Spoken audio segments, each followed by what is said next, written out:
Did you know that nearly 18 million cyber attacks are being launched every single day? Companies like British Airways, Google, Uber, and Meta have fallen victim to these attacks. In 2024, the average cost of a data breach reached $4.8 million.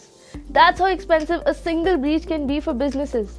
With cyber attacks on the rise and sensitive data constantly at risk, this figure shows just how critical it is to safeguard company information. For businesses, a breach just isn't about stolen data. It's about financial losses, damaged reputations, and long recovery times. Considering this huge risk factor, companies invest heavily in cybersecurity.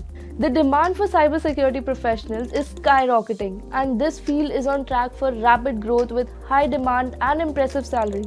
According to the US Bureau of Labor Statistics, or BLS, cybersecurity jobs are expected to grow by 32% between 2022 and 2032, which means around 16,800 new job openings every year. With the increase in cyber threats, companies are scrambling to hire skilled experts, making cybersecurity one of the hottest career fields right now. So if you are someone who is thinking about learning the skills that will land you a job, you should definitely think about cybersecurity. This complete free cybersecurity course has been prepared for you to get started in this career stream. Our top-notch industry experts from around the world have prepared the contents of this course as per the entry-level cybersecurity job requirements. Towards the end, you also go through the most commonly asked cybersecurity interview questions, which will help you prepare better for the interviews. So make sure to stay tuned till the end of this course. Having said that, let me quickly take you through the agenda that we have at hand for this particular course. We will begin with an introduction to cybersecurity, understand what it is and who is a cybersecurity engineer. Next, we'll dive into the essential skills you need to succeed in this field, followed by a clear roadmap to help you navigate your way into a career in cybersecurity. From there, we'll jump into the intriguing world of ethical hacking, the art of breaking into systems for a good cause, and we'll explore the various phases that ethical hackers go through. After that, you will get hands-on with tools like CEH, Nercraft for footprinting, and Nmap. And then we go ahead and get ourselves familiar with concepts like network enumeration with NetBIOS, system hacking with Loftcrack, ARP Poisoning with Cain Able. Next, we'll tackle some of the most common cyber attacks such as phishing with SE Toolkit, DDoS attacks with H.O.I.C, session hijacking with BetterCap, and even setting up traps for hackers with Honeypotting using HoneyBOT. In the next module, we'll break down Sql Injection, one of the most dangerous attacks on the web, and even learn how to create a Trojan using njRAT. Moving forward, we'll cover the foundational concepts like the principles of security, CIA, memory security modes, and cloud computing in a shared security model. Further, we will learn about the block ciphers, hashing, and the crucial role of firewalls and password testing in protecting systems. Finally, we'll wrap things up by looking at the programming languages you'll need to master and some common interview questions you might face. So by the end of this video, you'll have everything to begin your journey in cybersecurity. Cybersecurity. Cybersecurity is a constantly evolving industry and it impacts all of us. The internet has made our lives invariably easier since its invention. But while it has made our lives easy and more manageable and opened up new incredible opportunities for humanity's future, there are those who want to exploit it for personal gain. As you guys know, using cloud technology is a necessity for our daily lives. And because of this, there is a massive spike in cybersecurity requirements. In simpler terms, cybersecurity is a process or method to protect systems, networks, and devices from any risk of cyber attacks. Now, why cybersecurity is important, you ask? Well, here are some examples of companies who had a data breach in security, and this shows why you must protect your data. There was a huge data breach of 50 million Facebook accounts in March 2018. It was done by a firm known as Cambridge Analytica, which harvested data for US election predictions. The data came to limelight and Facebook was levied a huge fine since they did not protect user details and due to their lack of transparency in the system. Imagine, such a big firm like Facebook is susceptible to such data breach. So cybersecurity is an important measure for every organization. Now let's talk about history of cybersecurity. Cybersecurity initially started as a research project when a guy named Bob Thomas designed a creeper to move between the terminals of ARPANET, and a guy named Ray Tomlinson replicated a similar program named Reaper to delete the same creeper. Historically, organizations and governments have taken a reactive point product approach to combating against cyber threats, producing something together with individual security technologies, one on top of another to save their networks and the valuable data within them. Not only this method is expensive and complex, but news of damaging cyber breaches continues to dominate headlines, rendering this new method ineffective. In fact, given the number of groups of people involved in data breaches, the topic of cybersecurity has risen to the top of priority list for boards of directors, which they sought in a less risky way. Instead, organizations can consider a natively integrated, automated next-generation security platform that is especially designed to provide consistent prevention-based protection on the endpoint, in the data center, and on the network and in private clouds. By focusing on prevention, organizations can prevent cyber threats from impacting the network in the first place and less overall cybersecurity risk measure to a manageable degree. The threats countered by cybersecurity are threefolded. Cybercrime. It includes single actors or groups targeting systems for financial gain or to cause disruption. Cyber attack often involves politically motivated information gathering. Cyber terrorism. It is intended to undermine electronic systems to cause panic or fear. So how do malicious actors gain control of computer systems? Here are some common methods used to threaten cybersecurity. There are a lot of methods. Methods like malware, like viruses, worms, trojans, ransomware, and many more. They use skills like SQL injection, phishing, man-in-the-middle attack, denial of service attack, and even social engineering. Now, cyber attacks will cause more damage financially and reputational even to the most resistant organizations. The organization which suffers cyber attack has to face the losing asset, business reputation, and potentially the organization have to face regulatory fines and taking legal action and cost of remediations. Cybersecurity is one of the highest demanding job roles. There is nothing wrong to say that with the increasing challenges in the cybersecurity domain, the overall number of professionals needed have fallen short. Due to this reason, experts in this field have seen significant growth in their salary since recent years. On an average basis, an expert earns around $42,000 to $78,000 after getting the required skills. In Indian rupees, you can earn from 10 lakh rupees to 25 lakh rupees.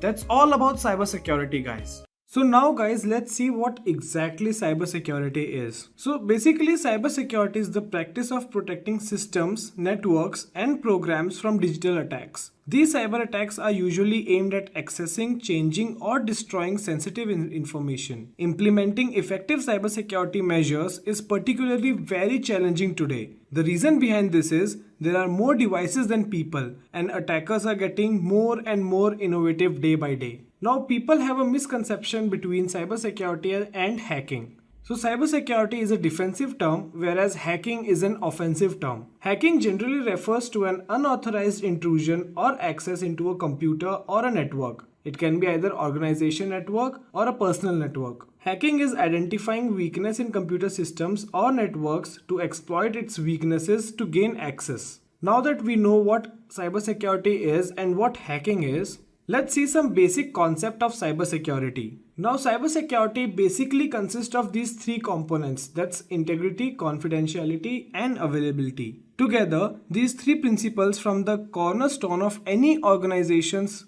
security infrastructure. In fact, they function as a goal and objectives for every security program.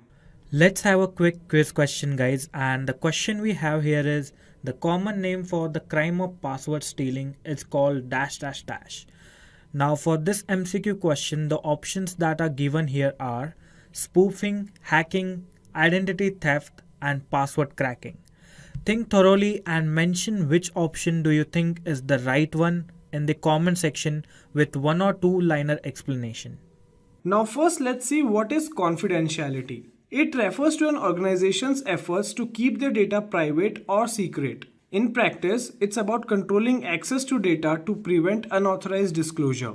Typically, this involves ensuring that only those who are authorized have access to specific assets, and that those who are unauthorized are actively prevented from obtaining access. As an example, only authorized payroll employees should have access to the employer payroll database. Furthermore, within a group of unauthorized users, just a quick info guys, Intellipaat provides an advanced certification in cybersecurity by EICT Academy IIT Guwahati. You will get to learn the most important concepts such as ethical hacking, penetration testing, and network security in this course. You'll get to learn from IIT faculty and industry experts. Reach us out to know more. there may be additional, more stringent limitations on precisely which information those authorized users are allowed to access. Next, let's see what integrity is. In everyday usage, integrity refers to the quality of something being whole or complete. Integrity is about ensuring that data has not been tampered with any and therefore can be trusted. It's correct, authentic, and reliable. E-commerce customers, for example, expect product and pricing information to be accurate, and that quality, pricing, and availability and other information will not be altered after they place an order. As in the case with confidentiality, integrity can be compromised directly via an attack vector such as tampering of detecting systems, modifying configuration files, etc. Now let's see a third aspect, that's availability. Systems, applications, and data are of little value to an organization and customers if they are not accessible when authorized users need them. Quite simply, availability means that network, system, and applications are up and running. It ensures that authorized users have timely, reliable access to resources when they are needed. Countermeasures to help ensure availability include redundancy, hardware fault tolerance, regular software patching and system upgrades, backups, comprehensive disaster recovery plans, etc. Now, depending on an organization's security goals, the industry, the nature of the business, and any applicable regulatory requirements, one of these three principles might take precedence over another. For example, confidentiality is vital within a certain government agencies, integrity takes priority in financial sector, and availability takes place in customer care services. Now let's see why cybersecurity is important to learn. The first reason we have is cybersecurity is very high in demand. For those having professional recognition of their skills, there are currently a very large number of vacancies which are available across the globe. The workforce is expected to rise by around 6.5 million to the end of next year. The next reason we have is it's very highly paid. There's nothing wrong to say that with the increasing challenges in the cybersecurity domain, the overall number of professionals needed have fallen short. Now, due to this reason, the experts in this field have seen significant growth in their salaries since recent years. The next reason we have is cybersecurity is future-proof. After getting the required training, the professionals are free to work in any organizations, and this is because almost all of them, whether small or large scale, need security experts in this arena. Since the demand is more and supply is less, the salary of cybersecurity professionals is expected to grow at a rapid pace. And the fourth and final reason we have is it increases your value as a cybersecurity professional. One of the best things about cybersecurity is there's a huge number of organizations where professionals are required. So when you have some certifications and required skill set for cybersecurity, it increases your value as a professional and you get to work with well-known organizations such as Dell, Accenture, etc. So why cybersecurity is important for a company? The first reason we have is it protects your business. That's obvious. Cybersecurity protects your customer database, it protects your network, it protects your systems and everything. So that's how it protects your business. The second reason we have is it increases your productivity. So as everything is secured, it has an impact of your increased productivity in the business. And when you have increased productivity, you have increased customer confidence. So when customers' data are not leaked and they trust on you, it increases their confidence and they keep on working with you. The next and the last reason we have is it stops your website from crashing. So hackers might try to get into your website and steal information, but when you protect it with cybersecurity, it never crashes. Who is a cybersecurity engineer? Well, cybersecurity engineers are the people who identify threats and vulnerabilities in systems of an organization. They are highly skilled and use those skills to design and develop high-tech solutions to ensure that they are secure if they are attacked by cyber criminals. Now, let's see what work a cybersecurity engineer does in a company. First, implementing, managing, monitoring, and upgrading security measures for the protection of an organization's data, systems, and networks. He also responds to all system or network security breaches, ensuring that organizations' data and infrastructure are protected by enabling the appropriate security measures. Apart from these, he also participates in the change management process of a company. He also have daily administrative tasks like reporting and communication with the relevant departments in the organization. After doing all these work, he also tests and identifies network and system vulnerabilities. Well, that's a lot of work, right? So now let's move on to why we need cybersecurity. Remember we talked about how many things a cybersecurity engineer does in a company in last part? Well, that's the reason this role is very high in demand and paid very well.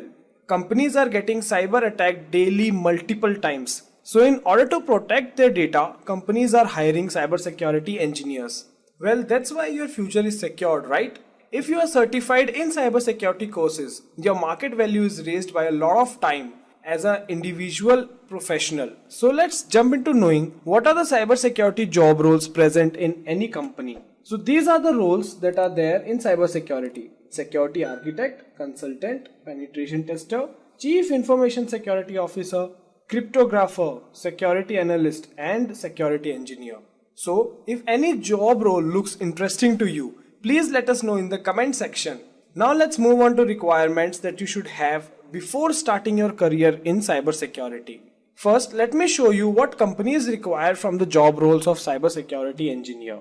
IBM is hiring for cybersecurity analyst. The candidate should have the knowledge of firewalls, IDS, IPS, security incident and event management. And even the languages that you require are also mentioned over there. The certifications that you have to do, CISSP, OSCP or any other technical certifications are also a requirement for cybersecurity analyst.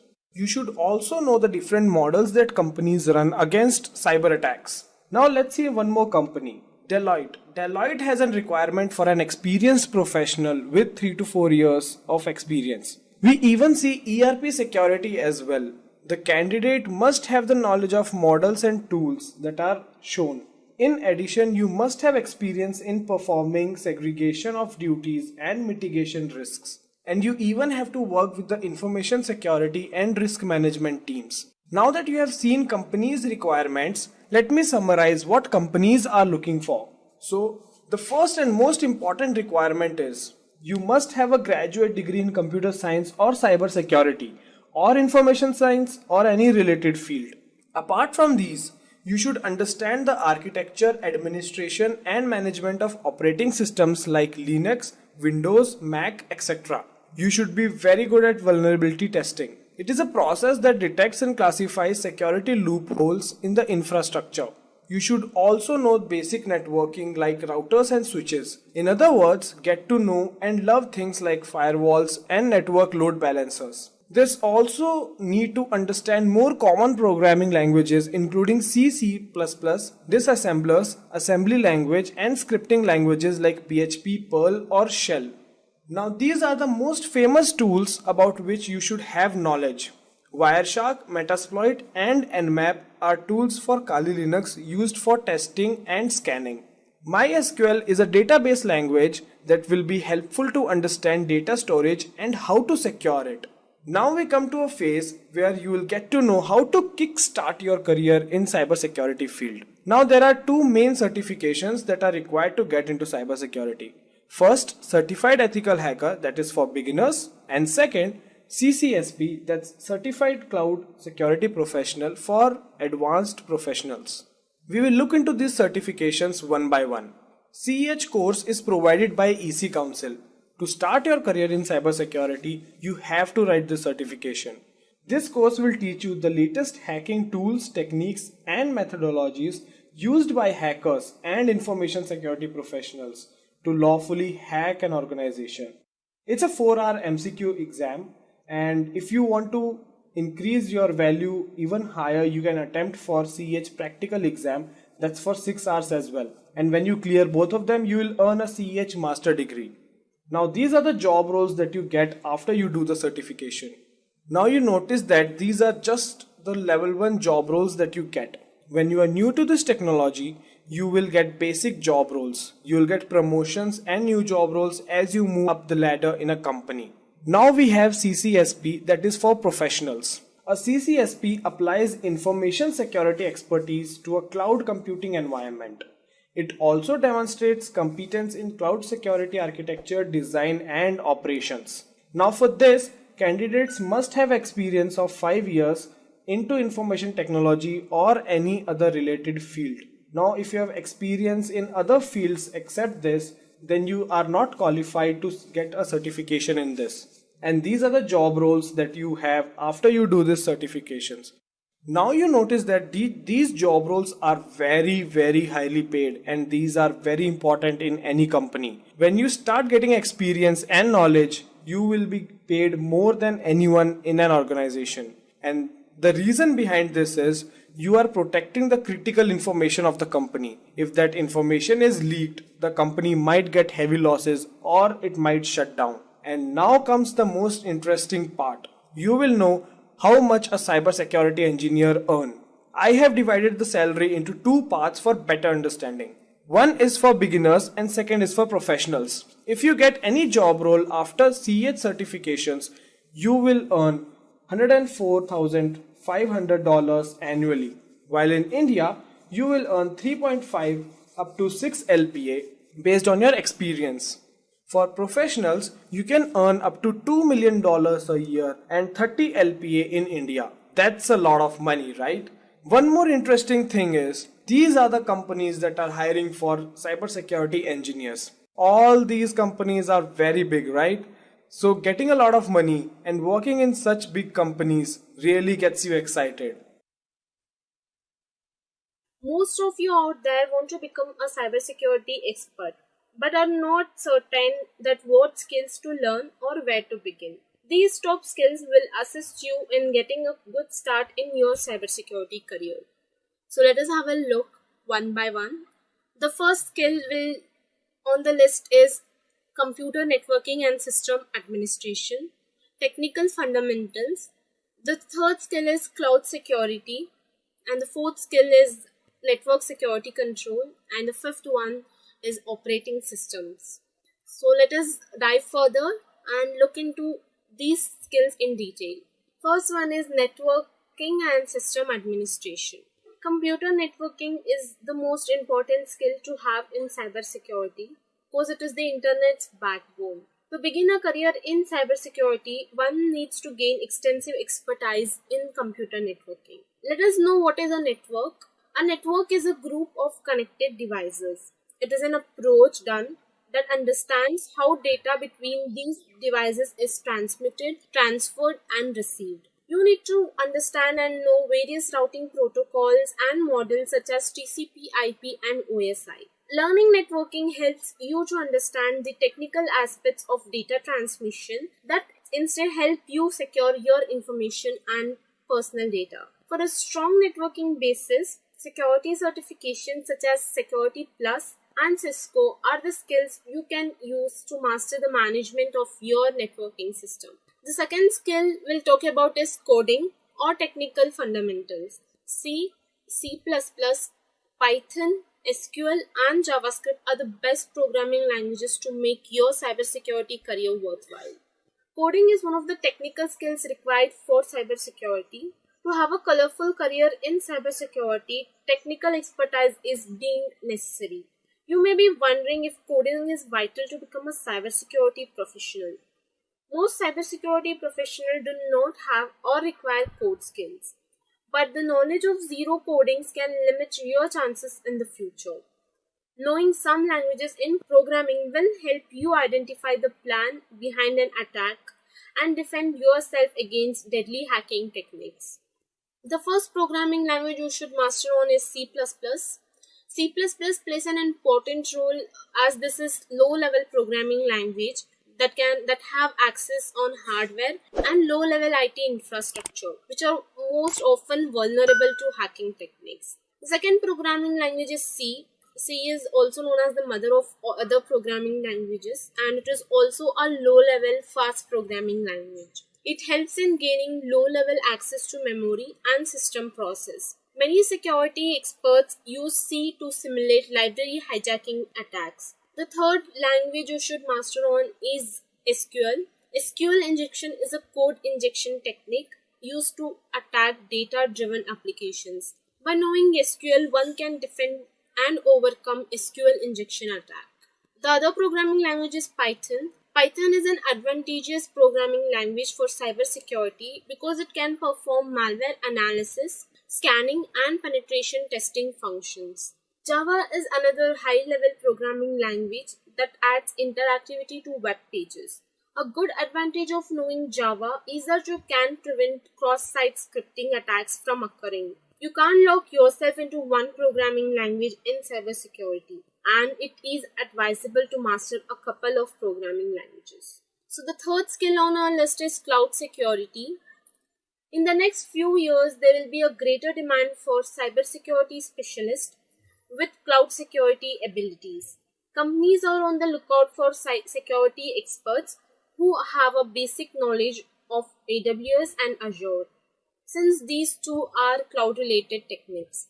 Cloud security is the protection of data stored online via cloud computing platform from theft, leakage, and deletion. Now let us see Amazon Web how exactly AWS and Azure will help us in cloud security. Cloud security at AWS is the highest priority. Beyond securing its own users' data, Amazon has two primary areas to focus for cybersecurity and data protection. Microsoft Azure. Microsoft Azure provides a secure foundation across physical infrastructure and operational security. People with experience and knowledge in managing these platforms are in high demand. The fourth skill is knowledge of operating systems and virtual machines. The cybersecurity expertise must have a thorough understanding of multiple operating systems. Hands-on experience with operating systems such as Mac, Windows, and Linux is required. Cybersecurity isn't just limited to computers. You will need to be comfortable working on a variety of operating systems, computer systems, and mobile devices, and keep up to date on advances in the field for all of them. Most cybersecurity specialists make use of Linux operating systems. Linux plays an incredibly important part in the job of a cybersecurity professional. Specialized Linux distributions such as Sql Linux are used by cybersecurity professionals to perform in-depth penetration testing. The last skill on our list is network security control. Companies require skilled professionals who can protect their electronic data from unauthorized access. Network security control, it is one of the fundamental abilities that every cybersecurity practitioner should possess.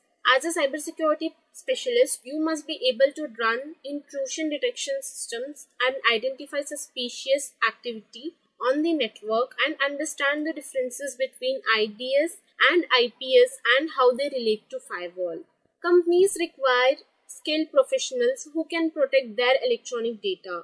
Here, in-demand skills are authentication, authorization, malware analysis, and data recovery. As a cybersecurity expert, you must be prepared to handle any imminent threat of violating an organization's security policy. By following an updated incident response in your team can proactively protect your data and minimize the damages. A security incident can be an active threat or a successful compromise of data or an endured intrusion. It can also be incidents like DOS attacks, phishing apps, ransomware, and many more. Now that we have seen the top 5 cybersecurity skills, here are the additional key skills. The first one is risk identification. Identifying risk even before their arrival is a great skill. Cybersecurity professionals are required to identify, manage, and mitigate risk.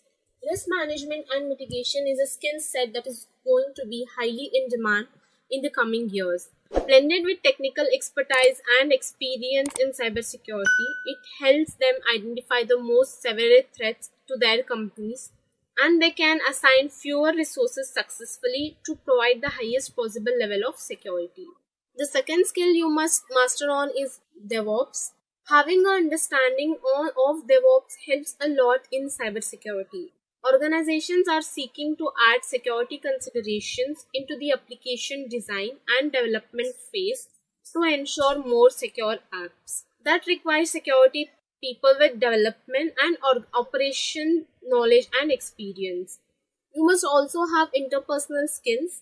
The cybersecurity function has become not only more critical with the rise of digital economy, it has become more prominent as well. That puts cybersecurity professionals in front of the C-suite, board members, and employees with greater frequency. So they must be able to collaborate, communicate, and consult with these various stakeholders.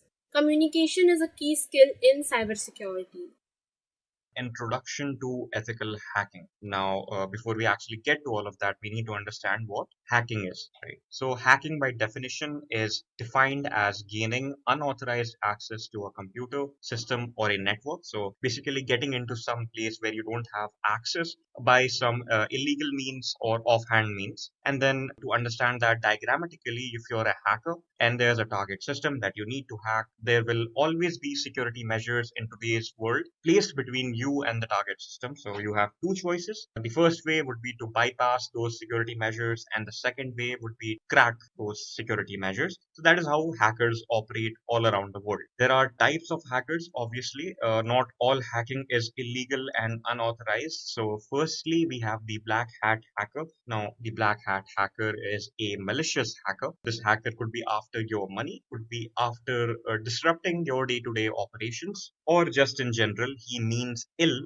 towards your organization. So this is the kind of hacker who is operating illegally without the permission of the systems or the people that he is trying to hack.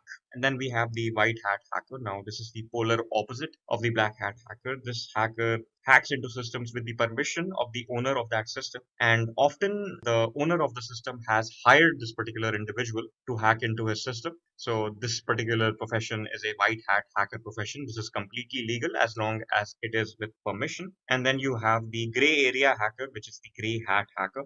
Now, this could be illegal or legal, depending on the laws of that particular country or organization or place. This hacker does not necessarily mean ill intent towards the target, but this hacker may not necessarily be operating with the permission of the people that he is trying to hack.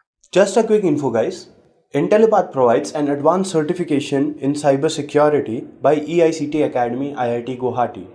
You will get to learn the most important concepts such as ethical hacking, penetration testing, and network security in this course. You'll get to learn from IIT faculty and industry experts. Reach us out to know more. So obviously the black hat hacker is an illegal profession. You shouldn't go for it. The gray hat hacker is in the gray area. So it is completely on your own risk, whatever you do as a gray hat hacker. The recommended profession, if you're opting for this particular job role or this particular domain professionally, is to become a white hat hacker, because that is completely legal. So let us understand what ethical hacking is. So, ethical hacking is the authorized and legal process of finding out vulnerabilities, threats, and exploits in a system or computer network through penetration testing. So, penetration testing means basically testing all of the flaws or exploits in a system which could make it vulnerable to attacks. Now, a white hat hacker is a ethical hacker, obviously. So the hacker hacks into the target system with permission of the owner of the target system. He compiles a report as to how he was able to hack into that system, all of the security flaws and exploits, compiles the report of that and sends it to the employer or the owner of the system. Now, the owner of the system can hire a security patching team to patch that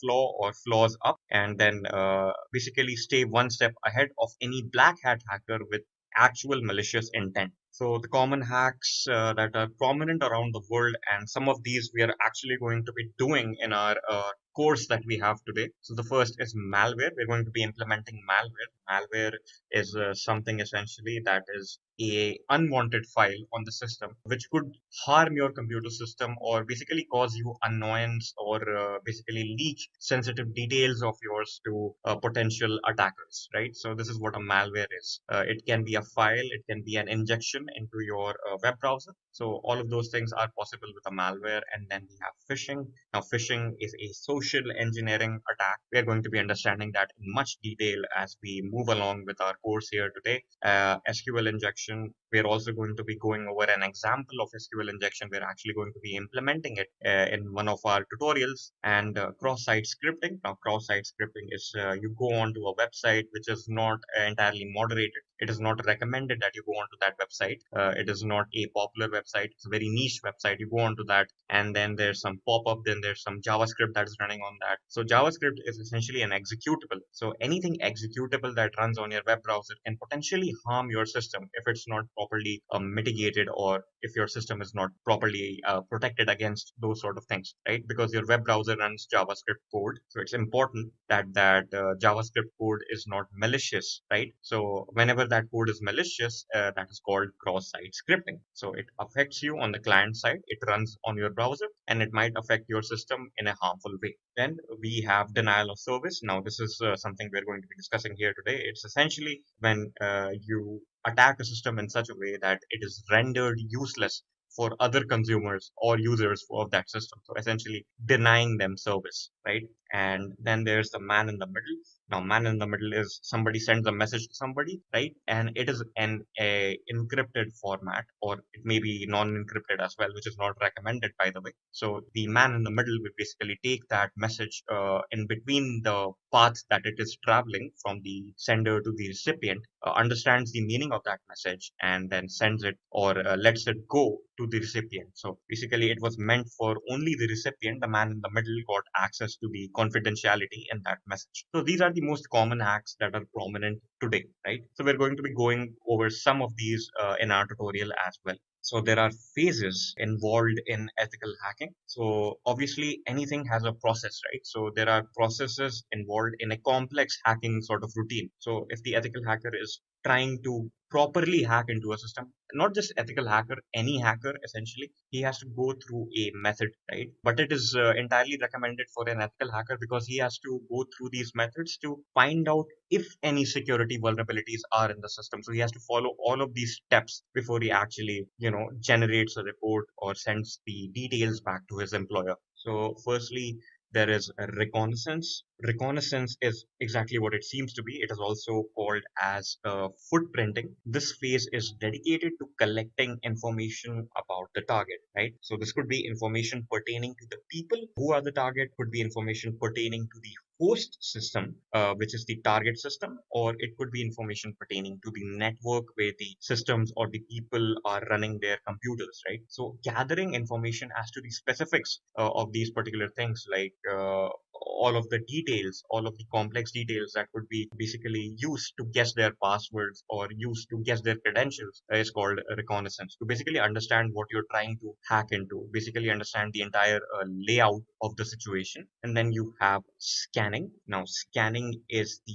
phase where you scan the entry ports, that the vulnerable ports, basically the application ports that you can basically get your hands on and get into the system, get into the target, vulnerabilities of the target, or the topology of the target net. So you also need to understand how the network actually looks like, where the switches are, where the routers are, or what kind of subnetting does the network follow. So to understand all of that, to basically understand what you have to hack and what would your route be, you need to perform this scanning phase, and then you have gaining access. So once you've mapped it all out, so once you've understood how reconnaissance works and scanning works, once you've got the entire layout of the situation, you know what is vulnerable, you know the information pertaining to the target, then you can begin with your actual hack. Now this is an active phase of hacking, which is gaining access into the target system or net, right? So this is what it actually is, the actual step of breaking into a system or network. And then once you have basically accessed the system, once you have gained your access, then you have to maintain this access, right? So your hack might be a long hack, right? And if there is a security patch on the end of the target, if the target basically patches his system and then you lose access, there's no point of gaining access in the first place. So the next step that the hacker would do is install a backdoor onto the system, which is basically a point of re-entry. So even if the target system is patched up or updated, you still have the privileges to access that system because you've installed this little backdoor script or backdoor tool onto the target system. So you have permanent access to that system essentially until you get caught or somebody actually sees the backdoor in operation. And then finally, once you have finished your hack, it is essentially important for any hacker to avoid security liabilities. So the last step would be to clear the tracks of how you were able to hack. So it is also the job of an ethical hacker to ensure if he can successfully clear his track, right? So the job of the ethical hacker is also to basically ensure that if he is able to clear his tracks, he should basically write that down in his report that he was able to do it via this means, and then the security team can essentially ensure that an actual attacker cannot get away with that. So that is what clearing track is, wiping any traces of your intrusion or hack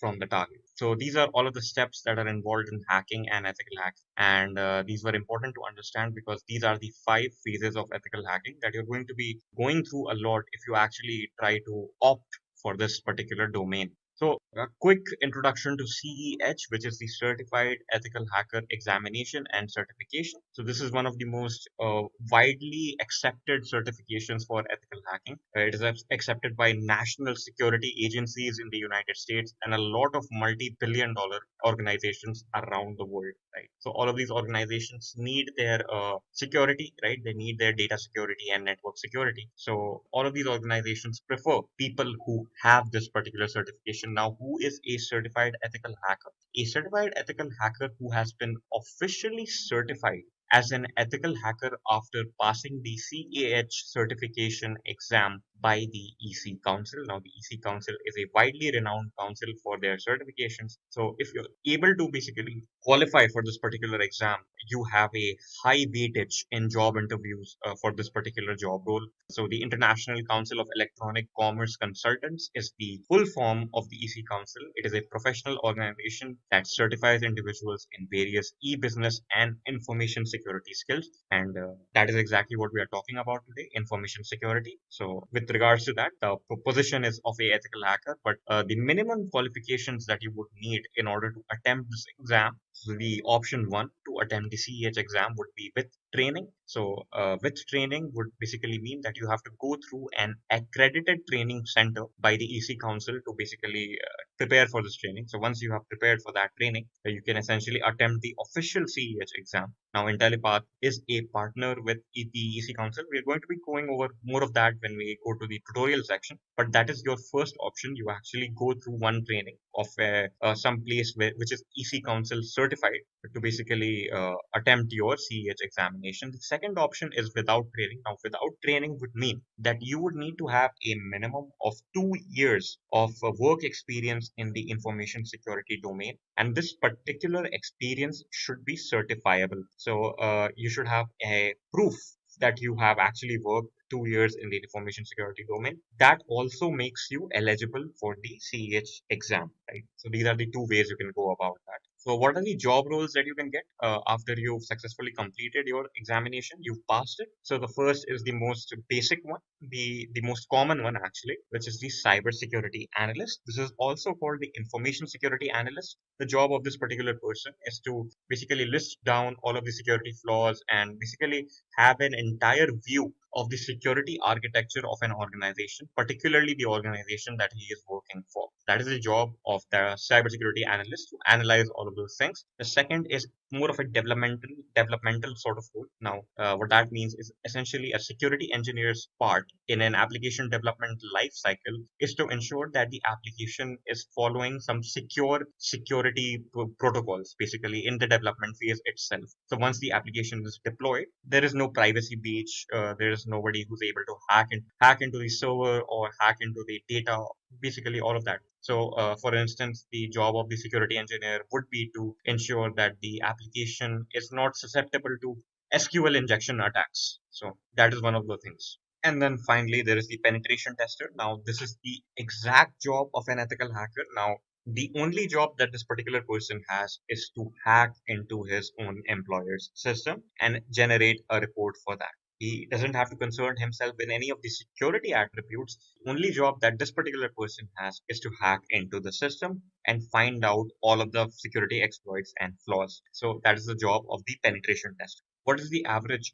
income of a certified ethical hacker? So this is the average, keep in mind. So in the United States, it's $75,000 US. India, it's about 7 lakhs per annum. And in the UK, it's about 46,000 pounds. Now keep in mind that this is not the starting or the end salary of a certified ethical hacker. This is the average. So this is the ballpark of what you will get if you're actually proficient at your domain. And the sky is the limit if you actually get more proficient and learn newer skills in ethical hacking, more advanced skills, right? So this is the average income for all of that. So let us go to the hacking tutorial configuration that I am going to be using today for this ethical hacking full course, right? So what I'm going to be using today are essentially, six virtual machines in conjunction in essentially at times, which is what I'm going to be using today for my tutorials, right? So it's Windows 10, Server 2019, Server 2016, Parrot Security, Android, and occasionally Kali Linux as well. So these upcoming tutorials have been executed on virtual machines. Now keep in mind, Parrot Security and Kali Linux are essentially the same thing, right? They are different operating systems, definitely, but they basically achieve the same thing when it comes to security domain, the information security domain. So what I'm going to be using today, because I cannot obviously run all of these virtual machines together simultaneously because my computer does not have those many resources. I only have 4 gigabytes of RAM. And to run all of these things together would mean that I would have to have a lot of computer resources. So I'm not going to be running them locally. So if you opt for a accredited training, essentially, if you opt for an accredited training for the CH certification exam, you get access to the EC Council iLabs, right? So I'm going to be explaining to you how that works in a bit. So since Intellipaat has partnered up with the EC Council, if you opt for the accredited training for the CEH certification exam at Intellipaat, you get access to iLabs, which is a cloud platform where you get all of these virtual machines already running without you having to actually run them on your own system, right? So this is basically what that is. You can complete your lab exercises and essentially practice on these cloud systems. So let's talk about iLabs for a second. iLabs is this really convenient utility that basically the EC Council provides to you as part of the package if you decide to opt for Intellipaat's CEH certification training. Now, instead of running all of these virtual machines that I talked about a little bit earlier on, like Windows Server 2019, Windows 10, Windows 2016, and your Linux and Android virtual machines all at once, it is really infeasible for any normal user grade computer to run all of those virtual machines together. So what the EC Council provides to you is all of these virtual machines on cloud running simultaneously. So the advantage that you get with that is incredibly fast performance, and you can do all of your practice on this cloud environment, complete all of your practicals. So these are the practicals that would be part of the CEH V11 course. So these are all of the modules that you're going to be doing. These include a plethora of tools in a plethora of ways in which you can penetration test and test the security vulnerabilities and hack into the systems to basically complete your course in ethical hacking. So I'll just show one of these particular implements by launching them and showing you how that works. So if I launch one of these, you can see that it checks the browser capabilities and just starts up all of the cloud virtual machines. It says it will be ready in about 1 minute 30 seconds. So let's wait. So after it opens up, this is what you sort of get, right? So you can see on the top, I have Windows 10 selected currently. If I click on that, you can see that there are other operating systems available as well. So all of these operating systems are currently running, currently active. And then you can experiment with all of these in a sort of environment, in a network environment, because you can find all of these. You can ping one operating system device from another operating system device. So that is the advantage that you get. So you can test all of your hacking implements, right? So this is the advantage of iLabs. So the most of these tutorials that I'm going to be doing today is going to be performed on iLabs, except some. But most of these have been feasible only because I have been using iLabs and I have a 4 GB computer. So first tutorial, footprinting with Nercraft. We discussed earlier on that the first phase is footprint. Understand one of the tools that helps us achieve that. So Nercraft is a provider of cybersecurity disruption services across a range of industries. The company provides web server and web hosting market share analysis, including web server and operating system detection. Now, keep the last line in mind because I'm going to be showing you exactly how that works. So essentially, Nercraft is a service, right? So you can either opt for the premium applications of the service to protect your organization against cybercrime, right? The second way is to actually use this particular website to understand how vulnerable is your website, right? So if you type in a website name in the little utility that Nercraft gives you, if you go to netcraft.com and type in a little name, right, for the website that you're trying to basically get the information out of, footprint that website essentially. So if you type the website name, you'll get all of the servers that are basically operating for that website. You can get all of the subdomains of that website and the parent organization of that website, the owner of that particular domain. So to basically track all of those things down, you can essentially enter the website name and the netcraft.com web browser. That is the utility of this. Now this helps because you can get some personal information out of it. You can understand the location of the servers, and all throughout you can get a layout. You can get a layout of how this entire organization is operating and how the web application is working. So when you actually try to plan out your hack, you can keep all of those things in mind and then accordingly implement or script or basically go on with your hack. And the key draw factor of Netcraft is you can gauge the operating systems which are essentially running on the servers, right? So the website is hosted on servers and you can understand which operating systems are running on those particular servers. So Netcraft is a pretty interesting tool. It is used for the purpose of footprinting and reconnaissance. So to simply open Netcraft, you can type Netcraft on Google or you can simply type in netcraft.com in your URL bar. Once you've reached the website, it'll look something like this. Now, if you want to find out information with regards to websites that you aim to hack, or to simply just find out details about a particular organization, like for instance, if I simply open up the Facebook URL in this search bar over here at the bottom, so we can see what's that site running. So if you simply scroll down to the bottom of the Netcraft web page, you'll see this. And once you click on this little arrow icon over here, it'll first scan the details for this particular URL, which is facebook.com. So we can see some details with regards to that over here. So we can see that it gives us the website description, which means that we can create or log into our Facebook account if we go to this particular website, right? We can see the website that we've entered. We can see the owner of this particular website. We can see that it's Facebook Incorporated. The hosting company is Facebook, so it's registered officially. The hosting country is the United States, obviously. We can see the IP address. There are a lot of other network related details as well. We can see the IPv6 address as well.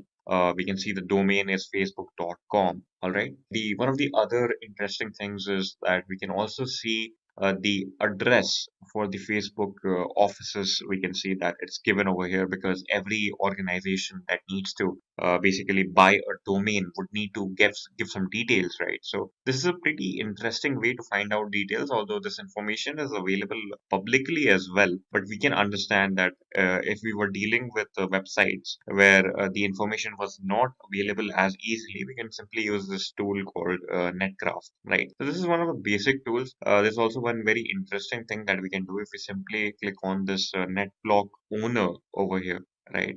That'll open up, and we can see other domains, other websites that are registered under this particular NetBlock, right? So we have internet.org. So if you're from India, you must be familiar with this particular website, right? Which was an initiative by Facebook. We can see that if we simply type fb.com on Facebook, it'll redirect us to the Facebook login page. That is also registered under Facebook. Oculus is a virtual reality technology that is also owned by Facebook. So a lot of these websites are owned by Facebook. Basically, we can see WhatsApp, and if I simply go to the next page, we can also see that there's Instagram as well. So these companies are owned by Facebook today. So we can see all of it is there, free basics as well, right? And we can also see that the operating system on which these websites are hosted is Linux based. So that is also a very handy detail, right? We can also see the website report. If I simply open that up, we can see the site ranking, can see a lot of other details as well with regards to that particular domain. We can also see web server related information of this particular website. So we can see that the backend is on PHP, XML, and we can see the encryption tool is the SSL. We can also see that over here, the cryptographic protocol providing communication security over the internet. And we can also see some popular websites other than Facebook that are using this technology. That means PHP. We can see what is being used on the client side. So in the case of Facebook, on the client side, JavaScript obviously is used. So we can see all of that information as well. So let us get to the hacking tutorial of Nmap and understand what Nmap is in the first place. So this is a topic that comes under the reconnaissance phase of hacking, where you're essentially trying to find out the flaws or entry points that you have in your particular target system. So what is Nmap in the first place? Nmap is an open source and free utility for discovering network elements and security auditing, compatible with all of the major operating systems. So this is not limited to Linux. You can also install Nmap on Windows and Mac OS. I'm going to be using Kali Linux, where Nmap is already installed, and I would advise you to do the same. So it'll scan all of these things. It is used as a security auditing tool as well, not just for hacking into a system. So what is Nmap used for? Nmap has many uses. It is used by network and system administrators and network security professionals for various purposes. So it's used for network inventory to understand what elements are there in your particular network, to understand the topology of the network. It is used for that, and to understand if any unknown devices are present within your network as well. So that comes under intrusion detection. So when you're doing the network inventory, if you see something that is unknown, so that is definitely an intruder. Or you can do host monitoring with it. You can see what all services are running on the host system or the systems that are available on the network. You have service upgrade scheduling. So you can also see the versions of the services that are running on these host systems. So you can upgrade your services according to that and schedule them. And you have your service uptime. Now this alludes to how long have the services been running. You can also keep track of that as well. So what is the workflow of Nmap? So Nmap works in the simple request response basis. So Nmap sends out raw IP packets across a network to perform host discovery and get host related information like the services that the host is offering, the host's operating system, and a dozen more characteristics. So IP packets are sent out to all of the hosts that are available in the IP range in your network. And then after the IP packets are received by these hosts, they will send responses back, and that in turn will tell you all of the services that are available on these host systems. And you can then plan your hack or your security analysis accordingly. So let us now get to the hands-on section. So what we have here are two Linux-based operating within a virtual network that I have created. So currently I have a Windows system, and on top of the Windows system, I'm using virtual machine or VMwares to basically create these two Linux instances. So as we can see, the first instance is a Kali instance. So this is Kali Linux, and Nmap is pre-installed on Kali Linux. So we don't have to worry about installing it or anything. And on the second Linux instance, we can see that we have our Metasploitable 2 Linux. So this is the system that we are going to be hacking, right? So firstly, let us get some background information first before we actually start using Nmap. So let us see the IP of the Metasploitable Linux. So I'll simply type in ifconfig and press enter. So we can see the IP address within this virtual network of this Metasploitable 2 Linux is 192.168.160. So I'll just show you guys. If you simply see over here, you can see the IP, that is that 192.168.160. So that is the IP address of our Metasploitable 2 Linux instance. So let's first run the most basic command that Nmap provides to you. So let us just simply type in Nmap and the IP address of the target system. So 192.168.1.60, and I'll press enter. So it will start a scan and it will basically tell me whatever TCP ports are open on my target system and what services are those particular ports corresponding to. So as we can see, we have our scan report for our IP address, which is 192.168.160, which is of the target system. And we can see all of the ports that are open with all of the services that the ports are corresponding to. See now, if you want a really verbose output, as in output in much detail, as opposed to the one that we just got, you can simply add in a switch in your command. So if I simply type in clear the screen now, bring up the previous statement again and just simply add a -v over here. It will give us the output in much detail, and I press enter.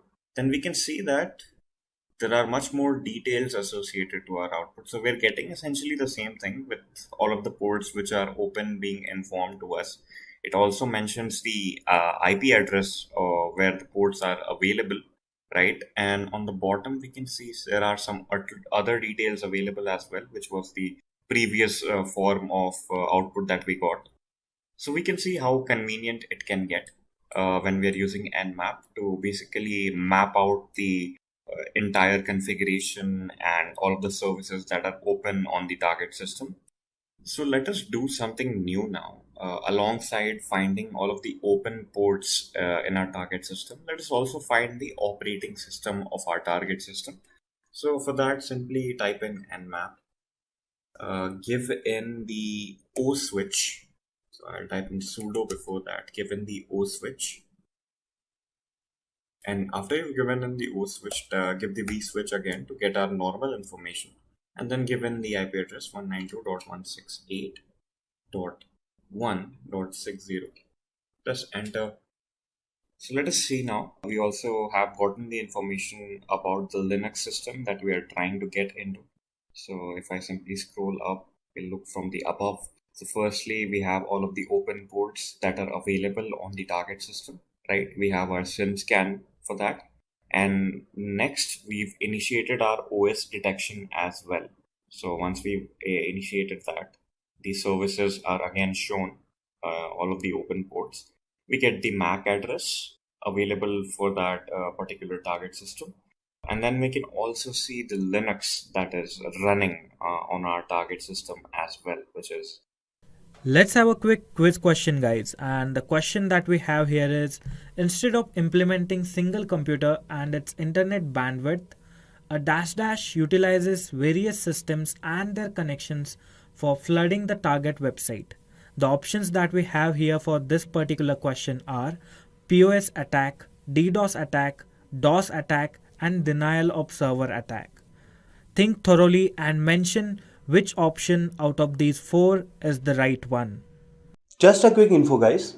Intellipaat provides an advanced certification in cybersecurity by EICT Academy IIT Guwahati. You will get to learn the most important concepts such as ethical hacking, penetration testing, and network security in this course. You'll get to learn from IIT faculty and industry experts. Reach us out to know more. Linux 2.6.9. So we can see that raw data packets were sent, raw IP packets were sent to our target system as a request, and we got a response back as well. So this is quite a good tool for network monitoring, for an administrator, or for penetration testing to essentially see the topology of our particular target network. We also have the option to get more details about the services that are running. So if I simply bring the previous statement back up again and given another switch, which is the SV switch, we'll also get the versions and the exact name of the services that are running on our target system. So if I press enter, it'll scan for it, and then we'll get our output. Now we can see all of the exact services running on our Metasploitable Linux. So we can see that the services which are corresponding to FTP, SSH have their versions and names. So this could be useful when you're penetration testing and you're actually trying to find out which particular versions of these softwares or services are running on your target system essentially. So you can manipulate your hack according to that. This also is useful to understand if there are any processes that are not supposed to be running on your target system as well. So by looking at this, we can get that information. There are also options for you to get some details as well. Instead of getting these extensive details, we can also limit our output to a certain quantity. So for that, we'll simply type in firstly, just clear the screen up and simply type in sudo nmap. And let us just simply use a ping command, the nmap's version of ping command. So we'll basically send a raw data packet and get a response back with the basic information about our target host. Type in -s, capital P, and then given the address, which is 192.168.1.60, and press enter. Now we can see the MAC address associated to that target ping. So we have our MAC address. So there may also be times where you don't exactly know the IP address of the target system, or you just simply want to find out what devices are available in the network that you're operating within. So for that, you simply bring up the previous statement again, which is the ping statement, and just remove the last part. Depending on the network subnet that you have, you can simply put in an asterisk and press an enter. And you'll get all of the IP addresses present within the 192.168.1 range that are available within your network at once. So right now, I only have 2 IP addresses within that range. So the first IP address is my IP address, which is 192.168.1.50 of the Kali Linux operating systems device that we have right now, which is the host device. And the second one is the target system, which is 1.60. So that has also been scanned from our ping scan right now. So what if there's a case where you want to find out what services are running on port 80 in all of the systems that are present within your network range? So for that, you can simply type in sudo nmap, given the option of -p80, so this will only scan the 80 port in all of the target systems, and then you can simply give in your IP range, which is 192.168.1. And when I press enter, it will give me what is available on port 80 on all of the systems in your network within this particular IP range. So as we can see for the IP address 192.168.160, we can see the HTTP service is open on port 80 on our target system. And for us as well on the host system, we also have the service of HTTP that is open. So port 80 is generally assigned to HTTP. So that is not a surprise. So we can understand from that this is working the way it is supposed to work. So let us look at another case where you have multiple ports that you want to scan. So for that, simply put in a comma after 80. So say if you want to scan the port 24, if you want to scan the port 28, 80, 80, 12, and simply press an enter after that. So this will basically scan all of the ports that I just mentioned. So we can see that the 24th port is closed, and it is basically reserved for private mail. And we can see that the 8080 is for the HTTP proxy, and our 80 again is for the HTTP. So you can use all of these tools to understand the complexities of the target network that you're dealing with, or the target host that you're dealing with. And it can essentially tell you the vulnerabilities as well of the target system when you're running these commands. It is also a great tool for network administration because you can understand if any unknown device has entered your network. You can also understand what kind of services are running on that unknown device. So you can see that it is a very handy tool when we are dealing with hackers and attackers as such.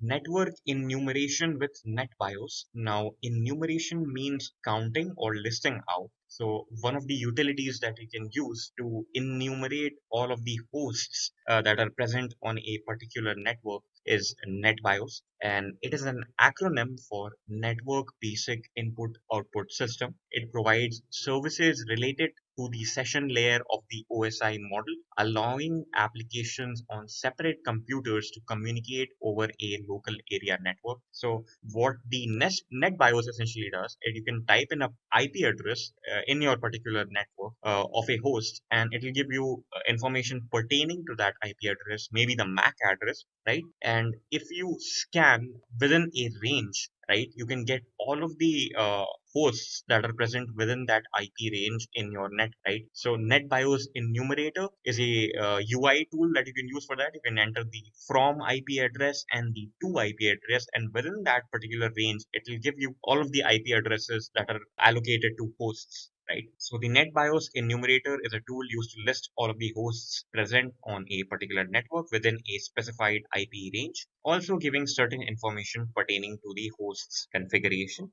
which include the username of that host. Say you log into your Windows computer, you enter a username, there's a username, and you enter the password for that. So it will give that information. The domain that your particular computer is registered to, the MAC, and the latency. So the MAC address and the latency, which means how long it takes for the target system to respond once the attacker system sends in the request, the ping essentially, for the latency. So let us understand how this works. So let us now understand how we can use the tool NetBIOS to perform network enumeration. So say you have multiple devices present on your network. How would you find out the information with regards to them? So simply open up your command prompt with administrative privileges if you're dealing with Windows computers, and then simply go to the terminal and type in nbt stat and given a -a. This is the option which I'll explain later.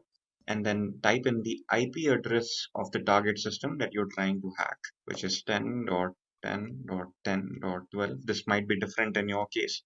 And when you press enter, it'll basically enumerate certain information about the target system. And as we can see, the particular option A, when we put it in with the IP address of the target system, it gives us the name of the target system, which in our case is server 2012, and it gives us the MAC address of the target system.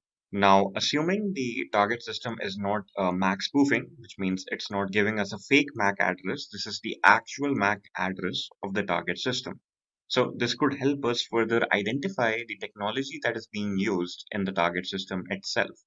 Now, the other thing that you can do with it, in the case that you do not know the IP address of the target system, you can simply scope your network out by typing nbt stat -c and you press enter, and it will give you all of the hosts that are present on your target network.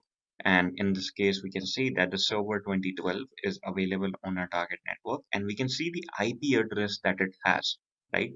So we can also scope out the IP address of the target system.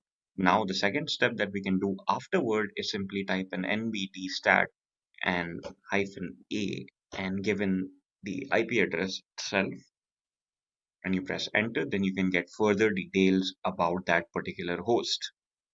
There's another tool called the NetBIOS enumerator. In this, you can specify an IP range. For instance, if I specify something like 10.10.10.11 to 10.10.10.16, it will give me all the possible hosts that are available on this particular IP range if I simply go ahead and click on scan. So as we can see, one result has come up, which is the server 2012, which we saw earlier on in our command as well. So if I simply expand this, I can see a certain amount of detail available for this particular IP, right? So this IP has been found between this particular IP range, right, on this network. Then we can see certain information with regards to that. The username, which is no one is logged onto the system currently, the domain on which that particular system is, which is the CEH domain. And as the name suggests, this is useful in enumerating the network, finding out all of the hosts that are present on the target network. Vulnerability analysis with Nessus. Now, Nessus is a tool. You can opt for the premium Nessus services, which is Nessus Professional, or you can go for the free version.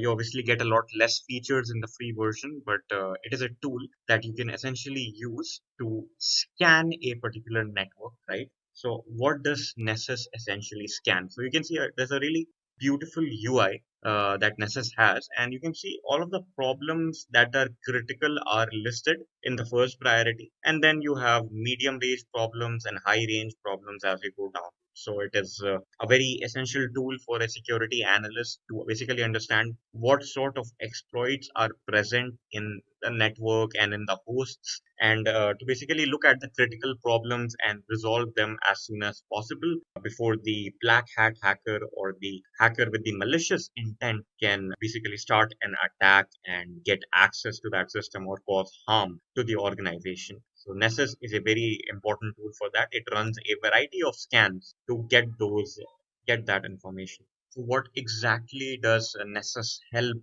patch and secure? So first thing that it does is it tells you the vulnerabilities that allow unauthorized control access over sensitive data. So any threat, any exploit that can be used to get access to sensitive data, misconfigurations that leave systems exposed. So sometimes some particular individuals in departments could misconfigure their softwares or utilities that could leave an opening for an attacker to get into the system, right? So it is the job of Nessus to detect those things, and the job of the security professional to patch those things up. And second, finally, to detect default passwords. So oftentimes a lot of people, what they do, if they're operating within a domain, a network, they don't configure tough passwords. They let the default passwords be. So the default password could be something like password itself. So those are not essentially good practices. So if there is a loophole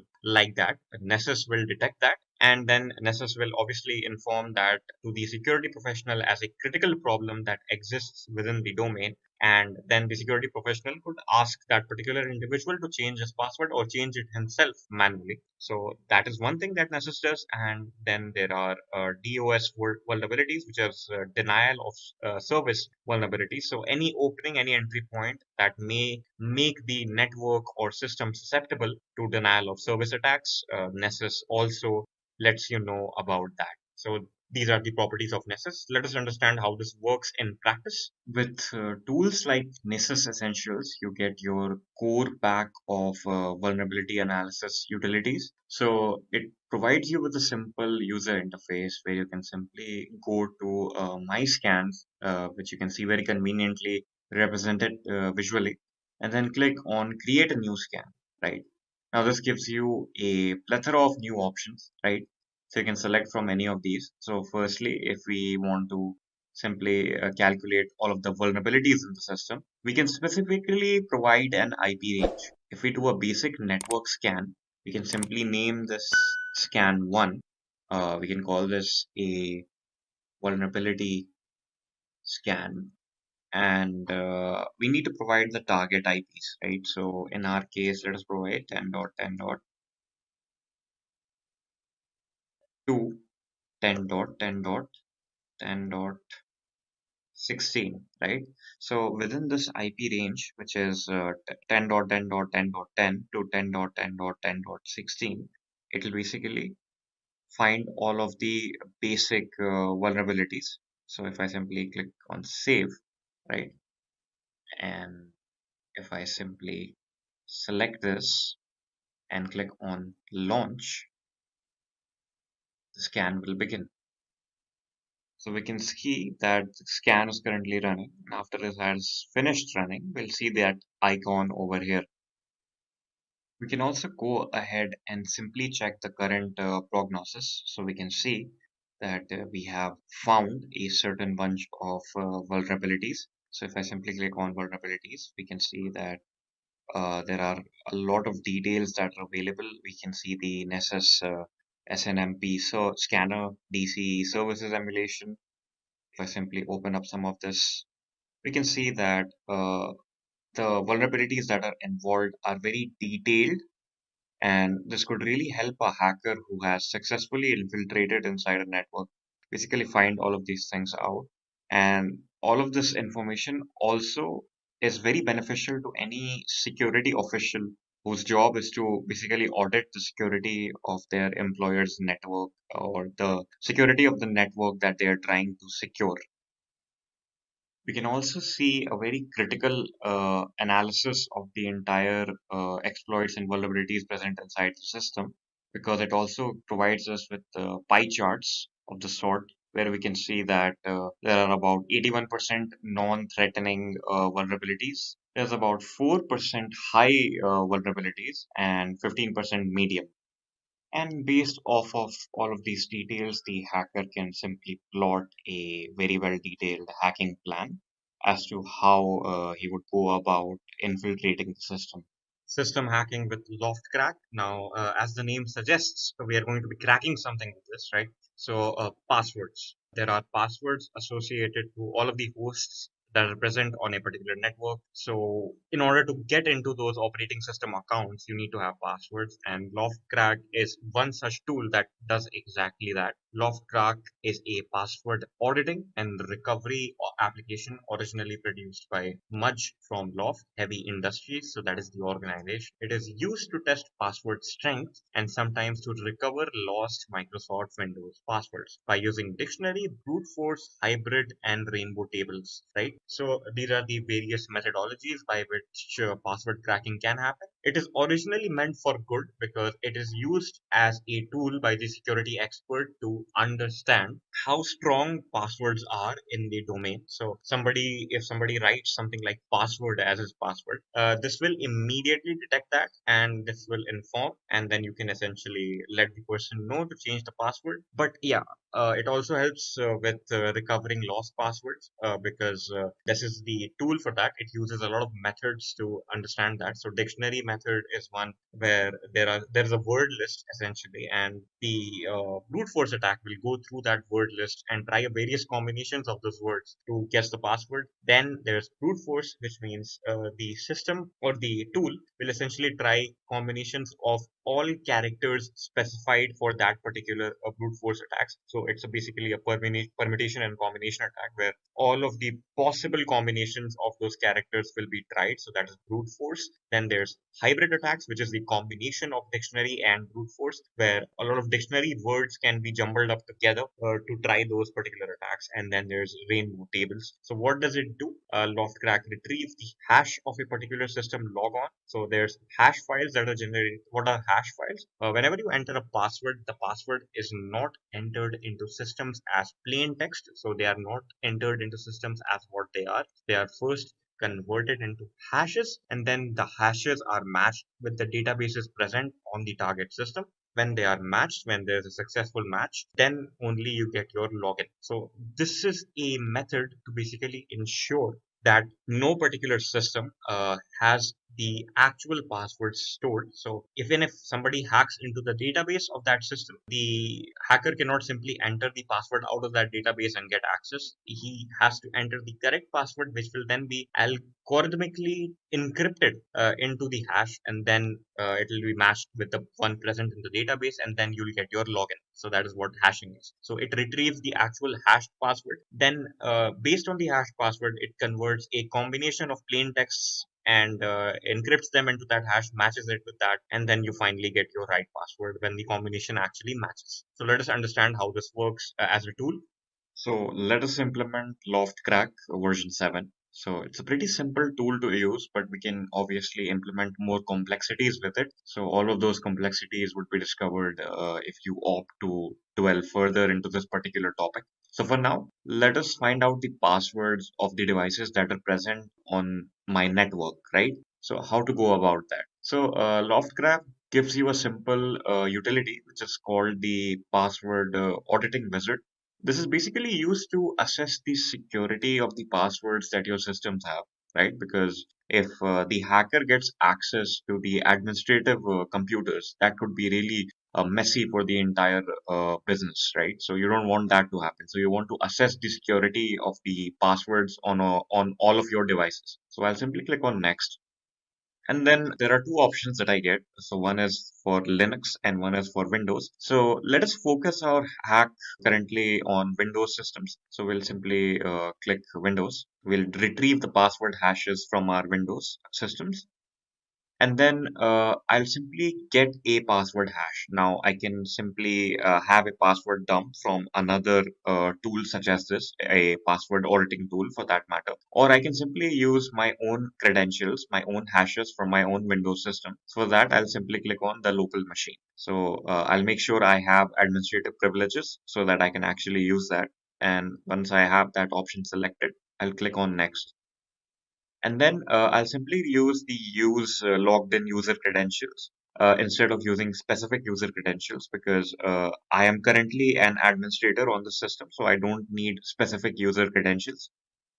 And then I have various options available to me with regards to what sort of hack I want to perform, what sort of audit I want to perform. So what these audits are essentially going to do is that they're going to run a series of brute force methods and dictionary methods to guess the password based on the hash. And there are various options for that. Like we can apply for the strong password audit. So this is a very taxing audit. It takes about 24 hours to completely finish, right? Because it tries a various number of combinations basically to guess your password. Then there's the thorough password audit, right? It could take up to 6 hours, and then you have the 1 hour common password audit. So let us go with the 1 hour one and simply click on next, right?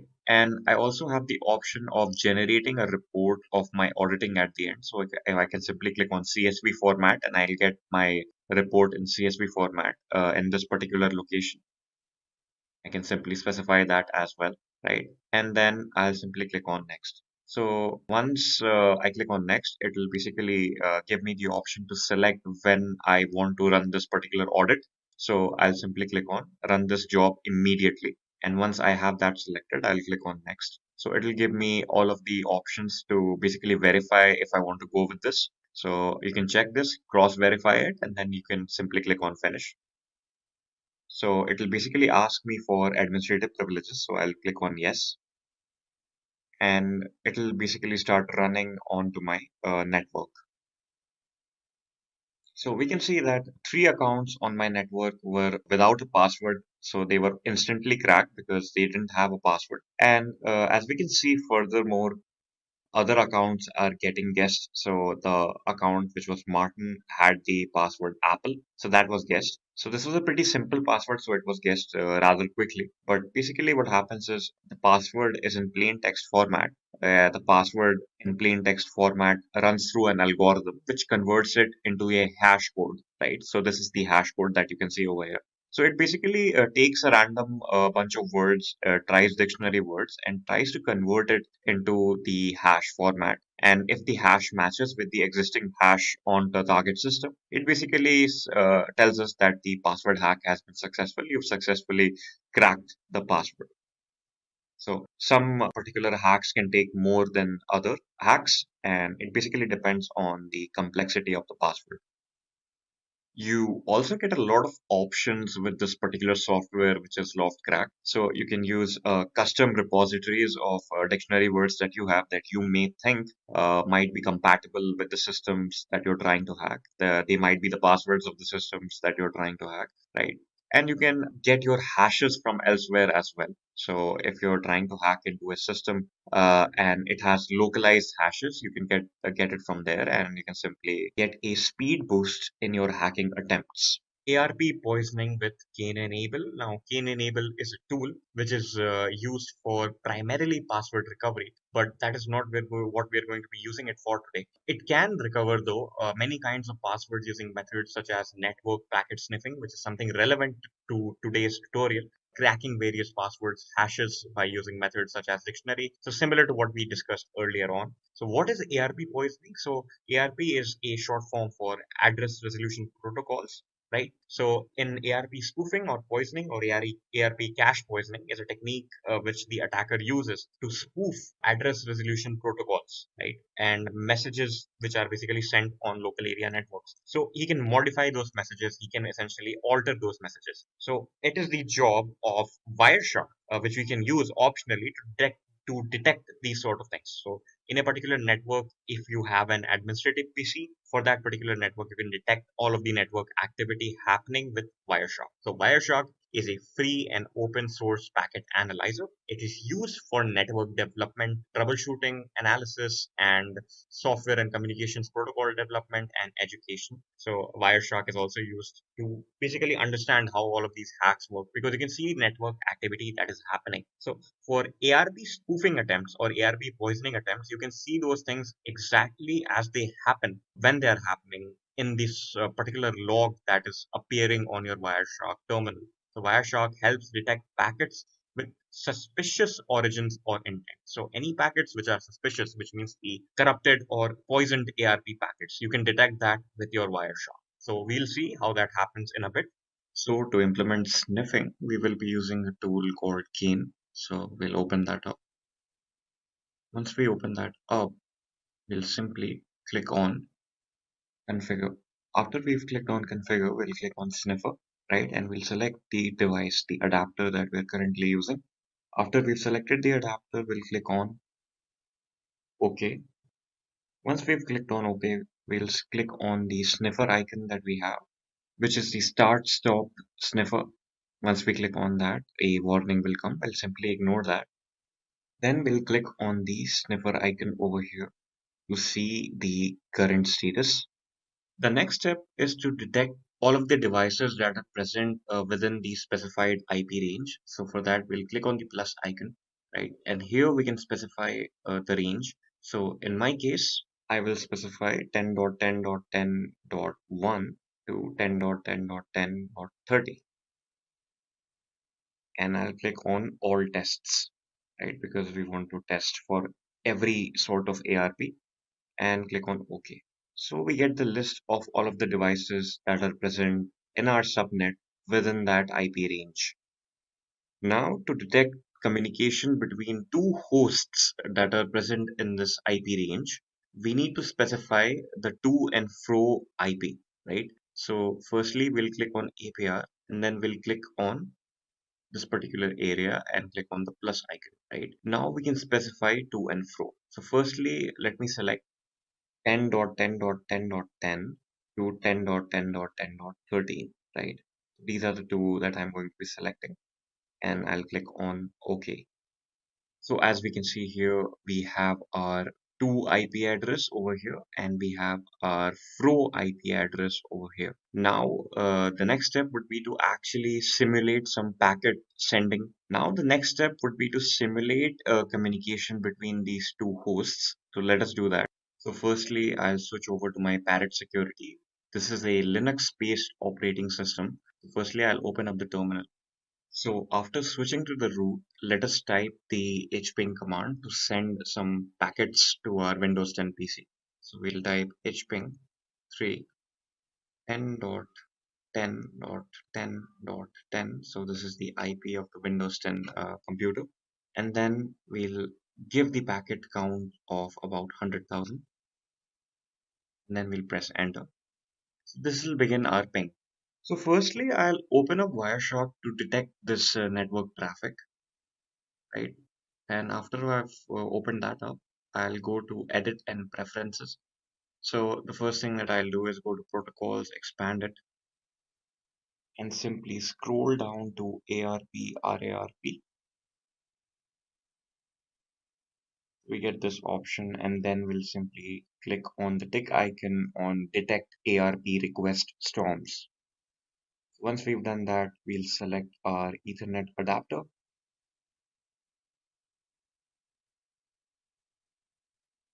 Now we will start poisoning our packets. So we'll click on start stop APR. Right now the poisoning is active. So we can see that the status of the packets are being poisoned currently. And if we switch back to Wireshark, we can see very well what is currently happening. We can see that between these particular IPs, the source being .13 and the destination being .10, the packets are currently being intercepted and poisoned. Now what we can do is stop this detection process with the help of Wireshark, right? And we can go to analyze and click on expert information, right? So we can clearly see that over here there is a warning which says that duplicate IP addresses have been detected, which are mapped to 10.10.10.10. So what has essentially happened currently is if I switch back Cain Enable, we have replicated that particular IP, which was the Windows 10 IP address 10.10.10.10, and we have assumed that IP address to receive those packets instead of the actual Windows 10 device. So we are basically sniffing those packets that are being sent by the Linux system to that Windows 10 system. So what the Wireshark has done, it has successfully managed to detect that there is a duplicate IP because there are two different MAC addresses attached to the same IP address. So this is essentially how you would detect packet sniffing if you're a security professional with the help of Wireshark. Phishing with social engineering toolkit. Now, this is one of the most popular attacks that happen around the world. It still happens today, but it is very easy to spot these things, right? You can see the IP address of these websites and you can easily spot these things. So, what is phishing with SE Toolkit? So, the social engineering toolkit, first of all, is an open source penetration testing framework designed for social engineering. SET has a number of custom attack vectors that allow you to make a believable attack really quickly, right? So it is a tool that you can download on your Linux systems, and you can initiate these attacks with those this particular tool. So a lot of attacks you can do with that: social engineering attacks, penetration testing attacks, third-party modules. That these are the particular things that you can do with that. There are a lot of integrations with social engineering toolkit as well. So phishing is one of those attacks. This is present in the social engineering attack section of the SE toolkit. Phishing is the process of creating a fake login page resembling an application identical or based on something that the target uses, sending the link to that page to the victim and extracting their login credentials in plain text format. So that means that you create something that looks identical to the Facebook login page, right? And you send something like a facebook.xyz to your victim, to your target. The person opens that link, thinks it's Facebook, enters his username and password in that link. So you're smart enough to redirect him to his actual Facebook page. So he actually logs into his Facebook page. But what the target does not know is that you have successfully gained access to his password and username in plain text format. So if you go ahead and go to the login tab of Facebook and type in those things that you've gained, you will also be able to log into his particular session. That is how phishing works. It's exceptionally harmful if it's happening on your bank account. Although these days there is two-factor authentication to prevent exactly this. So that means even if somebody is able to rightfully guess your password, they still wouldn't get access to your account because they'll get a text on their phone or they'll get an authenticator message on their phone. And until you enter that authenticator message that they've received on their phone, you cannot actually log in. So this is how social engineering toolkit works. So we'll understand how phishing works with an example right now. Just a quick info, guys. Intellipaat provides an advanced certification in cybersecurity by EICT Academy IIT Guwahati.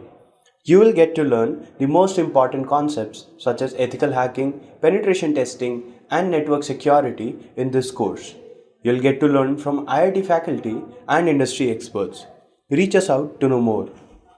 So let us now understand website phishing through the social engineering toolkit that you get. So firstly, let us start our social engineering toolkit.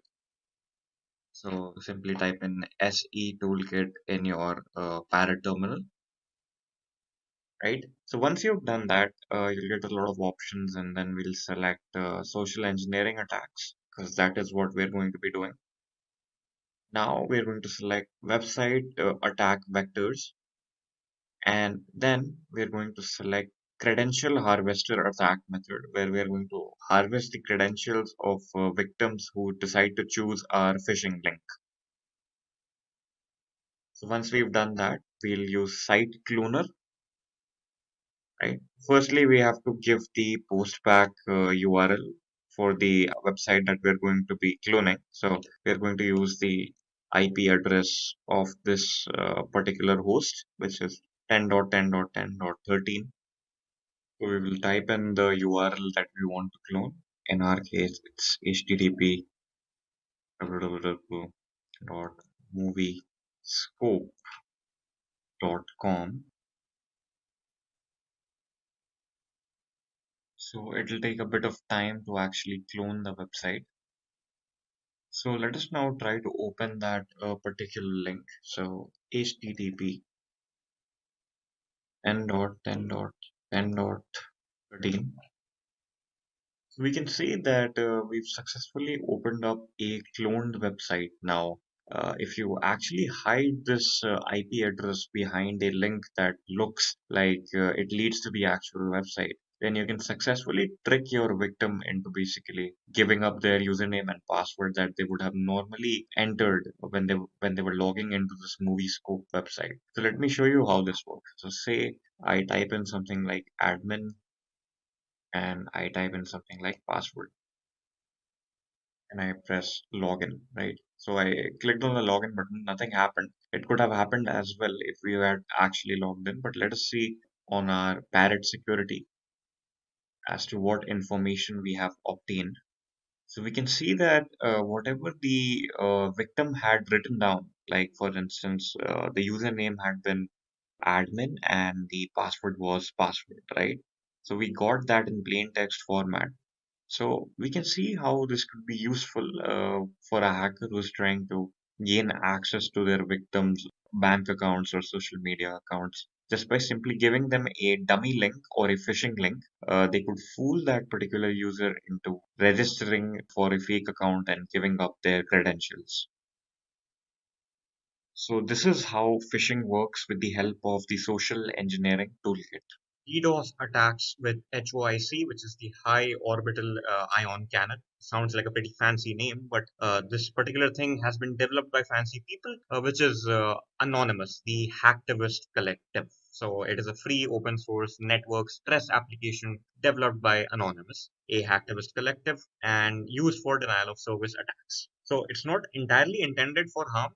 It's basically used to test the proficiency of a network in handling high traffic. So, what is a denial of service attack? It is essentially an attack where a particular host or a particular server is flooded with requests. So, these particular web applications these days they work on a request response basis. So, the client sends a request to the server sends a response back. It goes on and on. That is how a website works. So in this particular case, what will happen is a lot of like thousands or to millions of requests would be sent to the web server at once. And then obviously the web server will slow down and it will crash at some instances, or it will slow down to the extent that none of the other users are able to use it, right? So that is essentially denying them the service. So that is why it's called denial of service, right? So DDoS, it is exactly that, but at a much higher extent, where you're using these botnets, you're using these bots that are present all around the world. So it is harder to detect a DDoS attack, because in a DDoS attack, what will happen is all of these attacks, all of these requests will be coming from different hosts, right? So it's not entirely easy to identify if they are malicious in intent or not, right? That is what a DDoS attack imitation is, what a high orbital ionic cannon will do. You can simply click on the fire the laser button, and it will send a plethora of requests to a particular server at once, and then you can see how well the server deals with that, right? Or if the server is able to sort of subvert that attack. So that is what a denial of service attack is. So let us understand how this works in the tutorial. But before we actually do that, we also need to understand about anti-DDoS Guardian, which is a tool to prevent exactly this. So there are DDoS attacks. So there are tools to prevent those DDoS attacks. So anti-DDoS Guardian is a high-performance DDoS protection software for Windows servers, specifically the Windows servers that we are going to be using today,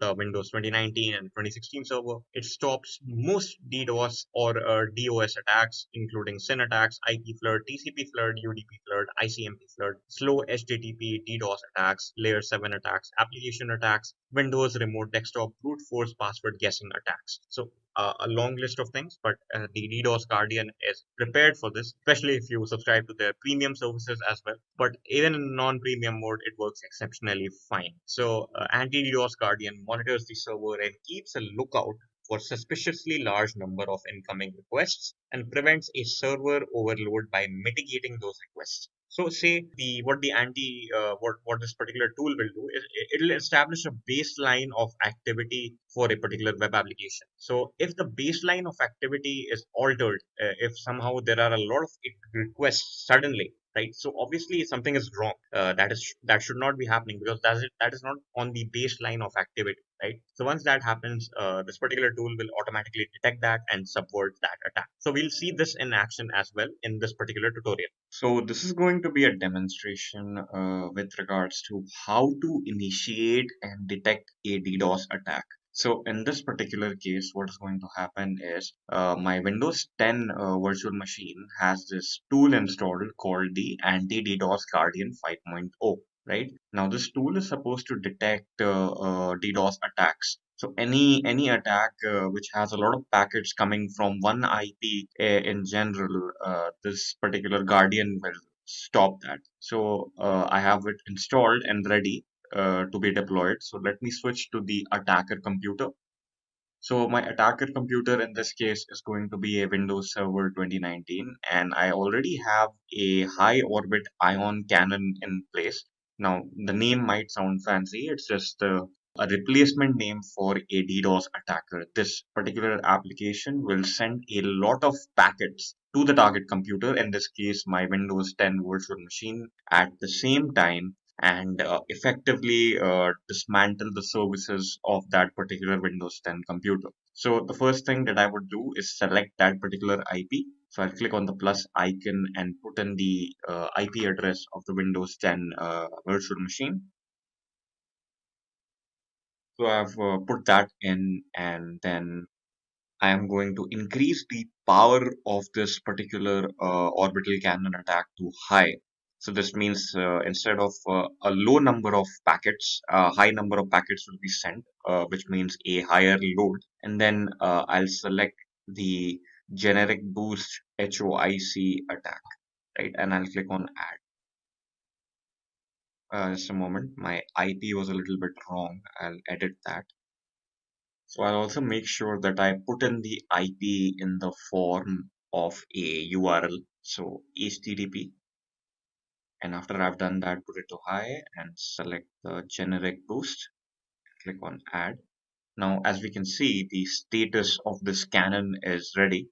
I just have to simply click on this red button over here, which is fire the laser.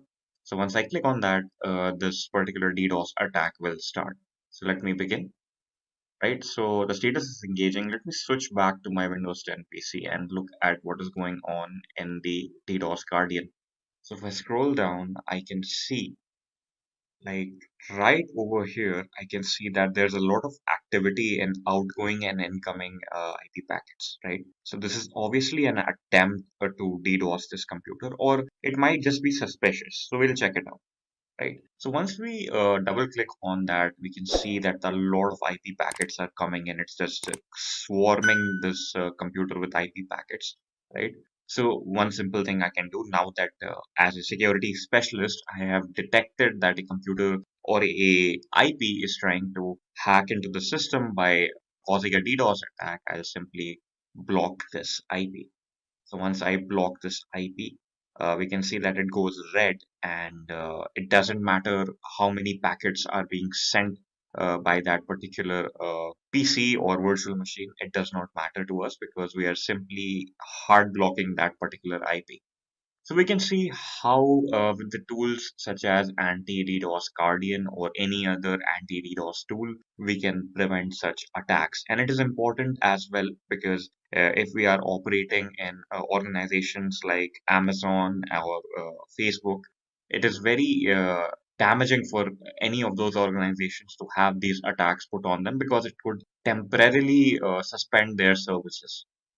Session hijacking with BetterCap. Now, BetterCap is a tool that is used for this particular task, which is called session hijacking. So, essentially, when you log into your social media accounts or your bank accounts, what happens is these particular websites are generating a session key for you. Now, this session key is valid only and only for you because they need to provide you with the privacy because these particular accounts are very sensitive. So BetterCap is a tool. If your session is unprotected, BetterCap is a tool that can detect all of these things and essentially get access to your session, right? That is called session hijacking. So if your session is unprotected, BetterCap can give the attacker access to your username and password. So it is also used as a tool for a lot of engineers, red team users, and researchers. To it is an essentially easy to use all-in-one solution with all of the features that they might possibly need to perform reconnaissance and understanding how susceptible systems are to Wi-Fi network attacks or how their Bluetooth low energy devices are susceptible or wireless HID devices and devices all spread all across the Ethernet networks, right? So if your session is unprotected, BetterCap can very easily capture credentials and sensitive information or confidential information from unprotected sessions on a particular network. So if you log into a particular website, BetterCap has got it. It'll basically get your user ID and login credentials, and then the attacker has access to that as well. So it is used as an application to test whether these sessions are protected or unprotected. So let us understand how this works in action. So in this particular tutorial, we're going to be doing two things. The first thing that I'm going to do is turn on my Wireshark, wait for that to open up, and then I'll select my Ethernet device. So I'll skip this particular thing, remind me later, and then I'll select Ethernet 2, right? So I have begun monitoring Ethernet 2, right? So all of the packets that are being transmitted from one particular device to another in this particular network, I can monitor from this Wireshark outlet. Now, to demonstrate network sniffing in action, we're going to switch back Parrot Security. So I'll just log into this. So once I have logged into that, the next thing that I'm going to do is open up the terminal in Parrot Security. And we're going to be using BetterCap, obviously, to initiate this network sniffing attack. So firstly, I'm going to switch to the root user in this terminal of Parrot Security. So for that, I'll type in sudo su, and then I'll type in the password, and then I'll go back to the root directory. So now I am in the root directory. Now I can run BetterCap. But before we do that, actually, we need to find out the name of the Ethernet device, similar to how we found that out when we were using Wireshark in Windows 10. So I'll type in ifconfig. Right. So in ifconfig, we can see that this particular IP address is our IP address, and this particular Ethernet device name is ETH0 is the name of the Ethernet device that we're going to be using in Parrot Security. So let us begin with that. I'm going to clear this up. So now that I know the name, I'm going to type BetterCap hyphen iFace ETH0, which is the name of the device. And then I'll press enter. Now what we can do is type help, and it will give us all of the possible commands that we have for BetterCap. So we want three things on, which is netprobe, netrecon, and netsnif. So we're going to turn them on one by one. Netprobe on, netsnif, no, netrecon on, and netsnif on. So once we do that, it will start sniffing all of the network activity in the subnetwork, which consists of all of these virtual machines, right? So to see basically what is going on, we'll switch back to Wireshark and see what's going on. So let us switch back. Go to Windows 10 again, right? Now we can see certain activity happening in Wireshark. So we can see the sniffing activity in the works. We can see the recipient is 10.10.10.13, which is the Parrot security IP address, which we saw earlier on. And we can see that these particular messages, like who has this particular IP, and all of this information is being sent to 10.10.10.13. So we have successfully detected a particular IP which is sniffing the network. So that is how network sniffing happens, and Wireshark is how we can detect network sniffing.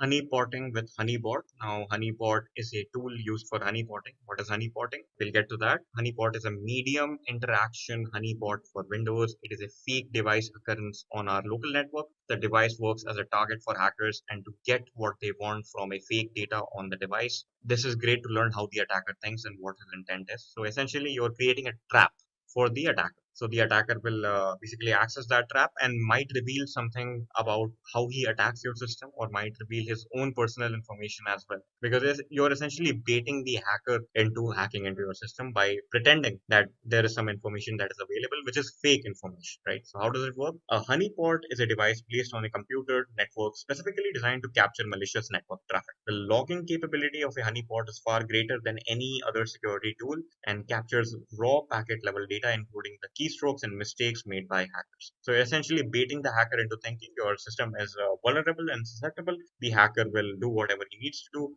and might reveal something about himself or something about the nature of the attack that he's trying to carry out, right? So all of this information is very relevant for security team experts because they can understand how these hacks work. And secondly, to basically track down any person with ill intent, essentially, because any person who commits a mistake and is caught can be caught using a honeypot. So let us understand how this works in practice. So as it can be seen here on my Windows Server 2016 virtual machine, I have my HoneyBOT service currently open, right? So this is being used to monitor any activity that happens. Now, the next thing that I'll do to basically imitate an attack is I'll switch to my Parrot security terminal. So let us open up the terminal and switch to the sudo user. So once I have done that, I'll simply put in an FTP request to 10.10.10.16, which is my Windows Server 2016 virtual machine's IP. When I press enter, it says connected to 10.10.10.16. So if I go back and switch back to my Windows Server 2016 and check back in my honeypot, simply by firstly I'll log into that. So we can see that there's some information available over here. So if I expand ports, right, so I can see this. So the thing that I can do is view details.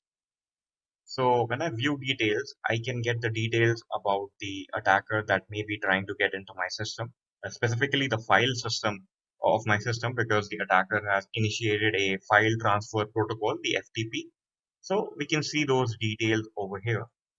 We can see the packet information over here when I open up the view details section, right? So if I close this up and I expand remotes, we can also see the attacker IP, which is 10.10.10.13, which is the IP of my Parrot security virtual machine, right?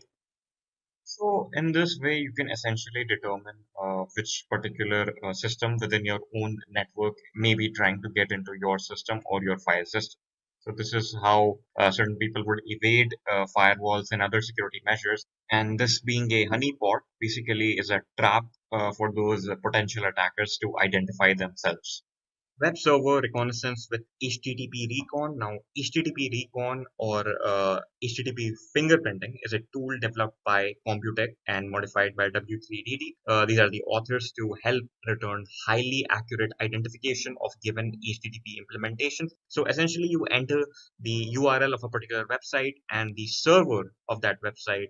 This particular tool will return the information of that server. So this is very important within professional vulnerability analysis because you need to ensure that your server's information is not accessible to any outside person. So if you run the HTTP recon tool for your particular web application and some sensitive information with regards to how your server is operating is revealed to the attacker, that is a very risky thing, and you should ensure that whatever means you're implementing in your particular website is subverting those particular risks, right? So that is the entire role of HTTP recon in the professional security community. It is used by hackers to essentially gain information with regards to how your server is operating. It is used by security professionals to patch those things up, to not basically allow that information to be revealed to the hacker. Let us understand how this works for websites. From footprinting of a particular website, we can also use HTTP recon. So let us open that. You can open that up without any administrative privileges, but that might cause some issues. So I'll open that up with administrative privileges. So once you've opened that up, I'll expand this a little bit. So in here, you can write the website name that you want to footprint. So in our case, let us type in www.intellipaat.com, right? So once I've written that, stop, and then I'll click on analyze. So it will take a bit of time, but it will give us all of the footprinting details of this particular website.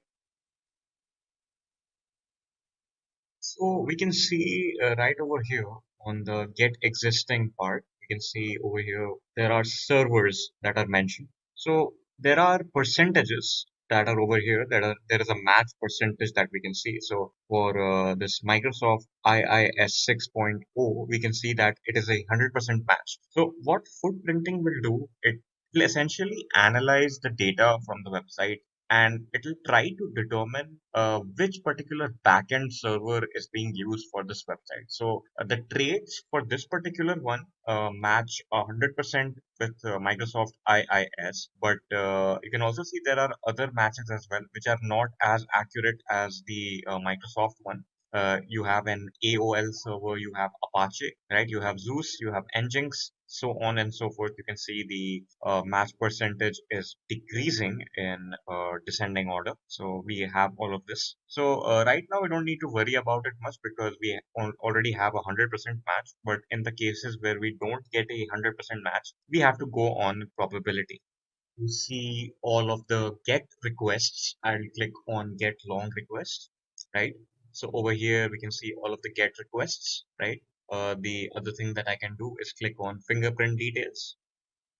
So one of the most important details that we can see over here is that there's a protocol name and there's a protocol version which is 1.1. So hackers can essentially use these details in order to basically maneuver their hacks in accordance with the exploitations that are available for these particular protocol versions. So you can see if you are a hacker with a certain level of knowledge, you can manipulate all of this information to basically help you out in whatever hack you're planning to do. So this is a software utility in order to basically recon a particular website to perform footprinting and reconnaissance.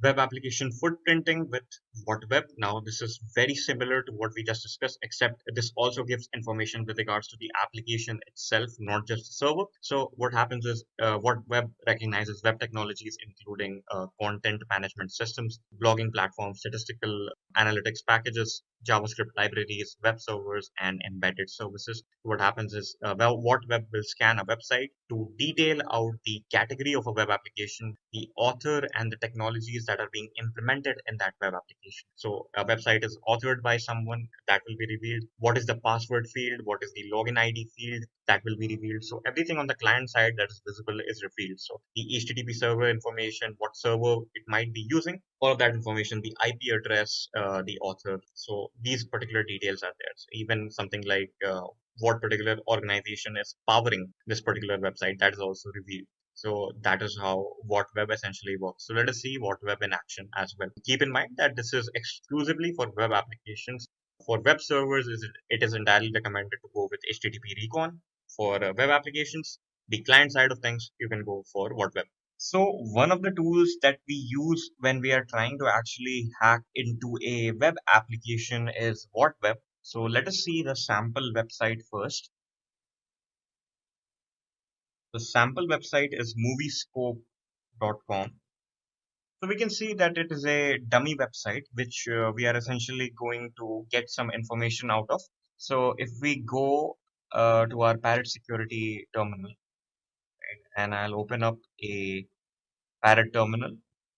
So I'll first switch to sudo mode. So for that, I'll simply type in sudo su and enter in the password for my sudo account, right? And then I'll change my directory to the root directory. And afterward, I'll simply type in what web, right? So this is a utility that is present in Parrot Security, which is used for this exact purpose. When I enter that, it will give me a help, essentially has some help commands as to what the usage format for what web actually is, right? So if you want to actually run this on a particular application, so for instance, on this particular subnet, the website that we previously saw, that was moviescope.com exists, right? It exists on the Windows Server 2019. So if we simply type in what web and type in moviescope.com and I press enter, it will take some time and then it will give me some information, right? So we can see certain information with regards to what web. So the information that I'm currently getting is from FortiGuard server. So what I want now is I want to actually get the information about the web application. So for that, I'll change this to HTTP. I'll enter in the protocol and I'll type in what I typed in the web browser. So www.moviescope.com and then I'll press enter. So we can now see that it is actually not forbidden anymore. It is actually getting us the right information, right? So this is a bit jumbled up. Let us get this in detail. What if we want all of this in detail, right? So for that, I can simply add in an option over here, which is a hyphen V, and then I press enter, right? So this will give us all of the information in much detail. So if I scroll up, I can see that the main page that I logged into with the help of this particular URL is the login page for Moviescope. We can also see the IP. So this is the IP that is resolved when I type in moviescope.com. So this is the IP that we are actually connecting to, right? We can see that the server is based in ASP.NET. And if we go down below, we can see that some details associated with all of the technologies that are being used in this website are mentioned. So the detected plugins under that section, we can see that certain information of ASP.NET is given. We can also see HTTP server information, the meta author information. So the string is EC council in this case. And down below, we can see the HTTP header information.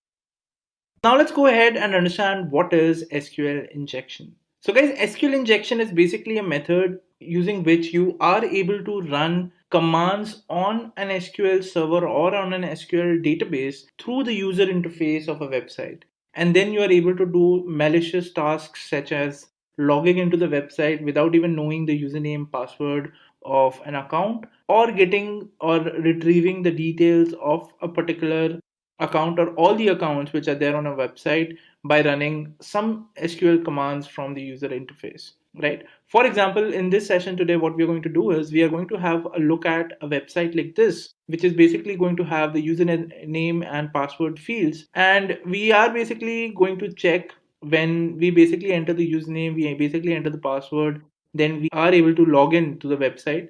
But what happens when you do not know the username or when you do not know the password, how can you inject an SQL query from this user interface and log into the website without even knowing any username and password, right? So that is something that we are going to understand.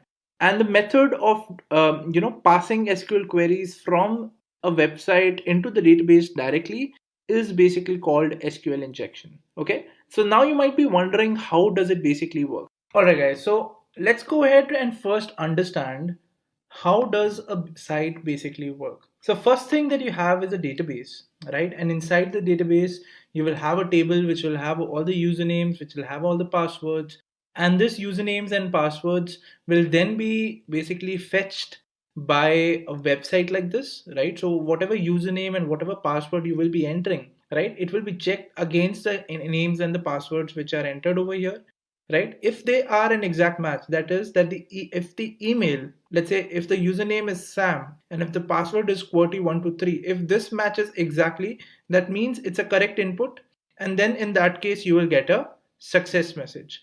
In case the username is Sam but the password is something else, let's say the password is not matching what is there in the database, in that case the output or the input will be wrong, and with that even the output will be failed, right? So first of all, we will need an application which is going to work like this. And what I've done is I've created a sample application which works exactly like this. So I have is basically a website. So basically I have written some code in Python, which is basically going to help us have a web page, right? So let's run this code. So let me just run it quickly. Python 3 1.py. And with this, my code is now running. So if I go to my browser and if I go to localhost 5000, this is the website which I created. Now in this website, what I can do is I can enter some username, I can enter some password, and then I can sign in. I can check whether that username and password is correct or not. Okay. So what is the username and what is the password? It will be basically be picked up from MySQL. So this is the username, this is the password which I have in the database as of now. So if I enter a username which is Intellipaat and if its password is Intel123, in that case, I will get a success message over here. So let us try that. Let us enter Intellipaat and let us enter the password as Intel123. Let me click on sign in and you can see the messages login is successful. Similarly, if let's say I enter the username as Intellipaat, and now let's say I enter a wrong password. Let's say I enter Intellipaat123, let's say 4. So if I click on sign in that case, it is going to tell me login failed. Why? Because in my database for the username Intellipaat, the password is Intel123. So I can add more usernames over here. So let's say if I add a username, let's say insert into user, let me enter a username. Let's say the username is sample and the password for the same is going to be sample123.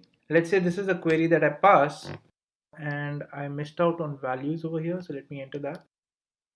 Okay, so now if I check my database, so these are the 3 records that I have. So my username is sample and my password is sample123. So now if I go ahead and if I try this out, so if I enter the login name as sample and if the password is sample123, if I click on sign in, you can see the password is login is success, or the output is login is success. If I, let's say, enter some wrong password and if I click on sign in, it will say login as failed. So guys, with this, you now get to know that the website is working, right? And this is the prerequisite that you need in order to understand how SQL injection will work. Now, what we're going to do is we're going to spoof this website into believing that I am a correct username, or the username that I am entering and the password that I'm entering is correct. Let's see how we can go ahead, or how to do that. Let's go ahead and understand. But before doing that, you will have to know some basics about SQL injection. So let's understand those basics. So guys, these are some commands or these are some syntax that you need to know in order to perform this attack, right? So first of all, what you need to understand is what is the meaning of hyphen. So whenever you enter hyphen in an SQL query, that basically means it's a start of a comment. What is a comment? A comment basically means in this Python code, if I want to make this line a comment, which when basically a comment is made, then basically that line is not processed or that code is ignored, right? So if I wanted to make this line a comment, what I can simply do is I can add a hash in front of it. And now you can see this code has now become gray, which basically means when I will be running this code now, this line will be ignored. So in SQL, if you want to add a comment, the line hyphen hyphen. So wherever you will write hyphen hyphen, all the commands after hyphen hyphen will be ignored. All right. Then you have something called as OR. Now what is the OR operator? OR operator basically means either of the input should be true. So if I'm using this website, either the username or the password should be correct. All right. To simulate this, let me just go to my database. So let's say I enter something like this. So if I enter select star from user where username is equal to Hemant, right? This is correct. The username is there, or password is equal to, let's enter something random. Then it should tell us whether this username is correct or not. This is a query. Let's hit enter. It says password in where clause. Okay, so not password, sorry. It will be pass. The column name is pass. So can you see it is still returning me the username and password saying that these exist. Why? Because I've used the OR operator. But this is not the correct output, or this is not the output that I want when I'm trying to log in.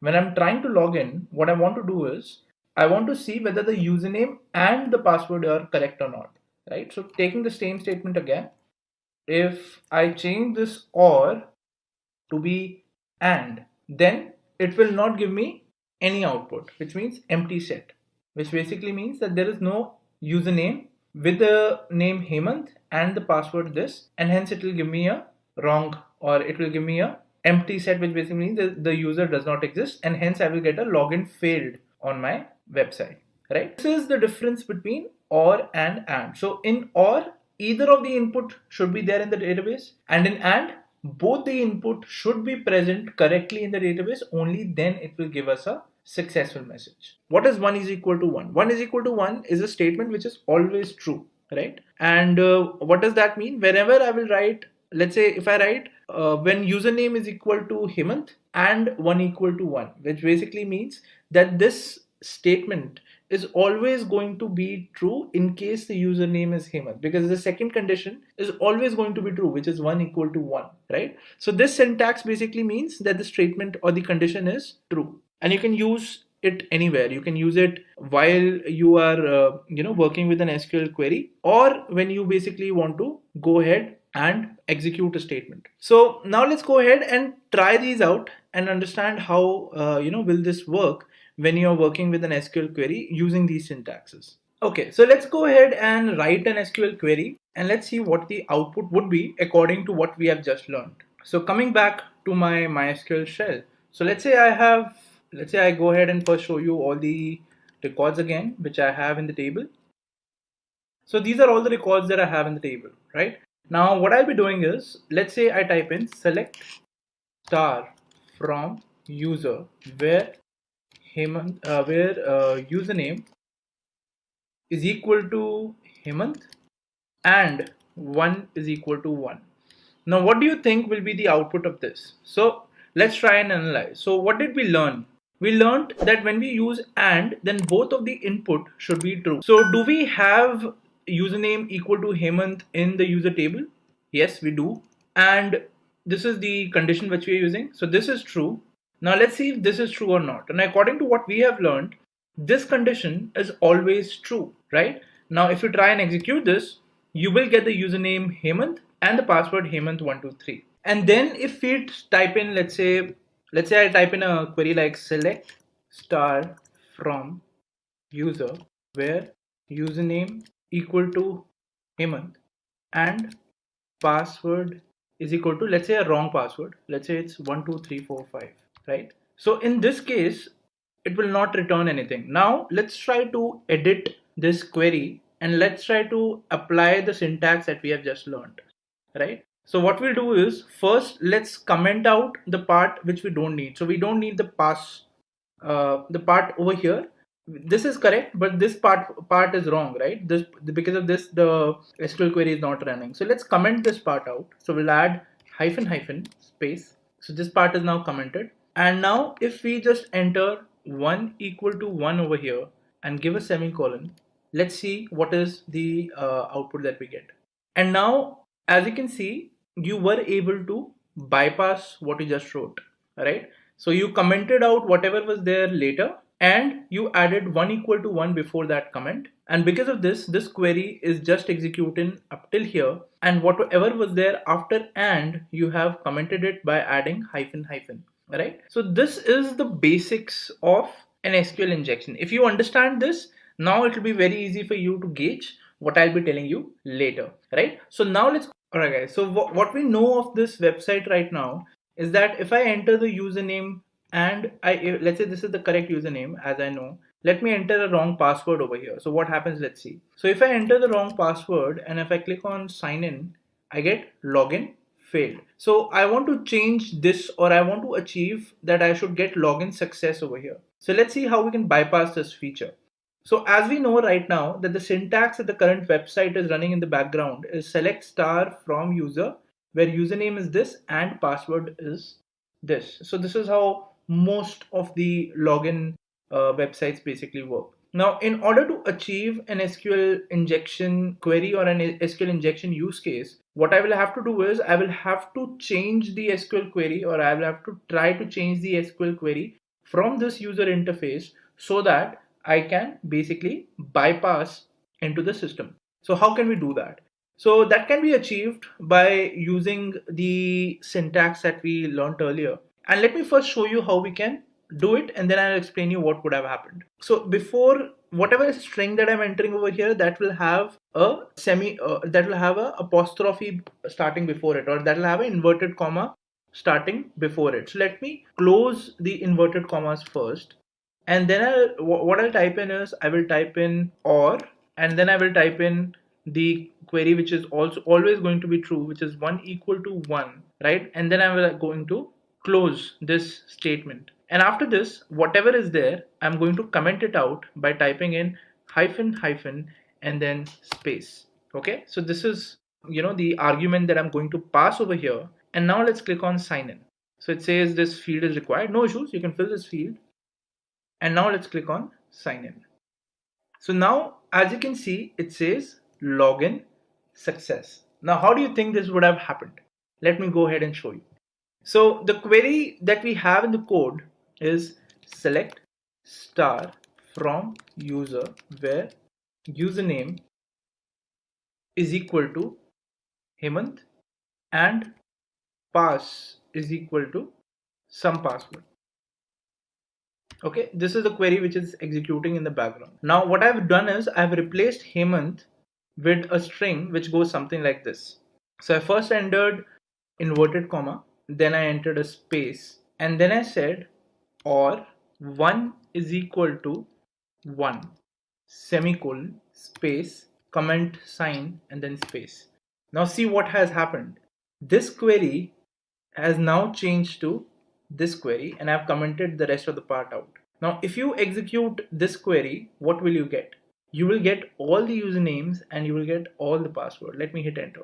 Can you see? I've got all the usernames and I've got all the password. And because this is something which is not an empty set, the website is now telling me that the login is successful. So guys, this is a very simple and this is a very dangerous SQL injection that we have just done, because not only you have got access to the website, not only you have spoofed the website, but in case you are able to get this result set out through some method, you will be able to get all the usernames and all the passwords that are there on the database of this website, right? So guys, this is how you do SQL injection. Now that we know, let's have a quick quiz question, guys. And the question we have here is, a DDoS with 20 to 40 Gbps is enough for totally shutting down the majority network infrastructure. Is this statement false, true, both 1 and 2, or can't say? Think thoroughly and mention which option do you think is right one in the comment section below with 1 or 2 liner explanation as well. Just a quick info, guys. Intellipaat provides an advanced certification in cybersecurity by EICT Academy IIT Guwahati. You will get to learn the most important concepts such as ethical hacking, penetration testing, and network security in this course. You'll get to learn from IIT faculty and industry experts. Reach us out to know more. Injection is done, let's go ahead and understand, is it really important to prevent SQL injection? So you might be wondering now, whatever I've told you, not a lot of people will be knowing about it, right? And that is actually true. Not a lot of people know about how to hack websites, or what would be the purpose of someone hacking your website. So probably it just happens to big companies like Sony, like LinkedIn, like Twitter, right? So why should you be worried about it? So that's a valid point. But imagine right now if you're doing a startup, right? Probably right now the need is not there. But if something like this happens to your website, because as we are growing towards a more technological world, a world which is more online, more and more people are getting the skill sets to work online or use the internet.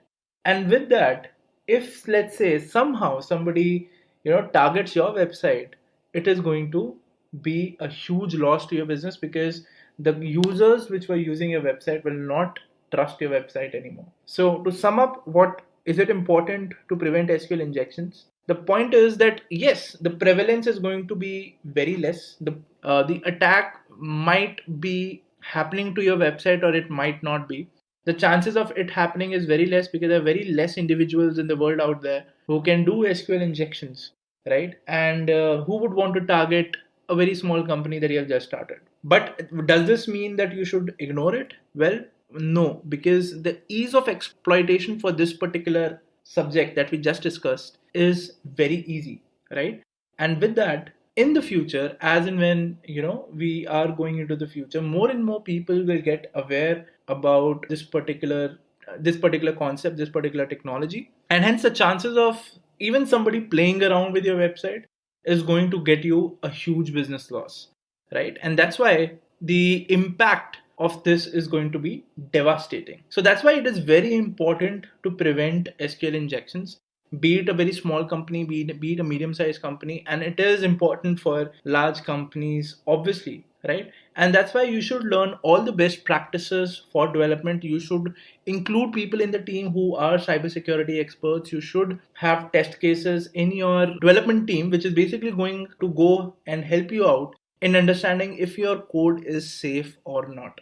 Because it does not matter if your code is just working, your code has to be safe as well. And this is why the demand for ethical hackers, the demand for security specialists is now increasing day by day, because companies have now started to recognize that yes, this is a threat, yes, this is something that needs to be addressed. Okay, so with that said, how to prevent SQL injections? Now you will say, okay, so it's very important to prevent SQL injections, but how should you go ahead and advise a company so that they can prevent SQL injections? So let's understand that. So first thing is, you should use the principle of least privilege, which basically means, let's say this website is able to insert or select data out of the database. So this website should have a username which has the least privileges allotted to it, so that it can only do what it is supposed to do. For example, we just saw that if we use this website, we are able to list all the usernames and all the passwords which are there in the table. So probably that should be a permission which should not be allowed to the user who's going to be assigned inside your code. For example, if you have a look at the code, the username that we have given over here is root, and that is absolutely wrong. You should never use root, or you should never use an admin user in your code. So it's very important to have a username which is going to have the least privileges, the privileges which will only help you to get the work done, and that should be assigned to your code. So that's point number. Second point is that all the passwords, all the usernames, if they can be hashed in some way, then also this attack can be basically avoided. How? Because right now we relied on the fact that whatever I'm entering, it is not being encrypted somehow, and then it is plainly being passed to SQL. But what if we put in a system in between which can basically encrypt all the data or all the user inputs that you're giving, and that encryption is basically tested out in your or it is passed to SQL as an argument.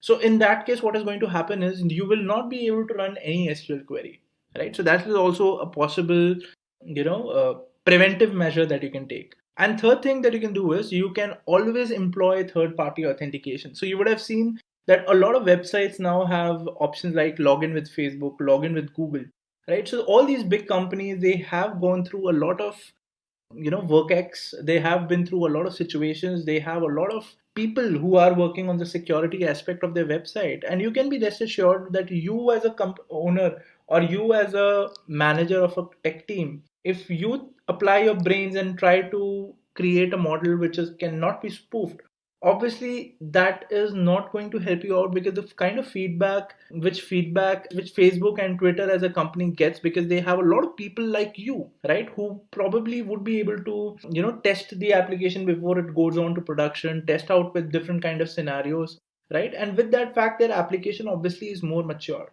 right? So it's always a good idea if let's say you do not want to go ahead and just make your application secure, because otherwise your thought would be just in making your application secure, whereas your stakeholders would want more features in your application, right? So if you have to balance both of them, why not use things which are already available? And with that fact, why not use the third party authentication tools which are already available out there, right? So this would be some of the methods that you can use to prevent SQL injections, and obviously there are more ways as well.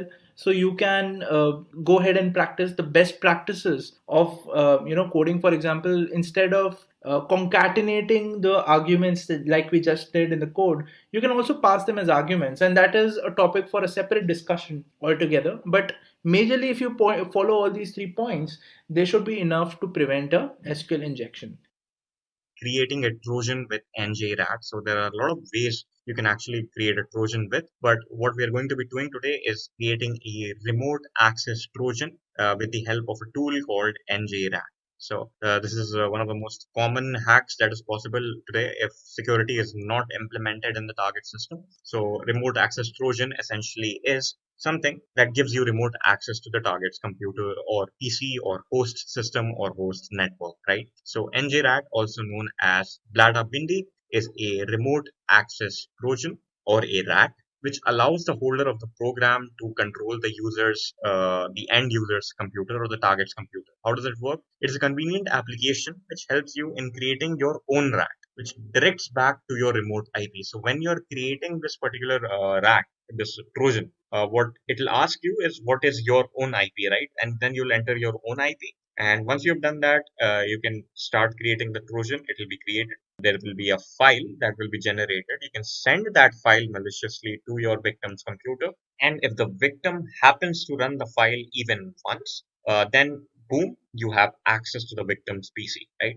So which means that you have access to the victim's file system. You have access to the victim's command line terminal. You can remotely operate their computer if you have to. One of the most scary things is you have access to the victim's web camera if that is there in the victim's computer. You can get the passwords that are cached in the victim's computer. You can open the chats in that victim's computer. You can see the amount of damage that you can cause with this particular tool if it happens to run on the victim's computer. So it's usually detected by antivirus softwares, but if you're intelligent with how you implement it, you can basically get access to the victim system. Now, this is highly recommended not to try it with somebody you don't have permission, because this is something extremely illegal to do. But this is very much a practice that is followed when you are in an ethical hacking job, and it is your task to basically find how vulnerable your system is to these rats, right? You'll create a rat and see if you're actually able to do anything with that rat, and if the rat is actually detectable by that target system. So njRAT is a convenient application, helps you creating your own rat, and once the Trojan is launched, like it's packaged, it's created, it's sent and launched to the target system, it remotely connects the target system to the attacker system without the target's knowledge. So you'll just simply click on the executable, nothing will happen, and you'll think, okay, you'll move on. but you have actually started a process which has connected your system to a attacker's computer, right? Now the attacker can see all of these things. You can see it. There's a very convenient drop-down menu on the attacker's end where he can access all of that information that you can see. Like the drop-down menu has all of those things, right? So let us implement this in real life by actually implementing this on virtual machines. So we'll do that just about now. So let us implement a RAT in real life and practice. So we are going to be using njRAT. Now this is a tool which is used to create remote access trojans.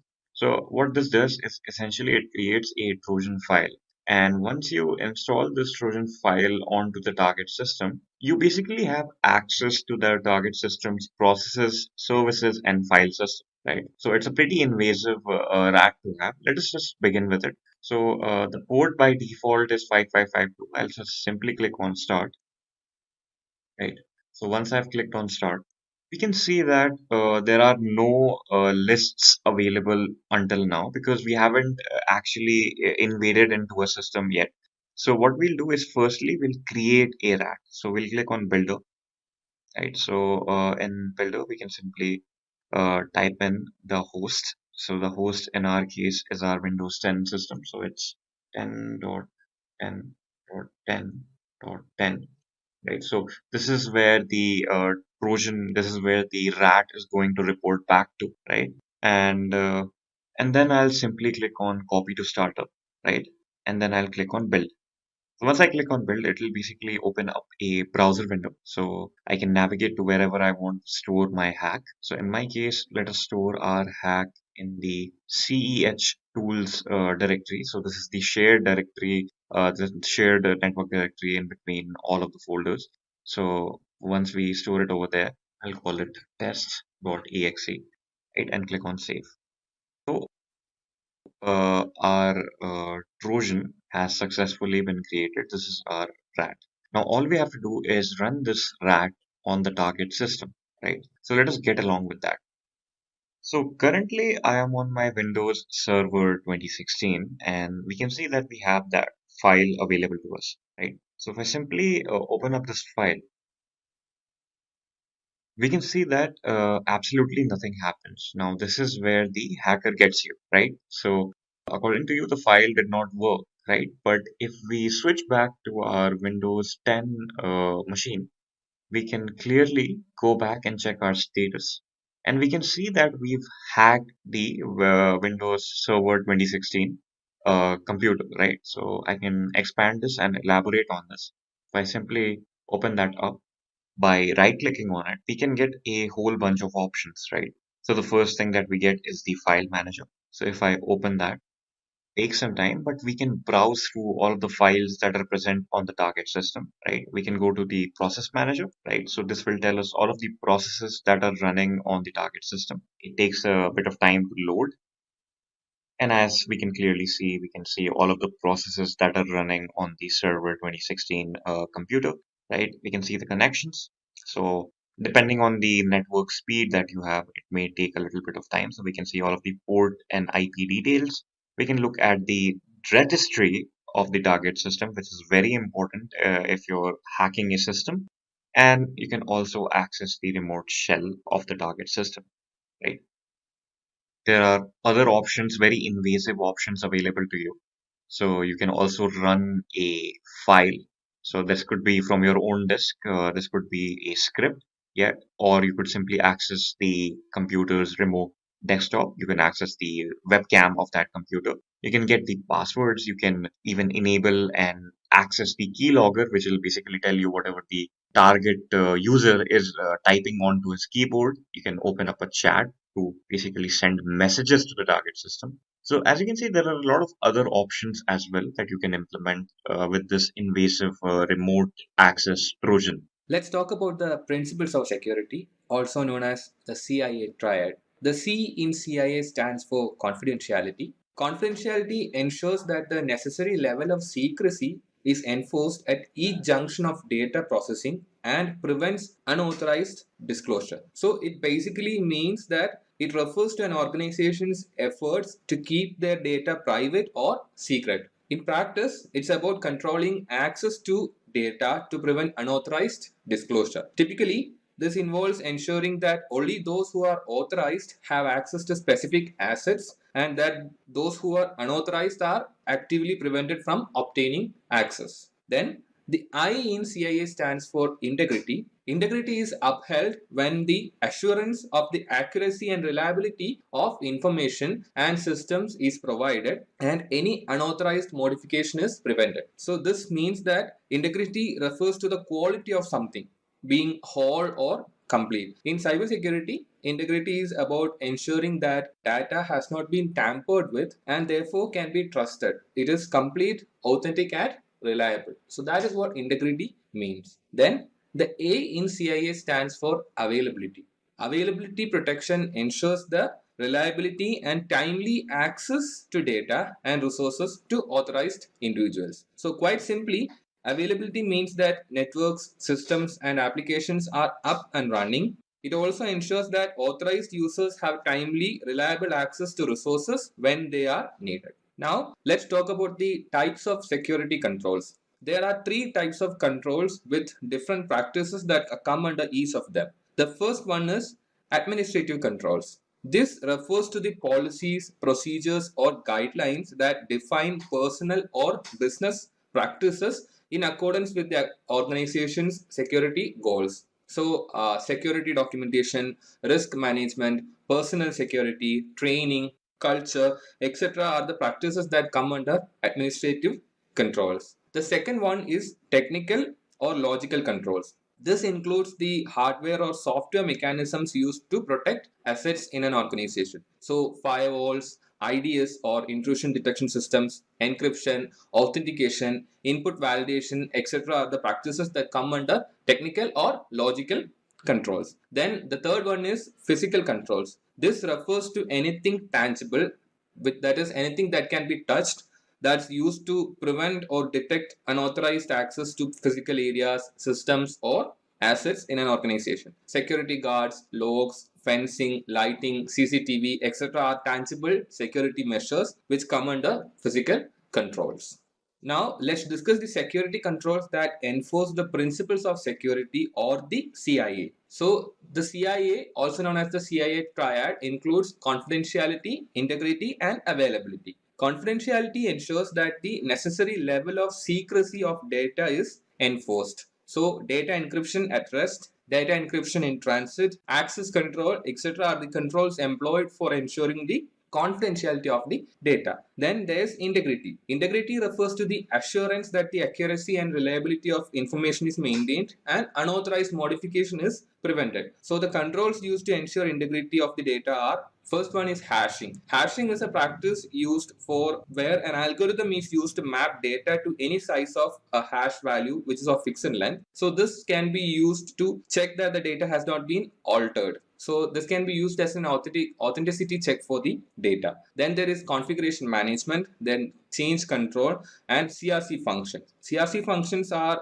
cyclic redundancy check, which is an error detecting code commonly used in digital networks and storage devices to detect accidental changes to raw data. Then there's availability. Availability ensures reliability and timely access to data and resources to authorized individuals. So clusters, load balancing, RAID, which stands for redundant array of independent disks, which is a way of storing the same data in different places on multiple hard disks or solid state drives to protect data in the case of a drive failure. Then backups, co-location, etc. are the practices that come under availability to ensure the smooth availability of all the systems. So these controls work together to provide a healthy, safe, and productive environment.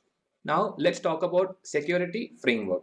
So framework refers to the basic structure underlying any system. So a security framework, when done properly, will allow an organization to more intelligently manage their information security risks. So the framework is actually a compilation of the policies and practices that are used to ensure the security of critical infrastructure. A security program is a framework. Organizations are free to plug in different types of technologies, methods, and procedures to accomplish the necessary protection level for their environment. So a framework can include different programs, different methods, different technologies, whichever are necessary for the security scenario that the organization requires.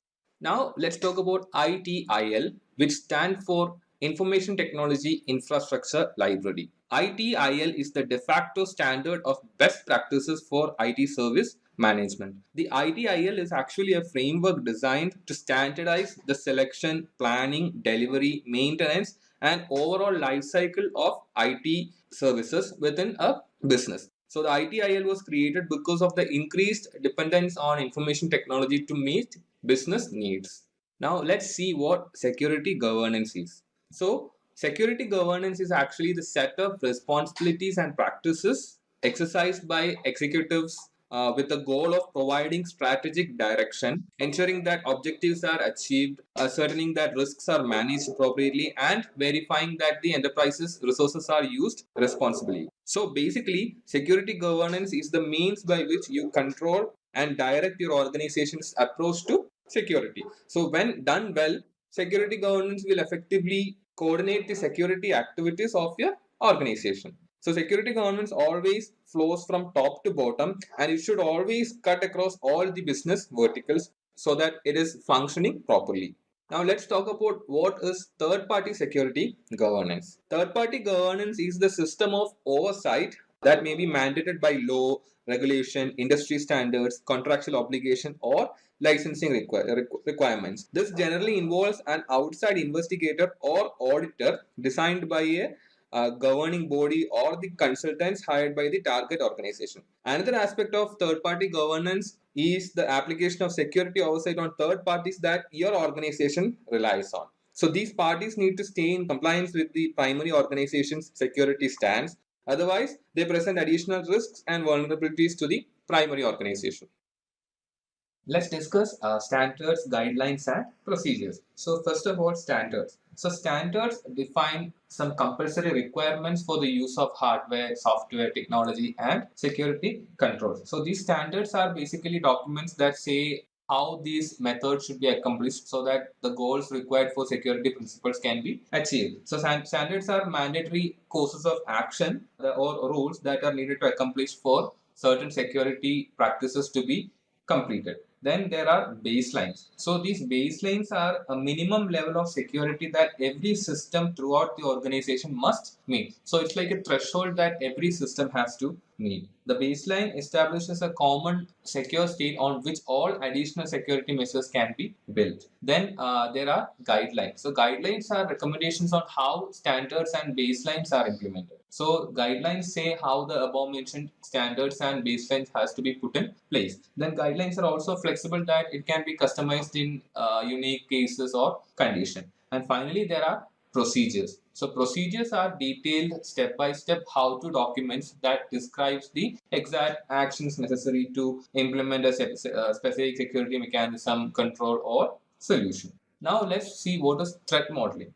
So threat modeling is a security process where potential threats are identified, categorized, and analyzed. It can be performed as a proactive measure during design and development or as a reactive measure once the product has been deployed. There are different types of identifying threats, and they are: the first one is identifying threats focused on assets. So this method uses asset valuation results and attempts to identify threats that are valuable to these threats that are focused on these valuable assets. Then there are identifying threats focused on attackers. So sometimes it is possible to identify potential attackers and the threats they represent based on their goals or the procedures that they use. So these procedures are known as TTP or technique procedures. Then there are threats that are focused on software. If an organization develops a software and it can consider potential threats against its specific features and input mechanisms. Now let's see what is risk management. So risk management is the process of identifying and assessing risk and then reducing that risks to an acceptable level. So there is no such thing as a 100% secure environment. Like we cannot say there is all the risk can be completely removed. So what risk management does is it identifies and reduces risk and then ensures that that risk is maintained at the level that is not harmful. Then information syst risk management policy. We'll see what is the information systems risk management policy. The first one is It includes the objectives of the information system risk management team. Then it has information about the level of risk the organization will accept. Then it has formal processes of risk identification. It has the responsibilities of teams and individuals. It has the mapping of risk to internal controls, and it also has key indicators to monitor the effectiveness of controls.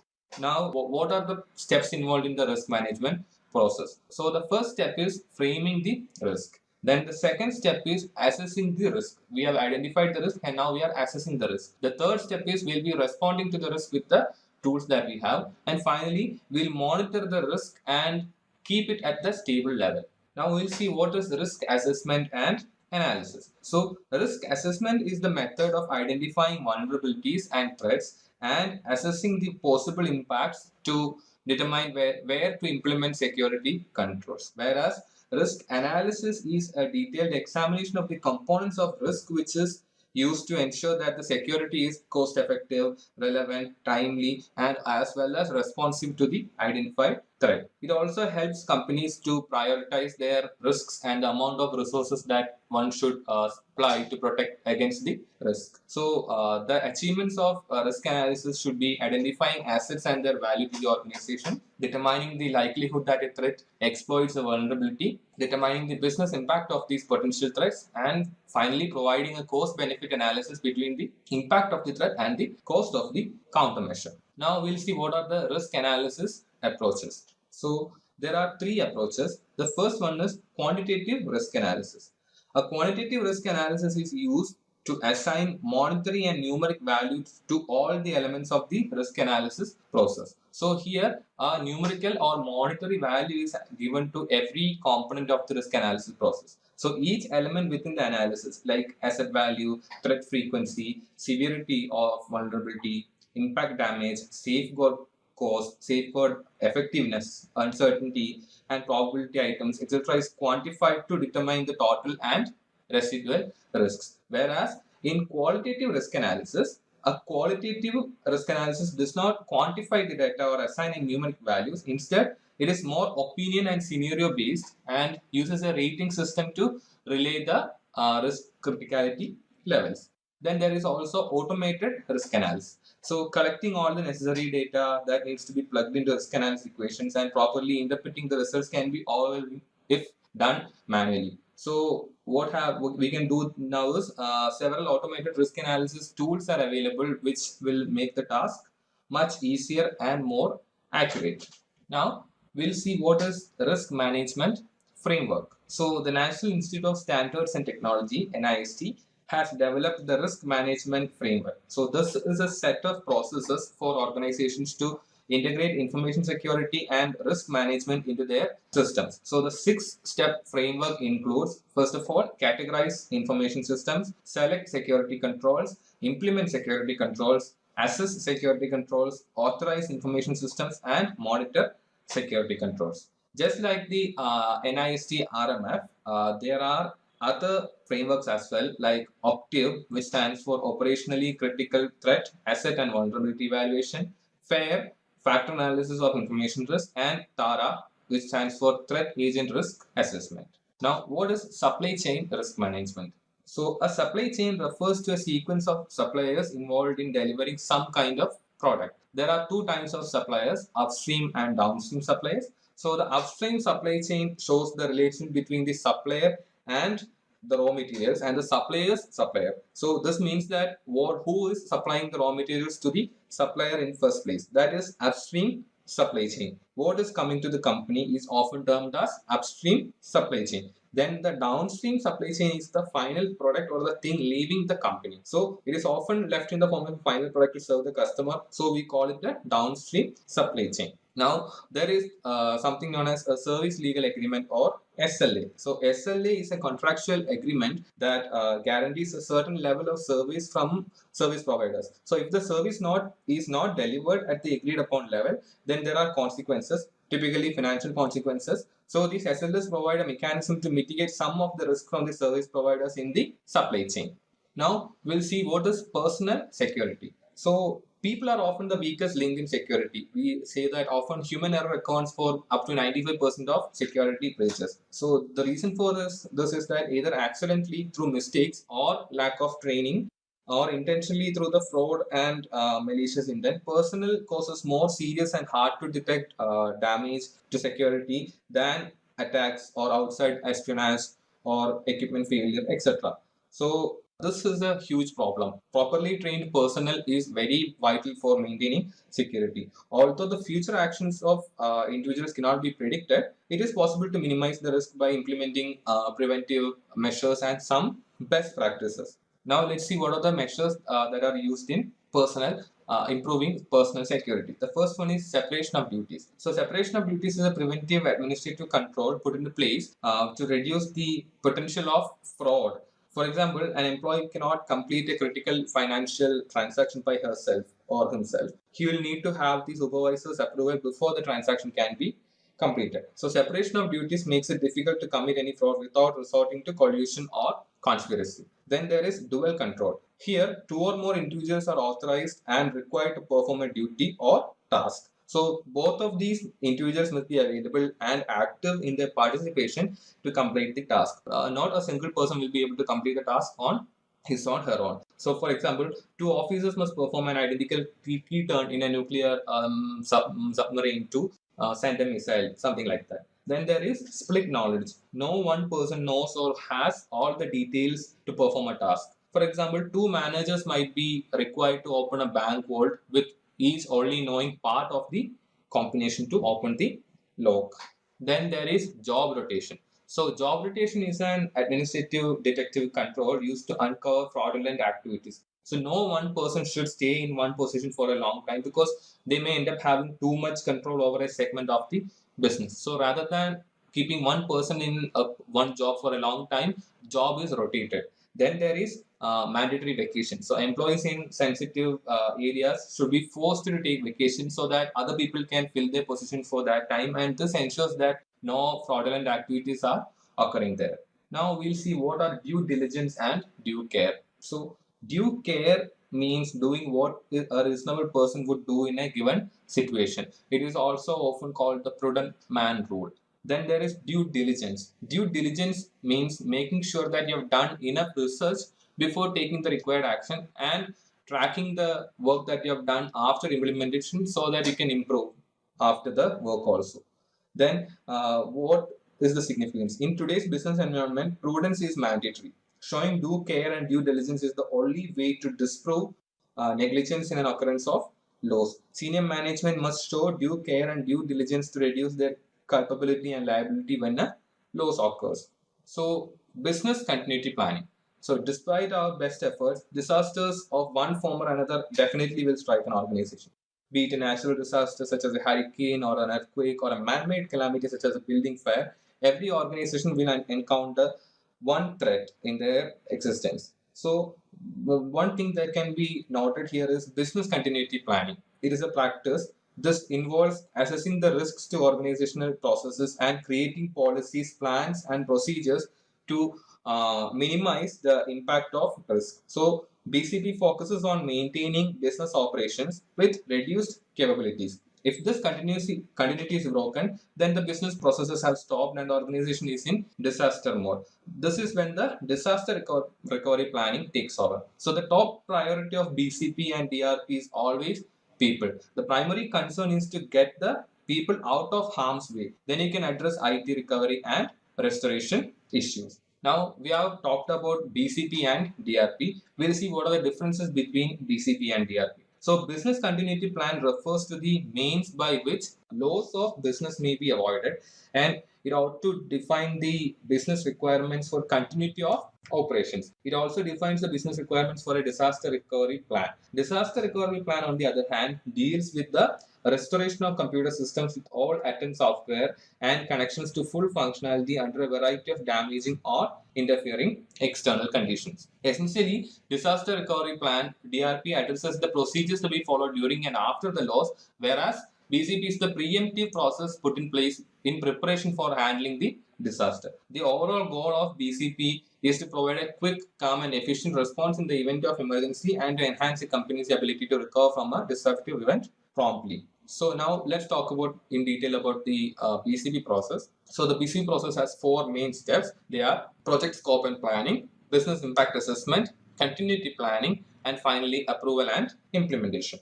Now let's talk about the laws that are connected to cybersecurity. The first one we are talking about are criminal laws. So criminal laws are laws that are put in enforcement by the police or the law enforcement agencies so that people are prohibited against acts such as murder, assault, robbery, etc. These laws also make sure that penalties are paid to the court or the government for committing these crimes. There are also a number of criminal laws that are put in place to serve the society against computer-based crime also. Then there are civil laws. So civil laws form the bulk of our body of laws. So civil laws basically maintain the order of our society. So it governs matters that are not crimes but that require an impartial arbiter to settle between individuals and organizations. So examples include contract disputes, real estate transactions, employment matters, etc. Usually, law enforcement authorities do not become involved in matters of civil law.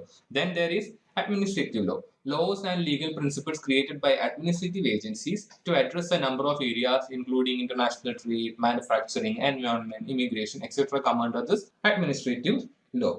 But when talking about laws related to computer crime, earlier computer crime prosecutions were attempted under traditional criminal law, and many cases were dismissed because judges thought that applying traditional law to this modern type of crime was too far of a stretch. Legislators responded by passing specific statutes that define computer crime and laid out specific penalties for various crimes. So these acts were created because of the lack of laws pertaining to computer crimes, and they are Computer Fraud and Abuse Act, Computer Security Act of 1987, Federal Information Security Management Act. Now let's talk about the 3 categories of computer crime. So the first one is computer assisted crime. This is a crime where a computer was used as a tool to help carry out the crime. So the examples include attacking financial systems to carry out theft of funds and or sensitive information, obtaining military and intelligence material by attacking military systems, carrying out industrial spying by attacking competitors, and gathering confidential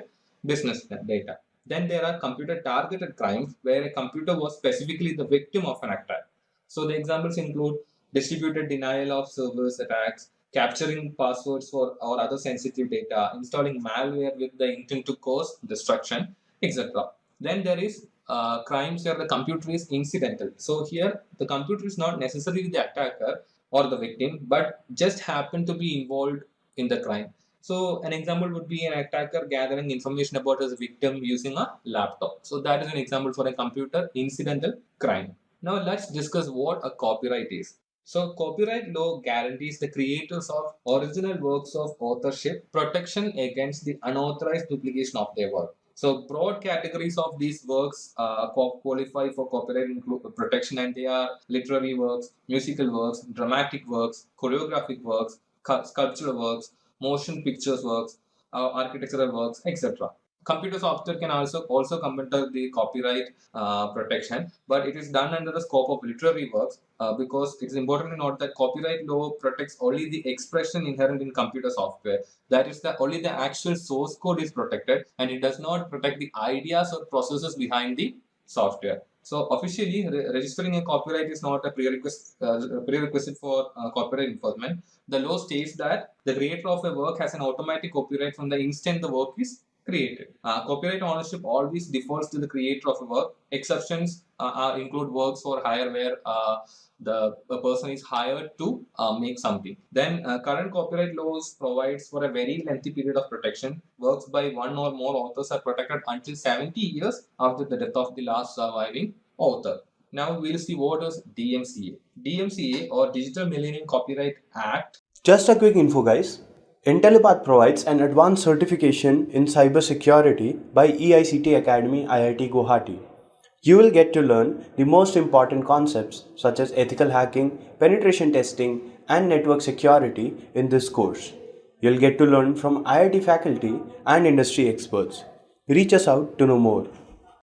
So this law prohibits attempts to circumvent copyright protection mechanisms placed on a protected work by the copyright holder. This also provides copy preventions for CDs and DVDs on the earlier times. The DMCA also limits the liability of internet service providers when their circuits are used by criminals violating the copyright law, given the service providers' activities must meet the following requirements. So, if the internet service providers' activities meets the following requirements, they can be stripped of the liability under if a crime is happening over their network. So, the requirements are: transmission must be initiated by a person other than the provider. Transmission, routing, provision of connections, or copying are carried out by an automated process. The service provider must not determine the recipients of the material. Any intermediate copies must not ordinarily be accessible to anyone other than the anticipated recipients. Just a quick info, guys. Test your knowledge of cybersecurity by answering this question. What is code red? A.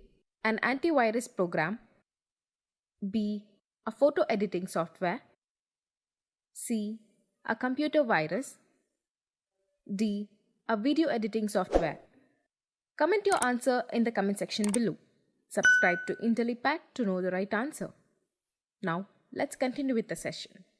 And the material must be transmitted with no modification to its content. Now we'll see what are trademarks. So a trademark is a type of intellectual property consisting of a recognizable sign, design, or expression which identifies products or services of a particular source or brand from those of others. So trademarks do not need to be officially registered to gain protection under the law. If you use a trademark during your public activities also, you are automatically protected and can use the superscript TM symbol to show that you intend to protect words or slogans as trademarks. Trademarks can also be registered if you want with the United States Patent and Trademark Office, USPTO.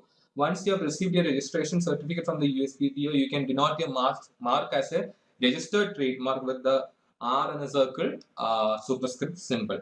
Trademarks are granted for an initial period of 10 years and can be renewed unlimited number of times with 10-year increment periods. Then there are patents. So a patent is an exclusive right granted for an invention, which is a product or a process that provides, in general, a new way of doing something or offers a new technical solution to something. So to get a patent, technical information about the invention must be disclosed to the public in a patent application. So they provide a period of 20 years during which the inventor is granted exclusive rights to use the invention, whether directly or via licensing agreements. At the end of the patent exclusivity period, the invention is in the public domain available for anyone to use. So for something to have patents, there has to be three main requirements. The first one is the invention must be new, then the invention must be useful, and the invention must not be obvious. In the technology field, patents have long been used to protect hardware devices and manufacturing processes. Recent patents have also been issued covering software programs. Now, what are trade secrets? So, trade secrets are a type of intellectual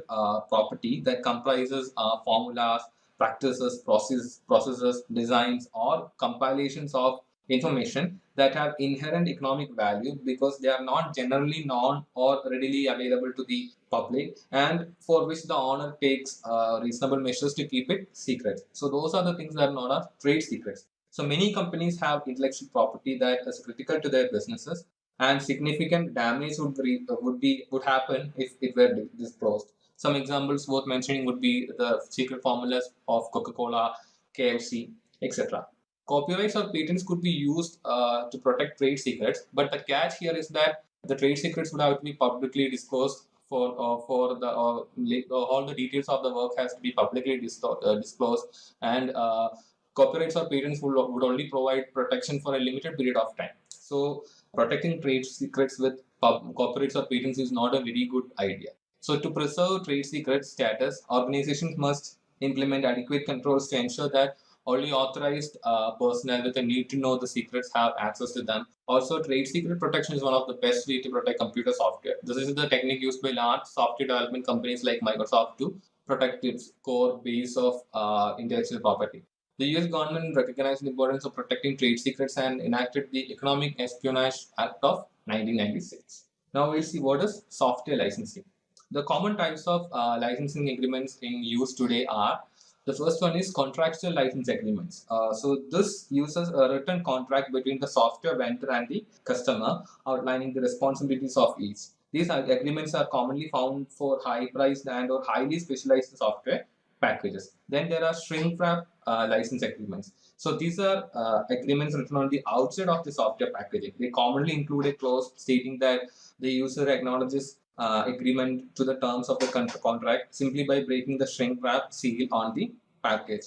Then there are these click-through license agreements. So the click-through agreements include contract terms that are either written on the software box or included in the software documentation. During the installation process, you are required to click a button indicating that you have read the terms of the agreement and agree to abide by them. Then there are cloud service license agreement. Most cloud services do not require any form of written agreement and simply flash legal terms on the screen for review. In some cases, they may simply provide a link to legal terms and a checkbox for users to confirm that they read and agree to the terms.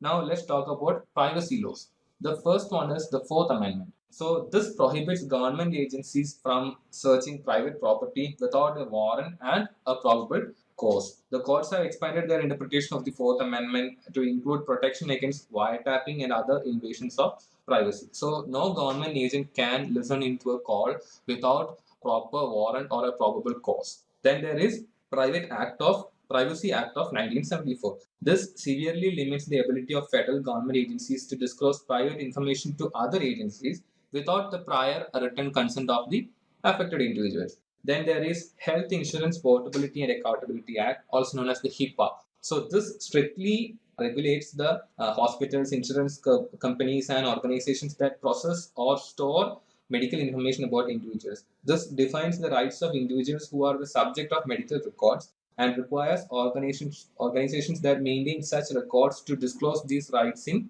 writing.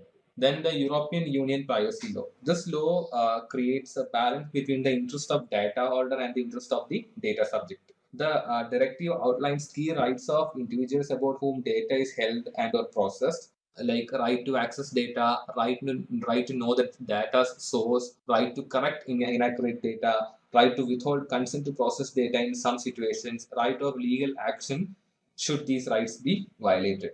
The General Data Protection Regulation (GDPR) was enforced by the European Union in May 2018.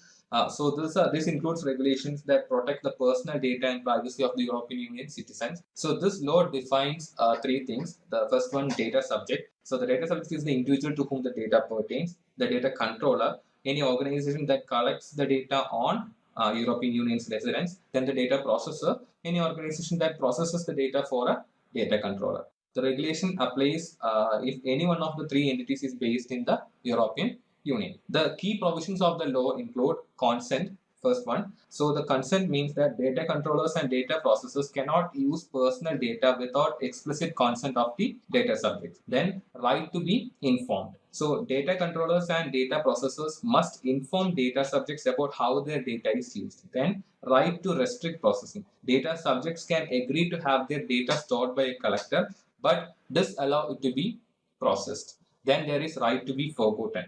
Data subjects can request that their personal data be permanently deleted. Data breaches. Then data controllers must report a data breach within 72 hours of becoming aware of it.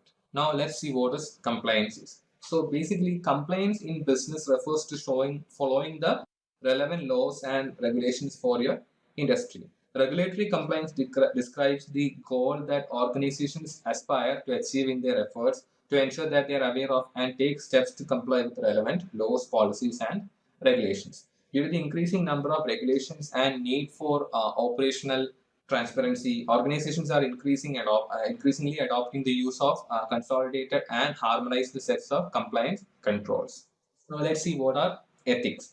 So there is actually a code of ethics preamble which states that the safety and welfare of society and the common good, duty to our principles and to each other, requires that we adhere and be seen to adhere to the highest ethical standards of behavior. Therefore, strict adherence to this code is a condition of the certification. The International Information System Security Certification Consortium, or the ISC Square, requires all certified system security professionals to commit to fully supporting the code of ethics. If a CISSP intentionally or unknowingly violates this code of ethics, he or she may be subject to a peer review panel which will decide whether the certification should be revoked. The code of ethics includes The first one, protect society, the common good, necessary public trust and confidence, and the infrastructure. Act honorably, honestly, justly, responsibly, and legally. Provide diligent and competent service to principals.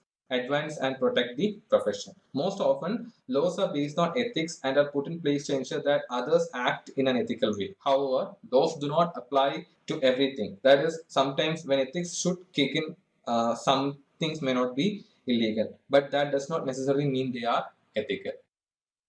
Now, is security an overhead? So basically, companies just want to do their business, and everyone likes to have unrestricted access to internet. So, and most probably, we might not have seen any attack in the company or on our devices in the past. So why invest millions to install firewalls, proxies, AVs, WAF, etc.? So the main question is this, and the answer is that it is actually we are taking precautions, and the world is very huge, and an attack can happen from anywhere in the world, and the internet is very open to anyone. So it's all possible. So we are actually taking care of the company security. So when you're having this thoughts that should I do security or should I be worried about security, just think that the world is not a simple place anymore. One data breach and the business could never recover again. So we have discussed about the CAA. Now, what is the priority within the CIA? Which should be the most important? So the most important one cannot be said directly, and actually it depends.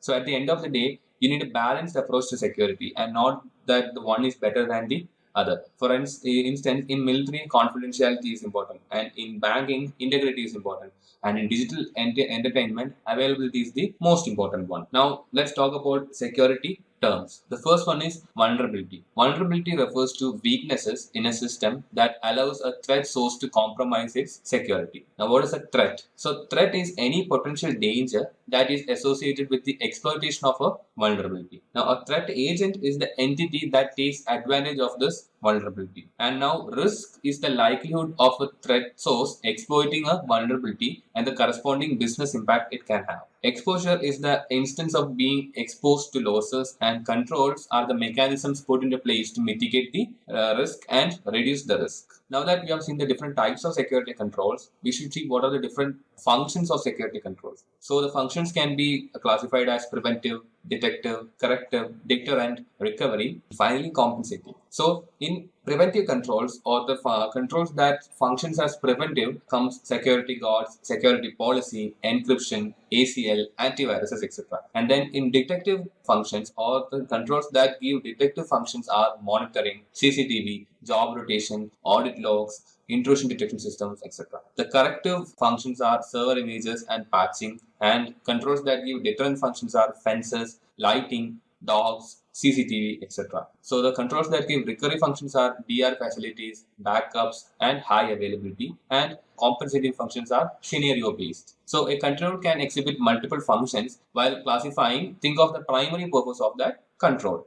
So the defense system or the security defense system in depth can be thought of like this. So if we go from the outside, the threat or the threats can be outside. The first line of security is the perimeter security. Then comes network security. Then there is endpoint security, application security, data security, and at the center are mission critical assets. So here policy management comes under prevention, and the operations comes under monitoring and response. Now security through obscurity. So let's check the adversary. That is actually what is happening. So examples are making the application complex and assuming that the attacker would never be able to break it. Then keeping a copy of passwords on the keyboard, in-house cryptography algorithms, etc. So not just assume, so it is better to validate. Now what are the different frameworks, standards, and programs? So enterprise architecture is there, security programs are there, security controls and process management is there. So under enterprise architecture comes the SACMAN framework,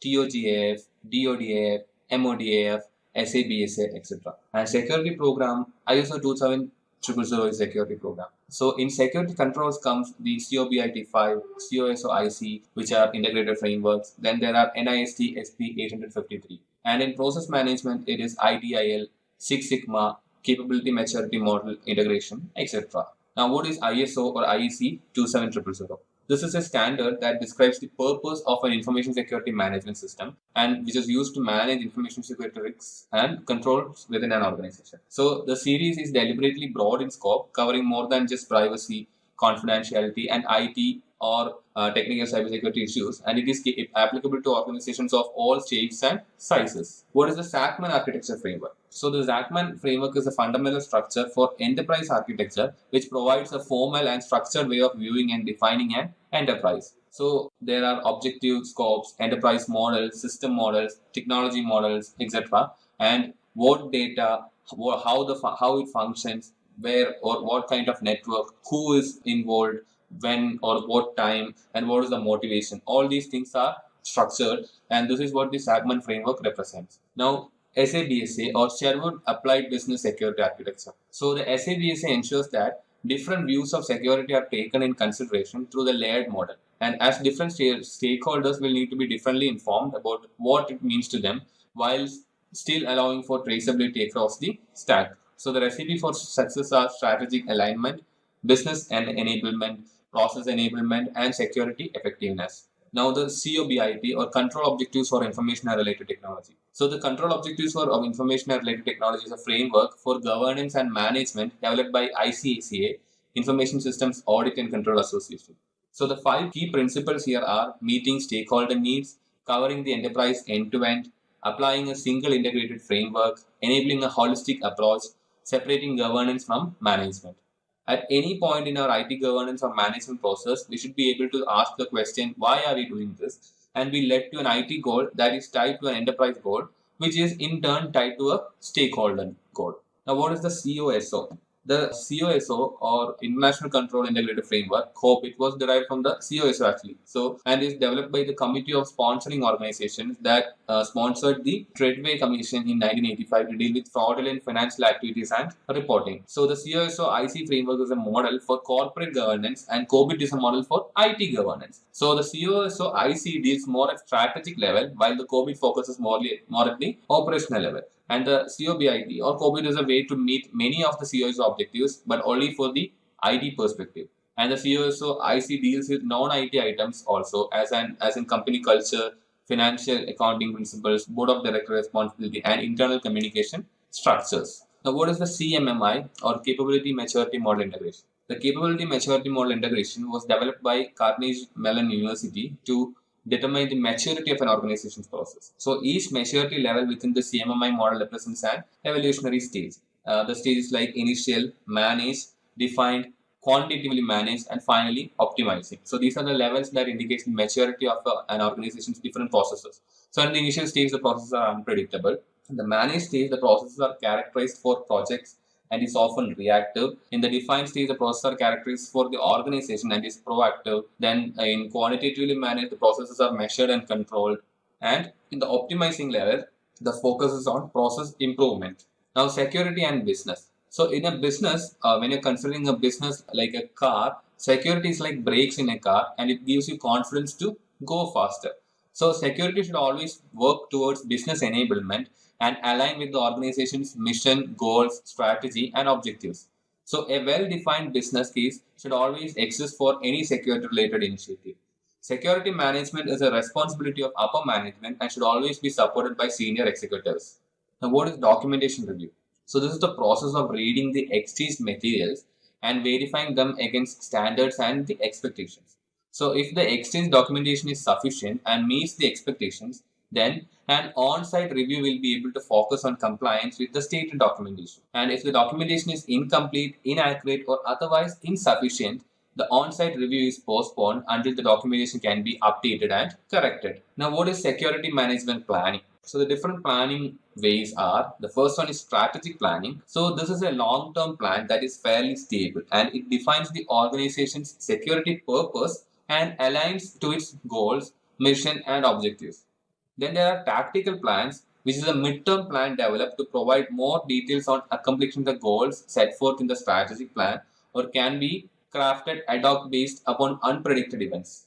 And finally, an operational plan is a short-term, highly detailed plan based on the strategic and tactical plans.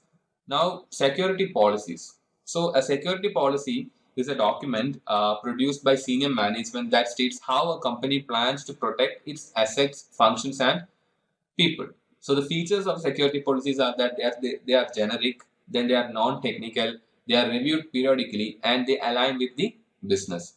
Now, what are the common security policies? The common security policies are access control policies, computer security policy, environmental design policy, data protection policy, physical security policy, remote access policy, and user account policies. And more organizations opt to use well-defined security templates. Now, what is threat modeling? The DFD and reduction analysis. So, DFDs helps in understanding of the relationships of resources and data flow and identify attacks that could be targeted at each element of the diagram. Some key elements are trust boundaries, data flow paths, input points, and privileged operations. And in reduction analysis, it is decomposing the application, system, or environment to understand logic of the product and its interaction with external elements. So breaking down a system in its constituent parts makes it easier to identify the components of each element as well as take notice of vulnerabilities and points of attack. Now, threat modeling STRIDE. So this is a model developed by Microsoft for identifying and categorizing threats. So the threats can be spoofing, tampering, repudiation, information disclosure, denial of service, or elevation of privilege. And the desired property that is being protected here are authenticity, integrity, non-repudiation, confidentiality, availability, and authorization. And now threat modeling DREAD. So DREAD rating system is designed to provide a prioritization solution that is based on the answers to 5 main questions about each threat. So the questions or aspects that are being rated here are damage potentiality, that is how bad would an attack be, then reproducibility, that is how easy is it to reproduce the attack, exploitability, which shows how much work it is to launch the attack, affected users, how many people will be attacked or impacted, and then the discoverability, that is how easy is it to discover the threat.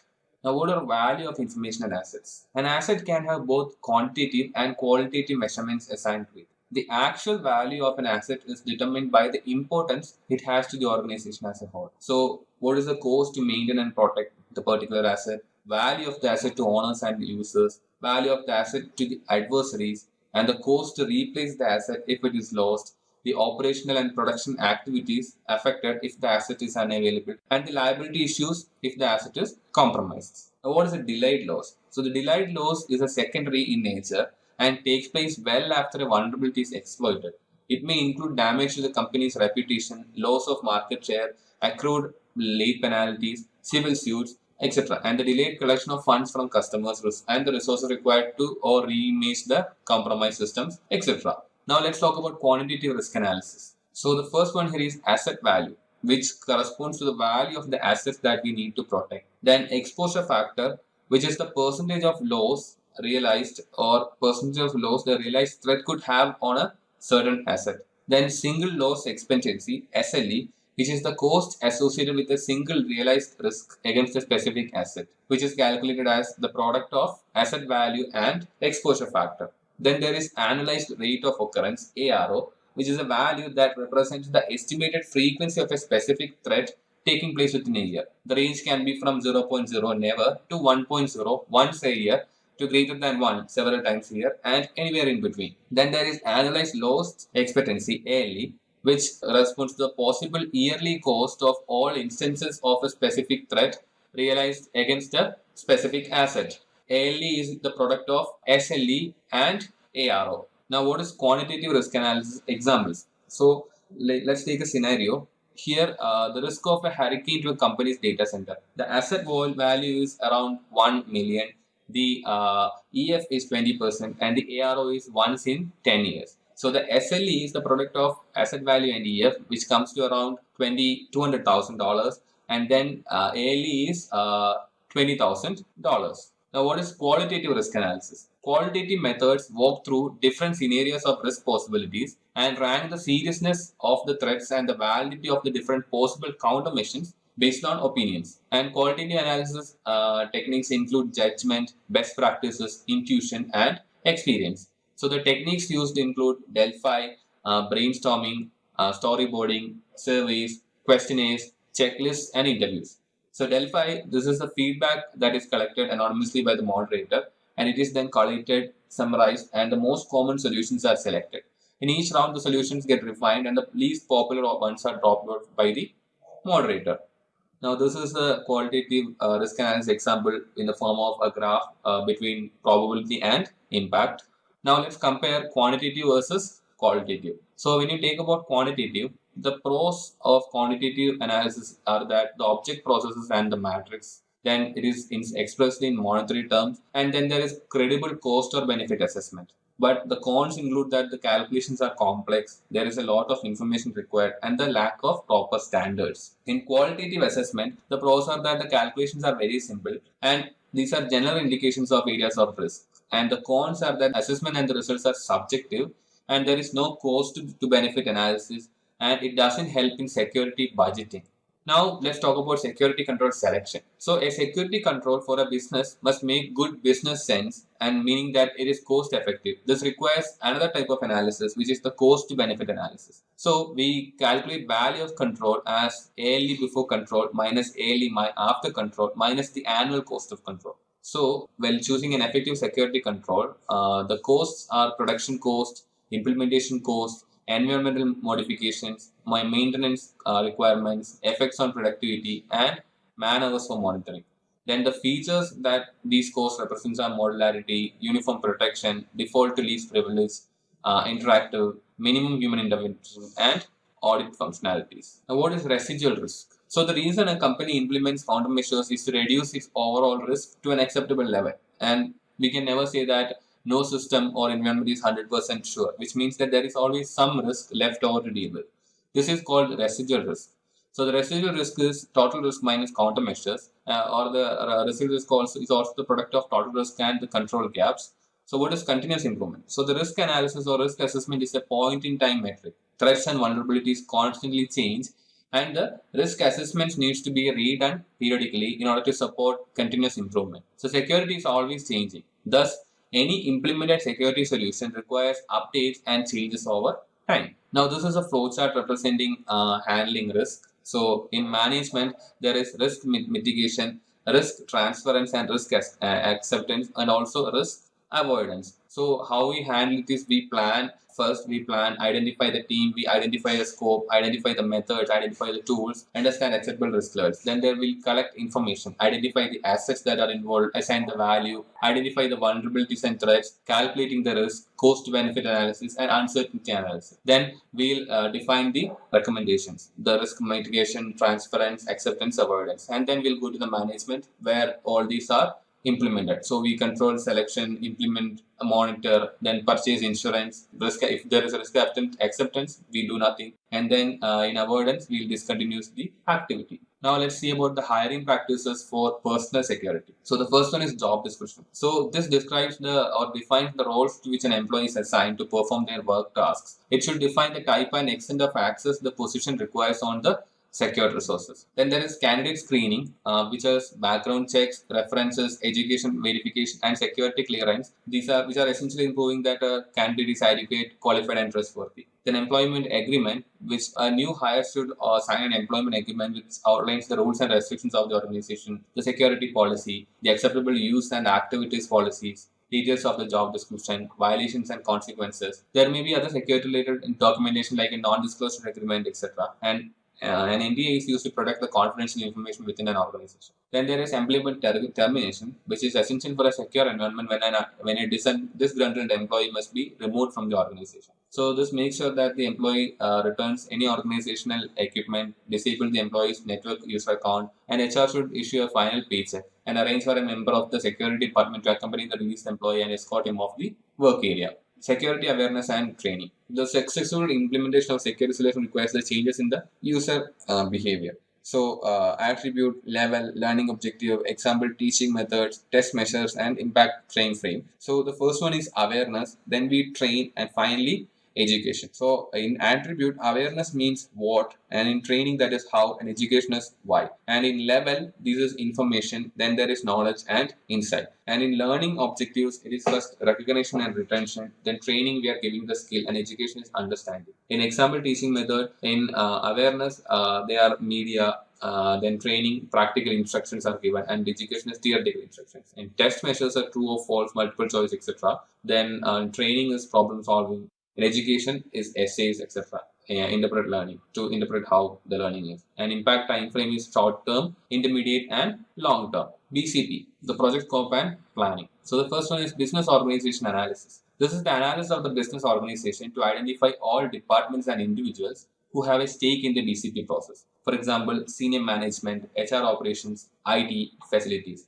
So it should account for headquarters as well as any branch offices. Then there is business BCP team selection, which include representatives from each of the organization departments responsible for the core services performed by the business. So IT, security, HR, legal, and senior management should be included. Then there are resource requirements which assess resources required during the different phases like BCP development, BCP testing, training and maintenance, and BCP implementation. Then legal and regulatory requirements, where legal, regulatory, and contractual obligations apply to your organization and industry. It is essential to include your organization's legal counsel in the BCP process.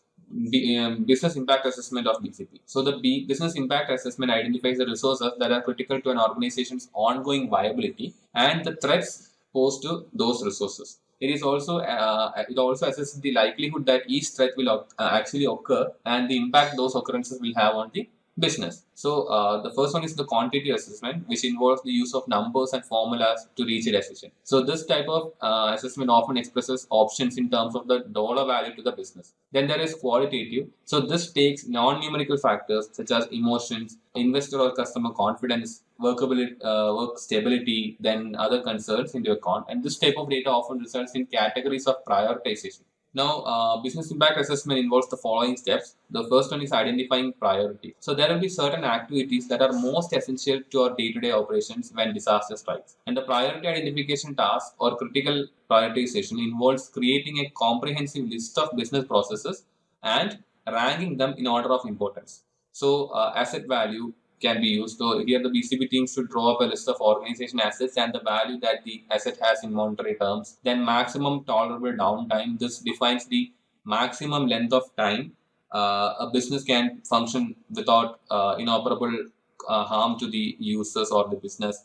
Then recovery time objective, which is the amount of time in which the function can be recovered after the disruption. The goal of the business BCP process is to ensure that your RPOs are less than your MTDs. Now, risk identification. So this is the second step, and the risk comes in two forms. So natural risk and man-made risk. So natural risk can be hurricanes, earthquakes, etc., and man-made risk can be fires, theft, terrorism, etc. So the risk identification of the process is purely qualitative in nature. At this point in the process, the BCP team should not be concerned about the likelihood that each type of risk will actually materialize or the amount of damage such an occurrence would inflict upon the continued operation of the business. So the likelihood assessment is expressed in terms of an annualized rate of occurrence, ARO. These numbers should be based on corporate history, professional experience of team members, and advice from experts such as meteorologists, seismologists, fire prevention professionals, and other consultants. Then there is impact assessment. Here, we analyze the data gathered during risk identification and likelihood assessment and attempt to determine what impact each one of the identified risks would have on the business if it were to occur. So, in quantitative, we calculate metrics like EF, SLE, AL, etc. And in qualitative, we calculate reputation loss, customer loss, etc. Here, we do resource prioritization, which is prioritize the allocation of business continuity resources to the various risks that you identified and assessed in the preceding tasks of the business impact assessment. Now let's talk about continuity planning. So developing and implementing a continuity strategy to minimize the impact of the realized risks might have an unprotected assets. So there are multiple subtasks involved in continuity planning. So the first one is strategy development. So this bridges the gap between business impact assessment and the continuity planning phases of BCP development. The BCP team must now take the prioritized list of concerns raised by the quantitative and qualitative resource prioritization exercises and determine which risks will be addressed by the BCP. Then there is provisions and processes. So the BCP team designs the specific procedures and mechanisms that will mitigate the risk deemed unacceptable during the strategy development stage. So three categories of assets must be protected through BCP provisions and processes: the people, buildings or facilities, and the infrastructure. Then there is plan approval, which requires to get the top level management endorsement of the plan. So this move demonstrates the importance of the plan to the entire organization and showcases the business leaders' commitment to the business continuity. Then plan implementation, where the BCP team should get together and develop an implementation schedule that utilizes the resources dedicated to the program to achieve the stated process and provision goals. Then there is training and education. So everyone in the organization should receive at least a plan overview briefing. So people with direct BCP responsibilities should be trained and evaluated on their specific BCP tasks. And at least one backup person should be trained for every BCP task. Now, documentation. So committing our BCP methodology to paper provides several important benefits. Like it ensures that BCP personnel have a written continuity document to reference in the event of an emergency, even if senior BCP team members are not present to guide the effort. And it provides a historical record of the BCP process that will be useful to future personnel seeking to both understanding the reason behind the various procedures and implementing necessary changes in the plan. And it forces the team members to commit their thoughts to the paper, a process that often facilitates the identification of flaws in the plan. So having a plan on the paper also allows draft documents to be distributed to individuals, not on the BCP team, for a sanity check. Now, statement of importance. So this reflects the criticality of the BCP to the organization's continued viability. This document commonly takes the form of a letter to the organization's employees, stating the reason that the organization devoted significant resources to the BCP development process and requesting the cooperation of all personnel in the BCP implementation phase. So, statement of priorities it flows directly from the identify priorities phase of the business impact assessment, and it simply involves listing the functions considered critical to continued business operations in a prioritized order. The statement of organizational responsibility, it comes from a senior level executive and can be incorporated into the same letter as the statement of importance. It basically echoes the sentiment that business continuity is everyone's responsibility. Then vital records program. So the BCP documentation should outline a vital records program for the organization. This document states where critical business records will be stored and the procedures for making and storing backup copies of those records. One of the biggest challenges in implementing a vital records program is often identifying the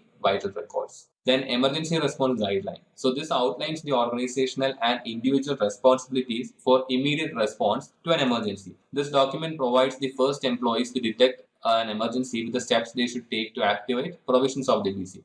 And immediate response procedures like security and safety procedures, fire suppression procedures, notification of appropriate emergencies, etc. And also this includes a list of individuals who should be notified of the incident. Then maintenance.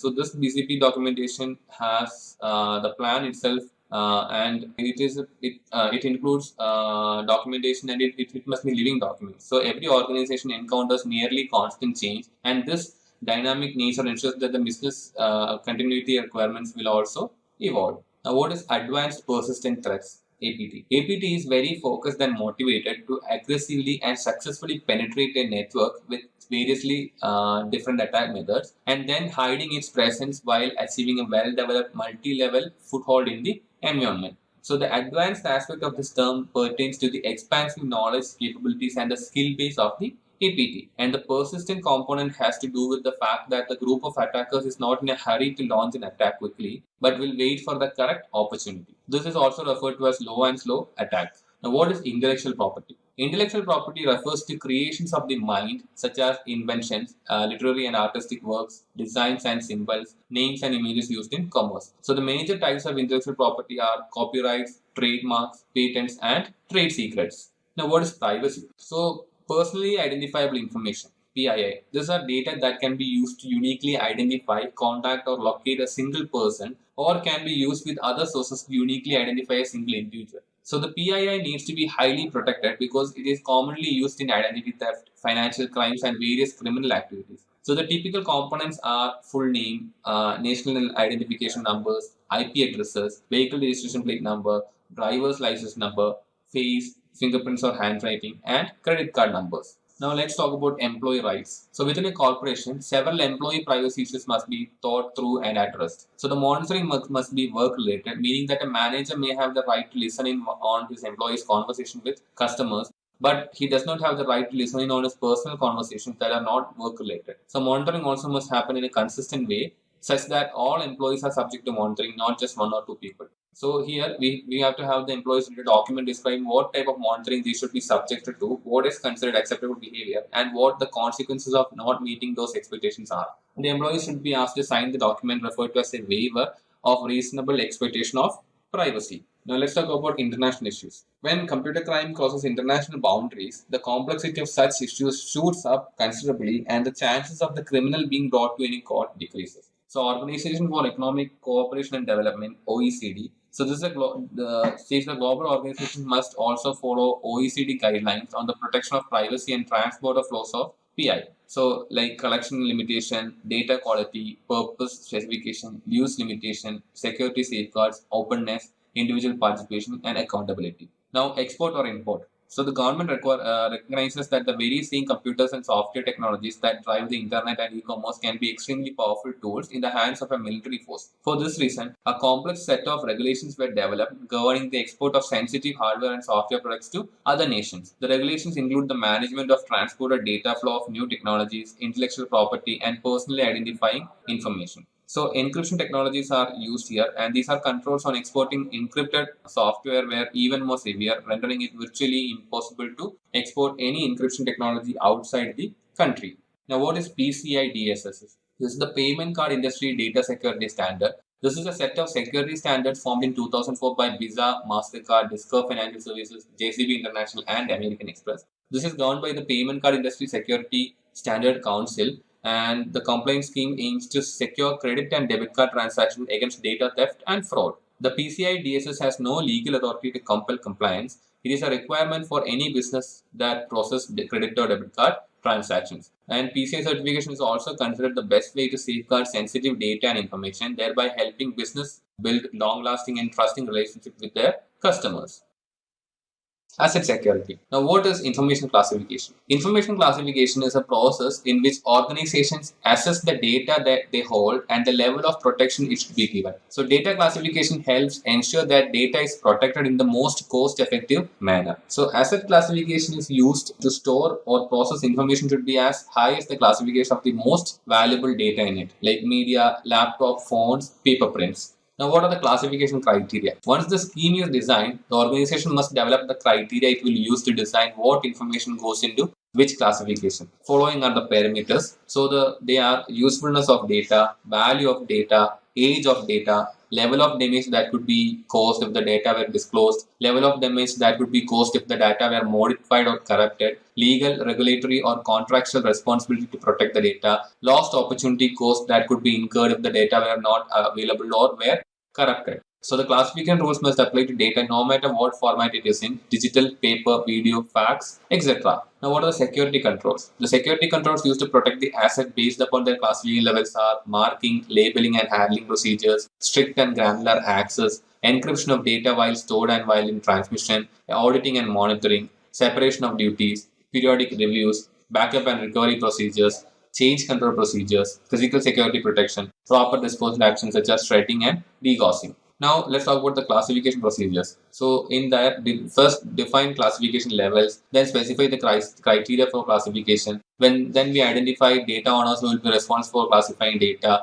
Then identify the data custodian for maintaining data and its security level. Then indicate the security controls. Document any expectations, methods to transfer custody of the information to a different data owner, procedure to periodically review the classification and ownership, procedures for declassifying the data, and integrating into the security awareness program.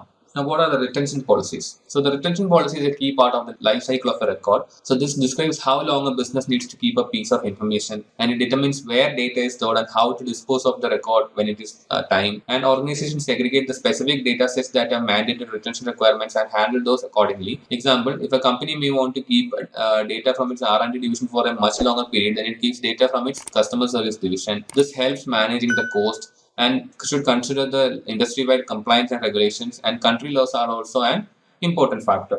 Now, what are the considerations in the retention policy? So, every data retention policy answers three fundamental questions. So, the first one is what data do we keep? This includes customer data, employee data, R&D, etc. Then, how long do we keep this data? It can be any number of years. And then, how do we retain? So, on-prem, like tapes, disk, servers, cloud, etc. E-discovery. E-discovery is the discovery of electronically stored information and is the process of producing for court or external attorney all ESI pertinent to a legal proceeding. So this is the identification of data required under the order, preservation of this data to ensure it is not destroyed while complying with the order, collection of the data from the various stores in which it may be, processing to ensure the correct format is used for both the data and its metadata, review of the data to ensure it is relevant, analysis of the data for proper context, production of the final data set to those requesting it, presentation of the data to external audience to prove or disprove a claim. Now, what is pseudonymization? Pseudonymization process of using pseudonyms to represent other data. It can be done to prevent the data from directly identifying an entity such as a person. Example, a medical record held by hospital, instead of including personal information, it could just refer to the patient as the patient 123 in the medical record. The hospital would still need the patient information and it could be held in another database linking to the patient's pseudonym. Now, what is anonymization? Anonymization mechanism is used to convert identifiable data into anonymized data in a manner where the anonymized data cannot be transferred back to the original personal data. Example, PII collected as part of a survey should be anonymized and only required statistics are maintained. Let's see what an asset is. An asset is anything of worth to an organization. A more formal definition would be that an asset is a resource with economic value that an individual or an organization owns or controls with the expectation that it will provide a future benefit. This includes people, partners, equipment, facilities, reputation, and information. So, information is typically the most valuable asset to an organization, and it lies at the heart of every system. So, in information security, asset security domain focuses on collecting, handling, and protecting information throughout its life cycle. A primary step in this domain is classifying information based on its value to the organization. Now, let's see what is information lifecycle.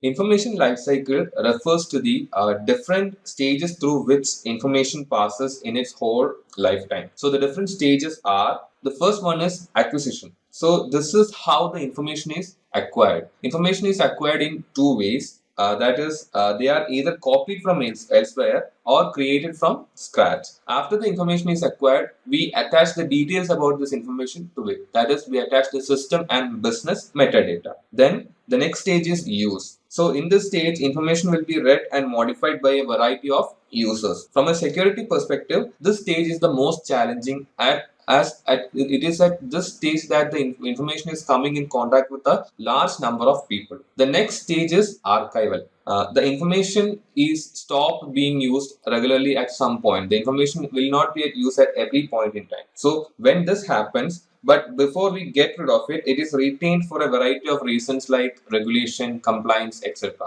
So we are just storing this information until the time it is actively used. Then there is disposal. So eventually every organization will dispose of the data. All mailboxes, former employee records, and past financial transactions, etc. are examples of the data that are thrown out. Now let's see what are the differences between sensitivity and criticality. So information can be classified by sensitivity or criticality. So sensitive data refers to information that should be protected from unauthorized access or disclosure due to its secretive nature. This might include proprietary information that a business or company wouldn't want its competitors to find, or personally identifiable information about patients or clients, etc. The disclosure of this kind of sensitive information would mean loss to an organization if the information was revealed to unauthorized individuals. It also can directly affect the trust and reputation of the organization. Then, on the other hand, data criticality refers to the level of importance of the data is to the success of a process or business. For some, that might be research data, customer addresses, contacts, or even employee records. Data that is critical to a business is information that typically helps them operate or earn money. So the disclosure of this kind of critical data could directly affect the availability of vital business function. So both these factors are absolutely critical for the business and must be carefully assessed, keeping in mind the compliance and regulation which the business needs to abide. Now let's talk about the classification levels in data. So there aren't actually any rules that specify the conditions for classifying information. It's up to the organization to classify their information based on its importance. So the common classification levels in a commercial setup are confidential, private, sensitive, and public. And the classification levels in a military setup are usually top secret, secret, confidential, sensitive but unclassified, and finally unclassified. Now let's see what are data roles. So many people within an organization manage, handle, and use data. Although each role is important to the overall security of an organization, some specific roles must be clearly defined. So the first one is data owners. So these are the people who have the ultimate organizational responsibility for the data. Typically, these people are the heads of the departments or the CEO or the president. So they identify the classification of data and ensure that the data is labeled properly. They also ensure that the data has adequate security controls based on the classification. Then there are system owners and administrators. So the system owners are people who owns the system that have the sensitive data or that processes the sensitive data. Typically, the same person is the data owner, or they can be different as well. So they are also responsible for ensuring that the data processed on the system remains secure. Also, they identify the highest level of data and ensures that the best security controls are applied on the data.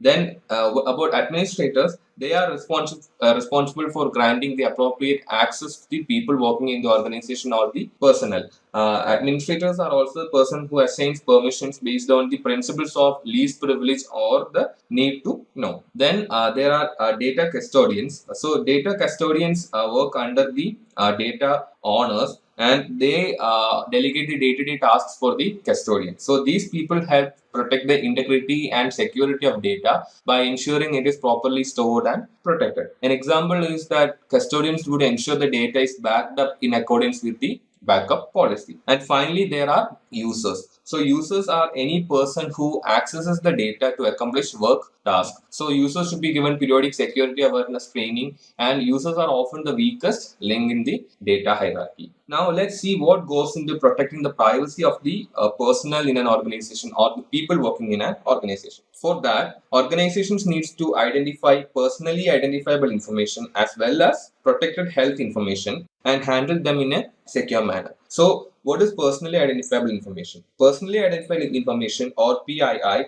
is any data that could potentially be used to identify a particular person. So examples like full name, social security number, driver's license, biometric data, telephone number, etc. are all personally identifiable information. They can also include medical, employment, financial, or educational records. Then there are protected health information, or PHI. So protected health information under the US law is any information about the health status, provision of healthcare, or payment for healthcare that is created or collected by a covered entity, and this can be linked to a specific individual. This also includes medical payment history or records of a patient. Let's talk about the necessary actions to be taken while data handling. All classified information and assets must be marked and labeled. So now let's see what are labeling and marking. First of all, labeling. So labeling is a process in which a mark or a label is placed on different data sets to identify their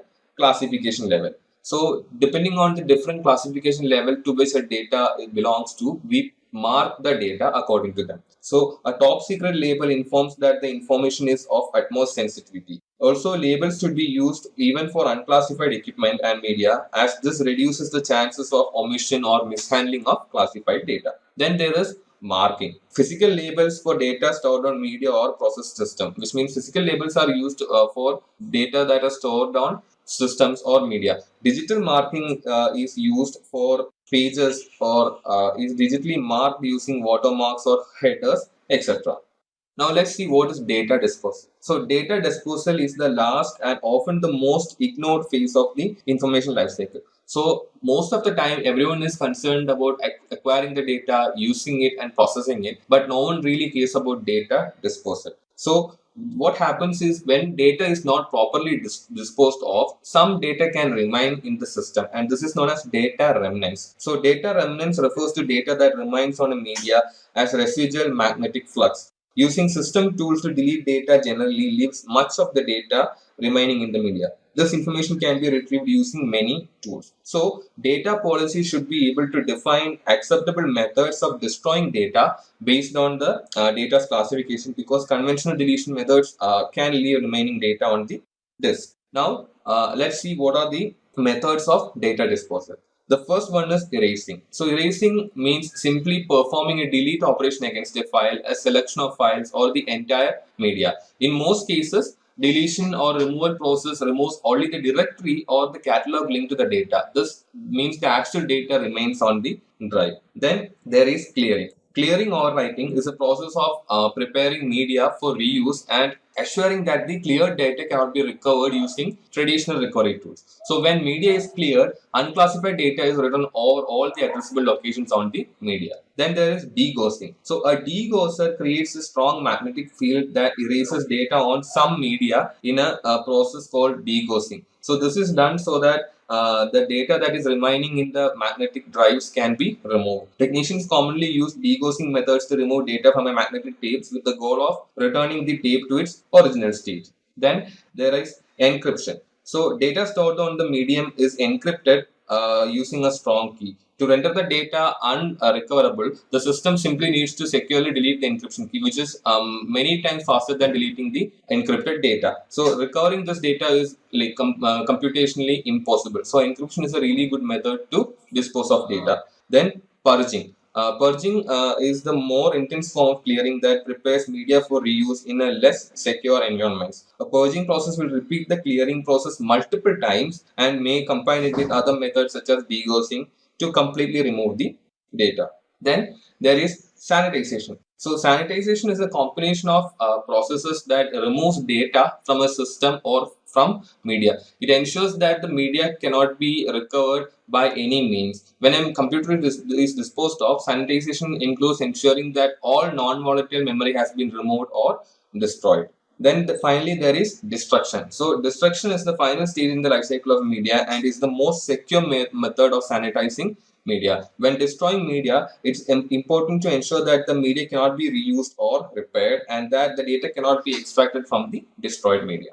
Now let's see what are the data security controls. The controls that we use for securing our data does not only depend on the value of the data, it also depends on the dynamic state in which the data exists. And data can exist in one of three states, that is either it can be at rest, it can be in motion, or it can be in use. So let's see the security controls used for data in rest. So first of all, what is data at rest? So data that resides in external or auxiliary storage devices such as hard disks, solid state drives or optical disks or even on magnetic tapes are called data at rest. So the data in this state is very vulnerable not only to threat actors attempting to access it, but also to anyone who can gain physical access to the device. So the solution to protecting data in such scenarios is encryption. So encryption is every major operating system now provides means to encrypt individual files or entire volumes in a way that is most transparent to the user. So the examples of encryption services are like BitLocker on Windows, dmcrypt in Linux, etc. Then let's see what are the security controls for data in motion. So what is data in motion? So the data that is moving between computing nodes over a data network such as the internet is called data in motion. This is perhaps the riskiest time for our data as it is going through a multiple number of places. So the best way to protect data in motion is to use a VPN or a virtual private network. TLS or IPsec, which stands for Internet Protocol Security, can be used for encrypting the data in motion in a virtual private network. Now let's see what are the controls for data in use. So data in use refers to data residing in primary storage devices like the volatile memory, RAM, memory caches or CPU registers. So when a process is using a data, it is typically stored in the primary storage devices for a short period of time. The common issues that can happen in this period is buffer overflow attack, which can happen when a program, while writing data to a buffer, overwrites the buffer and overwrites the adjacent memory locations, memory leaks, or side channel attacks. So the best protection for data in use is secure software development practices. Now let's see what is security baselining. So baselining provides a starting point and ensures a minimum security standard. So the practices used in attaining this security baseline are, the first one is imaging. So what we do here is we'll configure a single system with desired settings, capture its image and then deploy the image to other system. After deploying the systems in a secure state, Auditing process can be periodically done to check the systems to ensure that they remain in a secure state. But we should always remember that a single set of security controls does not apply to all situations, and organizations can select the set of baseline security controls based on its needs. Then there is scoping. So what we do here is we review the baseline security controls and select only those controls that apply to the scope of our organization. Then there is tailoring. So tailoring is the modifying the baseline security controls so that it will align with our needs, or it will align with the mission of our organization. Now let's talk about data loss prevention. So data loss prevention comprises the actions that organizations should take to prevent unauthorized external parties from gaining access to sensitive data.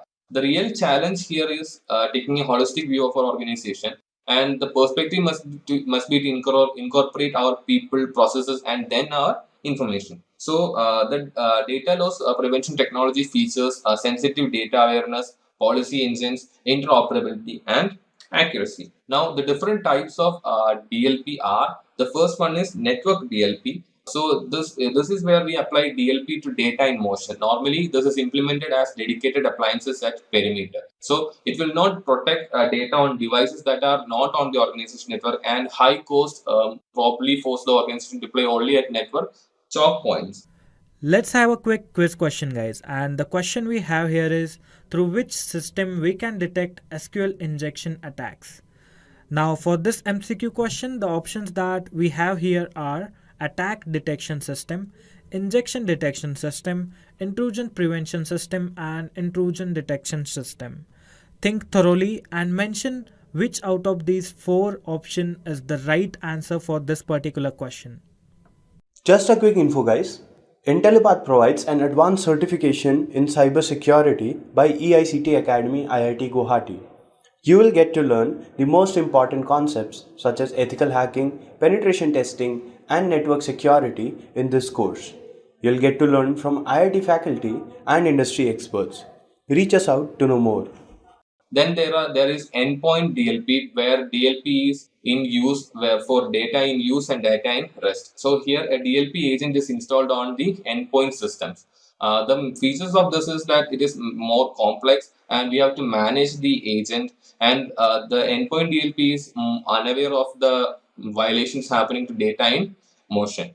And finally, there is hybrid DLP, where we deploy both endpoint DLP and network DLP. But this is the costliest and most complex approach, but this offers the best coverage and protection as it has the features of both the network DLP and endpoint DLP. Security architecture and engineering. Now, what is secure by design? So security is best if it is designed and built into the foundation of anything we build, and not added as an afterthought. So once security is integrated as an important part of the design, it has to be engineered, implemented, tested, evaluated, and potentially certified and accredited. So the security of a product must be evaluated against the availability, integrity, and confidentiality it claims to prove. Now, what are registers in CPU architecture? The CPU has various types of registers containing information about the instruction set and data to be executed. There are general registers which are used to hold variables and temporary results as the ALU works through its execution steps. Then there are special registers which hold information such as the program counter, stack pointer, and the program status word PSW. The program counter registers contains the memory address of the next instruction to be fetched, and the program status word PSW holds different condition bits. One of the bits indicates whether the CPU should be working in user mode or privileged mode. Now, what are the different modes? The first one is user mode. This is a lower privileged mode, and most applications and user-owned processes run in this mode, and this cannot directly communicate with the kernel. Then there is the kernel mode, which is the highest privilege level, and all trusted processes operate in this mode, and all processes in this mode can communicate directly with the kernel, and this is extremely robust and secure by design. Now, what are the execution types in CPU architecture? First one is multi-programming. So this is the concurrent residency of more than one program in the main memory, and it is referred to as multi-programming. Once the currently executing program finishes its execution, the next program is dispatched for its consumption. Then multi-processing. When one system is connected to more than one processor which collectively work for the completion of the task, it is called multi-processing. So there are symmetric multiprocessing. where the operating system here resides on one processor and the other processor run user's program. Then asymmetric multiprocessing, the OS runs on any available processors.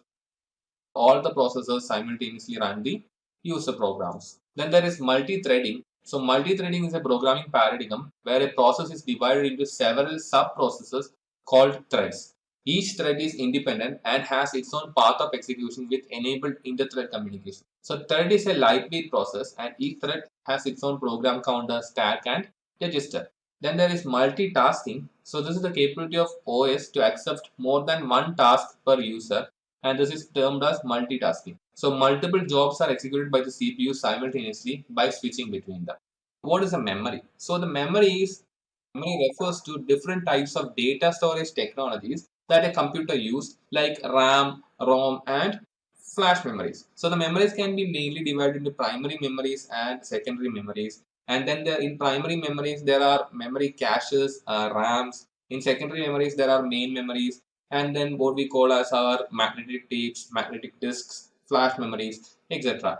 And these memories are also classified as volatile and non-volatile. Volatile memories are memories which cannot hold on to information longer. So when it is switched off, the information is gone. And then in non-volatile memories, the memories or the information is retained for longer periods. Now, what is interrupt? An interrupt is a signal to the processor emitted by the hardware or software indicating an event that needs immediate attention. There are two types. The first one is hardware interrupt. This is an electronic alerting signal sent to the processor from an external device, which is either a part of the computer itself, such as a disk controller, or an external peripheral. For example, pressing a key on the keyboard or moving the mouse triggers hardware interrupts that cause the processor to read the keystroke or mouse position. Then there is software interrupt. This is caused either by an exceptional condition in the processor itself or by a special instruction in the instruction set which causes an interrupt when it is executed. For example, computers often use software interrupt instructions to communicate with the disk controller to request that data be read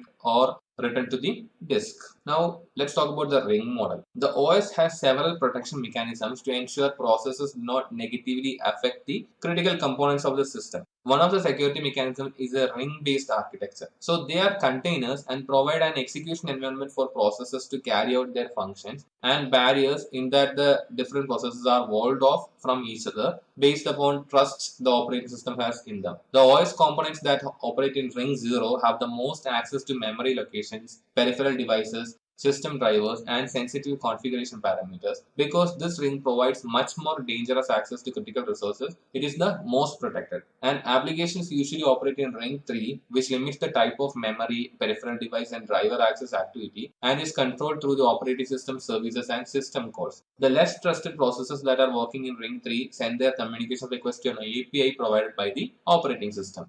Now, what are security modes? The US government designated 4 approved security modes for systems that process classified information. They are dedicated mode, system high mode, compartmented mode, and multi-level mode. So there are 3 specific elements that must exist before security modes are deployed. They are hierarchical MAC environment, total physical control over which subjects can access the computer console, and total control over which subjects can enter the same room as the computer console. Now we'll see what are the clearance and access approval I need to know in the dedicated mode, system high mode, compartment mode, and multi-level mode. In dedicated mode, the clearance are that the subject must have clearance to access all the information processed by the system, and access includes that the subject must have access approval for all the information, and in need to know is that the subject must have valid need to know. In system high mode, the subject must have clearance to access of all the information, must have access approval for all the information processed by the system, and it must have valid need to know for the some information processed by the system.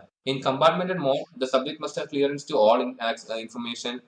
It must have access approval for any information they will have access to on the system, and it have valid need to for all information they will have access to on the system. And in multi-level mode, some subject may not have clearance to access all the information processed by the system, and access is provided if the subject's clearance level dominates object classification.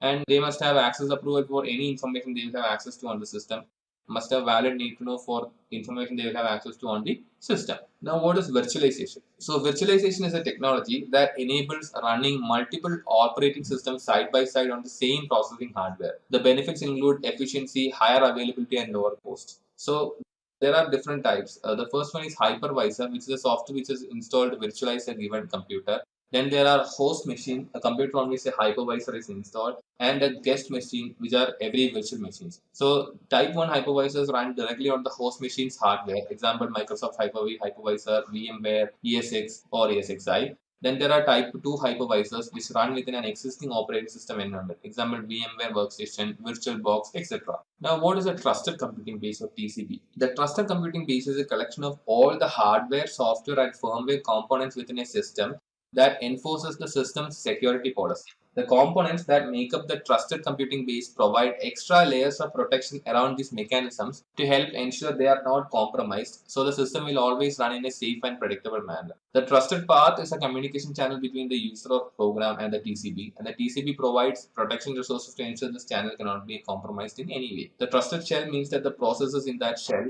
command interpreter, cannot bust out of it, and other processes cannot bust into it as well. A reference monitor. The reference monitor is an abstract machine that mediates all access subjects have to objects, both to ensure that the subjects have the necessary access rights and to protect the objects from unauthorized access and destructive modification. So for a system to achieve a higher level of trust, it must require subjects to be fully authorized prior to accessing an object. A subject must not be allowed to use requested resource until the subject has proven it has been granted access privileges to use the requested object. So access control is made up of rules which specify what subjects can communicate with which objects and what operations can be performed on them. Now let's talk about security models. A security model maps the abstract goals of the policy to information system terms by specifying explicit data structures and techniques necessary to enforce the security policy. The security model is usually represented in mathematics and analytical ideas, which are mapped into system specifications then developed by programmers through programming code. Security policy outlines goals without regard to how they will be accomplished. A model is a framework that gives the policy form and solves security access problems for particular situations. Now let's talk about the state machine model. So state is the snapshot of the system at one moment in time. Current permissions and current instances of subject accessing object must be captured. The state machine model is a mathematical model that groups all possible system occurrences called states. So every possible state of a system is evaluated, showing all possible interactions between the subject and object. And if every state is proven to be secure, the system is proven to be secure. Once the system is in a secure state, state machine will ensure that every time the system is accessed or changed, it will transition only from one secure state to another secure state. Example, if any component in the OS or firewall fail, it must fail to a secure state only. Now let's talk about the lattice model. So lattice-based access control, LBAC, is a complex access control model based on the interaction between any combination of objects such as resources, computers and applications and subjects such as individuals, groups or organizations. In this type of label-based mandatory access control model, a lattice is used to define the levels of security that an object may have and that a subject may have access to. And the subject is only allowed to access an object if the security level of a subject is greater than or equal to that of the object. Now, what is access control matrix? The access control matrix or access matrix is an abstract formal security model that characterizes the rights of each subject with respect to every object in the system. An access matrix can be envisioned as a rectangular array of cells with one row per subject and one column per object. The entry in a cell, that is the entry of a particular subject-object pair, indicates the access mode that the subject is permitted to exercise on the object. Each column is equivalent to an access control list for the object and each row is equivalent to a capability list for the subject. Non-interference model. So this model ensures that the objects and subjects at different security levels don't interfere with those at other levels. A computer is modeled as a machine with inputs and outputs. Inputs and outputs are classified as either low sensitivity, not highly classified, or high sensitive, not to be viewed by unclear individuals. A computer has the non-interference property if and only if any sequence of low inputs will produce the same low outputs, regardless of what the high-level inputs are. That is, if a low user is working in the machine, it will respond in exactly the same manner, whether or not a high user is working with sensitive data. The low user will not be able to acquire any information about the activities of the high user. The real intent of non-interference model is to address covered channels. A covered channel is a way of an entity to receive information in an unauthorized manner. Now, what is information flow model? The information flow model is based on a state machine model and consists of object state transitions and lattice states. So information flow models are constructed to block unauthorized, insecure, or restricted information flow either between subjects and objects at the same classification level or between subjects and objects at different classification levels. It permits authorized information flows within the same classification level or between different classification levels while preventing all unauthorized information flows between or among the classification level. Example, Bell, LaPadula, and BIBA. Bell-LaPadula model. So this model enforces the confidentiality aspects of access control. A system that employs this model is called a multi-level security system because users with different clearances use the system and the system processes data at different classification levels.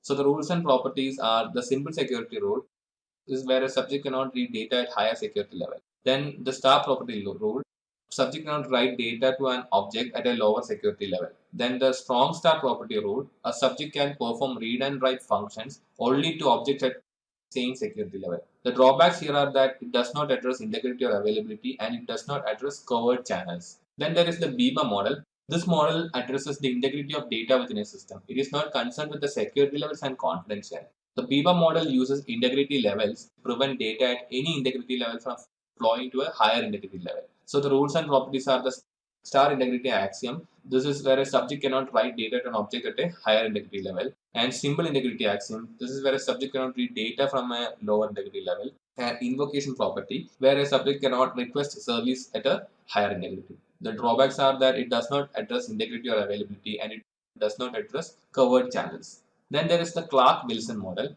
So this is a commercially used model which preserves integrity. It focuses on well-formed transactions and separation of duties.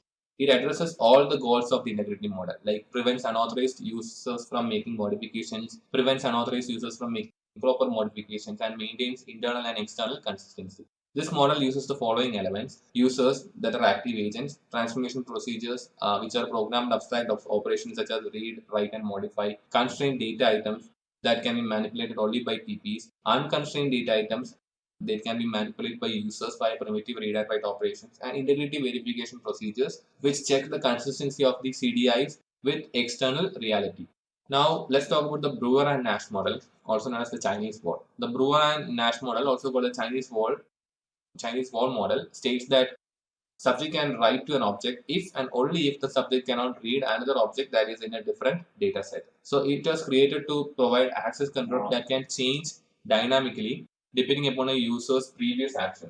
The main goal of the model is to protect against conflicts of interest by users' access attempts. Now, what is the Graham-Benning model? So this model defines basic rights in terms of commands that a subject can execute over an object. It has 8 protection rights that detail how these functionalities should take place securely. So how to securely create an object, how to securely create a subject, how to securely delete an object, how to securely delete a subject, how to securely provide the read access right, how to securely provide the grant access right, how to securely provide the delete access right, how to securely provide the transfer access right. So the model is based on access control matrix model. Now let's talk about the Sutherland model.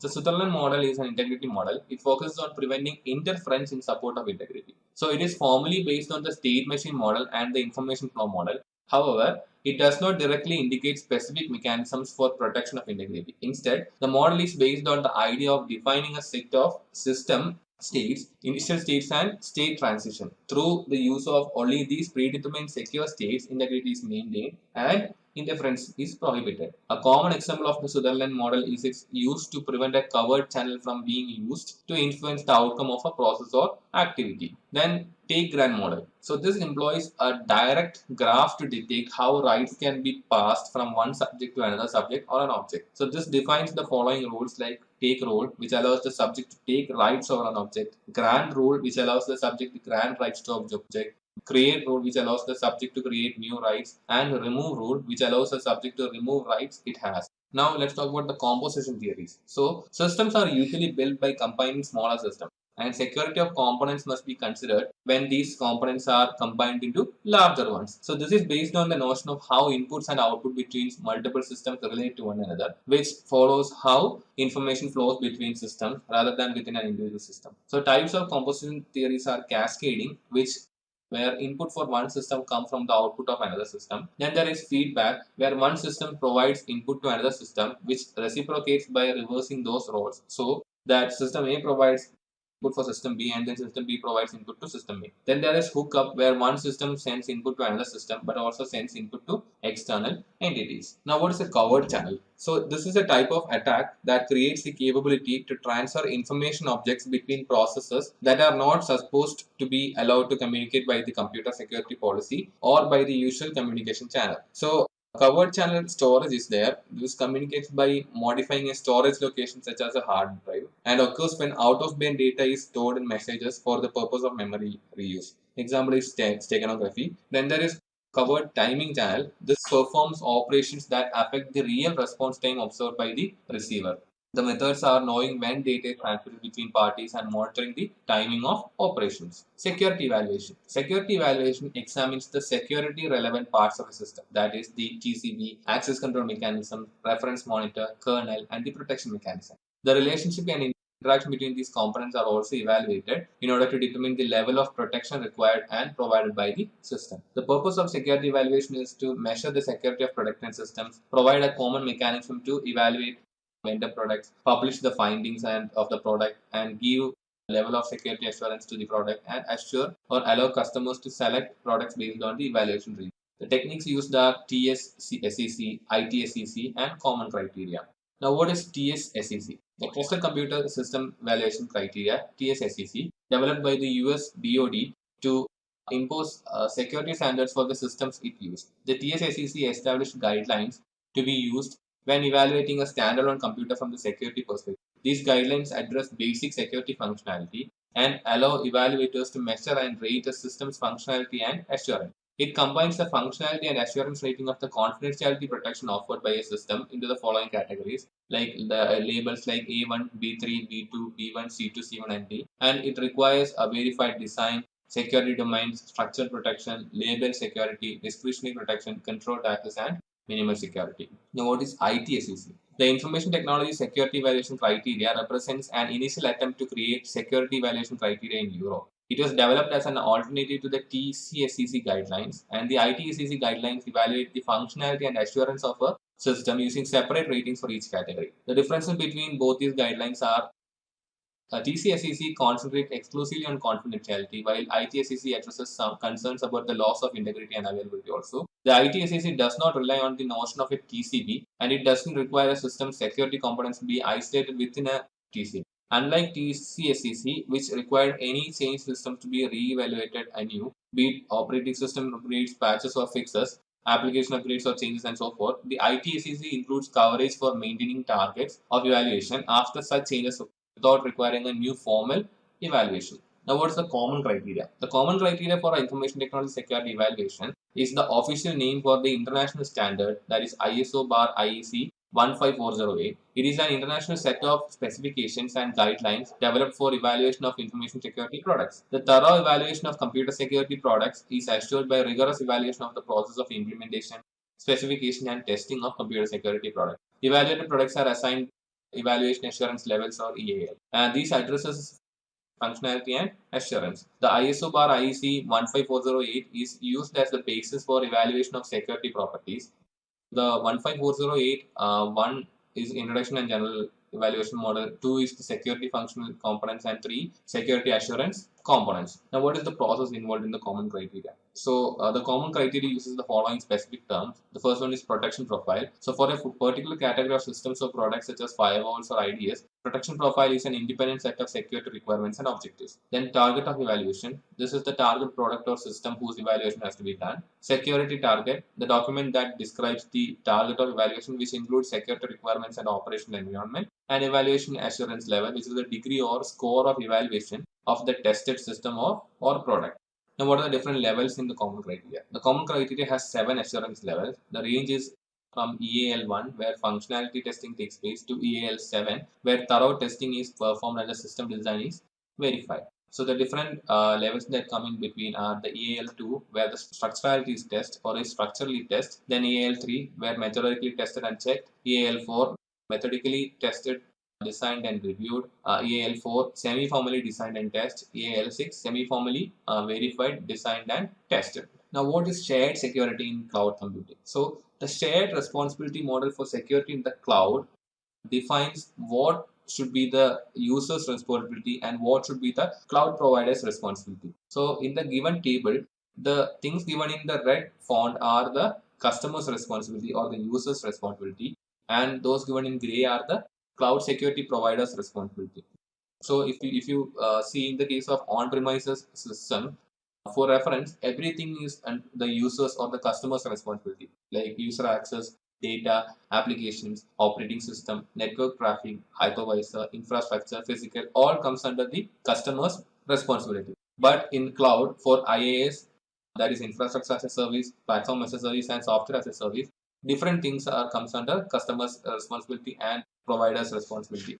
Infrastructure as a service, user access, data, applications and operating system, network traffic comes under customer responsibility, where hypervisor, infrastructure, physical comes under cloud provider's responsibility. In platform as a service, user access, data and applications comes under customer responsibilities, while operating system, network traffic, hypervisor, infrastructure and physical comes under cloud provider's responsibility.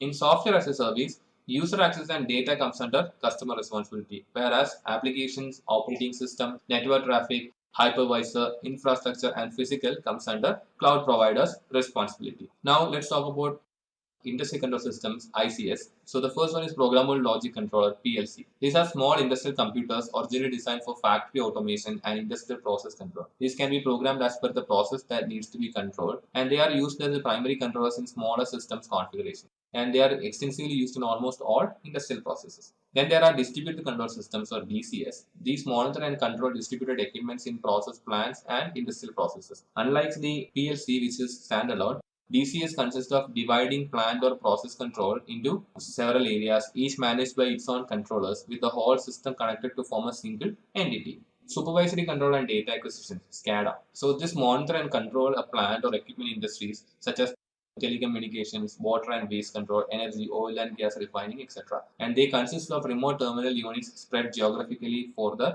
collection of data and are connected to this master station for centralized data acquisition via any communication system. The SCADA has remote terminal units, which are endpoints that connect directly to the sensors or actuators, data acquisition surveys that are backends that receive all data from endpoints, and human machine interface, HMI, that users in charge of controlling the system interact with.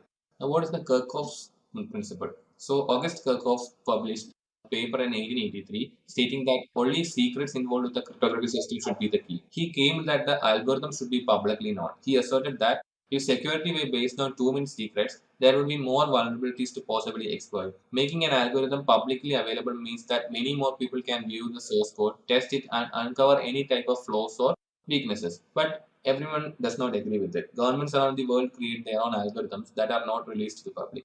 Their stance is that if a smaller number of people know how the algorithm works, then a smaller number of people will know how to possibly break it. So it is basically the same as the open source versus compiled software debate. Now, what is the strength of a crypto system? The strength of a crypto system depends on its algorithm, the secrecy of the key, the length of the key, and the initialization vector. The term that is used here is work factor, which is used to define the cryptographic strength, which is an estimate of the effort and resources it would take an attacker to penetrate a crypto system.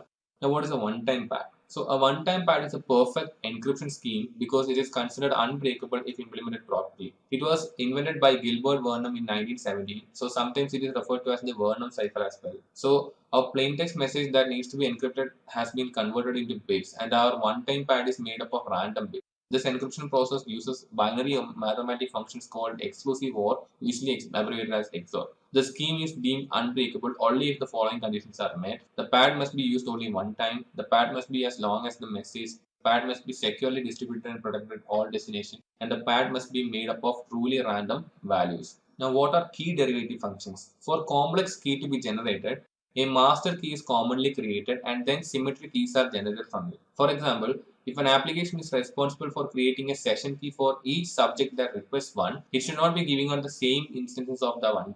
So key derivation functions are used to generate keys that are made up of random values. Different values can be used independently or together as random key mix.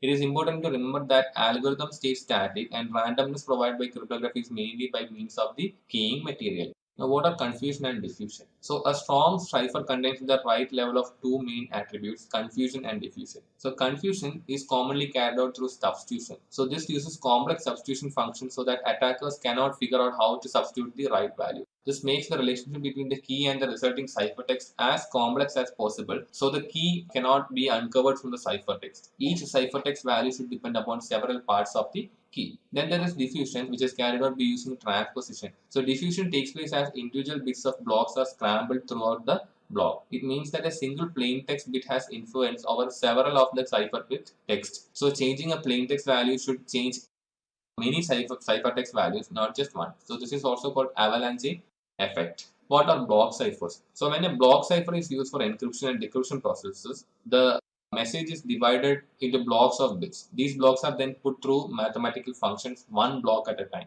So to encrypt a message using a block cipher that uses 64 bits. So the message of 640 bits is chopped up into 10 individual blocks of 64 bits, and each block is put through a succession of mathematical formulas, and what you end up with is a 10 blocks of encrypted text. They generally use symmetric keys and are widely used in commercial encryption algorithms. Examples are DES, 3DES, and AES. Stream ciphers. So a stream cipher does not divide a message into blocks. Instead, a stream cipher treats the message as a stream of bits and performs mathematical functions on each bit individually. A plain text will be transformed into a different ciphertext bit each time it is encrypted. Stream ciphers use key stream generators which produce a stream of bits that is XORed with the plain text bits to produce ciphertext. This process is very similar to the one-time pad. Stream ciphers require a lot of randomness and encrypt individual bits at a time. This requires more processing power than the block ciphers require, which is why stream ciphers are better suited to implement at the hardware level. Because block ciphers do not require as much processing power, they can be easily implemented at the software level. Stream ciphers are considered less secure than block ciphers and are used less frequently. One difficulty in proper stream cipher implementation is generating a truly random and unbiased key stream. Now, what is an initialization vector? Initialization vector or starting variable is a fixed size input to a cryptographic primitive that is typically required to be random or pseudo-random. This number is sometimes referred to as a nonce or number occurring once, as an encryption program uses it only once per section. If IVs are not used, then two identical plaintext values that are encrypted with the same key will create the same ciphertext. The characteristics are they are easy to implement in hardware. The long periods of no repeating patterns within key stream, a key stream not linearly related to the key, and statistically unbiased key stream. Now, what is a hybrid encryption? A hybrid system is one that uses symmetric and asymmetric encryption methods together. Public key cryptographers or cryptography uses two keys for protecting encryption keys and key distribution, and a secret key is generated by a symmetric algorithm and used for bulk encryption. Each algorithm has its own pros and cons, so using them together can be the best of both worlds. This method is also sometimes called the digital envelope. Now, what is session keys? So, a session key is a single-use symmetric key that is used to encrypt messages between two users during a communication session. It provides more protection than static symmetric keys because it is valid for only one session between two computers. If an attacker captures the session, he will have a small window of time to use it to try to decrypt the messages being passed back and forth. Almost all data encryption takes place using session keys. Now, what is symmetric cryptography? So, several types of symmetric algorithms are in use today, and they have different methods of providing encryption and decryption functionality. The one thing that they all have in common is that they are symmetric algorithms, meaning the sender and receiver are using two instances of the same key. So, some the algorithms are data encryption standard, triple DES, Blowfish, international data encryption algorithm, RC4, RC5, and RC6, advanced encryption standard, etc. Now, what are DES modes? Electronic Code Book (ECB). This is the simplest and the weakest form of DES. So, the plain text is broken into independent 64-bit blocks which are encrypted. Each block is encoded independently of the other blocks, and operations can be run in parallel, helping to increase speed. Errors are contained and non-cascaded, and these are mostly used only for shorter messages like pins and passwords. This will produce identical ciphertext for identical plaintext and keys, and susceptible to non-plaintext attacks as there is not enough randomness while encrypting independent blocks. Then there is cipher block chaining. So it is stronger than ECB and uses an IV to add randomness to encryption. The previous ciphertext becomes IV for the next block using a chaining function. Uses 64-bit plaintext blocks which are XORed with 64-bit IV. Same plaintext block results in different ciphertext block. Each previous cipher block should be chained to be input with the current plaintext block. The encryption of a block depends on current and all blocks before it, and repeated plaintext is encrypted differently.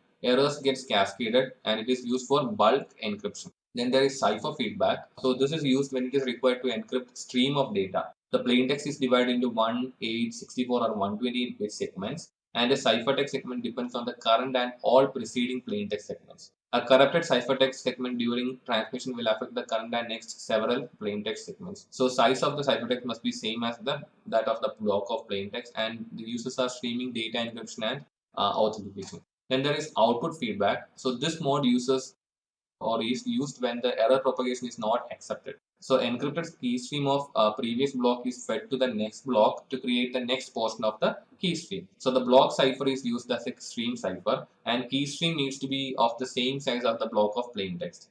The IV should be generated randomly each time and sent with the ciphertext.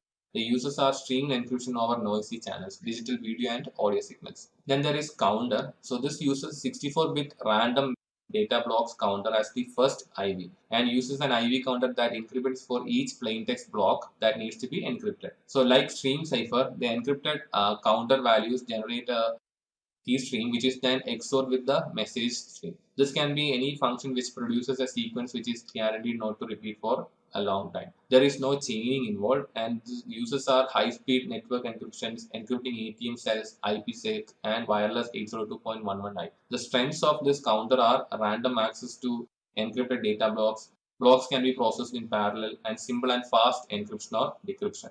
Then there is triple DES, also known as 3DES. It uses 48 rounds of transposition and substitution. It uses 3 56-bit keys instead of 1, and compared to DES, it is approximately 56 times stronger. It is used in secure electronic transmission of data.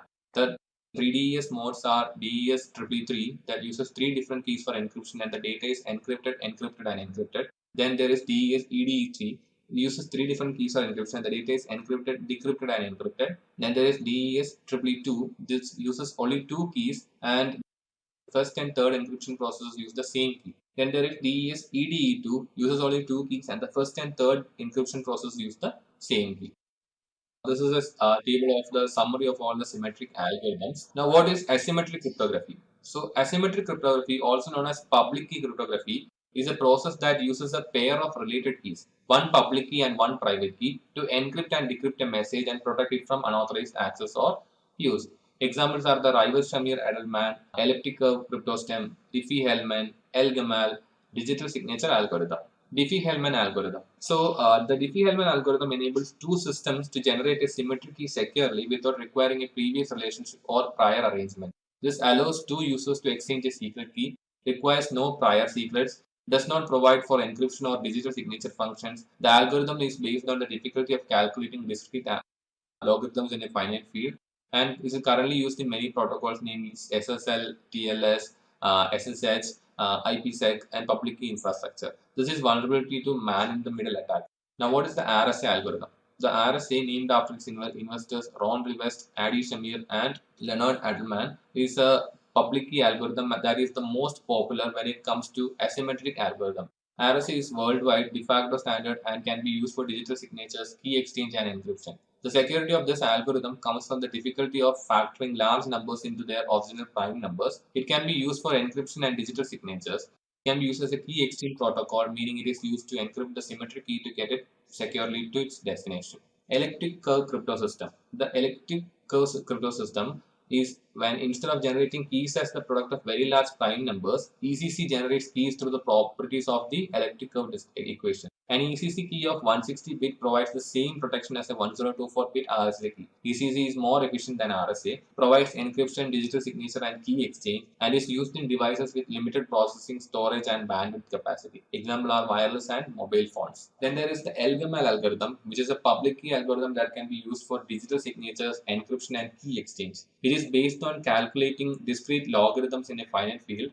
A discrete logarithm is the power to which we raise a given integer in order to get another given integer. In other words, if b and g are integers, then k is the logarithm in the equation. Pk equals L. Gamal provides the same type of functionality as some of other asymmetric algorithms. Its main drawback is performance. When compared to other algorithms, this algorithm is usually the slowest. L-Gamal is an extension of the Diffie-Hellman algorithm. Now, what are one-way functions? A one-way function is a mathematical function that is easier to compute in one direction than in the opposite direction. RSA algorithm and all other asymmetric functions are based upon this concept. The easy direction of computation in the one-way function that is used in RSA algorithm is the process of multiplying two large prime numbers. Multiplying two numbers to get the resulting product is much easier than factoring the product and recovering the two initial large prime numbers used to calculate the obtained product, which is the difficult direction. So the work factor is the amount of time and resources it would take for someone to break an encryption method. In asymmetric algorithms, the work factor relates to the difference in time and effort that carrying out a one-way function in the easy direction takes compared to carrying out a one-way function that in the hard direction. In most cases, the larger the key size, the longer it would take carrying out the one-way function in the hard direction. Zero knowledge proof. Zero knowledge proof is a method by which one party can prove to another party that they know a value x without conveying any information apart from the fact that they know the value x. Zero knowledge proof is used in cryptography. For example, if user encrypts something with his private key, you can verify his private key was used by decrypting the data with her public key. By encrypting something with a private key, user is proving to you that she has her private key, but she does not give or show you her private. Now, what is message integrity? Message integrity means that the message has not been tampered with or altered.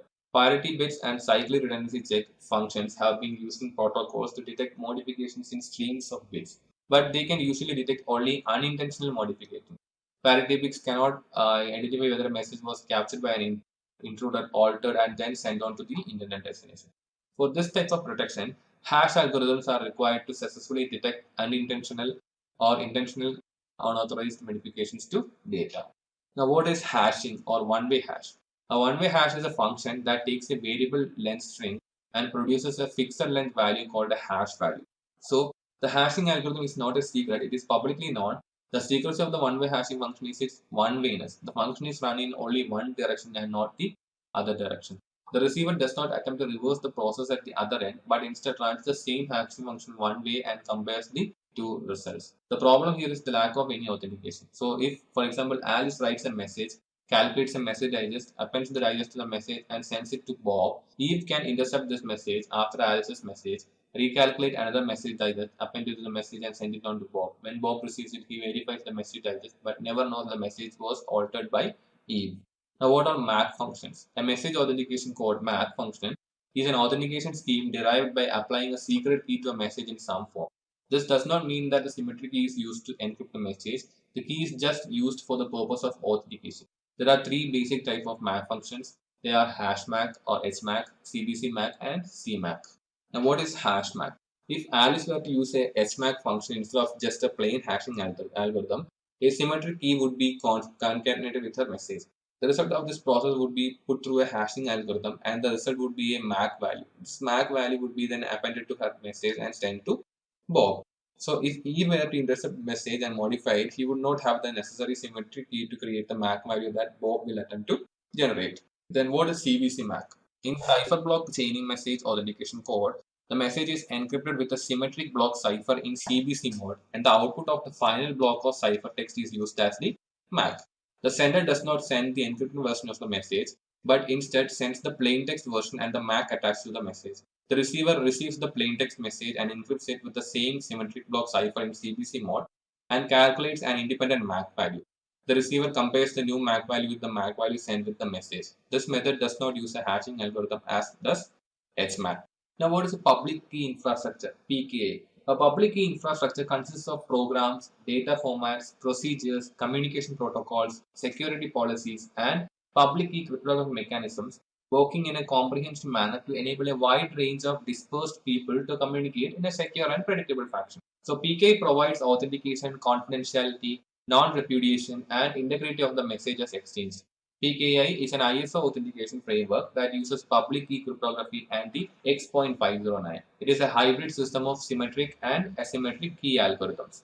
Now, what are digital certificates? So, one of the most important pieces of a PKI is digital certificate. A certificate is the mechanism used to associate a public key with a collection of key components in a manner that is sufficient to uniquely identify the claimed owner. The standard for how the CA creates a certificate is X.509, which detects the different fields used in certificate and the valid values that can populate those fields. The certificate includes the serial number, version number, identity information, algorithm information, lifetime dates, and the signature of the issuing authority. Now, what is the certificate authority? The CA is the trusted third party that allows people who have never met to authenticate to each other and to communicate in a secure method. The digital certificate is created and signed by a trusted third party, which is a certificate authority. When the CA signs the certificate, it binds the individual's identity to the public key, and the CA takes liability for the authenticity of the individual. When a person requests a certificate, the registration authority verifies that individual's identity and passes the certificate request off to the CA. CA are organizations dedicated to this type of service. Examples are Interest and VeriSign. All browsers have several well-known CAs configured by default. Most are configured to trust dozens or hundreds of CAs. Now, what are digital signatures? A digital signature is a hash value that has been encrypted or signed with the sender's private. The hashing function ensures the integrity of the message, and the signing of the hash value provides authentication and non-repudiation. The act of signing just means the value was encrypted with the private. NIST proposed a federal standard called the Digital Signature Standard. It requires to use DSA, RSA, or the elliptic digital signature algorithm, and SHA. Now, what is key management? Key management is the most challenging part of cryptography and also the most crucial. It is one thing to develop a very complicated and complex algorithm and key method, but if the keys are not securely stored and transmitted, it does not really matter how strong the algorithm. The key management principles are: key should be stored and transmitted by secure means, key should be extremely random, and the algorithm should use the full spectrum of the key space. The key's lifetime should correspond with the sensitivity of the data it is protecting. The more the key is used, the shorter its lifetime should be. Keys should be backed up or escrowed in any case of emergencies, and keys should be properly destroyed when their lifetime comes to an end. Now, what is a key escrow? Key escrow is a process or entity that can recover lost or corrupted cryptographic keys. When two or more entities are required to reconstruct a key for key recovery process, this is known as multi-party key recovery. Multi-party key recovery implements dual control, meaning that two or more people must be involved with a critical task. Now, what is a TPM or Trusted Platform Module? The Trusted Platform Module is a microchip installed on the motherboard of modern computers and is dedicated to carrying out security functions like storage and processing of symmetric and asymmetric keys, hashes, and digital certificates. The use of a dedicated and encoded hardware-based platform drastically improves the root of trust of the computing system. The most common usage scenario of the TPM is to bind a hard disk drive, where the content of a given hard disk drive is affixed with a particular computing system. The content of the hard disk is encrypted, and the decryption key is stored away in the TPM chip. And another application of the TPM is sealing system state to a particular hardware and software configuration. Sealing a computing system through TPM is used to deter any attempts to tamper with the system's configuration. Digital rights management. This refers to a set of methods that is applied to control access to copyrighted data. DRM mostly makes use of cryptographic technologies. DRM technologies are also used to protect documents. Adobe, Amazon, and Apple all have their own approaches to limiting the number of copies of an ebook that you can download. And another approach to DRM is the use of digital watermarks, which are stenographically embedded into the file and can document details such as the owner of the file, the license, and the date of purchase. An approach to DRM that does not require internet connectivity is the use of product keys. When you install your application, the key you entered is checked against the proprietary algorithm, and if it matches, the installation is activated. Site and facility design. Without control over the physical environment, no collection of administrative, technical, or logical access controls can provide adequate security. Physical controls are your first line of defense. The first thing is a secure facility plan. A secure facility plan outlines the security needs of your organization and emphasizes methods or mechanisms to employ to provide security. Critical path analysis is a systematic effort to identify the relationship between mission critical application, processes, and operation and all the necessary supporting elements. When critical path analysis is performed properly, a complete picture of the interdependencies and interactions necessary to sustain the organization is produced. Security staff should participate in site and facility design considerations. Site selection. Site selection should be based on the security needs of the organization. Cost, location, and size are important, but addressing the requirements of security should always take precedence. At a minimum, ensure that the building is designed to withstand fairly extreme weather conditions and that it can deter or fend off cover-based break-in attempts. Then visibility is important. What is the surrounding terrain? Would it be easy to approach a facility by vehicle or foot, etc. should also be considered. Then there is facility design. A proper level of security must be planned and designed before construction begins. Important issues to consider include combustibility, fire rating, construction materials, placement, control of items such as walls, doors, ceilings, etc. There is also a concept called crime prevention through environmental design. The guiding idea is to structure the physical environment and surroundings to influence individual decisions that potential offenders make before committing any criminal acts. CPTD, Crime Prevention Through Environmental Design, is a discipline that outlines how the proper design of a physical environment can reduce crime by directly affecting human behavior. Three aspects of CPTD are natural territorial reinforcement. This creates physical designs that emphasizes companies' physical sphere of influence. So, legitimate users feel a sense of ownership of that space. Can be done through walls, fences, landscaping, etc. Then there is natural surveillance. The goal is to make criminals feel uncomfortable by providing many ways of observers or many observers who could potentially see them and make all the people feel safe and comfortable by providing an open and well-defined environment. Then there is natural access control, the guidance of people entering and leaving a space by the placement of doors, fences, lighting, and even landscaping. Access control should also be in place for all facility entrances and exits. Then there is wiring closet security. So wiring closet is where the networking cables for a whole building or just a floor are connected to other essential equipment such as patch panels, switches, routers, LAN extenders, and backbone channels. A more technical name for wiring closet is premises wire distribution room. In a multi-story configuration, the wiring closets are often located directly above or below each other on their respective floor. The ground rule for wiring closet security are never use the wiring closet as a general storage area, have adequate locks, keep the area tidy, do not store inflammable or flammable items in the area, set up video surveillance for monitoring activity, using door open sensors to log entries, not giving keys to anyone except the authorized administrator, regular physical inspections, and ensuring the environment control and monitoring as well as detect damaging conditions such as flooding or fire. Media storage. Media storage facilities should be designed to securely store blank media, reusable media, and installation media. Whether hard drives, flash memory devices, tapes, etc., media should be controlled against theft and corruption. So, media should be stored in locked cabinets or safe, have librarians or custodians who manage them, use check-in and check-out process to track who is coming. Then for reusable media, when the media is returned, run secure drive sanitization or zeroization process to remove all data remnants. Then safes are commonly used to store media. Passive locking can be used for where safes can detect if someone attempts to tamper with it, in which extra internal boards will fall into place to ensure it cannot be compromised. Thermal locking safes can identify temperature changes and implement additional locks. Then there is evidence storage. So as cybercrime events continue to increase, it is important to retain logs, auditories, and other records of digital events. It also may be necessary to retain image copies of drives or snapshots of virtual machines for future analysis. So, secure evidence storage needs to employ the following: a dedicated storage system distinct from the production network, keeping the storage system offline, blocking internet and connectivity to and from the storage system, tracking all the activities in the system, calculating hashes for all the data sets stored in the system, limiting access to the security administration and legal counsel, and encrypting all data sets stored on the system. Now, what is physical access abuse? Physical access controls can be abused. Masquerading can be used to using someone else's security ID to enter a facility.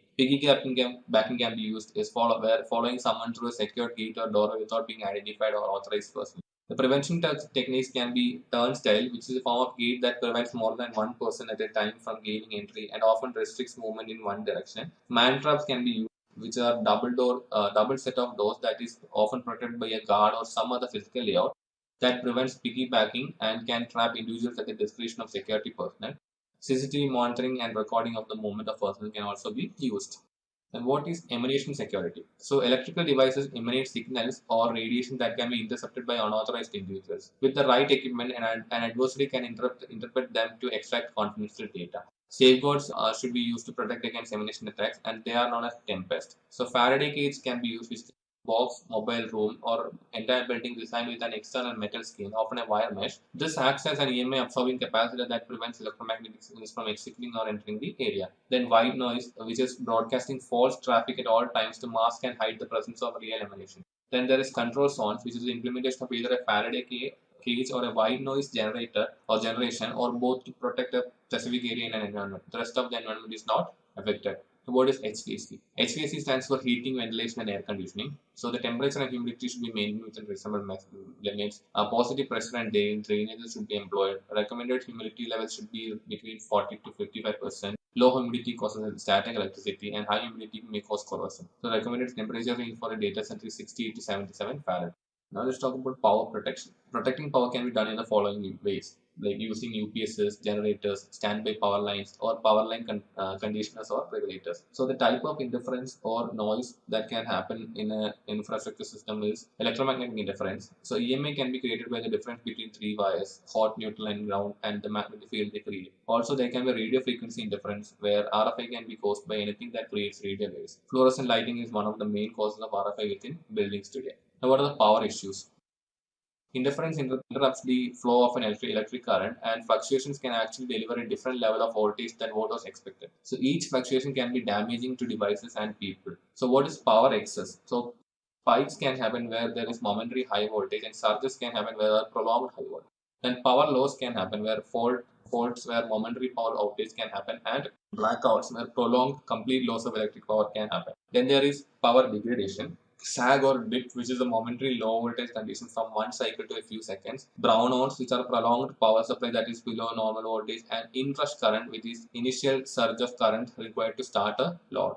Then fire. What are the prevention, detection, and suppression methods? Fire prevention, detection, and suppression is a must for protecting personnel from harm, and this should be always important goal of any security protection system. In addition, protecting other assets and materials, especially that should also be a priority. The three corners of the triangle represents fire, heat, and oxygen. The center of the triangle represents the chemical reaction among these three elements. So different suppression mediums address different aspects of the fire. Water suppresses the temperature, soda acid and other dry powder suppress the fuel supply, CO2 suppresses the oxygen supply. Halon substitutes and other non-flammable gases interfere with the chemistry of the combustion and or suppresses the oxygen supply. The four primary stages of fire are stage 1, the incipient stage. At this stage, there is only air ionization but no smoke. Then there is stage 2, the smoke stage. In stage 2, smoke is visible at the point of ignition. Then the stage 3 of the flame stage. This is when a flame can be seen with the naked eye. And the stage 4 is the fire. This is considerably further down the time scale to the point where there is an intense heat buildup and everything in the area burns.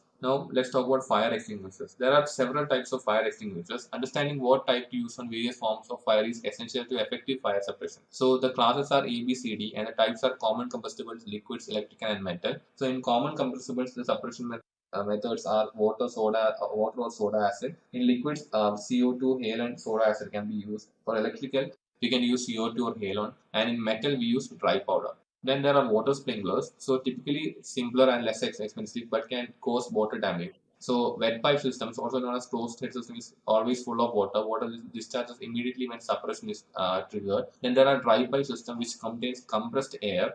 Once suppression is triggered, the air escapes, opening a water valve that in turn causes the pipes to fill and discharge water into the environment. Then there are deluge systems, which is another form of dry pipe system that uses larger pipes and therefore delivers a significantly larger volume of water. Deluge systems are inappropriate for environments that contain electronics and computers. Then there are reaction systems, which is a combination of dry pipe or wet pipe systems. The system exists as a dry pipe until the initial stages of a fire are detected, and then the pipes are filled with water. The water is released only after the sprinkler head activation triggers are melted by sufficient heat. Then there are gas discharge systems, usually more effective than water discharge system. However, gas discharge systems should not be used in environments with which people are located. Halon is an effective fire suppression compound, but it degrades into toxic gases at high temperatures and hence was banned. Owing to issues with halon, it is often replaced by more ecologically friendly and less toxic mediums like FM200, CE410 or CA308, NAF-S3, Fe13, argon or argonite, and Inergen. Let's see what is system architecture. So, a system architecture refers to the fundamental organization of a system. It is the model that defines the structure and behavior of the system. So, system architecture describes the major components of the system and how they interact with each other, with the users, and with other systems. So, system architecture comes at the highest level in system development. System development refers to the entire life cycle of a system, including the planning, analysis, design, building, testing, deployment, retirement phases, etc. The system architecture description in ISO 42010 defined the following. The first one is architecture. Architecture is the fundamental organization of a system, its components, their relationships to each other and to the environment, and also the principles guiding its design and evolution. Then there is architecture description or AE. which is a collection of documents, document types to convey an architecture in a format. Then it describes what a stakeholder is, which is an individual, team, or organization or classes thereof with interest in or concerns relative to a system. Then it describes what a view is. View is a representation of a whole system based on a set of concern. And finally, a viewpoint, which is a specification of the conventions for constructing and using a view. Now, what is computer architecture? Computer architecture is a set of rules and methods that describes the functionality, organization, and implementation of computer system. It encompasses all the parts of the computer system that are necessary for it to function, like the CPU, memory chips, logic circuits, storage devices, input and output devices, security components, etc. The relationship between these components can be complex, and it is necessary they all function together to get a secure computer system. Now, let's see what is CPU architecture. A CPU is the electronic circuitry within a computer, carries out the instructions of a computer program by performing the basic arithmetic, logical, control, and input-output operations specified through instructions. So the central processing unit is the brain of the computer, and in the most general description possible, it fetches instructions from the memory and executes them. So the CPU contains registers that point to memory locations that contain the next instructions to be executed. The arithmetic logic unit, or ALU, in the CPU performs the mathematical functions and logical operations on data. The ALU can be thought of as the brain of the CPU, and the CPU is the brain of the computer. Then the control unit manages and synchronizes the system while different applications, code, and operating system instructions are being executed. So the ALU and the control unit forms the CPU. Let's see what are process states. At any point in time, there will be many number of processes happening in a system, and they can be in the following states. So the processes can be either in the ready state, where the process is waiting to send instructions to the CPU. It can be in the running state, where the CPU is executing the instructions that the process or the program has given it. It can also be in the blocked or waiting state, where the process is waiting for some data to be input.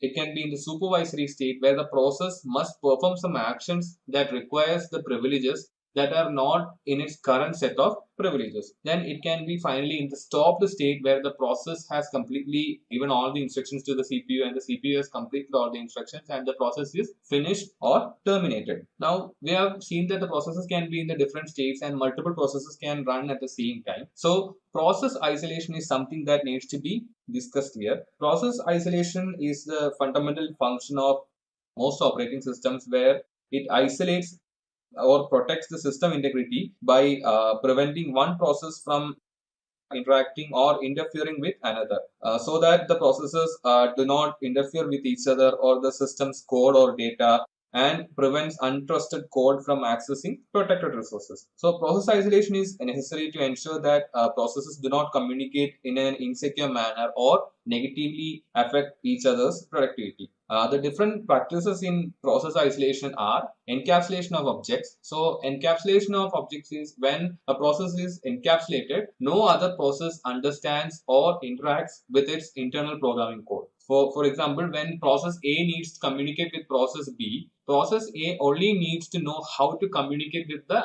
interface of process B. Process A does not need to know how process B is working. Then there is time multiplexing. We have already said that many processes run at the same time, and multiple processes use the same resources. So as said, the CPU must be shared among many processes. Although it seems as though applications are running simultaneously, the operating system is actually splitting up the time shares between each process, and this is called time multiplexing. Then there is naming distinctions, where identifiable unique names are given for distinct processes so they can be identified. Processes are usually assigned process identification or PID values, which the operating system and other processes use to call upon them. And finally, there is virtual memory mapping, where virtual address mapping allows the different processes to have their own memory space. So the operating system ensures no process improperly interact with another process's memory. This provides integrity and confidentiality for the individual processes and their data, and overall a stable processing environment for the operating system. Let's see what are the different kinds of memory. The first one is random access memory. Random access memory is the hardware storage in a computing device where the operating system, application programs, and the data in current use are kept so that they can be quickly reached by the device's processor. So the random access memory is actually a temporary storage facility where it only stores the applications or the programs or data that is currently in use. So it is used for read or write activities of the OS and applications, and it directly affects the speed of the computer as the processor is directly reading from the RAM. RAM is made up of transistors and capacitors. Then there is read-only memory, where it is a type of non-volatile memory used in computers and other electronic devices. So the data stored in ROM cannot be electronically modified after the manufacture of the memory device. So the data can be written to it, but it cannot be modified. If the data is once written, it can only be read. It cannot be modified. So software that is stored in the ROM is often called firmware, and it is used in the startup of devices. Then there is cache memory. Cache memory is a type of fast, relatively small memory that is stored on computer hardware, commonly shortened to cache. It is classified as random access memory, which computer microprocessors can access more quickly than the regular RAM. So it is actually kind of a RAM only, but it is most commonly stored in the same chip as the processor, so that the processor can much faster access to the cache memory than the RAM. It improves the overall speed of the computer. Then there is virtual memory. So virtual memory is a feature in operating systems where it enables a computer to be able to compensate for shortages in the physical memory by transferring data from the random access memory to the disk storage. So Windows thing where we can actually use our secondary storage to extend the capabilities of our RAM. So that is a virtual memory. So we also call it as swap space, which is the reserved hard drive space used to extend the RAM capabilities. So when a program requests access to data in swap space, it is brought from the hard drive back into memory in specific units called pages. Now, what is a memory manager? A memory manager is a software utility that operates in conjunction with the operating system. It helps manage memory more efficiently than and provides additional features such as flushing out unused segments of memory and giving memory allocation to the required processors and all. All modern operating systems provide memory management. So following are the responsibilities of memory manager. So the first one is relocation, where it maintains the ability to swap memory contents from memory to secondary storage as needed. Then there is protection, where it provides a control to memory segments and restricts what processors can write to memory. Then there is sharing, where the manager allows the sharing of information based on the user's level of access. Then there is logical organization, where it provides for the sharing and support of dynamic link libraries. And finally, physical organization, which provides for the physical organization of memory. Now, memory protection. So memory protection is a way to control memory access rights on a computer, and it is a part of the most modern instruction set architectures and operating systems. The main purpose of memory protection is to prevent a process from accessing memory that has not been allocated yet. The different practices followed to achieve this memory protection are segmentation, which refers to the dividing of a computer's memory into segments. A reference to memory location includes a value that identifies a segment and an offset within that segment. Then there is paging, where memory address space of segment is divided into equal size blocks called pages. It is possible for an unprivileged application to access a page that has not been explicitly allocated to it, because every memory address either points to a page allocated to that application or generates an interrupt called a page fault. Then there is address space layout randomization, or ASLR, where it randomly arranges the address space positions of key data areas of a process, including the base of the executable and the positions of the stack, heap, and library. This makes it difficult for an attacker to predict target addresses. Then there is executable space protection, which marks memory regions as non-executable, such that an attempt to execute machine code in these regions will cause an exception. So this helps to prevent certain buffer overflow exploits from succeeding. These attacks rely on some part of memory, usually the stack, being both writable and executable. If it is not, the attack fails. Now, what is system security architecture? So system security architecture is an approach to system architecture from the point of view of security. So security starts at the policy level, and it is called security policy. So with high level directives that provide the foundational goals for a system overall and the components that make it up from a security perspective is called a security policy. A security policy is a strategic tool that dictates how sensitive information and resources are to be managed and protected. So the security policy describes discretionary access control based operating system. It provides role based access control functionality. It has the capability of protecting data classified at public and confidential levels. It does not allow unauthorized access to sensitive data or critical system function. It enforces least privilege and separation of duties. So in the 1972, the US government released a report that outlined foundational security requirements of computer systems. This resulted in the Trusted Computer System Evaluation Criteria, which shaped the security architecture of almost all the systems in use today. So some of the core tenets of these requirements were the trusted computing base, security perimeter, reference monitor, and security kernel. Now, what is a security perimeter? So a security perimeter is basically a boundary that divides the trusted from the untrusted. For the system to stay in a secure and trusted state, communication standards must be developed to ensure that when a component within the TCP or the trusted computing base needs to communicate with a component outside the TCP, it cannot expose the system to unexpected security compromise.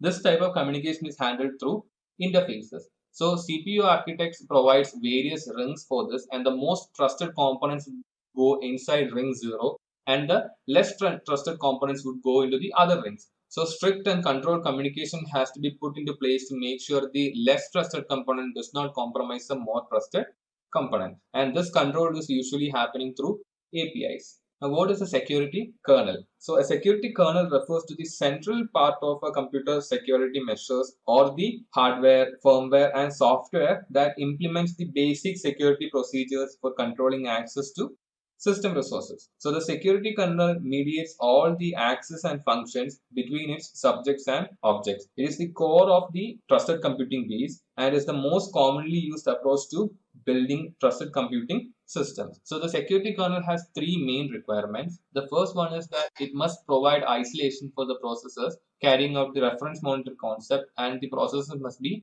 tamper-proof. It must be invoked for every access attempt and must be impossible to circumvent. Thus, the security kernel must be implemented in a complete and foolproof way.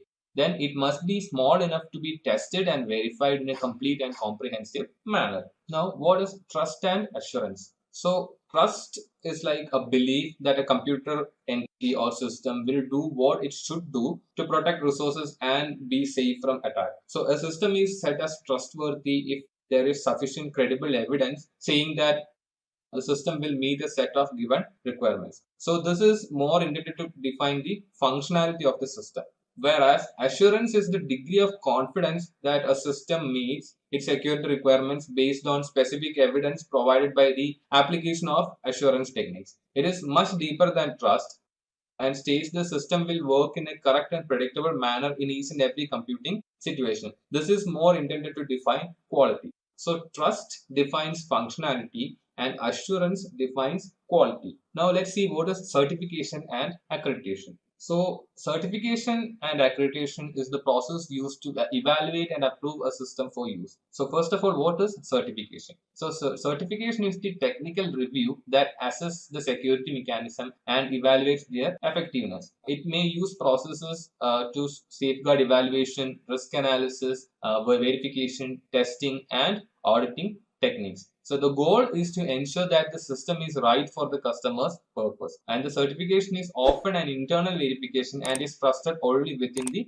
organization. Then what is accreditation? Accreditation is the formal declaration by the designated approving authority, DAA, that an IT system is approved to operate in a particular security mode using the given set of safeguards at an acceptable level of risk. Once accreditation is performed, management can formally accept the adequacy of the overall security performance of an evaluated system. Now let's see what is open system versus closed system. First of all, open system. So open systems are built upon standards, protocols, and interfaces that have published specifications. So the specifications are public or known to a large portion of the public, and it provides interoperability between products created by different vendors. And it also provides interfaces that enable each system to easily communicate with others and add-ons to hook to the system easily, which means that we can add our own separate devices that function with the system or which has much easier compatibility with the system. And in open systems, most of the systems in use today are open systems. Then there are closed systems. So closed systems use an architecture that does not follow industry standards. And due to this, interoperability and standard interferences are not employed to enable easy communication between the different types of system. And this also means that we cannot add compatible hardware or add-ons to the system. So these closed systems are proprietary, meaning the system can only communicate with the systems of similar architecture. And it can potentially provide more security to the system because it may operate in a more secluded environment than open environment. Now, what is a client-based system and a server-based system? So the first one is client-based. So client-based refers to built-in applications that can execute entirely on one user device. Example, text editors, painting tools, or all those tools that can run on one device are called client-based. So these are installed on a specific computer and the users can interact with it with no internet connectivity. The application may still reach out for updates or some form of social connectivity or something, but none of its core features require remote processing. And client-based systems tend to have weak or minimal authentication mechanism, and the data is usually stored in plain text. Then there is server-based system. Server-based systems requires that two or more separate applications have to interact with each other across a network connection. So example would be web-based systems. Now what is a distributed system? Any system in which the multiple computing nodes which are interconnected by a network and where exchange information is happening for the accomplishment of collective tasks. Such systems are called distributed systems. A client-server system is a specific kind of distributed system in which devices in one group act as clients for devices in the adjacent group. So distributed systems pose special challenges in terms of security simply because of the number of devices that are involved. Because there are a large number of devices that comes in the client side and in the server side. So and susceptible to attacks like man-in-the-middle attack. Now what is cloud computing? So cloud computing is the use of shared remote computing devices for the purpose of providing improved efficiencies, performance, reliability, scalability, and security. These devices are usually based on virtual machines and can be outsourced to a third-party provider or provided in-house. So cloud computing is basically the sharing of resources over a network. And there are three models for cloud computing activities. They are software as a service, platform as a service, and infrastructure as a service. So the first one is software as a service, where the users of software as a service is allowed to use specific application that execute on the service provider's environment. So for example, any photo editor or video editor that works on your browser is actually working on the cloud. It is not using the resources that is present on your device. So it is a software as a service. Then there is platform as a service. In this model, the user gets access to a computing platform that is typically built on a server operating system. So here, the users are getting platforms or development environments where it can be used to web applications, etc. Then there is infrastructure as a service, where it provides unfettered access to the cloud devices, which you will need to subscribe under an IaaS model. It is like in your phone you have cloud storage. So it is actually giving you storage as a service. So storage is a kind of infrastructure. If in the real life we needed storage, we would have to buy physical hardware. But here we are getting that infrastructure via the cloud. So that is known as infrastructure as a service.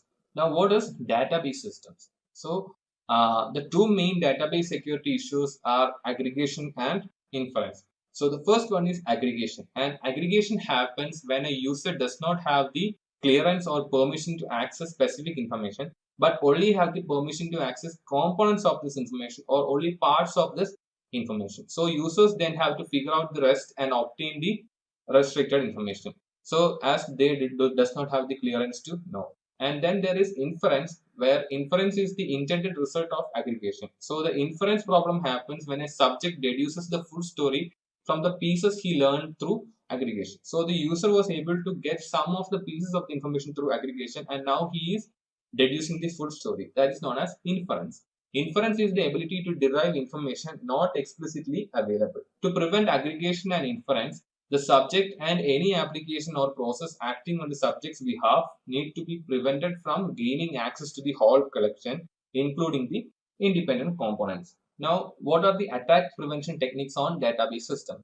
So the first one is content dependent access control, which is based on the sensitivity of the data. So the more sensitive the data, the smaller the subset of individuals who can gain access to the data.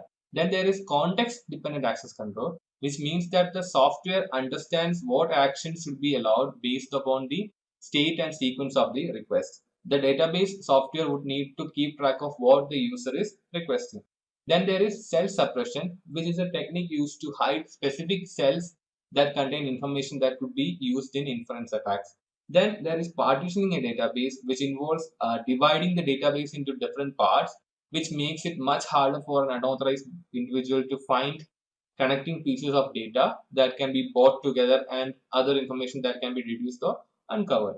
Then there is noise and perturbation, which is a technique of inserting bogus information in the hopes of misdirecting an attacker or confusing the matter enough that the actual attack will not be fruitful. Now, what are web-based systems? So, considering their exposed nature, websites are primary targets during an attack.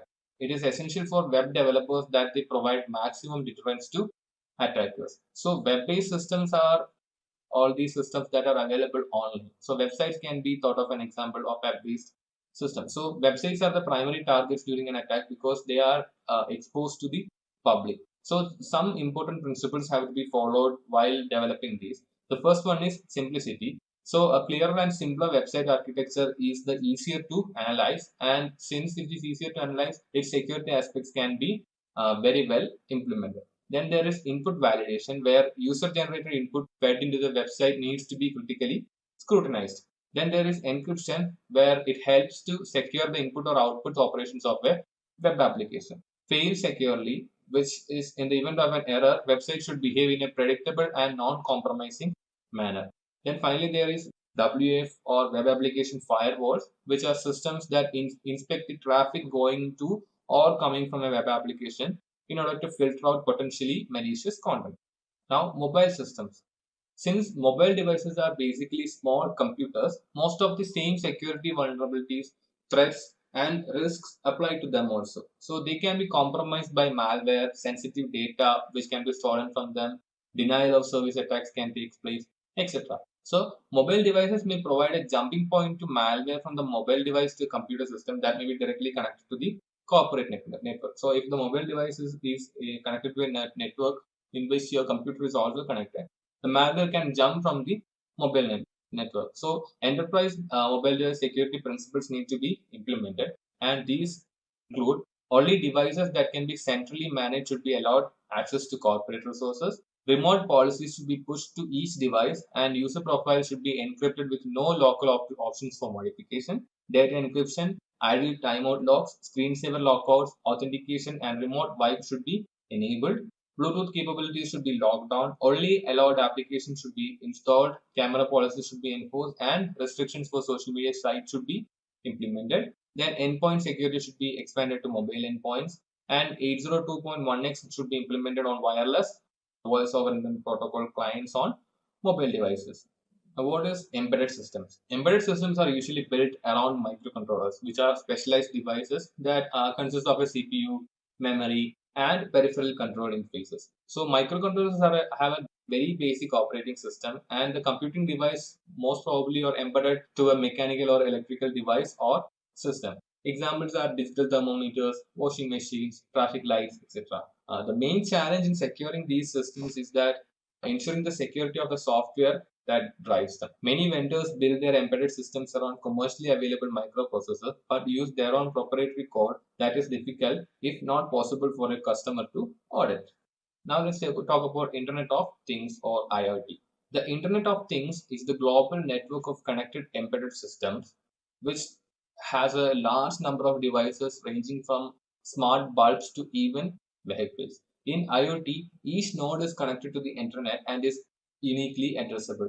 Most visible aspect of this explosion is in the area of smart homes, in which lights, furnaces, and even refrigerators collaborate to create the best environment for the residents. So since all these things are connected to a network, there are a lot of security issues also which can come with them.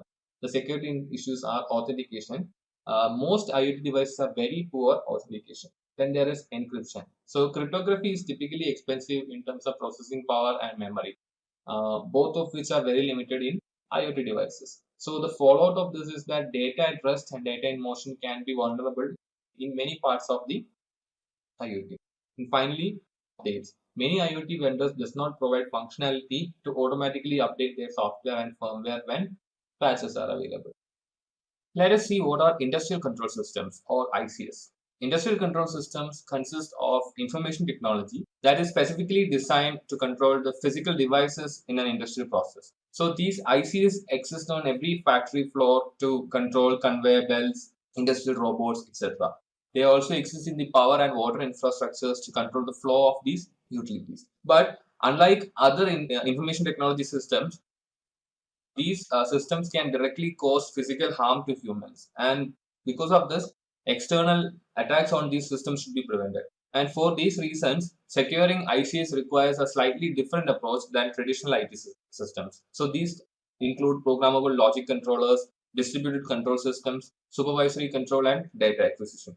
So the single greatest vulnerability in industrial control systems is their increasing connectivity to traditional IT networks. And the recommendations for their security include applying a risk management process to ICS, segmenting the network to place IDS or IPS at the subnet boundaries, disabling the unaided ports and services on all ICS devices, implementing least privilege through the ICS, use encryption wherever feasible, ensuring that there is process for patch management, and finally monitoring the audit trails regularly. Now let's see what are the common threats.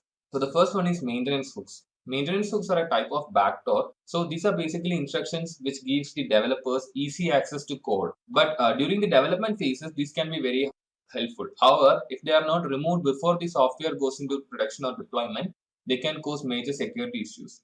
So the preventive measures that can be taken are using an IDS or intrusion detection system to watch for any attackers using these backdoors. Then using a file system encryption to protect sensitive information, and also implementing auditing to detect any type of backdoor use. Then there are incremental attacks, which are attacks which happens in small increments. So the first one is data diddling, which occurs when an attacker gains access to a system and makes small random or incremental changes to data during storage, processing, or other transactions, rather than obviously altering the file contents or damaging or deleting the entire files. Then there is salami attack, which is a systematic whittling at assets in accounts or other records with financial value, where every small amount is deducted from balances regularly and routinely. Then there is time of check or time of use attacks, TOC or TOU. This takes advantage of the dependency on the timing of events that takes place in a multitasking operating system. For example, if process 1 validates the authorization of a user to open a non-critical text file and process 2 carries out the open command, if the attacker can change out this non-critical text file with a password file while process 1 is carrying out its task, he or she has just obtained access to this critical file. Then there is race condition. When two different processes need to carry out their tasks on one resource, the processes usually need to follow the correct sequence. So if a system splits up the authentication and authorization steps, an attacker could be authorized before he or she is even authenticated. So the countermeasures for these include the first one, to protect against race condition attacks. It is best not to split up critical tasks that can have their sequence altered. This means the system should use atomic operations for access control function. To avoid the TOC or TOU attacks, the OS can apply software locks to the items it will use when it is carrying out its checking task. So if the user requests access to a file, while the system is validating the user's authorization, it should put a software lock on the file being requested. Then there is buffer overflow. So this occurs when programmers fail to validate the input data sufficiently, particularly when they do not impose a limit on the amount of data their software will accept as input. When the normal maximum size of the buffer is exceeded, the extra data collector is called overflow. Thus, this type of attack that results when someone attempts to supply malicious instruction or code as part of the program input is called buffer overflow attack. So the countermeasure is that designers must specify bounds for input data or state acceptable input values and limits on how much data will be accepted, passed, and handled when input is solicited. Developers must also follow such limitations when building code that solicits, accepts, and handles input. Now let's see what is cryptography. So cryptography is a method of storing and transmitting data in a form that only those it is intended for can read and process. Cryptography is an effective way of protecting sensitive information as it is stored on media or transmitted through untrusted networks. So the goal of cryptography is to make obtaining the information too work intensive or time consuming to be worthwhile to the attacker. So what are the cryptographic services? The first one is confidentiality. So this renders the information unintelligible except by the authorized entity. Then there is integrity, where data has not been altered in any unauthorized manner since it was created, transmitted, or stored. Then there is authentication. This verifies the identity of the user or the system that created the information. Then non-repudiation, which ensures that the sender cannot deny sending the message. Now let's see some cryptographic definitions. The first one is plain text. It is a form of data that can be understood either by a person or a document or by a computer executable code. Then there is ciphertext, which is encrypted form of data. Neither human nor machine can process this until it is properly decrypted. Then there is a crypto system, which is a system or product that provides encryption and decryption, and this can be created through hardware components or program code in an application. Then there is an algorithm, which is a hiding data in other media types so that the very existence of the data is concealed. Only the sender and the receiver will be able to see the message because it is secretly hidden. Encrypted messages can draw attention because it tells the bad guy this is something sensitive. So, because it is encrypted, it gives out the idea that it is sensitive. But a hidden message would not attract this type of attention. Even though the same secret message can be embedded into this image. So, steganography is a type of security through obscurity. The components involved in steganography are a carrier signal, data stream, or file that has hidden information inside it.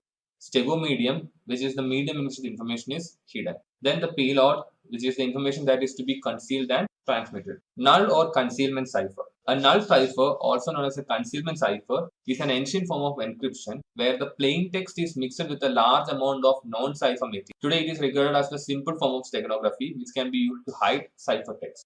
In a null cipher, the plain text is included within the ciphertext, and one needs to discard certain characters in order to decrypt the message. Most characters in such a cryptogram are nulls, only some are significant, and some others can be used as pointers to the significant one. So the image given on the right side is an example. Now, running key cipher. So in classical cryptography, the running key cipher is a type of polyalphabetic substitution cipher in which a text, which is typically taken from a book which is agreed upon previously, and is used to provide a very long key stream. Usually the book to be used would be agreed ahead of time, while the passage to be used would be chosen randomly for each message, and this would be secretly indicated somewhere in the message. So an example would be if the plain text is fully at once and the line of text selected is from some book page 63 line 1, it would be taken like this, and the ciphertext would be taken from respective tables. Now, substitution cipher. So this is a method of encrypting by which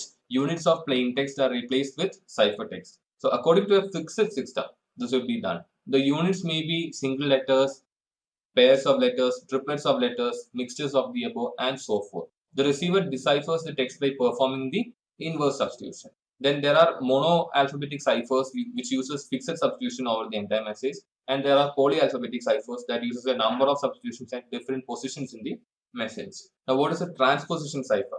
In a transposition cipher, the values are scrambled or put into different order. The key determines the positions the values are moved to. When implemented with complex mathematical functions, transposition can become quite sophisticated and difficult to break. So, symmetric algorithms employed today use both long sequences of complicated substitutions and transpositions on messages. Let's see what is symmetric cryptography.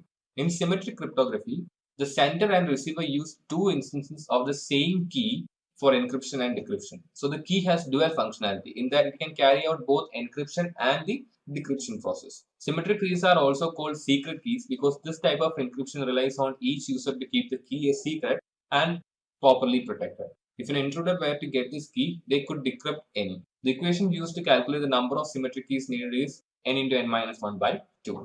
The strengths of symmetric cryptography are that they are much faster because they are less computationally intensive than asymmetric functions, and it is harder to break if using a large key size. But the weaknesses are that it requires a secure mechanism to deliver keys properly, and each pair of users needs a unique key. So as the number of individuals increases, so does the number of keys. Also, the number of keys possibly making key management overwhelming. Then it also provides confidentiality but authenticity or non-repudiation. Now, what is asymmetric cryptography? In these systems, each entity has different keys or asymmetric keys. The two different asymmetric keys are mathematically related. So if a message is encrypted by one key, the other key is required in order to decrypt the message. The pair of keys is made up of one public key and one private key. The public key can be known to everyone, and the private key must be known and used only by the owner. So here, if confidentiality is needed, the sender would encrypt the file with the receiver's public key. This is called a secure message format because it can only be decrypted by the person who has the corresponding private key. If authentication is needed, sender would encrypt the data with his or her private key. This provides assurance to the receiver that the only person who would have encrypted the data is the individual who has the private key. This is called open message format. Now, the strengths of asymmetric cryptography is that better key distribution than symmetric systems. It has better scalability than symmetric systems, and it can provide authentication and non-repudiation. The weaknesses are that it works much slower than symmetric systems, and this is mathematically very intensive. Now, let's see what are data encryption standards or DES. DEA is the algorithm that fulfills DES, which is just a standard. So, DES is the standard and DEA is the algorithm. But in the industry, we usually just refer to it as DES or Data Encryption Standards. DES stands for Data Encryption Architecture. It is based on symmetric key crypto system. It is a block encryption algorithm with fixed size 64-bit blocks. It uses 56-bit keys plus 8 bits of parity. It uses 16 rounds of transposition and substitution, and it is no longer considered strong enough. Now, what are DES modes? Block ciphers have several modes of operation. Each mode specifies how a block cipher will operate. One mode may work better in one type of environment for specific functionality, whereas another mode may work better in another environment with totally different requirements. So the modes are electronic codebook ECB, cipher blockchaining CBC, cipher feedback CFB, output feedback OFB, and counter CTR. Now let's see what are advanced encryption standards or AES. After the DES was used as an encryption standard for over 20 years, it was cracked in a relatively short time. So NIST came with a new standard called the Advanced Encryption Standard or AES. So here the block sizes that AES supports are 128, 192, and 256 bits. The number of rounds depends upon the size of the block and the key length. Both the key and the block sizes are 128 bits. There are 10 rounds. If both the key and the block sizes are 192 bits, there are 12 rounds. If both the key and the block size are 256 bits, there are 14 rounds. So this architecture works well when implemented in software and hardware in a wide range of products and environments. It has low memory requirements and has been constructed to easily defend against timing attacks. Now let's see what are the other symmetric algorithms. The first one is IDEA, International Data Encryption Algorithm. Stands for the algorithm which uses 64-bit blocks, 128-bit key, and 8 rounds of computation. These are used in email encryption software and pretty good privacy or PGP. Then there is Blowfish, which uses 64-bit block size, 32 448 bits in steps of 8 bits key size, and 16 rounds of computation. Then there is Twofish, which is a modification of Blowfish using 128-bit blocks and uses variable key length up to 456 bits. RC4, which is a type of string cipher. It has a variable key size and is used in the SSL and WE. RC5, which uses block sizes of 32, 64, or 128 bits with key length up to 2040 bits. And this is created as a candidate algorithm for AES. RC6, which uses key size of 128, 192, and 256 bits and has a block size of 128 bits. And this is based on RC5 and was also a candidate for AES. Now let's see what are hashing algorithms. So first of all, what is hashing? So hashing is actually matching data to a long string of numbers. So the goal of using a one-way hash function is to provide a fingerprint for the data or message. So strong cryptographic hash algorithm features are hashing algorithm should be collision free. It does not create the same hash value for two or more messages. The hash should be completed or over the entire message. The hash should be a one-way function, so messages are not disclosed by their values. And given a message and its hash value, computing another message with the same hash value should be impossible. The function should be resistant to birthday attacks. Now, what are the hashing algorithms. MD4, which is a one-way hash function that produces a 128-bit message digest value. It was used for high-speed computation in software implementations and was optimized for microprocessors, but it is no longer considered secure. Then there is MD5, which is the newer version of MD4. It still produces a 128-bit hash, but the algorithm is more complex, which makes it harder to break. Recent research has shown MD5 to be subject to collision attacks. Then there is SHA. SHA1 produces a 160-bit hash value or a message digest. This is then inputted into an asymmetric algorithm which computes the signature of a message. SHA1 was found to be vulnerable to collisions. Newer versions of this algorithm, collectively known as the SHA2 and SHA3 families, have been developed and released. They are SHA256, SHA384, and SHA512. Now, what is a birthday attack? So, a strong hashing algorithm does not produce the same hash for two different messages. If the algorithm does produce the same value for two different messages, this is called a collision. An attacker can attempt to force a collision, which is referred to as a birthday attack. This attack is based on the mathematical birthday paradox that exists in standard statistics. So, for example, how many people must be in the same room for the chance to be greater than even that another person has the same birthday as you? The answer is 253. And how many people must be in the same room for the chance to be greater than even that at least two people share the same birthday? The answer is 23. So there is a high probability of finding two people who share a birthday than of finding another person who shares your birthday. Or stated another way, it is easier to find two matching values in a sea of values than to find a match for just one specific value. Now let's see what are the attacks on cryptography. Ciphertext only attacks. So here the attacker has the ciphertext of several messages. So each of these messages have been encrypted using the same encryption algorithm. The attacker's goal here is to discover the key used in the encryption process.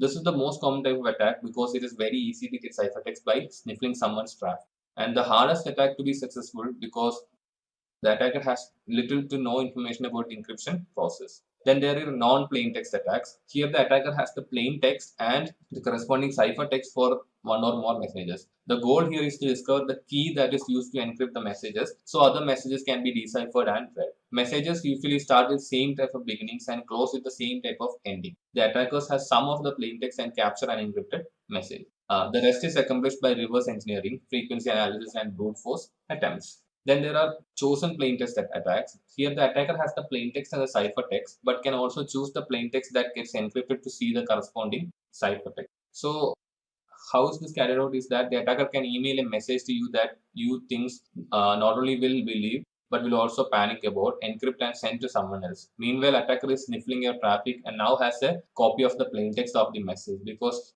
he wrote it and a copy of the ciphertext.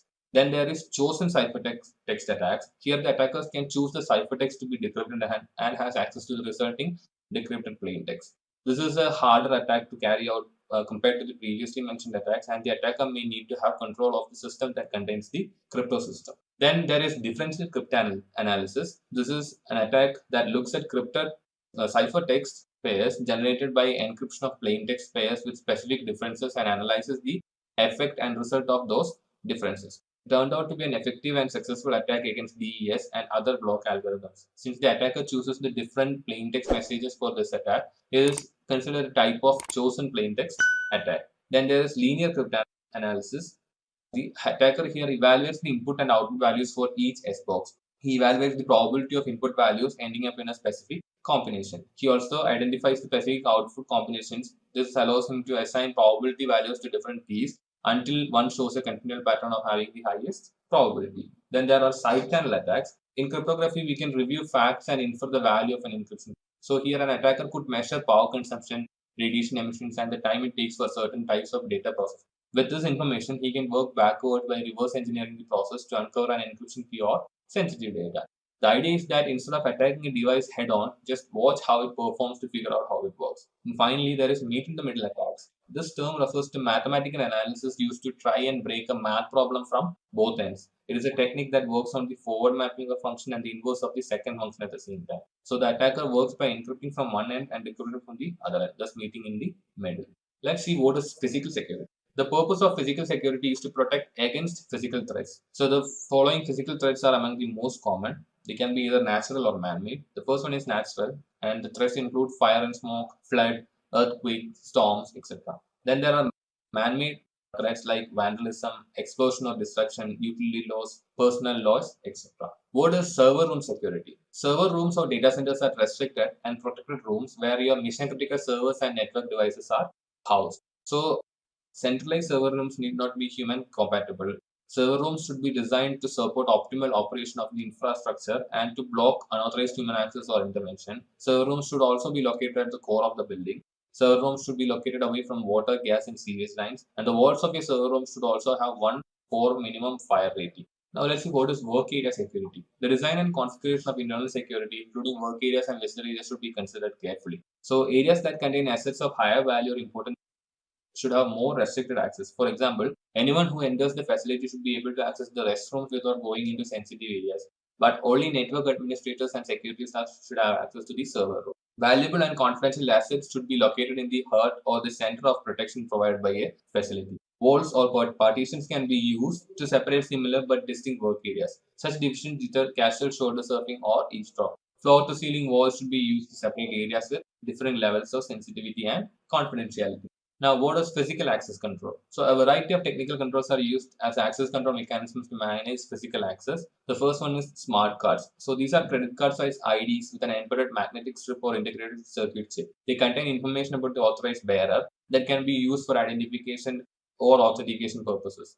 Some smart cards can even process information or store reasonable amounts of data in a memory chip. Then there are memory cards, which are machine-readable ID cards with a magnetic strip. Like a credit card, debit card, or ATM card, memory cards can retain a small amount of data but are unable to process data. Memory cards often function as a two-factor authentication control. Then there are proximity readers, which is a passive device, field-powered device, or a transponder. The proximity device is worn or held by the authorized bearer. When it passes a proximity reader, the reader can determine who the bearer is and whether they have authorized access. Just a quick info, guys. Intellipaat provides an advanced certification in cybersecurity by EICT Academy IIT Guwahati. You will get to learn the most important concepts such as ethical hacking, penetration testing, and network security in this course. You'll get to learn from IIT faculty and industry experts. Reach us out to know more.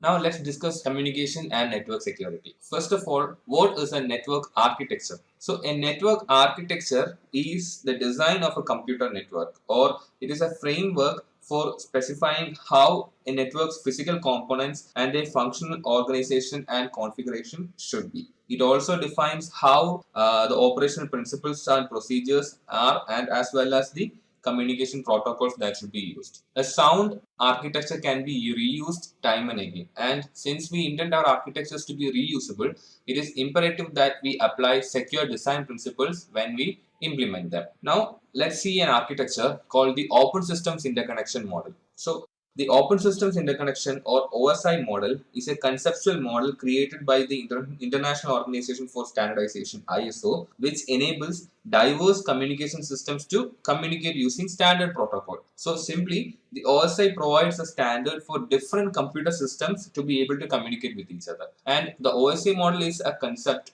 where all the working of the internal components are divided in abstract layers, and this abstraction layers subdivide the communication systems further into smaller manageable parts. So the OSI model's goal is to help others develop products that will work within an open network architecture, and this reference model was described by the ISO standard 7490. So these are actually protocols that work in every layer, and a protocol is a standard or set of rules that determines how systems will communicate across the networks. So the first layer is the application layer. So this is the layer that works closest to the user and provides file transmission, message exchanges, terminal sessions, etc. And this layer does not include the actual applications, but rather the protocols that support the applications. So this layer processes and properly formats the data and passes it down to the next layer within the OSI model.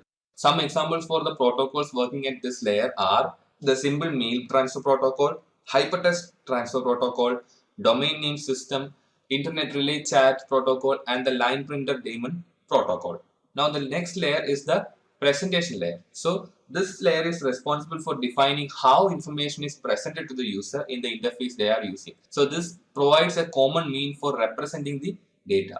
This layer is concerned with the meaning of the data, but with the syntax and is not concerned with the meaning of the data, but with the syntax and format of the data. So the common functions used here are protocol conversion, data translation, compression, encryption, character set conversion, etc. Usually, no protocols work at this layer. Example are ASCII, BMP, GIF, JPG, WAV, AVI, and MPEG formats. Now, session layer. So this layer is responsible for establishing a connection between the two applications, maintaining it during the data transfer, and controlling the release of this connection. So there are three different modes or three different types of connections. The first one is a simplex connection, where the communication only takes place in one direction, though in practice this is very seldom, which happens very rarely. Then there are half duplex connection, where communication takes place in both directions, but only one application can send information at a time.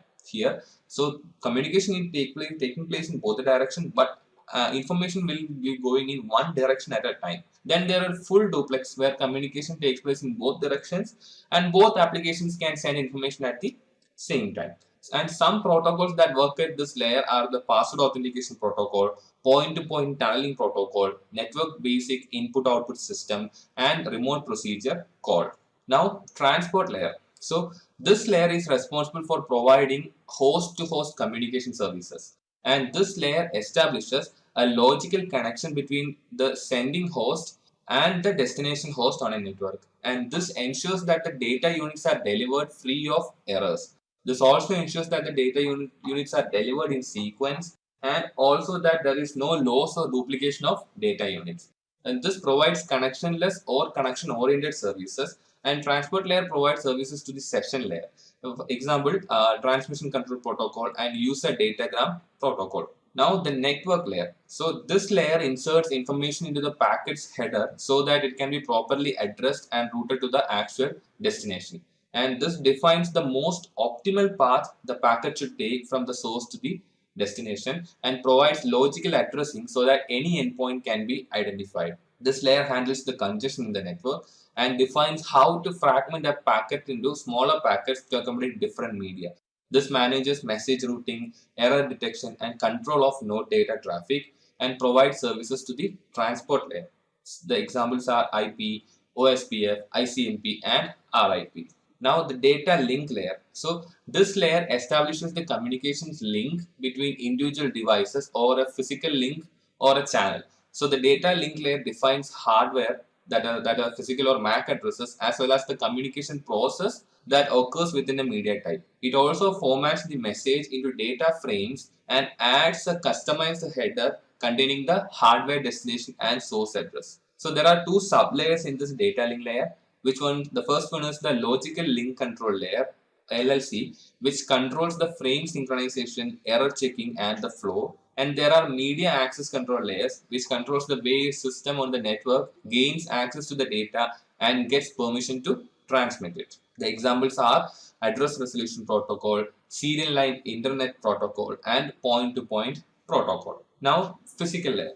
So the physical layer defines the means of transmitting raw bits over a physical data link connecting network nodes, and it converts the bits into voltages or light impulses for transmission. It defines rules by which bits are passed from one system to another on a physical communication medium, and it defines the types of signaling such as analog or digital, electrical or optical, characteristics of signal, asynchronous or synchronous, simplex, full or half duplex, etc. It defines the topology of the network as well, whether it is star, bus and ring, etc. So the examples are EIA 232 and synchronous optical network, ISDN, DSL, SONET, etc. Now, what is a TCP or IP model? So we have already seen an OSI model. So this model, the transmission control protocol or internet protocol model, is a suite of protocols that governs the way data travels from one device to another. Besides TCP and IP, there are other protocols also here. So the internet protocol suite, commonly known as TCP or IP, is the set of communication protocols used in internet and similar computer networks. And the current foundational protocols in the suite are TCP and IP. This model is also called the DARPA or the DoD model, consists of only 4 layers as opposed to the OSI's model's 7 layers. So if we see, so these are the different protocols that happen in the different layers in the TCP or IP protocol. On the left side, we can see the OSI protocol model where there are 7 layers, and in the TCP or IP protocol, some of those layers are clubbed into one. For example, the application presentation and session in OSI model is just the application layer here, and the data link and the physical layer in the OSI is just the link layer. And in these layers, all these protocols mentioned happens in the different layers here. Now let's see how the transfer data is structured. So the message is formed and passed to the application layer from a program and sent down through the protocol stack. So each protocol at these layers adds its own information to the message and passes it down to the next layer. So this activity is referred to as data encapsulation. So when a data needs to be transferred from the application layer to the different layers, so what happens is on each layer, different protocols are present, and these protocols adds its own information to the data, and the data can be split up into different packages, and it adds all these information to this data, and this is called data encapsulation. So encapsulation data is decapsulized in the way that is mentioned in the right side of the slide. So first of all, there will be different data frames, and then it will be packets, and then segments, and finally we can get the data. So what are these protocols that take place or sit in between these layers? So let's talk about one, the transmission control protocol or TCP. So the TCP is referred to as a connection oriented protocol because before any user data is actually sent, handshaking takes place between the two systems that want to communicate. So it's like when you're meeting a new person, we just shake hands with them. So before a proper transfer of data is happening, there is a TCP handshake that happens between the systems that are going to communicate or transfer data. So once the handshaking completes successfully, a virtual connection is set up between the two systems. So what happens at the TCP handshake? Here the TCP must set up a virtual connection between the two hosts before any data is sent. This means the two hosts must agree on certain parameters, data flow, windowing, error detection, and option. So this is what happens at the handshake, where the systems agrees on how the data should be sent, what are the parameters, what are the error detection processes, and other options. So the TCP application has HTTP or HTTPS, FTP, SSH, and SMTP. Now the next protocol that we talk about is user datagram protocol or UDP. So UDP is also a transport layer protocol considered connectionless because it does not go through any handshake. So like the TCP, there is no handshake happening here. So what happens is UDP sends out messages without first contacting the destination computer and does not know if the packets were received properly or not. Whereas in a TCP connection or TCP setting, the computers will very well know if the data is reaching there because they are already agreeing on how the data will be reached and all those things. So the UDP application has DNS, DHCP, SNMP, and NTP. So we'll compare the differences between a TCP and UDP. So the properties that we are going to compare are reliability, connection, packet sequencing, congestion control, usage, and speed. So talking about reliability, in TCP, it uses AC keys to ensure all packets have reached. But in UDP, lost packets cannot be recovered and it does not have any AC keys. In connection, TCP is connection oriented, but UDP is not connection oriented. In packet sequencing, TCP uses sequence numbers to ensure that the packets are ordered, but in UDP there is no sequencing done and it does not ensure any proper ordering. And in congestion control, it uses Windows system to control congestion, but in UDP there is no congestion control. And in usage, it can use when reliable delivery is must, but UDP we cannot use when reliable delivery is a must, but it can be used when high amount of data is sent and speed is more important than reliability. And comparing about speed, the TCP has comparatively slow speed while the UDP has a relatively much faster and is very lightweight also. Now let's talk about ports. At the software level within an operating system, port is a logical construct that identifies a specific process or a type of a network service. So a port is identified for each transport protocol and address combination by a 16-bit unsigned number known as the port number. So port numbers can be classified as the first one well-known ports, which are 0 to 1023, and these are used by all the well-known services like Telnet port 23, SMTP port 25, HTTP port 80, SNMP ports 161 and 162, FTP ports 21 and 20, etc. Then there are registered ports ranging from 1024 to 49151. So these ports can be registered with the Internet Corporation for assigned names and numbers, ICANN, for a particular use. Then there are dynamic ports ranging from 49152 to 65535, which are available to be used by any application on as intended base. Now, what is Internet Protocol? So, the Internet Protocol specifies that each node on a network must have a unique IP address. So, there are two versions of these IPs known as IPv4 and IPv6. Where IPv4 uses 32 bits for its addresses, whereas IPv6 uses 128 bits. Thus, IPv6 provides more possible addresses with which we can work with. And then each data packet is assigned an IP address of the sender and the recipient as well. And each device receives the packet and makes routing decisions based on the packet's destination IP address. And IP addressing provides an unreliable datagram service. And IP addresses also includes network and the host as well. Now let's talk in detail about IPv4. So IPv4 network addresses are in 32 bits length and are expressed as dot decimal. For example, 198.168.0.100. Usually, if we have a modem and we need to configure the modem, we'll be typing an IP address similar to this. So there are two types here. First one is classful addressing, in which the address space is divided into 5 classes: A, B, C, D, and E. And each of these classes has a valid range of IP address. So class D and E are reserved for multicast and experimental purposes. Then there are classless addressing. This is an improved IP addressing system and it makes the allocation of IP addresses more efficient. It replaces the older classful addressing system based on classes. It is also known as classless interdomain routing or CIDR. Now, what are private networks and loopback? So, private networks, organizations are encouraged to assign private network IP addresses to nodes in its internal network. So, they are not routable over the internet. The address blocks reserved for private networks are 10.0.0.0 to 10.255.255.255 and the remaining ones. And a loopback address is a special address used to signify a node's on address. So, loopback addresses 127.0.0.1 point back to the issuing computer. Now we'll talk in detail about IPv6. So IPv6 uses 128 bit space compared to the 32 bit space that IPv4 uses. And this increases the address space much more than what IPv4 allows. And this allows scoped addresses, end-to-end secure transmission and authentication. And this has more flexibility and routing capabilities and allows for QoS. An AnyCAD address can be used to send a packet to any one node in a group of nodes. And the new address space provides the potential for a maximum of 3.403 in 10 raised to 38 addresses. And IPv6 addresses are represented as 8 groups of 4 hexadecimal digits separated by colons. Example is given below. Now, what is the IPv6's address structure? So, an IPv6 address is made up of 128 bits divided into 8 16-bit blocks, and each block is then converted into 4-digit hexadecimal numbers separated by colons.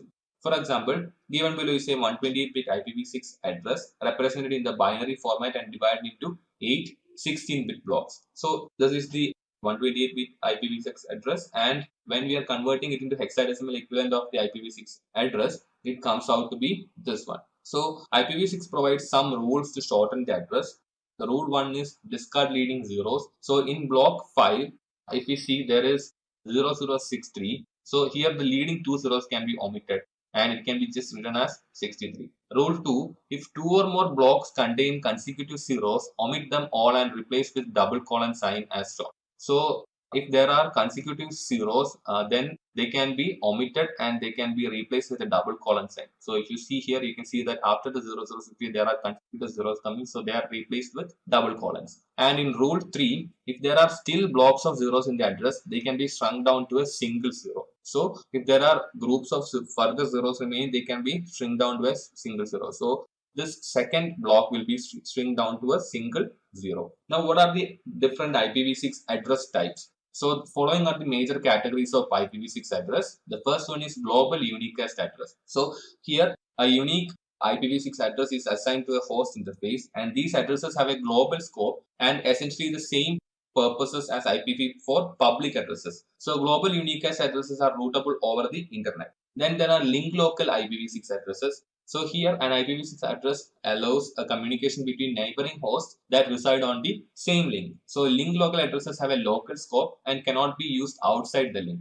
And they always have the prefix FE80::10. And then there are loopback IPv6 addresses. So here an IPv6 address used on a loopback interface is called a loopback IPv6 address, and the IPv6 loopback address is 0:0:0:0:0:0:1, which can be noted as :1/128. And then there are unspecified addresses, which are IPv6 unspecified address, which are denoted with a couple of zeros, and which can be noted as :128.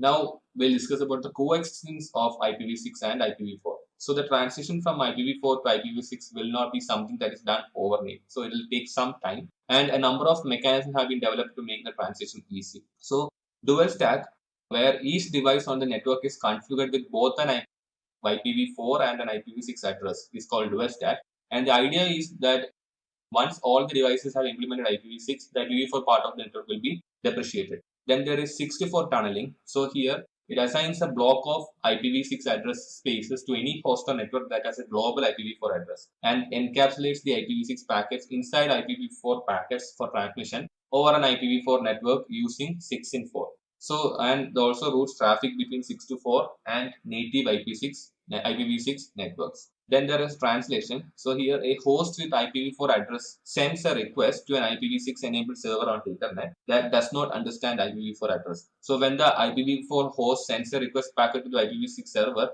the NATPT device or router strips down the IPv4 packet, removes the IPv4 header and adds IPv6 header and passes it to the internet. Now, what are multi-layer protocols? So, not all protocols fit nearly within the layers of the OSI model. So, this is particularly evident among devices and networks that were never intended to interoperate with the internet. The lack of these robust security features to protect the availability, integrity, and confidence of data is visualized here. So, the distributed network protocol or the DNP3 is where communication protocols designed for SCADA systems, particularly those within the power systems, and these are not general purpose protocols like IP, nor does it incorporate routing functionality. Instead of using the OSI model, it uses a simple 3-layer model called the enhanced performance architecture that roughly corresponds to layers 2, 4 and 7 of the OSI model. Then there are controller area network bus or CAN bus, and this allows microcontrollers and other embedded devices to communicate with each other on a shared bus and used in different automobiles. So these devices can control functions including steering, braking and throttling. So a CAN bus was never meant to communicate with anything outside the vehicle except for a mechanic's maintenance computer. So there never appeared to be a need for security features. Now what are converged protocols? So converged protocols are those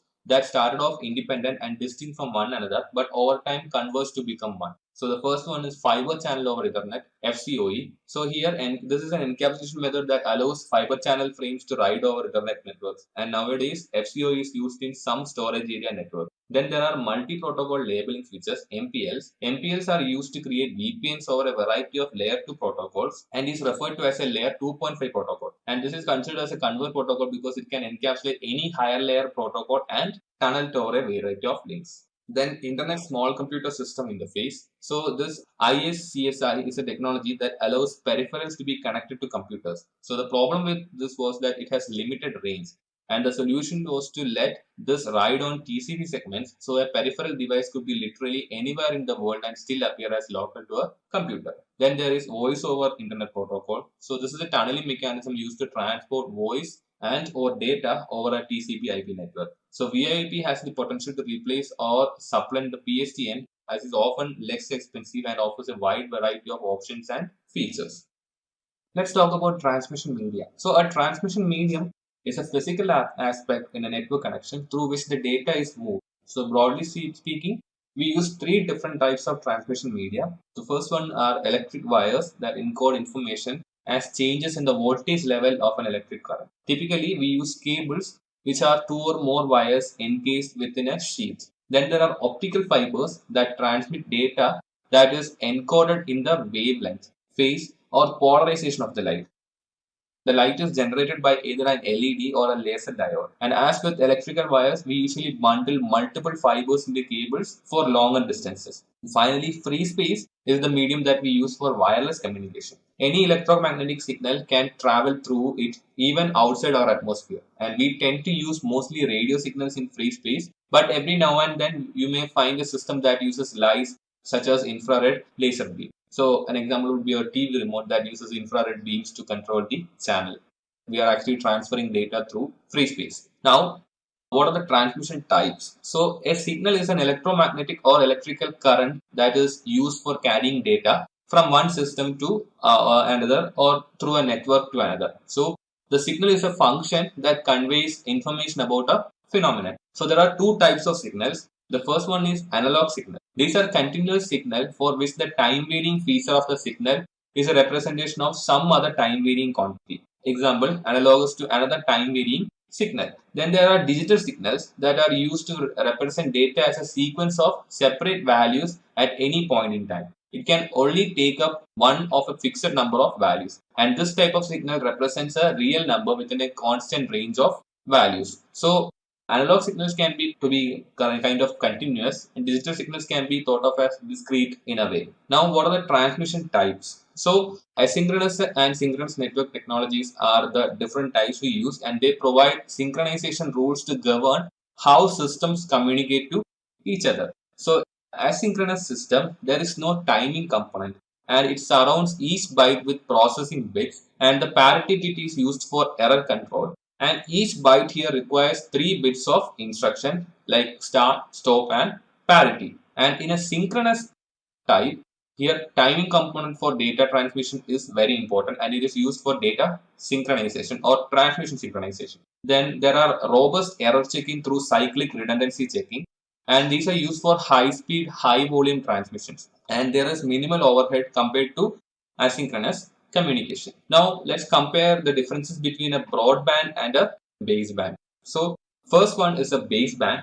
So these are typically used for digitally signaling over a single wire, and the digital signal used in a baseband transmission occupies the entire bandwidth of the network media to transmit a single data signal, and it is bidirectional. However, the sending and receiving function cannot occur at the same wire at the same time. And Ethernet networks use baseband transmission. For example, are 10 base T or 10 base FL. And using baseband, it is possible to transmit multiple signals on a single cable by using multiplexing. And broadband uses time division multiplexing, which divides a single channel into time slots. And then there is broadband. And broadband uses analog signals in the form of optical or electromagnetic waves over multiple transmission frequencies. And for signals to be both sent and received, the transmission media is split into two channels. Alternatively, two cables can be used also, one to send and one to receive transmissions. And multiple channels are created in the broadband system by using a multiplexing technique known as frequency division multiplexing, FDM. And FDM allows broadband media to accommodate traffic going in different directions on a single media at the same time. Now we'll see the different types of cabling that is used. So the first one is twisted pair. Here it consists of two insulated wires that are arranged in a regular spiral pattern. So here the wires can be shielded or unshielded, and it can span up to 100 meters, and then we need amplifying devices that are used to amplify the signals.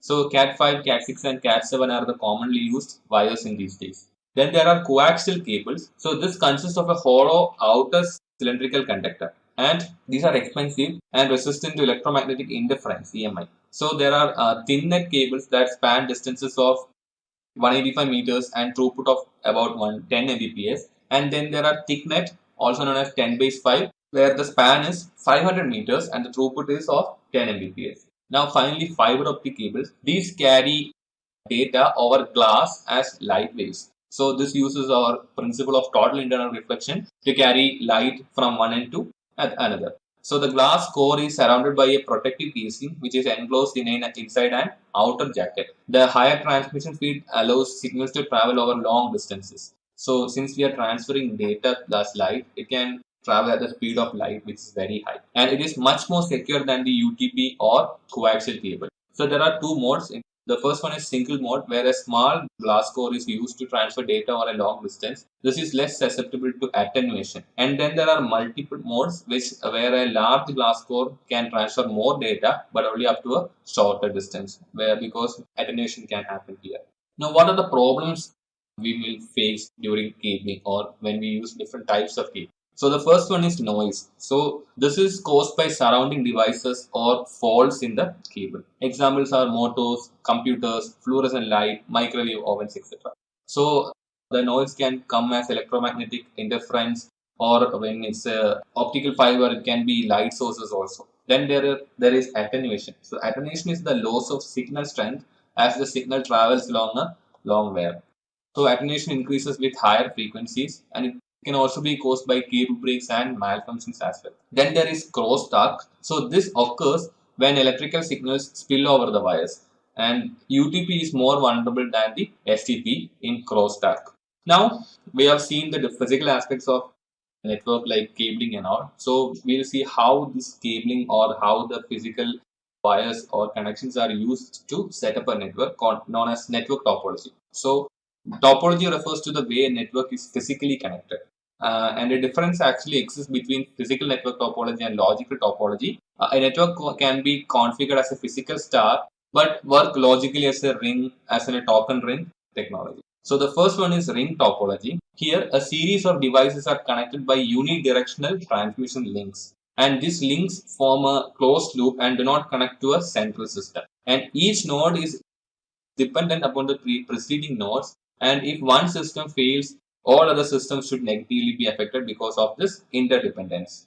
Then there is bus topology. Here, a single cable runs the entire length of the network, and nodes are attached through drop points on the cable. So there is linear bus topology, where a single cable is there and nodes are attached, and there are tree topology, which has branches from the single cable as well. So the main cable itself becomes potential single point of failure, because since everything is connected to the main cable, and if somewhere a failure happens, everything can be affected. Then there is star topology. Here, all nodes are connected to a central device such as a switch, and each node has a dedicated link to the central device as well. So the central device is a potential single point of failure, and if one workstation fails, it does not affect other systems because there are dedicated connections between each device to the central device, and it is the most common topology in use today with Ethernet systems. Then there are mesh topologies. So here all systems and resources are connected to each other. So usually a network of interconnected routers and switches are used that provide multiple paths. And then there are full mesh connections where every node is directly connected to every other node. And then there is partial mesh where every node is not directly connected. Example, the internet. Now what is collision domain and broadcast domain? So collision domain. So this is part of a network where packet collisions can occur. So collisions occur when two devices send a packet at the same time on the shared network segment, and this can reduce the network efficiency. So on a hub port, each port is in the same collision domain. By contrast, each port on a bridge or a switch is in a separate collision domain. Then broadcast domain. So this is a domain in which broadcast is forwarded. And broadcast domain contains all devices that can reach other data, reach each other at the data link layer by using broadcast. And all ports on a hub or a switch are in the same broadcast domain, whereas all ports on a router are in different broadcast domains. Now we'll talk about media access technologies. Media access technologies set up the rules of how computers will communicate on a network and how errors are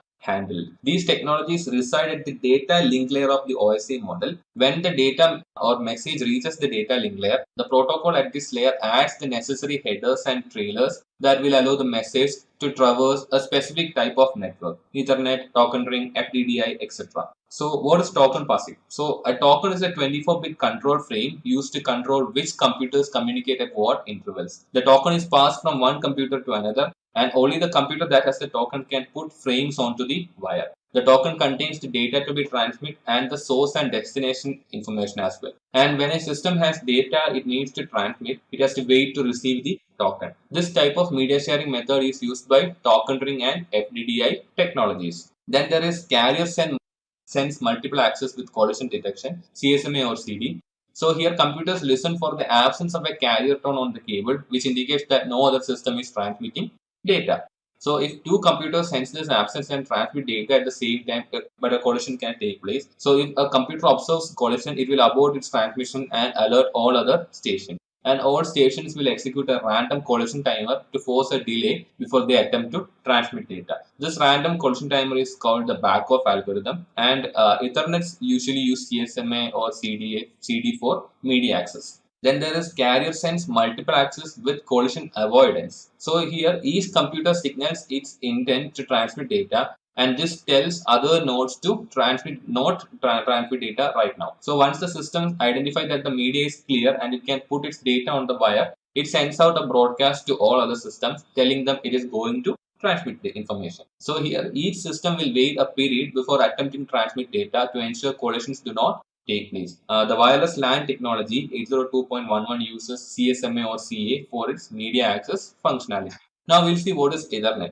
So Ethernet is a L2 technology that enables several devices to communicate on the same network. And Ethernet uses a bus or star topology, and it is officially defined through the IEEE 802.3 standard. So here it is a contention-based technology where all resources use the same shared communication medium, and it uses the carrier sense multiple access with collision detection access method. It supports full duplex communication, and it can use coaxial, twisted pair, or fiber optic cabling. Now, what is a token ring connection? So, a token ring is a local network media access technology that enables the communication and sharing of network resources. So, it was originally developed by IBM and then defined by IEEE 802.5 standard. And initially, it had the ability to transmit data at 4 Mbps, which was improved to transmit at 16 Mbps. And it uses token passing technology with a star configured topology. And physically, the topology can be star, but the signals and transmissions are passed in a logical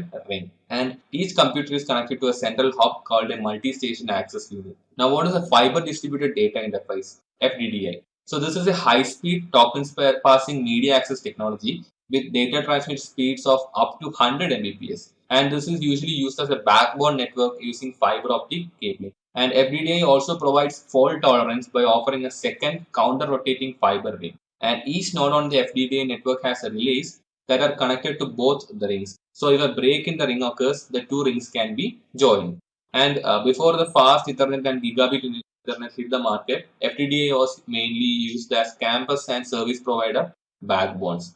And because the FDDI can be employed for distances up to 100 kilometers, it was often used in MANs as well. And a version of FDDI, copper distributed data interface, can work over UTP cabling also. Let's talk about network devices. Several types of devices are used in our local networks and wide area networks to provide intercommunication among computers and networks. And the different network devices vary according to their functionality, capabilities, intelligence, and the network placement. So some of the commonly used devices are bridges, switches, routers, and firewalls. So let's see what are bridges. So a bridge is a local area network device and works at the data link layer, therefore works with MAC addresses. And when a frame arrives at a bridge, the bridge determines the MAC address and forwards the frame to the correct port. So what is a forwarding table? So a bridge starts to learn how the network's environment is as soon as it is powered on and as the network changes. And it does this by examining frames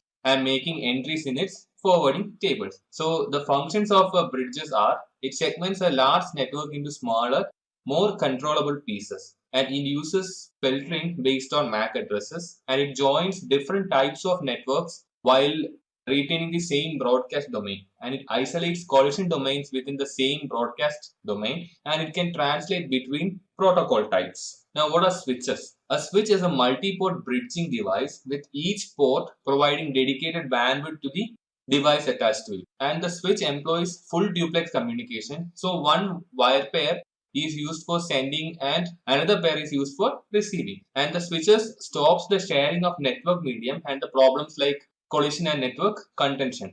Today's L3 and L4 switches have more enhanced functionality than L2, like routing functionality, packet inspection, traffic prioritization, and QoS functionality, and these are also called multi-layered switches. Now, what are VLANs? Switches provide a security service called virtual LANs. So virtual LANs enables administrators to separate and group computers logically based on resource requirements, security, or business needs instead of the standard physical location.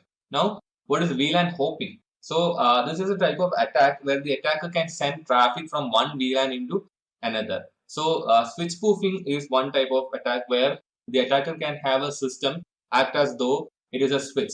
The system understands the tagging values being used in the network and the trunking protocols and can insert itself between other VLAN devices and gain access to the traffic going back and forth between them. Then there is double tagging, where an attacker can also insert VLAN tags to manipulate the control of traffic at the data link layer. Now, what are routers? Routers are L3 or the network layer devices that are used to connect similar or different networks. For example, they can connect two Ethernet LANs or an Ethernet LAN to a token ring LAN. It has two or more interfaces and a routing table, and so it knows how to get packets to their destinations. And because routers have more network level knowledge, they can perform functions such as calculating the shortest and most economical path between the sending and receiving hosts. So the primary functions of routers are they create new headers for each packet and they build routing tables. They can filter traffic based on ACLs and they does not forward broadcast packets. Now let's talk about firewalls. So firewalls are used to restrict access to one network from another network or from the internet itself. A firewall device supports and enforces the company's network security policy. And a firewall may be a server running a firewall software product or a specialized hardware appliance. So what is a DMZ? Demilitarized zone is a network segment located between the protected and unprotected networks. And this DMZ usually contains web, mail and DNS servers, which must be hardened systems because they would be the first in the line of attacks. And what are the different types of firewalls? So there are packet filtering firewalls, stateful firewalls, proxy, and next generation firewalls. So we'll see what are the different types of firewalls in detail now. The first one is packet filtering firewall. So these are the first generation of firewalls that makes access decisions based upon network level protocol header values. And the device is configured with ACLs, which detect the type of traffic that is allowed into and out of specific networks. And the filtering here is done based on the source and destination IP address and the source and destination port numbers, protocol types, inbound and outbound traffic direction, etc. So packet filtering is a stateless inspection because the device does not understand the context that the packets are working with, and they are not effective at protecting against attacks that exploit application specific vulnerabilities. Then there are stateful firewalls. So a stateful firewall is one that monitors the full state of active network connections. This means that the stateful firewalls are constantly analyzing the complete context of traffic and data packets, seeking entry to a network rather than discrete traffic and data packets in isolation. So this maintains a state table that tracks each communication session, and it provides a high degree of security. It improves performance and it provides data for tracking connectionless protocols such as UDP and ICMP. So what is stateful? So stateful inspection firewalls unfortunately have been the victims of many types of DOS attacks, and several types of attacks are aimed at flooding the state table with bogus information causing the device to crash or freeze. So the stateful means that it is actually aware of the state of whatever is happening in the network, or it is able to constantly analyze the complete context of the traffic and data. Now, what is a proxy firewall? So a proxy firewall stands between a trusted and untrusted network and makes the connection on behalf of the hosts. And so proxy firewalls breaks the communication channel, and there is no direct connection between the two communicating devices. So there are circuit level proxies and application level proxies. So in a circuit level proxy firewall, it creates a connection between the two communicating systems, and it works at the session layer of the OSI model and monitors traffic from a network based view. So this type of proxy cannot look into the contents of a packet, thus it does not carry out deep packet inspection. SOX is an example of a circuit level proxy. And about application level proxy, it inspects the packet up through the application layer. It understands the packet as a whole and can make access decisions based on the content of the packet. Now, next generation firewalls. So these provide capabilities beyond a traditional stateful firewall. And while a traditional firewall typically provides stateful inspection of incoming and outgoing network traffic, a next generation firewall includes the additional features like application awareness and control, integrated intrusion prevention, and cloud delivered threat intelligence. So there are standard firewall capabilities like stateful inspection and integrated intrusion prevention, application awareness and control to seek and block risky apps. There is threat intelligence sources, there are upgrade paths to include future information feeds, and also techniques to address evolving security threats. Now, what are the firewall deployment methods? So, firewalls can be placed in several areas on a network, and they can protect an internal network from an external network and act as a choke point for all traffic. A firewall can also be used to segment and partition network sections and enforce access controls between them. Then, firewalls can also be used to provide a DMZ architecture. So, now we'll see what's the bastion host. So, this is a special purpose computer on a network specifically designed and configured to withstand attacks. The computer generally hosts a single application, for example, a proxy server, and all other services are removed or limited to reduce the threat to the computer. And different systems can be considered bastion hosts like mail, web, DNS, since many of these are placed on the outer edges of the networks. Now, what is a dual home firewall? So, a dual-homed firewall host architecture is built around the dual-homed host computer, which is a computer which has at least two network interfaces. So such a host could act as a router between networks, and these interfaces are attached to these networks. And the network architecture for a dual-home host firewall is simple, and the dual-home host sits between and is connected to the internet and the internal network. Now, what is a screened host? So this is a firewall that communicates directly with a perimeter or router and the internal network. So the traffic received from the internet is first filtered by an edge router, and the traffic that makes it past this space is sent to the screened host firewall, which applies more rules. The screened host firewall is the only device that receives traffic directly from the router. Now, what is a screened subnet? A screened subnet architecture adds another layer of security to the screened host architecture, and here instead of the firewall redirecting the traffic to the internal network, an interior firewall also filters the traffic. So the use of these two physical firewalls creates a DMZ. Now let's see what a proxy server is. So proxy servers act as an intermediary between the clients that want access to certain services and the servers that provide those services. So it can validate the request is safe and then send an independent request to the server on behalf of the user. So it may cache the response it receives from the server as well. So there are two types of. The first one is forward proxy, which is the one that allows the client to specify the server it wants to communicate with. And then there is reverse proxy, which appears to the clients as the original server. So the client sends a request to what it thinks is the original server, but in reality, this reverse proxy makes a request to the actual server and provides the client with the response. Now, what is a unified threat management or UTM? So the UTM appliance provides all the functionalities in a single network appliance like firewalls, anti-malware, anti-spam, intrusion detection system or intrusion prevention system, content filtering, data leak prevention, and VPN capabilities. So the goals of UTM are simplicity, streamlined installation and maintenance, centralized control, and the ability to understand the network's security from a holistic point of view. Now, what is a content distribution network or CDN? So, a content distribution network CDN consists of multiple servers distributed across a large region, each of which provides content that is optimized for users closest to it. So, the different features of this content distribution network are performance. So, the shorter distance to users will not only reduce latency but also minimize the packet loss, resulting in a much better performance. Then there is availability. So here the requests are always routed to the nearest available location. So if one server is not available, requests are automatically sent to the next available server. Then there is security. So most CDNs should protect content providers and users by mitigating against a wide array of attacks, including DDoS attacks. And then there is intelligence. CDN can also offer valuable analytical information to discover trends about end user connectivity, device types, and browsing experiences across the globe. This data can give critical actionable insights and intelligence into their user base. Now let's talk about endpoint security. So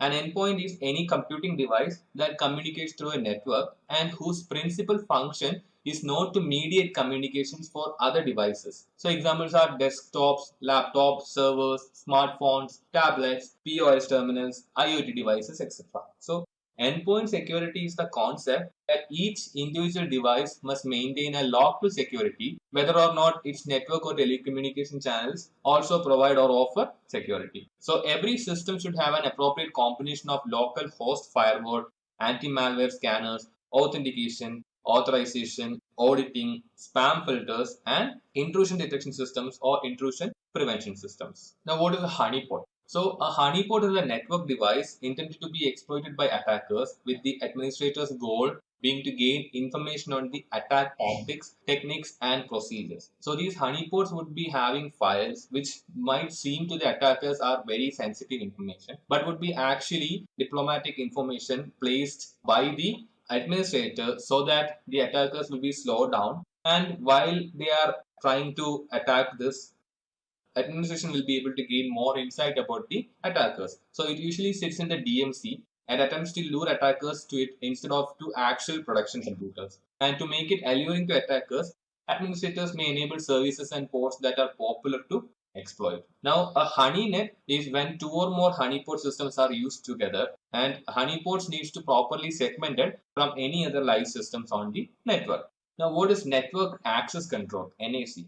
With exponential growth of mobile devices, it is critical to have the tools that provide the visibility, access control, and compliance capabilities. An NAC system can deny network access to non-compliant devices, place them in a quarantined area, or give them only restricted access to computing resources, thus keeping insecure nodes from infecting the network.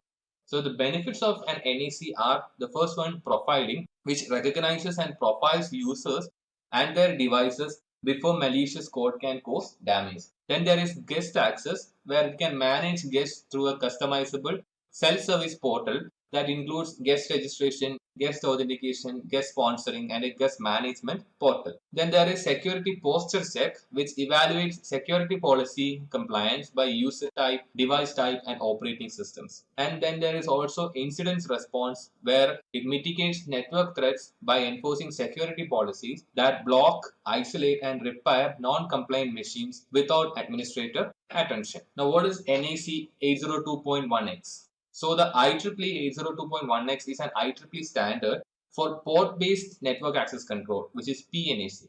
It provides an authentication mechanism to devices wishing to attach to a LAN or WLAN. The IEEE 802.1x defines the encapsulation of Extensible Authentication Protocol EAP over IEEE 802, which is known as the EAP over LAN or EPOL. The EPOL was also modified for use with IEEE 802.1aE and IEEE 802.1ar to support service identification and optional point-to-point encryption over the internal LAN segment. 802.1x authentication involves three parties, which are the supplicant, the authenticator, and the authentication server. Now, let's see what is a software-defined networking is. So, SDN is an architecture designed to make a network more flexible and easier to manage. And SDN centralizes management by abstracting the control plane from the data forwarding function in the discrete networking devices.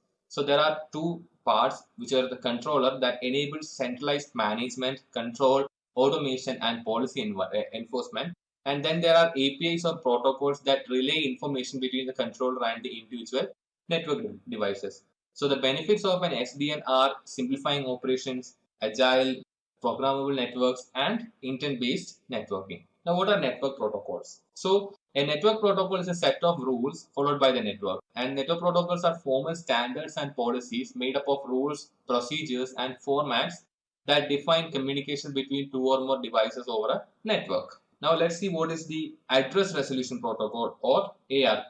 So the ARP is a communication protocol used for discovering the link layer address, such as a MAC address associated with a given internet layer address, typically an IPv4 address. The ARP broadcasts a frame requesting the MAC address that corresponds with the destination IP address.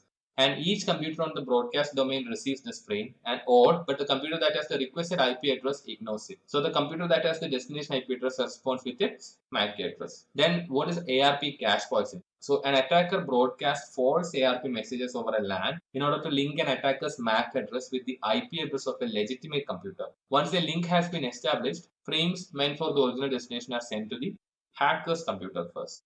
Now, what is Dynamic Host Configuration Protocol, or DHCP? DHCP is a network management protocol used on Internet Protocol networks, whereby a DHCP server dynamically assigns an IP address and other network configuration parameters to each device on the network. DHCP is a UDP-based protocol that allows servers to assign IP addresses to network clients in real time. Now we'll see what is DHCP snooping. So DHCP snooping ensures that DHCP servers can assign IP addresses to only selected systems identified by their MAC addresses. Also, advanced network switches have the capability to direct clients towards legitimate DHCP servers to get IP addresses and restrict rogue systems from becoming DHCP servers on the network. Now, what is Internet Controlled Message Protocol, ICMP? The ICMP is used by network devices, including routers, to send error messages and operational information indicating success or failure when communicating with other IP addresses. So, it differs from transfer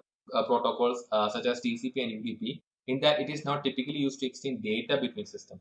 The most common application of ICMP are ping and traceroute.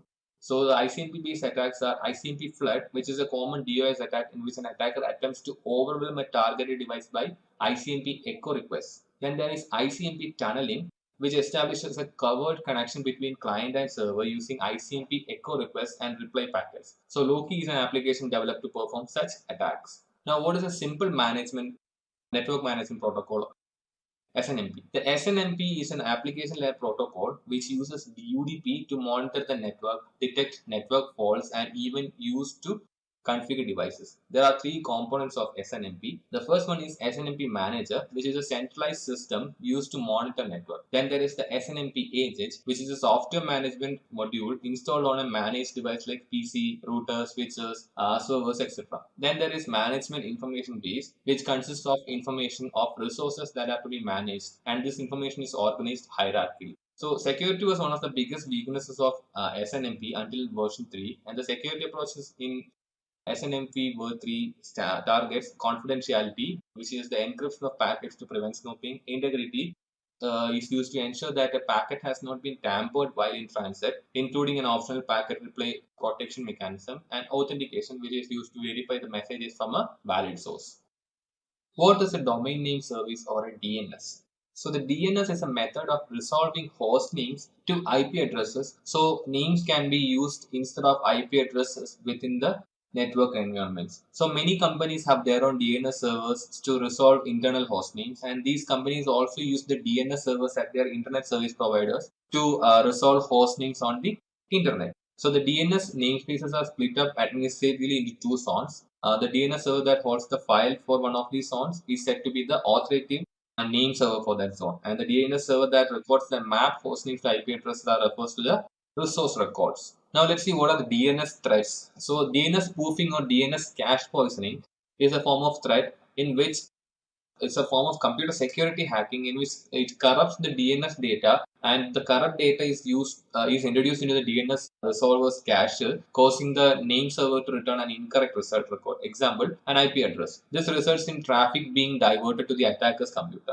Then the mitigation is that it needs to use stronger authentication mechanisms, and DNS SEC implements PKI and digital signatures, which allows DNS servers to validate the origin of a message to ensure that it is not spoofed and potentially malicious. The registration issues are domain grabbing, which refers to the practice of registering internet domains with the intention of selling the ownership rights rather than keeping them for their own personal use. Then there is cyber squatting, which concentrates specifically on trademarks and proper names.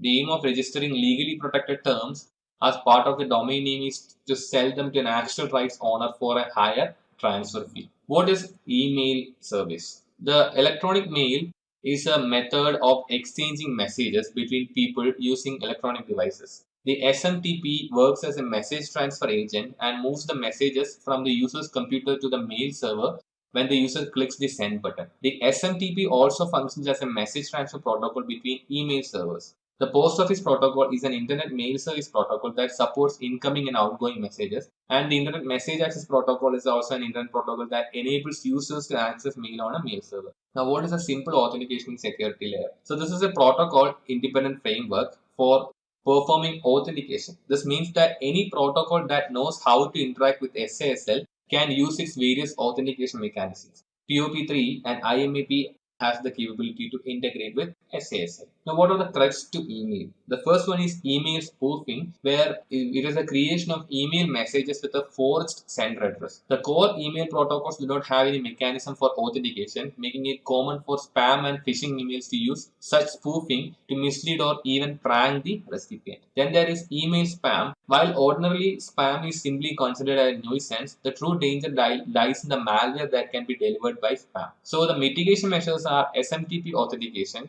which is developed to provide an access control mechanism. This comprises an authentication feature that allows clients to authenticate to the mail server before an email is sent. Then there is Sender Policy Framework, which is an email validation system designed to prevent email spam by detecting email spoofing by verifying the sender's IP address. The SPF allows administrators to specify which hosts are allowed to send email from a given domain by creating a specific SPF record in DNS. Then there are domain keys identified by mail, which allows email servers to digitally sign messages to provide a measure of confidence for the receiving server that the message is from the domain it claims to be from.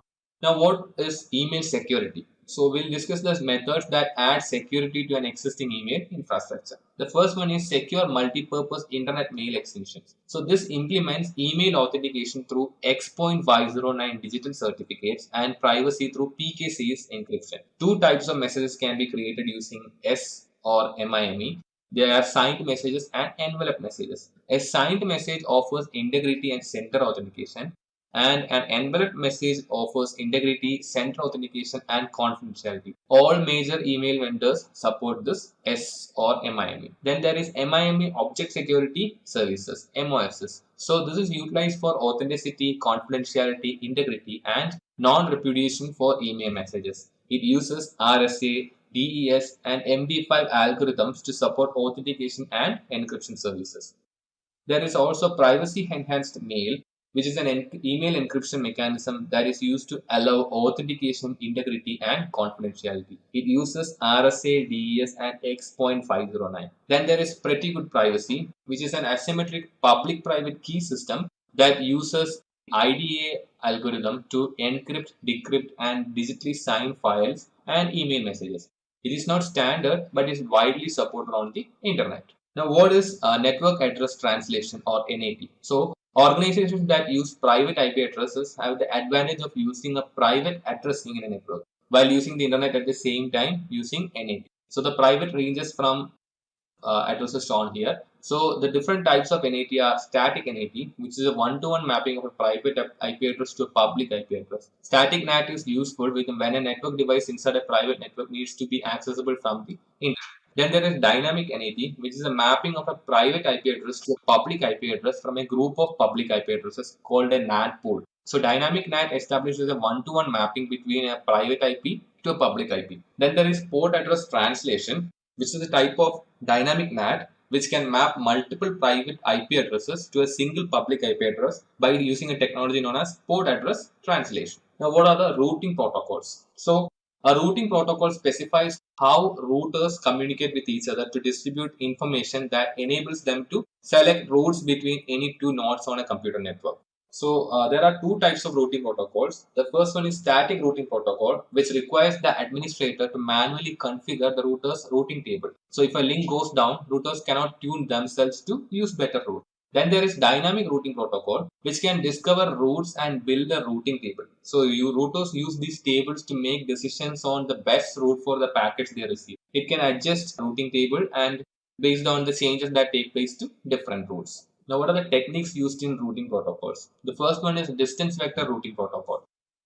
This makes their routing decisions based on the distance and a vector, that is the number of hops and direction. It takes these variables and uses them to determine the best route for a packet. So RIP is an example of a distance vector routing protocol. Then there is link state routing protocol. This builds a more accurate routing table because they build a topology database of the network. So these protocols look at more variables than just the number of hops between two destinations. They use packet size, link speed, delay, network load, and reliability as the variables in their algorithms to determine the best routes for the packets to take. OSPF is an example of a link state routing protocol. Now, what are the different types of routing protocols? There are two types. They are interior routing protocols and exterior routing protocol. In interior routing protocols, they are divided into two further. The first one is routing information protocol, RIP, which is considered a distance vector protocol, which means it calculates the shortest distance between the source and destination, and it is considered a legacy protocol because of its slow performance and lack of functionality. Then there is open shortest path first protocol, which uses link state algorithms to send out routing table information. The use of these algorithms allows for smaller, more frequent routing table updates to take place. Authentication can take place with clear text passwords or hash passwords, or you can choose to configure no authentication on the routers. Then there is exterior routing protocols, which are connecting different AS. The first one is border gateway protocol, which enables routers on different ASs to share routing information to ensure effective and efficient routing between the different AS networks.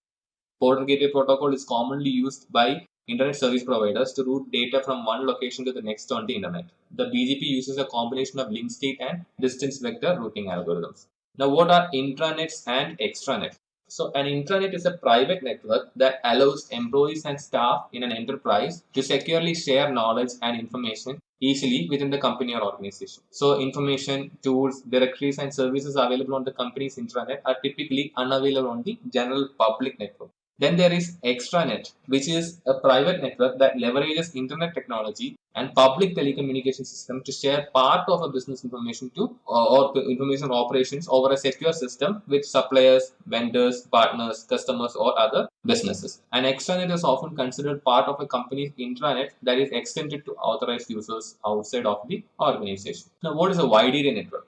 A WAN is a network that extends over a large geographical area for the primary purpose of communication. They are often established with leased telecommunication net circuits. So there are different networks based on topologies and technologies. Topologies, there are point-to-point and hub and spoke and mesh. And then there is, based on technologies, there are dedicated lines, frame relay, ADM, SDLC, HDLC, and MPLS. Now, what is channel service unit or data service unit? So they are required when digital equipment are used to connect a LAN to a WAN. A CSU or DSU is necessary because the signals and frames can vary between the LAN equipment and the WAN equipment used by service providers. The DSU device converts digital signals from routers, switches, and multiplexers into signals that can be transmitted over the service provider's digital lines. The CSU connects the network directly to the service provider's line.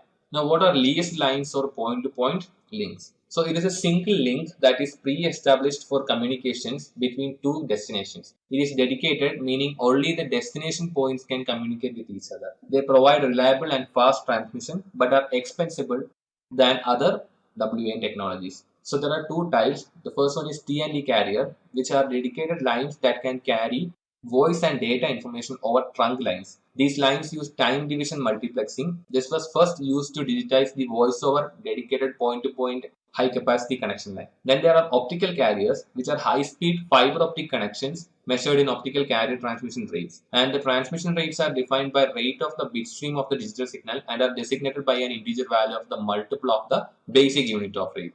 Now, what is switching? So circuit switching, virtual connection that acts like a dedicated link between two systems. ISDN and telephone calls are examples of circuit switching. So they are connection oriented virtual links and they have fixed delays and are mostly used for voice traffic. Then there is packet switching, where packets from one connection can pass through several different individual devices instead of all of them following one another through the same device. Example, internet and frame relay. Here the traffic is bursty in nature and it can have variable delays and carries data oriented traffic.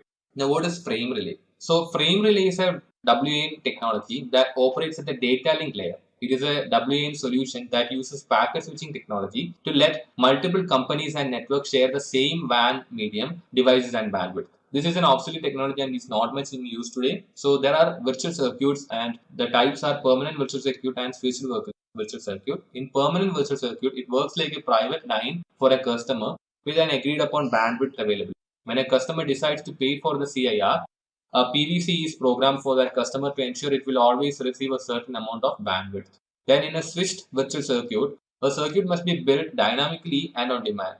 Once the connection is no longer needed, the circuit is torn down and the switches forget it ever existed. Now, what is an ATM? ATM stands for asynchronous transfer mode and it is another switching technology that uses cell switching method. So ATM is a high-speed network technology used for LAN, MAN, WAN, and service provider connection. So ATM is a connection-oriented switching technology and creates and uses a fixed channel. Here data is segmented into fixed size cells of 53 bytes instead of variable size packets, and this provides for more efficient and faster use of the communication paths. And ATM sets up virtual circuits which act like dedicated paths between the source and the destination. And the ATM technology is used by carriers and service providers and is the core technology of the internet. The ATM was the first protocol to provide true QoS. Now, what is a point-to-point protocol? PPP. So, PPP is a data link protocol that carries out framing and encapsulation for point-to-point connections. PPP carries out several functions, including the encapsulation of multiple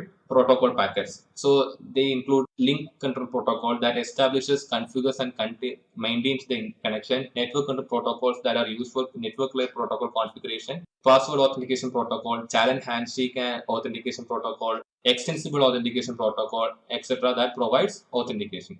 Now, what is multi-protocol label switching? MPLS is a routing technique in telecommunication networks that directs data from one node to the next based on short path labels rather than long network addresses, thus avoiding complex lookups in a routing table and speeding traffic flows. The labels identify virtual links between distant nodes rather than endpoints.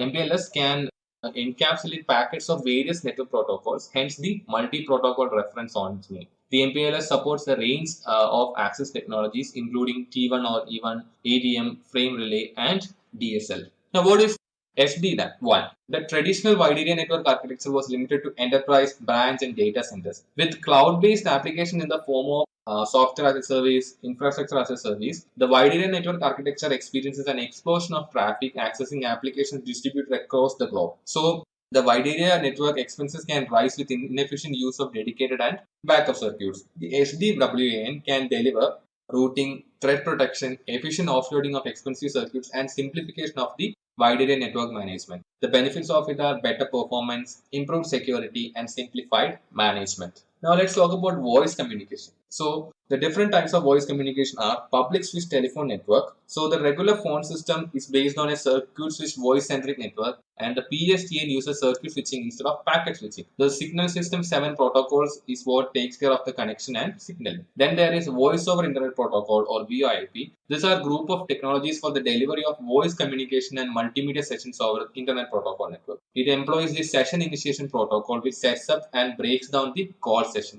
It is a packet-oriented switching technology and hence latency delays are possible.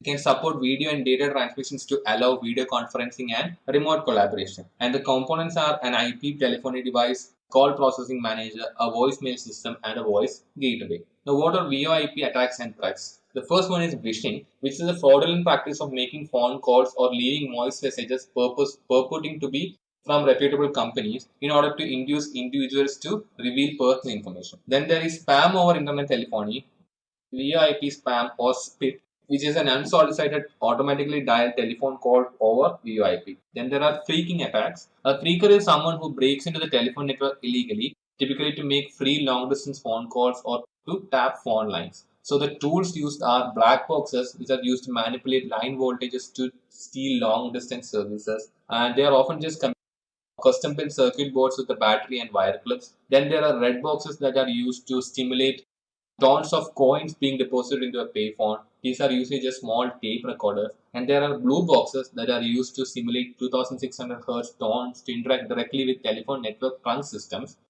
This could be whistle, a tape recorder, or a digital tone generator. And white boxes, which are built on multi-frequency generators, and it can be custom built devices or one of the pieces of equipment that most telephone repair personnel use. Now, what is VoIP security? So, VoIP security keep patches updated on each network device involved with VoIP transmission. So, they call the call manager server, the voicemail server, and the gateway server, and identify unidentified or raw telephony devices and implement authentication so only authorized telephony devices are working on the network, and install and maintain stateful firewalls, VPN for sensitive voice data, and intrusion detection system.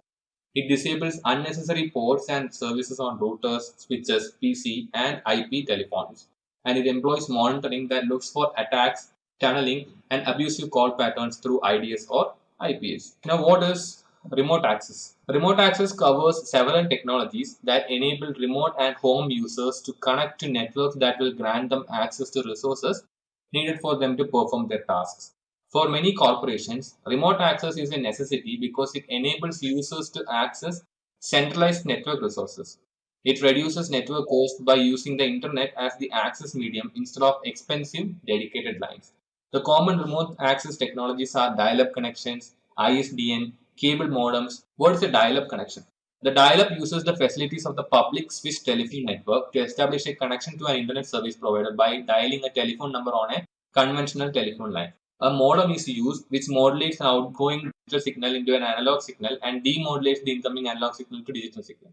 Dial-up connections take place over PPP, which has authentication capabilities. Warp dialing is in scanning a list of telephone numbers, usually dialing every number in a local area code to search for modems, computers, and fax machines. And the security measures are disabling or removing modems if not in use, consolidating all modems into one location and managing them centrally, and implementing the use of two-factor authentications, VPNs, and personal firewalls for remote access connections. Integrated Services Digital Network (ISDN). The ISDN enables data, voice, and other types of traffic to travel over a medium in a digital manner previously used only for analog voice transmission. If a computer using a modem was configured to utilize ISDN, it would not need to convert the data from digital to analog, but would keep it in a digital form. It provides a digital point-to-point circuit switched medium and establishes a circuit between the two communicating devices. There are two kinds: the basic rate interface, which has two B channels for data transfer, and one D channel that provides call setup, connection management, error control, and caller ID. It has a bandwidth of around 144 kilobytes per second. Then there is a primary rate interface (PRI), which has 23 B channels and 1 D channel. Now, what is a digital subscriber line? The DSL is a modem technology that uses existing telephone lines to transport high bandwidth data such as multimedia and video to service subscribers. The DSL provides dedicated point-to-point network access. DSL connection is typically between a server provider, service provider central office, and the customer side, or on local loops created either within buildings or campuses. The term XDSL covers a number of similar yet competing forms of DSL, including ADSL. The ADSL stands for asymmetric DSL, which allows more bandwidth for downstream than upstream data flow. This asymmetric technology combined with always-on access makes asymmetric DSL ideal for users who typically download much more data than they send. Now, what is a virtual private network? So this is an encrypted connection over the internet from a device to a network. The encrypted connection helps ensure that sensitive data is safely transmitted, and it prevents unauthorized people from eavesdropping on the traffic and allows the users to conduct work remotely. So the different types are site to site that connects the corporate office to branch offices over the internet. Site to site VPNs are used when distance makes it impractical to have direct network connections between these offices, and dedicated equipment is used to establish and maintain a connection. Then there is remote access, which securely connects a device outside the corporate office. These devices are known as endpoints and may be laptops, tablets, or smartphones. And advances in VPN technology have allowed security checks to be conducted on endpoints to make sure they meet a certain posture before connecting. Now, what is point-to-point tunneling protocol? The PPTP is an obsolete method for implementing VPNs. The original goal was to provide a way to tunnel connections through an IP network. It uses a TCP control channel and a generic routing encapsulation tunnel to encapsulate PPP packets. The PPTP specification does not describe encryption or authentication features and relies on the PPP protocol being tunneled to implement all security functionalities. Now, what is Layer 2 tunneling protocol? L2TP. The L2TP tunnels PPP traffic over various network types, and thus it is not just restricted to IP networks. The L2TP does not actually provide much protection for the PPP traffic it is moving around, but it integrates with protocols that do provide security features. L2TP inherits PPP authentication and integrates with IPSEC to provide confidentiality, integrity, and potentially another layer of authentication. Now, Internet Protocol Security. Internet Protocol Security is a suite of protocols that was developed to specifically protect Internet Protocol traffic. The IPv4 does not have any integrated security. So, IPsec was developed to bolt onto IP and secure the data protocol transmit. So, the Security Association is a unidirectional agreement between the VPN participants regarding the methods and parameters to use in securing a communication channel. Through the Security Association and IP security, tunnel can provide the following security functions like privacy, content integrity, center authentication, and non repudiation. Now, what are the IP security protocols? The main protocols that make the IPsec suite and their basic functionality are authentication header, which provides data integrity and authentication, encapsulation security payload, which provides confidentiality, Internet Security Association and Key Management Protocol, which provides a framework for security association creation and key exchange, and finally Internet Key Exchange, which provides authenticated keying material for use with the Internet Security Association and Key Management Protocol. Now let's see Internet Protocol security modes. The Internet Protocol security protocols like AHE and ESP can be implemented in a host-to-host transport mode as well as in a network tunneling mode. So in a transport mode, only the payload of the IP packet is usually encrypted or authenticated, and the routing is intact since the IP header is neither modified or encrypted. And in tunnel mode, the entire IP packet is encrypted and authenticated, and it is then encapsulated into a new IP packet with a new IP header. And tunnel mode is used to create virtual private networks for network-to-network communication. Now, what is TLS or Transport Layer Security?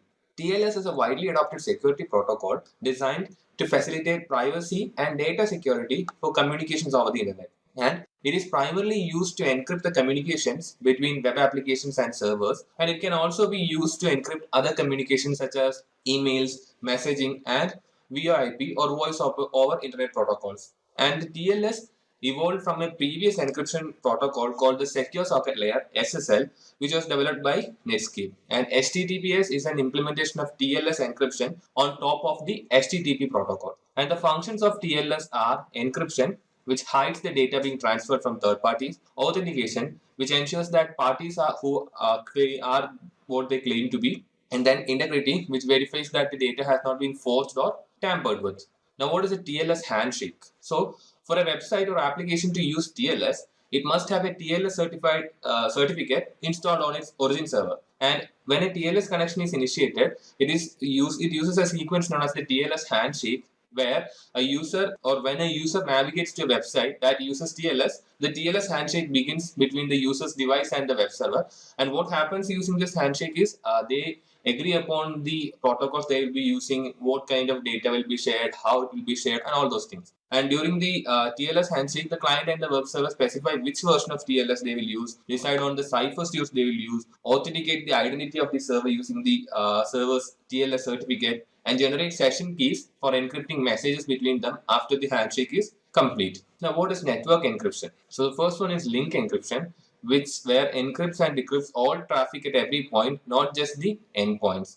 So here, all data is in encrypted state while travels on its communication path. However, when it reaches a router or another intermediate device, it gets decrypted for routing purposes. And they are usually applied by service providers and is incorporated into network protocols. Then there is end-to-end encryption, which is a system for secure transfer of information where data is encrypted and decrypted only at the endpoints. So this prevents potential eavesdroppers like telecoms, ISPs, and even the companies running the specific communication service. The headers, addresses, routing information, and trailer information are not encrypted, enabling attackers to learn more about a captured packet and where it is headed. Now, what are the advantages of link encryption? So here all data is encrypted, including the headers, addresses, and routing information. And users do not need to do anything to initiate it. It works at a lower level in the OSI model.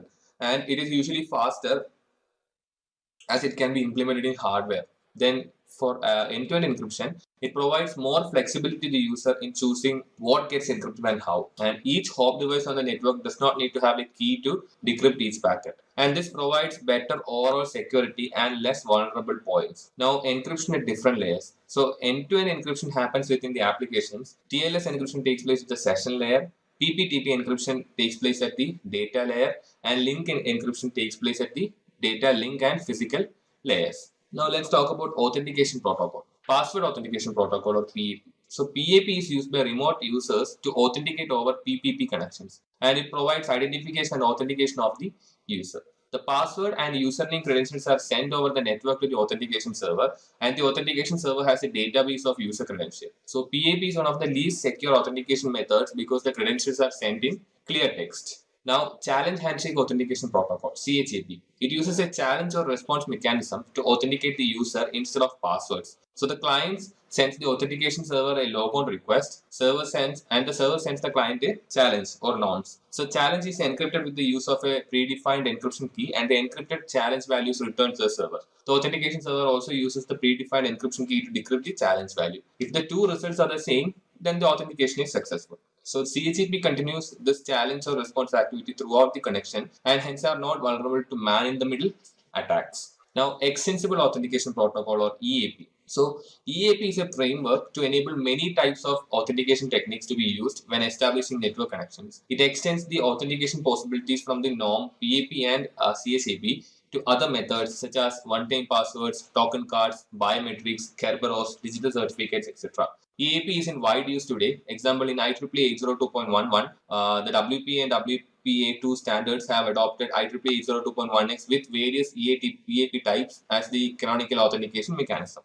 Now, what is wireless communication? So, wireless communication involves transmitting information via radio waves through the air and space. So, these signals are normally described in terms of frequency and amplitude. The frequency of a signal dictates the amount of data that can be carried and how far the data can be carried. The higher the frequency, the more data the signals can carry, but this comes only to a shorter distance. And in wireless, each device must instead share the allotted radio frequency spectrum with all other wireless devices, and this spectrum of frequencies is finite in nature. Wireless LAN technology uses CSMA or CSA, which is collision avoidance.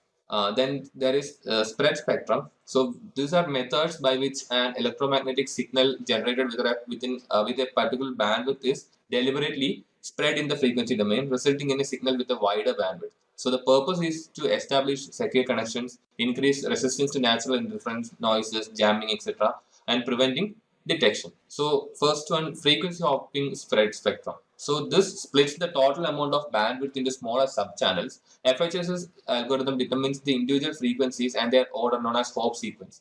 A hopping approach makes it difficult for eavesdroppers to listen. And this is used in first wireless standard, the 802.11, and can provide only 1 to 2 Mbps of throughput. Then there is direct sequence spread spectrum, DSSS. So this applies subbits to a message to generate a different format of data before it is transmitted. The receiving end uses these subbits to reassemble the signal into the original data format. And the subbits are called chips, and the sequence of how subbits are applied is called chipping code. The signal appears as random noise to anyone who does not know the chipping sequence. DSSS sends data across all frequencies at once, and it has a higher data throughput than FHSS, used in 802.11b, and provides a data throughput of up to 11 Mbps. Then there is orthogonal frequency division multiplexing, OFDM. So here it's a digital multi-carrier modulation scheme that modulates signals orthogonally or perpendicularly. OFDM is officially a multiplexing technology and not a spread spectrum technology, but it is used in a similar manner. Let's have a quick quiz question, guys. And the question we have here is SQL injection is a dash dash dash. Now for this MCQ question, the options that are given here are option 1, SQL injection is an object penetration technique. Option 2, SQL injection is a function penetration technique. Option 3, SQL injection is a database penetration technique. Option 4, SQL injection is a code penetration technique. Now think thoroughly and mention which option do you think is the right one, and do put it out in the comment box below as well. Just a quick info, guys. Intellipaat provides an advanced certification in cybersecurity by EICT Academy IIT Guwahati. You will get to learn the most important concepts such as ethical hacking, penetration testing, and network security in this course. You'll get to learn from IIT faculty and industry experts. Reach us out to know more. Then it is used for several wideband digital communication types such as digital television, DSL, 4G mobiles, etc. Now, what are the wireless deployment modes? So the first one, ad hoc or peer mode, which means that only two wireless networking devices, including two wireless network interface cards, can communicate without a centralized control authority. So the infrastructure modes are standalone mode, where a wireless AP connecting wireless clients to each other, but not to any wired resources. AP serves as a wireless hub. Then there is wired extension mode. Here, a wireless AP acts as a connection point to link the wireless clients to the wired network. Then there is enterprise extended mode, where multiple wireless APs are used to connect a large physical area to the same wired network. and bridge mode, which wireless connection is used to link two wired networks. This often uses dedicated wireless bridges and is used when wired bridges are inconvenient, such as when linking networks between floors or buildings. Now, service set identifier SSID. SSID is a sequence of characters that uniquely names a wireless local area network. An SSID is sometimes referred to as a network name. This name allows stations to connect to the desired network when multiple independent networks operate in the same physical area. The types are basic SSID, which is the name of a wireless network when used in an ad hoc or peer-to-peer mode communication, when a base station or WP is not used, and the value of BSSID is usually same as the MAC address of the AP. Then there is extended SSID, ESSID, which is the name of a wireless network when a wireless base station or WAP is used, which is the infrastructure mode. So how can we secure the SSID? So we can change the default SSID, we can use hidden SSIDs and use reliable authentication mechanisms.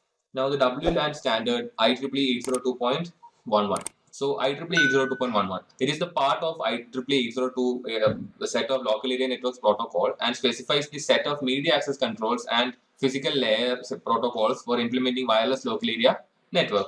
The components of IEEE 802.11 are stations. So these stations comprises of all devices and equipments that are connected to the wireless network. So a station can be of two types. Can be wireless access point, which are generally routers that form the base stations, and then clients, which can be workstations, computers, laptops, or all other devices. Then there is basic service set BSS, which are a group of stations communicating at the physical layer level. And then there are extended service sets, which are set of all connected BSS, and the distributed system, which connects access points in the ESS. Now, wired equivalent privacy, WEP. So WEP is a security algorithm for original IEEE 802.11 standard, and its intention was to provide data confidentiality comparable to that of a traditional wired network. So the authentications are open system authentication, where the client does not provide credentials to AP during authentication. Any client can connect with AP. In effect, no authentication occurs. Subsequently, WEP keys can be used for encrypting data frames. At this point, the client must have the correct keys. Then there is shared key authentication, SKA. The WP key is used for authentication in a 4-step challenge response handshake, and the WP key is also used for encrypting the data frames using RC4. The major problems with WP is that use of static encryption keys, ineffective use of initialization vectors, and the lack of packet integrity sequence. The WP is now considered insecure and is kind of obsolete. Now, Wi-Fi Protect Access, WPA. So, WPA was developed by the Wi-Fi Alliance to provide more sophisticated data encryption and better user authentication than WP. The improvements of WPA over WP are temporal key integrity protocol, which is adopted for WPA. So, the WEP used a static encryption key that does not change, but the temporal key integrity protocol employs a per packet key, which is dynamically generated for each packet and thus prevents the types of attacks that compromise WEP. Then there is message integrity check, which is included in the WPA, which is designed to prevent an attacker from altering and resending data packets. And WPA also integrates 802.1x both authentication and EAP authentication methods. It still uses RC4 algorithm for the encryption purpose. Wi-Fi protected access to WPA2. WPA2 is also known as 802.11i and is presently the de facto standard for WLAN security. It provides encryption protection with the use of the AES algorithm in counter mode with CBC-MAC. And WPA2 defaults to CCMP but can switch down to TKIP and RC4 to provide backward compatibility with WPA. WPA2 supports EAP and allows for mutual authentication between wireless clients and servers. And the users can be authenticated by using passwords, tokens, OTPs, certificates, smart cards, or Kerberos. Bluetooth. So Bluetooth is a wireless technology standard used for exchanging data between wireless devices over short distances using radio waves. It works at the frequency of 2.4 GHz and the range is between 10 to 30 meters. So the attacks that can happen in Bluetooth are bluejacking, which allows an attacker to transmit SMS-like messages to your device. Blue bugging, which grants hackers some remote control over the features and functions of a Bluetooth device. And then there is blue snuffing, which allows hackers to connect with your Bluetooth devices without your knowledge and extract information. The countermeasures are to update the default pin that we use, then not leaving our devices in discover mode, and turning off Bluetooth whenever not in use. Now, what are the wireless standards? So, the wireless networking equipment available supports various levels of industry communication standards. So, the standards range from 802.11a to 802.11b, 11G, 11N, and 11AC. And the frequency range for are 5 GHz, 2.4 GHz, 2.4 GHz, and 5 GHz, and then 5 GHz. The throughput also ranges from 54 megabytes to 1.3 Gbps, and the range also can change to different standards. Now, what are the WLAN attacks? So, first one is packet sniffing. So, since wireless traffic is sent over the air, it is very easy to capture. Encrypted data can be captured as well, but it is obviously much harder for an attacker to decipher the encrypted data packets. So this is packet sniffing. Then there is man-in-the-middle attack, where it is possible for hackers to trick communicating devices into sending their transmissions to the attacker system. Then there is rogue access point. When an unauthorized access point appears on a network, it is referred to as a rogue access point. This can facilitate in other attacks like ARP poisoning, packet captures, and denial of service attacks. Then evil twinning. So evil twin is a fraudulent Wi-Fi access point that appears to be legitimate but is set up to eavesdrop or wireless on wireless communications. Then war driving, which is basically people driving around looking for vulnerable APs to attack, and people may even use drones to try and hack APs on higher floors of a building. Then MAC spoofing, which is spoofing a MAC address and bypassing the filtering control. Then WP or WP attacks, which are older encryption standards, and these are extremely vulnerable, so it is pretty easy to gain access to code in this case. So what are the best practices in WLAN? So change the default SSID, and each AP comes with a pre-configured default SSID value, so this should be changed. Then implementing WPA2 and 802.1x to provide centralized user authentication using separate VLANs for each class of users, just as we would do on a wired LAN. Then deploying a wireless intrusion detection system, physically putting the AP at the center of the building, logically putting the AP in a DMZ with a firewall between the DMZ and the internal network, allowing the firewall to investigate the traffic before it gets to the wired network, configuring the AP to allow only non-MAC addresses into the network, and carrying out penetration tests on the WLAN.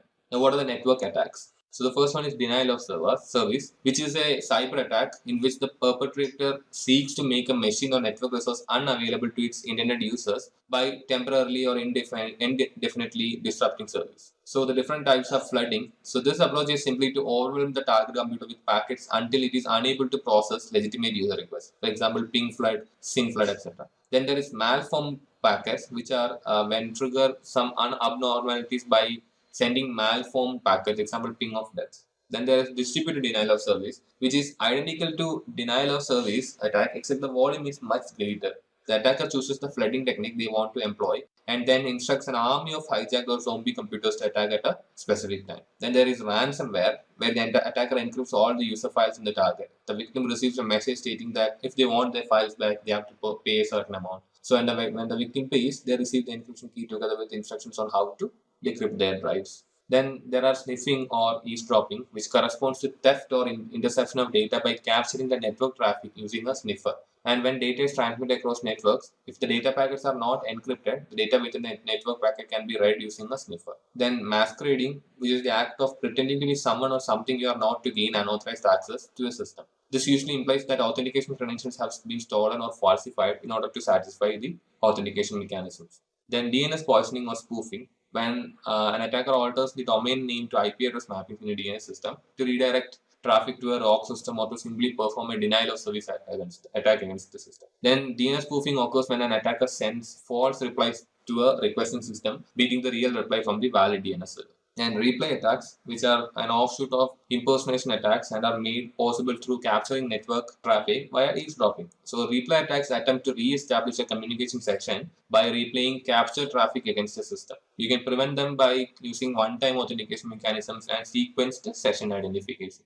And now drive-by download. So this occurs when a user visits a website that is hosting malicious code and automatically gets infected. This kind of attack exploits the vulnerabilities in the user's web browser. So the user visits the site and is redirected to wherever the attacker has his malicious code. This code will probe the user's browser for vulnerabilities and craft an exploit and payload for that user. Once infected, the malware goes into work, turning the computer into a zombie, harvesting user information and uploading it to the malicious site, or encrypting the contents of the hard drive in the case of a ransomware attack. So drive-by downloads are one of the most common and dangerous attack vectors because they require no user interaction besides visiting a website.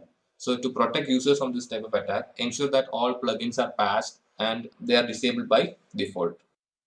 Let's discuss module 5, identity and access management. Now, what is the IAM policy? IAM stands for Identity and Access Management Policy. The purpose of this policy is to define required access control measures to all organizations, systems, and applications to protect the privacy, security, and confidentiality of information technology resources. The policy defines the way users and programs are granted access, the roles and responsibilities, the governance process, and the ramification if there are any violations. Now, what is the IAAA? The IAAA stands for Identification, Authentication, Authorization, and Accountability and forms the pillars of access control. So, the first one is identification. This is the method by which a subject, user, program, or process claims to have a specific identity, that is a username, account, or email address. Then there is authentication, which is the process by which a system verifies the identity of the subject, usually by requiring a piece of information that only the claimed identity should have. Example, passwords, pins, etc. Then authorization, which is a function of specifying access rights or privileges of the subject to resources. And then finally there is accountability, the way to ensure subject is uniquely identified and the subject's actions are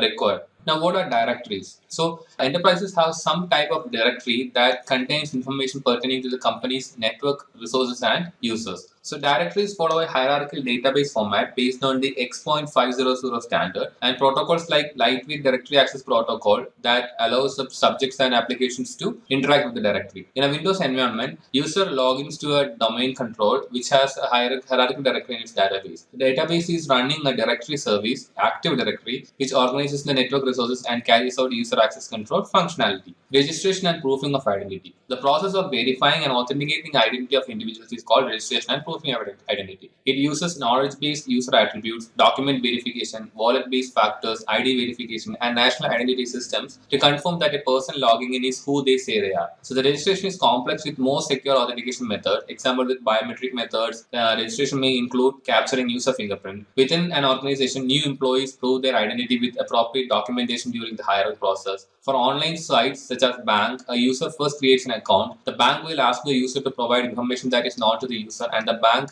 such as account numbers and personal information about the user such as social security number. Then authoritative systems or record. The ASO acts as a source of truth or the location where the identity information originates and is maintained. Now let's see what a token device is. The token device is usually a handheld device that has an LCD display and possibly a keyboard. The token device and authentication service must be synchronized and in some manner to be able to authenticate a user. Synchronous synchronizes with the authentication service by using time synchronization or counter synchronization. Asynchronous is when it employs a challenge or response scheme to authenticate the user. The authentication server sends the user a challenge, a random value, also called a nonce, and the user enters this random value into the token device, which encrypts it and returns an OTP. Now, what are memory cards? So, memory card is only a card that has the capability to store information, usually in magnetic stripes. It cannot process any information. So, the user needs to enter a PIN and then swipe the memory card against the reader. The memory card contains the user's password. This combination of the PIN and the password is verified by the authentication server. This is a two-factor authentication process, as the correct user needs to have the card and needs to remember the correct PIN. The memory cards are mostly used for entering a company's building or facility and are also commonly used in ATMs. Now, let's see what are the techniques used in biometrics. Biometrics can be fingerprints, which are visible patterns on the fingers and thumbs, face scans, which are geometric patterns of faces for detection and recognition, retina scans, which focus on the pattern of blood vessels in the back of the eye. This is the most accurate form of biometric and the least acceptable biometric method, as it can reveal medical conditions such as high blood pressure and pregnancy. Iris scans, this focus on the colored area around the pupil. So this is the second most accurate form of biometric authentication, more acceptable than retina scans because they don't reveal personal medical information. Iris remains almost same throughout the lifetime. Then there can be palm scans called palm topography. So this scans the palm of the hand for identification. Then hand geometry, which recognizes the physical dimensions of the hand. This includes the width and length of the palm and fingers. Voice pattern recognition, which relies on the characteristics of a person's speaking voice, known as a voice print. Signature dynamics, this recognizes how a subject writes a string of characters. And keystroke patterns, known as keystroke dynamics, measures how a subject uses a keyboard by analyzing flight time and dwell time. Now, what are the error ratings in biometrics? The most important aspect of a biometric device is its accuracy. So the errors in biometric devices can be classified as type 1 error. This occurs when a valid subject is not authenticated, which is a false negative. The false rejection rate is a ratio of type 1 errors to valid authentications. When a biometric device is too sensitive, type 1 errors are more common. Then there are type 2 errors, which occurs when a valid subject is authenticated, an invalid subject is authenticated. So this is false acceptance or false positive, and the false acceptance rate is the ratio of type 2 errors to valid authentications. When biometric devices are not sensitive enough, type 2 errors are more common. So there are something known as crossover error rates, which describes the point where FRR and FRA are equal. It describes the overall accuracy of a biometric system. Now, what is single sign-on? Single sign-on (SSO) is an authentication process in which a user is provided access to multiple resources by using a single set of login credentials. SSO components are identity provider, a source of truth which stores and manages user credentials and other identifying information. Then service provider, which provides service but rely on identity providers to assert the identity of a user. Now, how is SSO works? So the user requests access to desired application or website, and that application or website is from the service provider. So the service provider redirects the SSO request to identify or identity provider for authentication, and the identity provider sends back the SSO response to the service provider. On receipt of the SSO response, the user is granted access to login and access the resource or application. Users can now access all other resources from the service provider which are configured for SSO. Now, what are the techniques used in SSO? Directory service. This is a technology that allows resources to be named in a standardized manner and access control to be maintained centrally. Example, LDAP, NetID Directory, and Microsoft Active Directory. Then thin clients. These are terminals that rely upon a central server for access control, processing, and storage.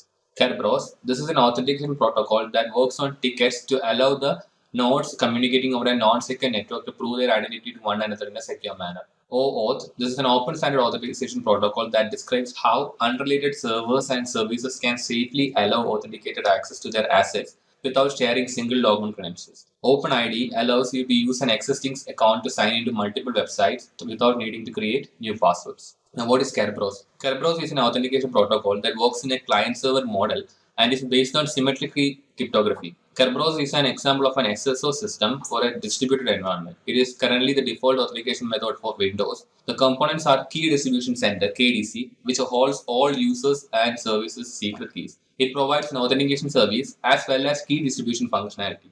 The clients and services trust the integrity of the KDC. The KDC must have an account for and share a secret key with each principal. Then there is ticket, which is generated by the ticket granting service or the KDC and given to a principal when it needs to authenticate to another principal. Then the realm, the KDC provides security service for a set of principal. This set is called a realm in Kerberos. The KDC is the trusted authentication server for all users, applications, and services within a realm. Now, how does the Kerberos work? So the user enters username and password, and the Kerberos software on the user's computer sends the username to the authentication service on the KDC, which in turn sends user a ticket granting that is encrypted with the TGS's secret key. If user has entered her correct password, then this TGT is decrypted and user gains access to her local workstation desktop. User needs to send a job to the printer. Her system sends TG to the TGS, which runs on KDC. The TGS generates and sends a second ticket to the user, which is used to authenticate an authenticator, which contains identification information on user, her system's IP address, sequence number, and a timestamp. The user's system receives the second ticket, decrypts and extracts the embedded session key, adds a second authenticator set of identification information ticket, and sends the ticket to the printer. The printer receives the ticket, decrypts and extracts the session key, and decrypts and extracts the two authenticators in the ticket. If the print server can decrypt and extract the session key, it knows the KDC created the ticket because only the KDC has a secret key used to encrypt the session key. If the authenticator information that the KDC and the user put into the ticket matches, then the printer server knows it received the ticket from the correct principal. Now, what are the weaknesses of Kerberos? The potential weakness of Kerberos is that KDC is a single point of failure. Kerberos needs all client and server clocks to be synchronized, and it does not provide authorization. The secret and session keys are temporarily stored on the user's workstation, and intruder to obtain these can easily get these. Then Kerberos is vulnerable to password guessing. KDC does not know if a dictionary attack is taking place. Now, what is access control? An access control mechanism indicates or dictates how subjects access objects. It uses access control technologies and security mechanisms to enforce the rules and objectives of an access control model. The types of access control models are discretionary,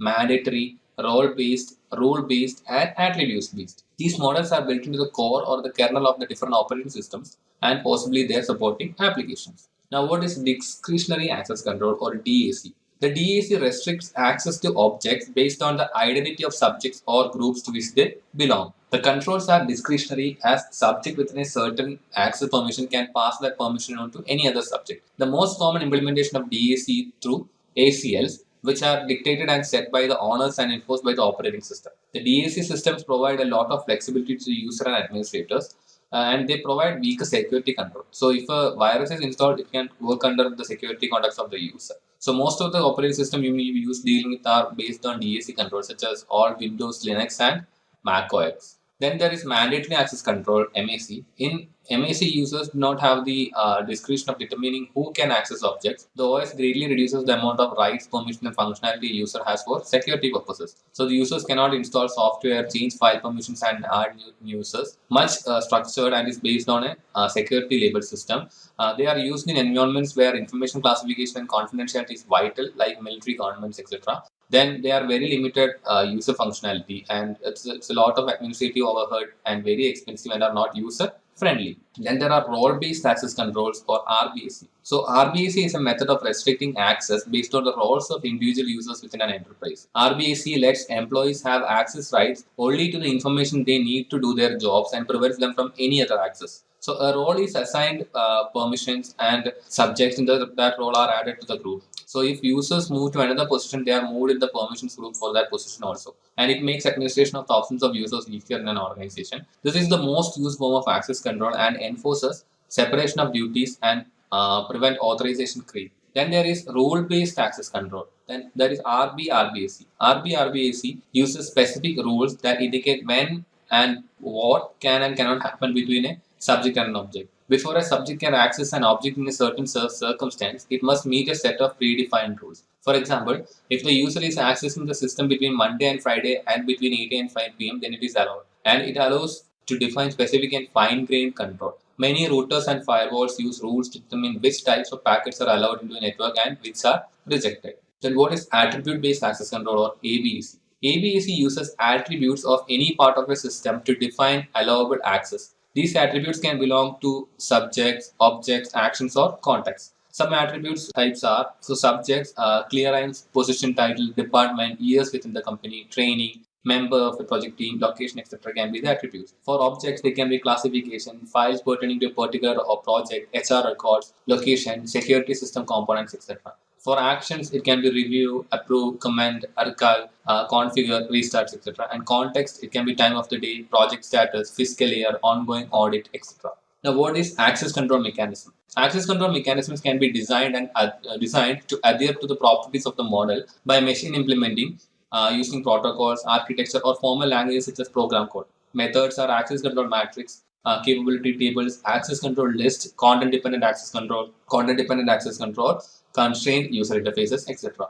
Now, what is an access control matrix? So, an access control matrix is a table of subjects and objects indicating what actions individual subjects can take upon individual objects. The access rights can be assigned directly to the subjects or to the objects. Then there are capability tables and access control lists. The capability table access rights a certain subject has on specific objects, and it can be the capabilities in the form of a token, ticket, or keys, and it corresponds to rocks of the matrix. Then there are access control lists, which are lists of subjects that are authorized to access specific object, and they define what level of authorization is granted. The authorization can be specific to an individual, group, or role, and this corresponds to columns of the matrix. Now, what is content-dependent access control? Content-dependent access control is a technique where the access to objects is determined by only the content within the object. This is commonly used to control access to database systems and provide customized views to the users. It's also used when corporations employ email or web filters that look for specific strings such as confidential, assistant, top secret, or verify the content for any malicious URL.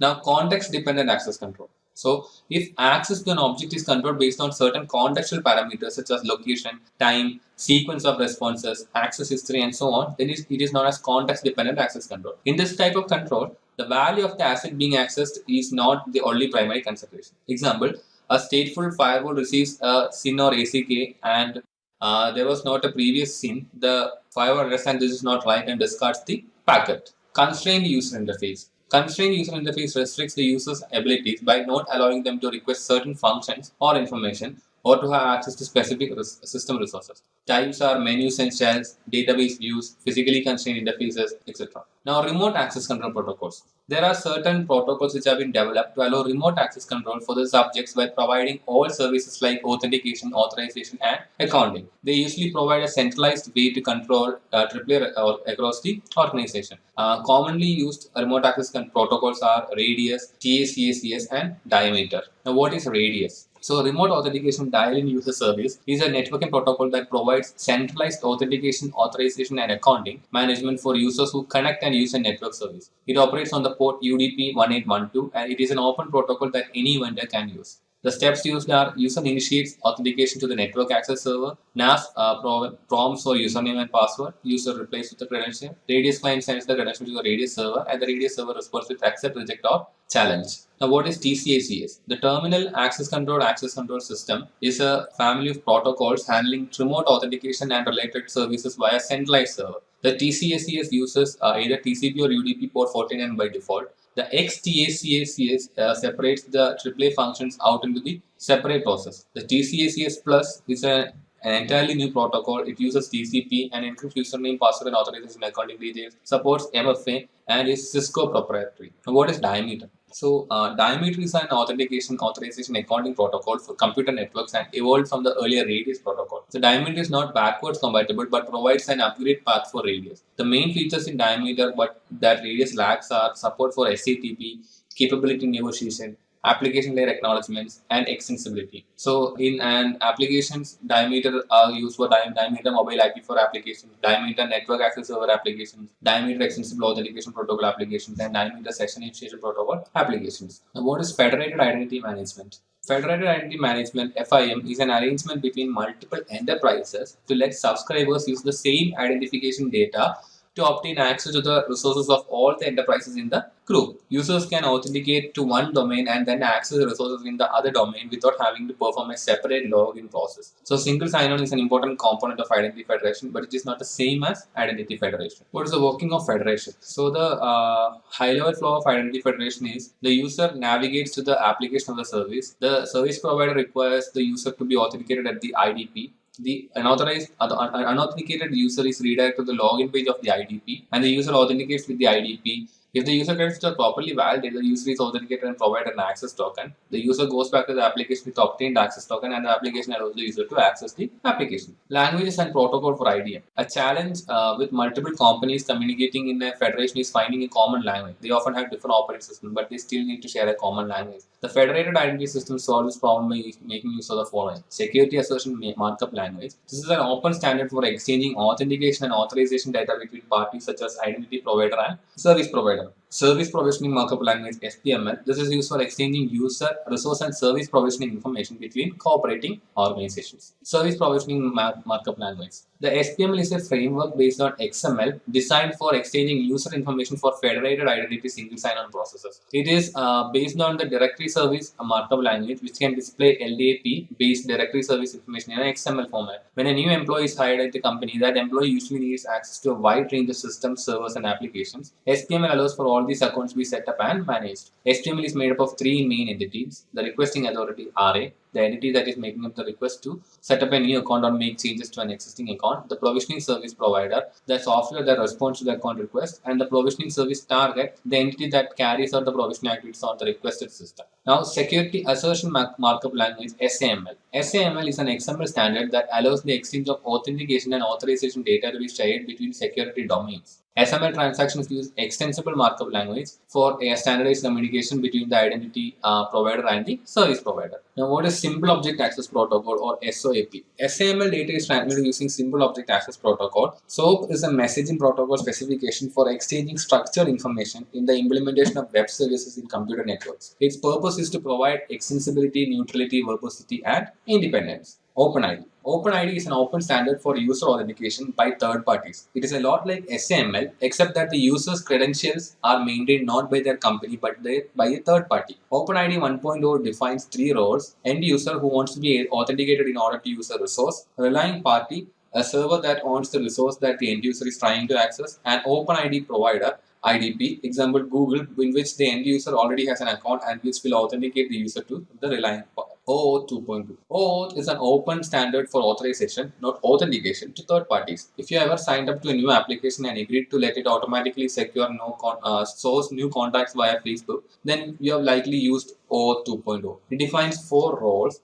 clients, so the processes that request access to a protected resource. It could also be a web service like LinkedIn that makes requests from another web service like Google. Resource server, the server that controls the resource that the client is trying to access. Authorization server, the system that keeps track of which clients are allowed to use which services or resources and issues access tokens to those clients. Then the resource owner, who owns a protected resource and is able to grant permissions for others to use it, typically an end user, but could be an application or service as well. OpenID Connect. OpenID Connect, OIDC, is an authentication layer built on the OAuth 2.0 protocol. It allows transparent authentication and authorization of client resource requests. It is used to allow a web application to authenticate an end user using a third-party IDP, but also get information on that user from that IDP. Identity as a service. IDaaS is a type of software as a service used to provide SSO, federated IDM, and password management services. Most IDaaS vendors are focused on cloud-centric systems. It is also possible to use on-premises solutions as well. On-premises IDaaS or IDM system is one in which all needed resources remain under your physical control. This makes sense in cases where networks are not directly connected to the internet, such as those of some critical infrastructure and military organization. Then there are cloud-based IDaaS. These are IDM systems which are cloud-native and are commonly used by corporates and smaller businesses. Example, Azure AD, Okta, OneLogin, etc. What is access control? Access control is the selective restriction of access to a place or some resource, while access management is the process which describes this access control. So, it is a security mechanism that controls how users and systems communicate and interact with each other or other systems and resources. So, they protect systems and resources from unauthorized access. So, access is the flow of information between a subject and an object, where subject is an active entity that requests access to an object, example, a user, program, a process, etc. An object is a passive entity that contains information or needed functionality, example, a computer, database, file, etc. Now, let's see what is one-to-one and one-to-many. The first one is one-to-one. In one-to-one, it is the measurement of an identity against a single claimed identity. The conceptual question here is this person who he claims to be? So, example, if Bob provides his identity and credential set, this information is compared to the authentication database. And then there is one-to-many identification, in which 1 to n or many measurements of single identity is compared against multiple identities. The conceptual question here is, who is this person? Rather than is he who he claims to be, here the question is, who is this person? So, an example would be fingerprint-based authentication system. So, if there are fingerprints found at a crime scene, the cops would run them through their database to identify the suspect. Here, one fingerprint is measured against a plethora of fingerprints stored in the database. Now, let's see what is identification. Identification is the starting point for all access control, or without proper identification, it will not be possible to grant resources to any person or identity. The main object of identification is to bind a user to appropriate controls based on his or her identity. The characteristics of identification is that each value should be unique for user accountability. A standard naming scheme should be followed. The value should be non-descriptive of the user's position or tasks, and the value should not be shared between users. Now, what is authentication? So, once the person has been identified through the user ID or the similar value, she must be authenticated, which means she must prove who he or she says they are. Then, there are 3 general factors which can be used for authentication. The first one is something that a person knows, authentication by knowledge, something that a person has or owns, that is authentication by ownership, and something that a person is, that is a person's characteristic. So that is authentication by characteristic. Now let's see what are authentication factors. The first one out of 3 are type 1, which is something a person knows, or authentication by knowledge. So that can be passwords, pins, your mother's maiden name, or the combination to a law. So usually this is the least expensive method to implement. But the downside is that the attacker may acquire this knowledge and gain unauthorized access. Then the type 2 is something a person has or something a person owns, which is authentication by ownership. Here it can be key, swipe cards, access cards, badges, etc. This is the most common technique used for accessing facilities and sensitive areas. But the downside here is that this item can be lost or stolen, which could also result in unauthorized access. Then the type 3 is something that is specific to a person, which is a characteristic to only that person. So that is authentication by characteristic. It is based on features like biometric features like fingerprints, face, retina scan, etc. It is based on a physical or attribute and it's called biometrics. So this is the most complicated and expensive to implement, and this is one of the toughest one to crack. Now let's see what is multi-factor authentication or MFA.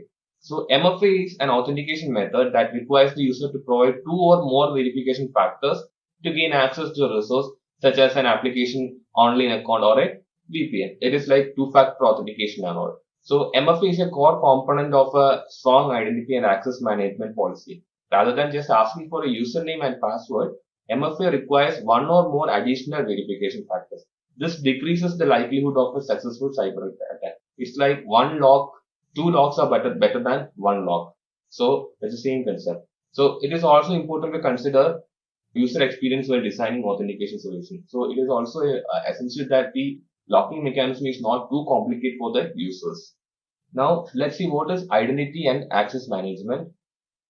Identity and access management is the use of different products to identify, authenticate and authorize users through automated means. So usually this includes user account management, access control, credential management, single sign-on, etc. Identity and access management allows organizations to create and manage digital identities life cycles in a timely and automated fashion. So the common challenges for these are: what should each user have access to? We have to determine what each user can get into. Approves and allows these access. Who's the one governing these things?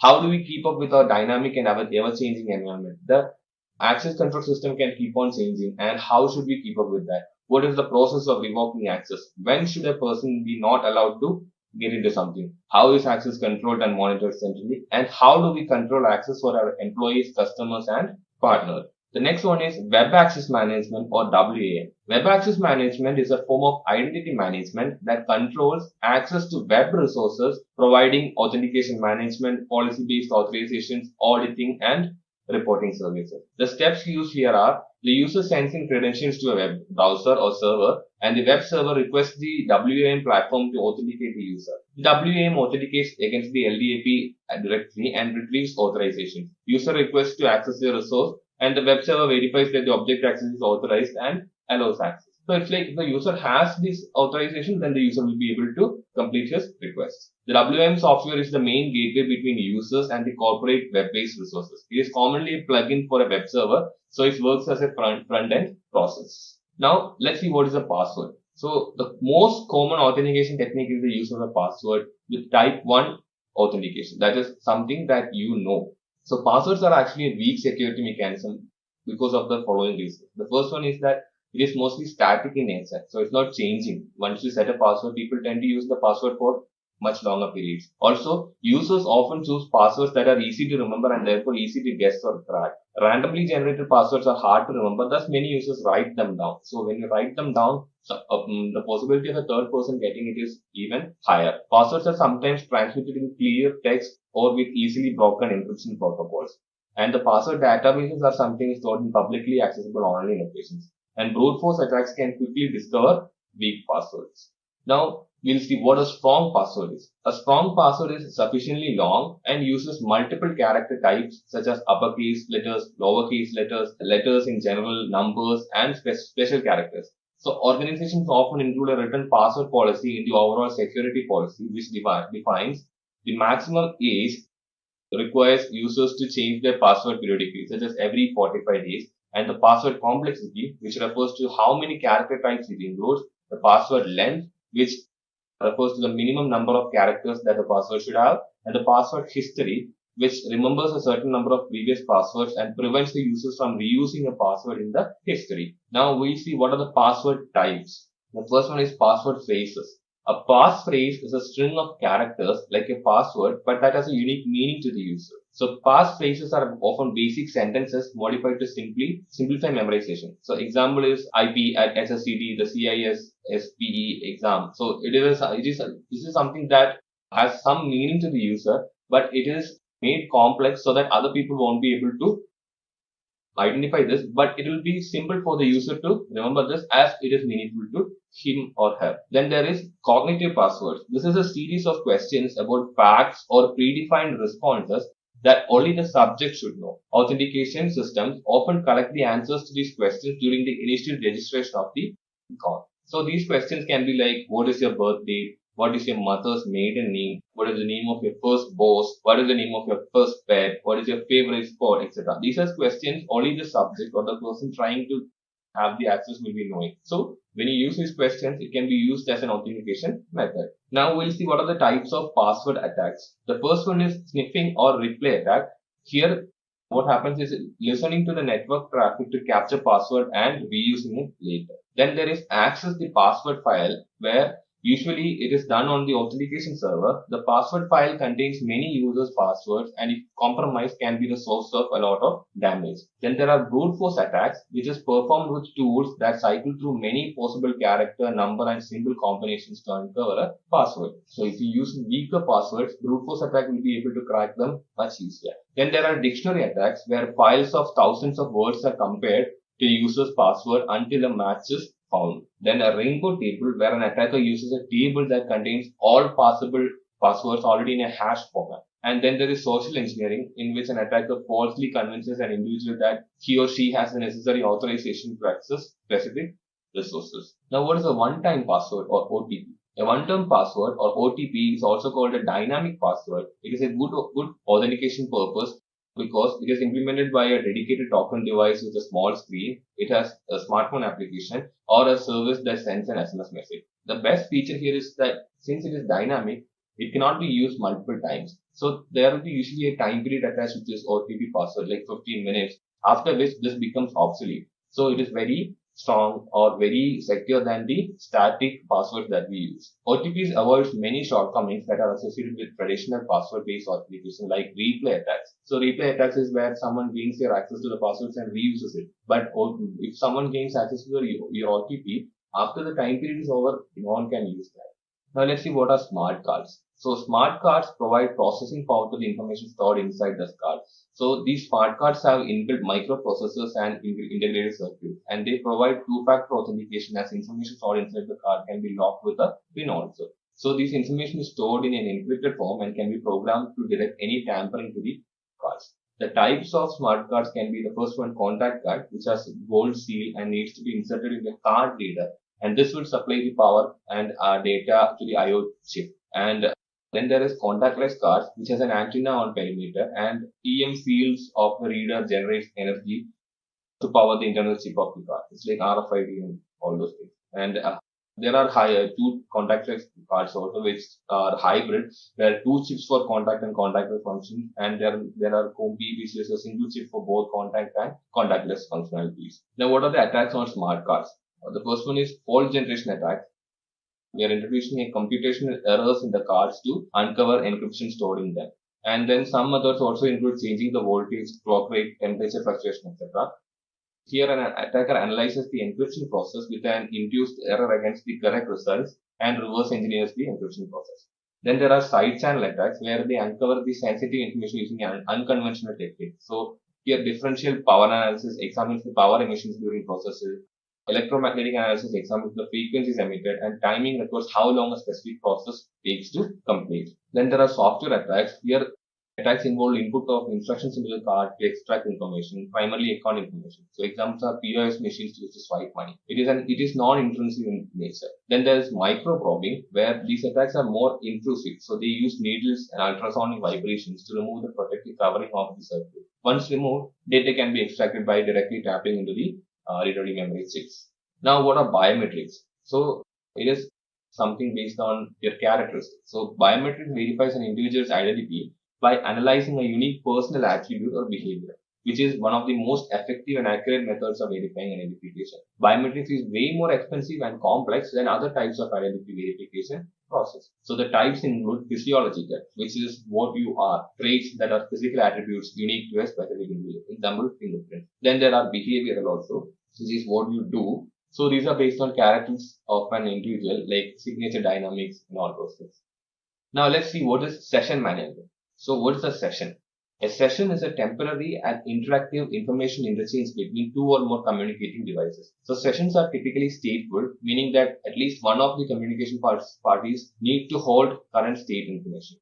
So if the session is an authenticated one, as in the previous two examples, then authentication happens at the session management, where it is the process of establishing, controlling, and terminating sessions. Three common triggers for session terminations are timeout, inactivity, and anomaly. Now let's see what is authorization. So authorization is the process of specifying access rights or privileges to resources. The key concepts here include access control list or ACL. So this list specifies the subjects who are granted access and the operations allowed on object. Then there is default to 0, where access control should always start with 0 access. And then administrators can allow various accesses based on the organization's security policy. Then least privilege or need to know. So here the subject is given rights and access to specific information depending on the subject's duties and requirements only. Then there is authorization creep. This occurs when an employee works for an organization and moves from one department to another and is assigned new access rights and permissions, but with all permissions being reviewed. And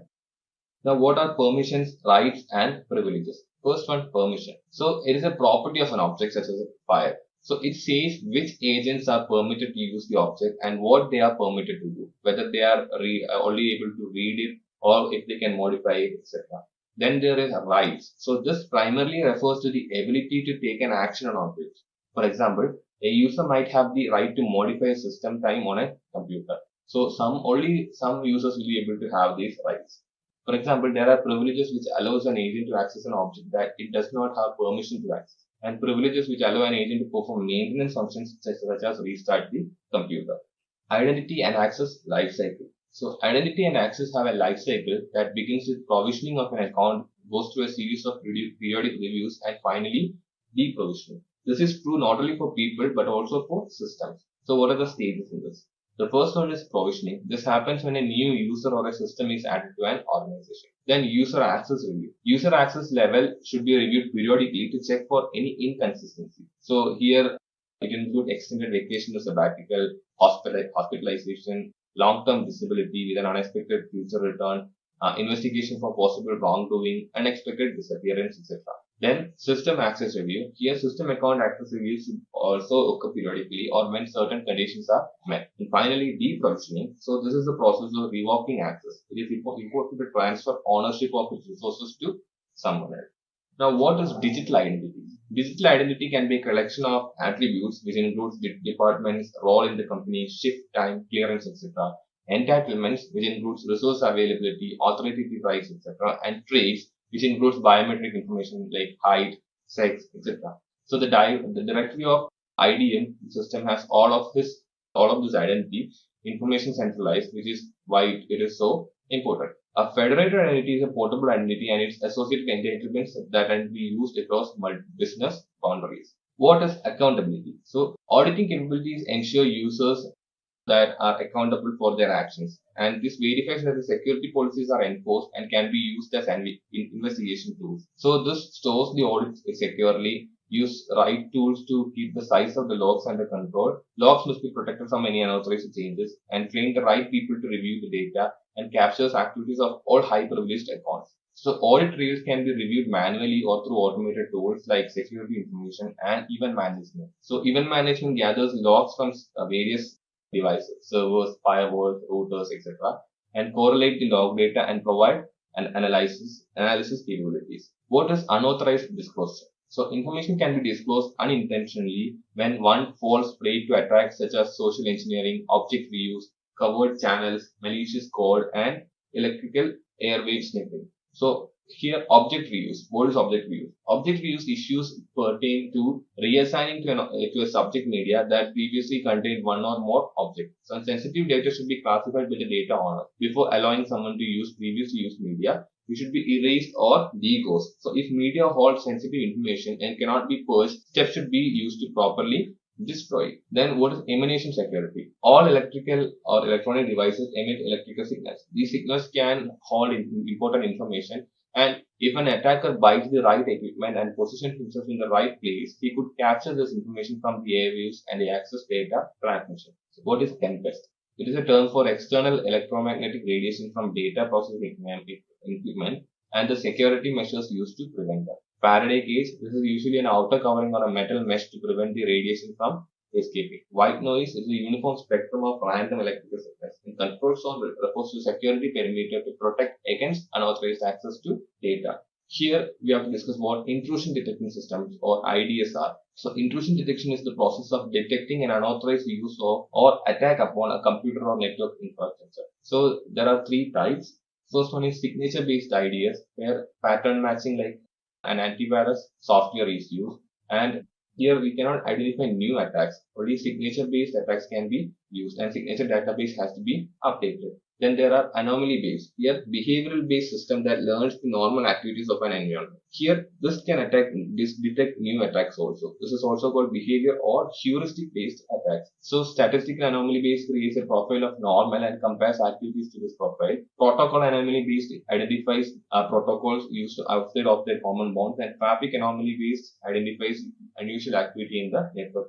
And finally there is rule based. Here a use of if or then rule-based programming within expert system, and use of an expert system allows for artificial intelligence characters also. This also cannot detect new attacks. Then what is an intrusion prevention system? So an intrusion prevention system is a threat prevention technology that examines network traffic flows to detect and prevent vulnerability exploits. So exploits usually come in the form of malicious inputs to a target application or service. So IPS are usually placed in line of the network traffic and are capable to take an immediate action to block an exploit. Now, what is honeypot? So honeypot is a computer security mechanism set to detect or deflect or in some manner counteract attempts at unauthorized use of information system. It consists of data that appears to be legitimate and seems to contain information or a resource of value to attackers, but actually is isolated and monitored and enables blocking or analyzing the attackers. And what is honeynet? So two or more honeypots on a network form a honeynet. Typically, a honeynet is used for monitoring a larger or more diverse network in which one honeypot may not be sufficient. Now let's see what are the threats to access control. The first one is brute force attack. Here, this consists of an attacker submitting many passwords or passphrases with the hope of eventually guessing correctly. The attacker systematically checks all possible passwords and passphrases until the correct one is found. So the countermeasure for this is to provide stringent access control methods that would make brute force attacks less successful, employ an IDS to watch for suspicious activity, set lockout thresholds, and perform brute force attacks to find weaknesses and hanging models. Then there is dictionary attack. Here, it is a form of brute force attack only, where the technique for defeating a cipher or authentication system mechanism by trying to determine its decrypting key or paraphrase by trying thousands of millions of possibilities, such as words in a dictionary or previously used password, etc.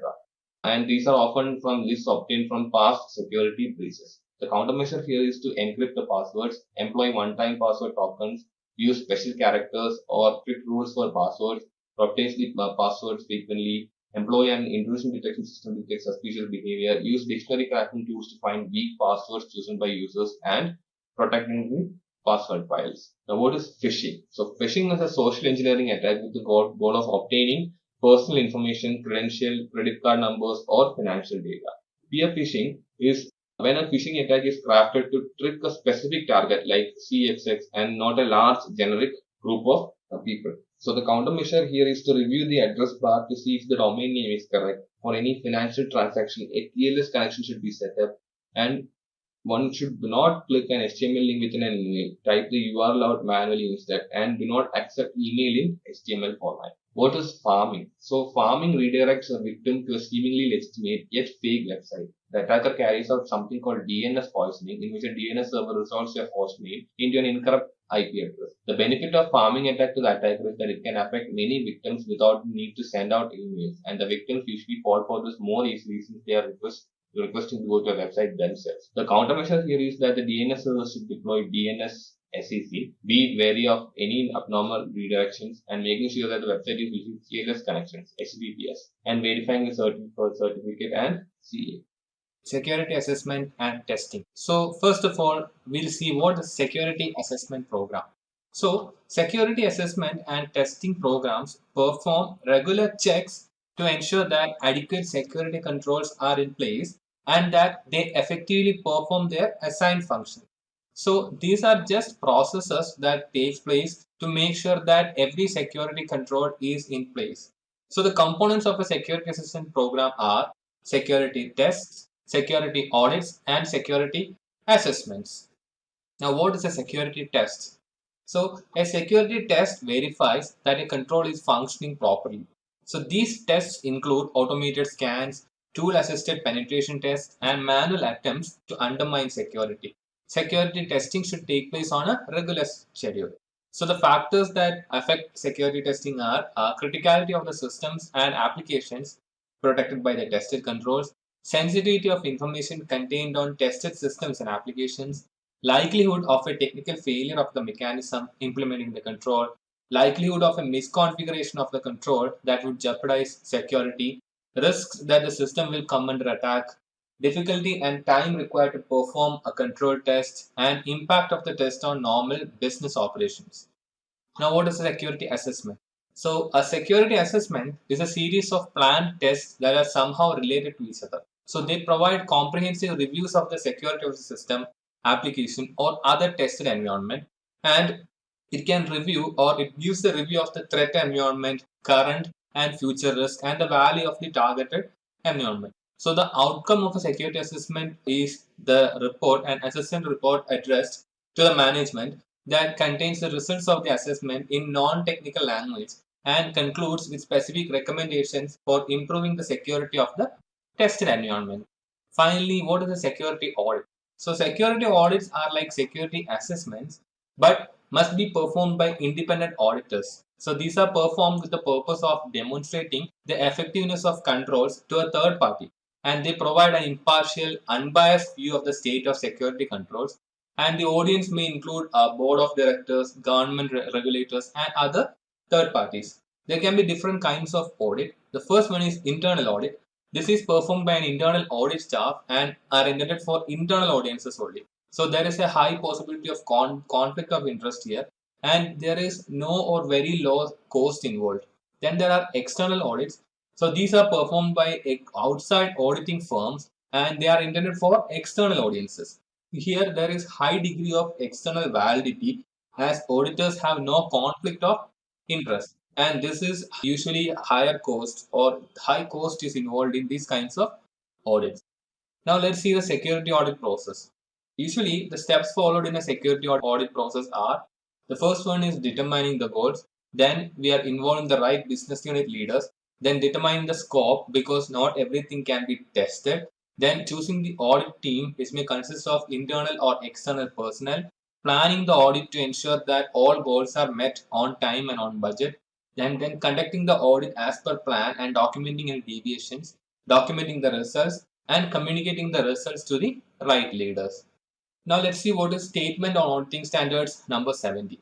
SA 70, Statement on Auditing Standards number 70, was developed by the American Institute of Certified Public Accountants, AICPA. So these include guidance to external auditors on generally accepted auditing standards to audit a non-public company entity and issue a report. The SA 70 report retired in 2011 and replaced by the Service Organization Control Report or SOC reports.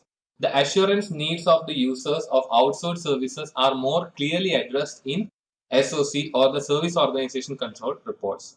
Now, what is the Service Organization Control? SOC stands for Service Organization Control, and these are for service organization reports which are designed to help service organizations that provide services to other entities build trust and confidence in the service performed and controls related to the service through a report by an independent CPA. Service organizations like data centers, credit processing organizations provide outsourcing services that affect the operation of the enterprise and hence require an extensive audit. Each type of SOC report is designed to help service organizations meet specific user needs. The types of service organization control reports are SOC1 report, SOC2 report, and SOC3 report. Now let's see what is SOC1 report. This is report on controls at a service organizations relevant to user entities, internal control, or financial report is prepared according to the Statement on Standards for Attestation Engagement number 16 and is an enhancement to the previous standard for reporting on controls, the SASMD. There are two types. The first, type 1, evaluates and reports on the design of controls put into operation on a certain date, and type 2 includes the design and testing of controls to report on their operational effectiveness over a period, usually 6 months. So use of these reports is restricted to the management of the service organization, user entities, and user auditors. Now what is SOC2 report? So this report on controls relevant to security, availability, processing integrity, confidentiality, or privacy. There are two types. The type 1 report on management's description of the service organization system and the suitability of the design of controls. And type 2 report on management's description of a service organization system and the suitability of design and operating effectiveness of controls. The SOC2 is based on trust principles, security, availability, processing integrity, confidentiality, and privacy. Now, what is the SOC3? So, these reports are designed to meet the needs of users who need assurance about the controls at a service organization relevant to security, availability, processing integrity, confidentiality, or privacy. They do not have the need for all the knowledge necessary to make effective use of the SOC2 report because they are generally used reports and SO3 reports can be freely distributed. Now, what is vulnerability assessment? Vulnerability assessment is a systematic review of security weaknesses in an information system. It evaluates if system is susceptible to any non-vulnerabilities, assigns severity levels to those vulnerabilities, and recommends remediation or mitigation if and whenever needed. The goals of a vulnerability assessment are evaluating true security posture of an environment, identifying and prioritizing vulnerabilities, testing how systems react to certain circumstances and attacks, and identifying the testing ramifications. Vulnerability assessment should not be a one-time project and should run as a continuous program. Following aspects can be tested in a vulnerability assessment. The first one is personnel. So here we can review employees and employee tasks and thus identify vulnerabilities in the standard practices and procedures. So risks that cannot be reduced through physical and logical controls can be assessed through this step. Then administrative control can be put in place also. Then there is physical vulnerability assessment. Here we review the facility and perimeter protection mechanisms. For instance, we check do the doors close automatically, if there are fire suppression system available, etc. Physical controls can be put in place during this or with the help of this assessment.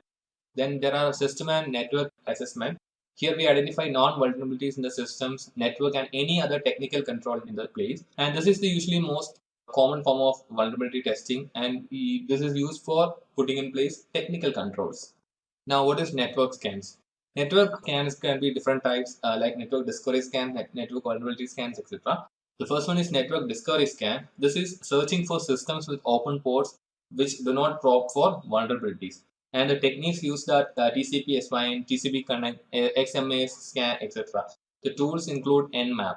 Then there is network vulnerability scan. Here we probe the network for presence of non-vulnerabilities. So the tools contain databases of non-vulnerabilities and Nessus, OpenVAs, etc. This can run as unauthenticated or authenticated scans. Now, what are web vulnerability scans? This is the process of testing, analyzing, and reporting on the security level and or posture of a web application. It uses special purpose scanners that analyze web applications for non-vulnerability. The use cases are discovering vulnerabilities not visible to network vulnerability scanners but web vulnerability scanners, and then scanning any new application before moving to production, scanning any modified application before it goes into production, and scanning all applications on a scheduled recurring basis. The tools used can be Acunetics, Qualys Guard, Burp Suite, web application scanners, etc. Now, what is penetration testing? So, penetration testing is the process of simulating attacks on a network and its systems at the request of the owner or senior management. The set of procedures and tools designed to test and possibly bypass the security controls of a system are used in penetration testing. And the goal here is to measure the organization's level of resistance to an attack. And the management approvals are very critical during these. And the scope should also be very well defined before testing. And Metasploit is a commonly used tool in penetration testing. Now, what are the different types of penetration tests? The first one is blind test. So here the tester only has publicly available data to work with. Network security team has no prior knowledge, of this test to defend against an attack. Then there are double blind tests. Here blind test to both the tester as well as the security team. We evaluate the security levels and responses of the security team.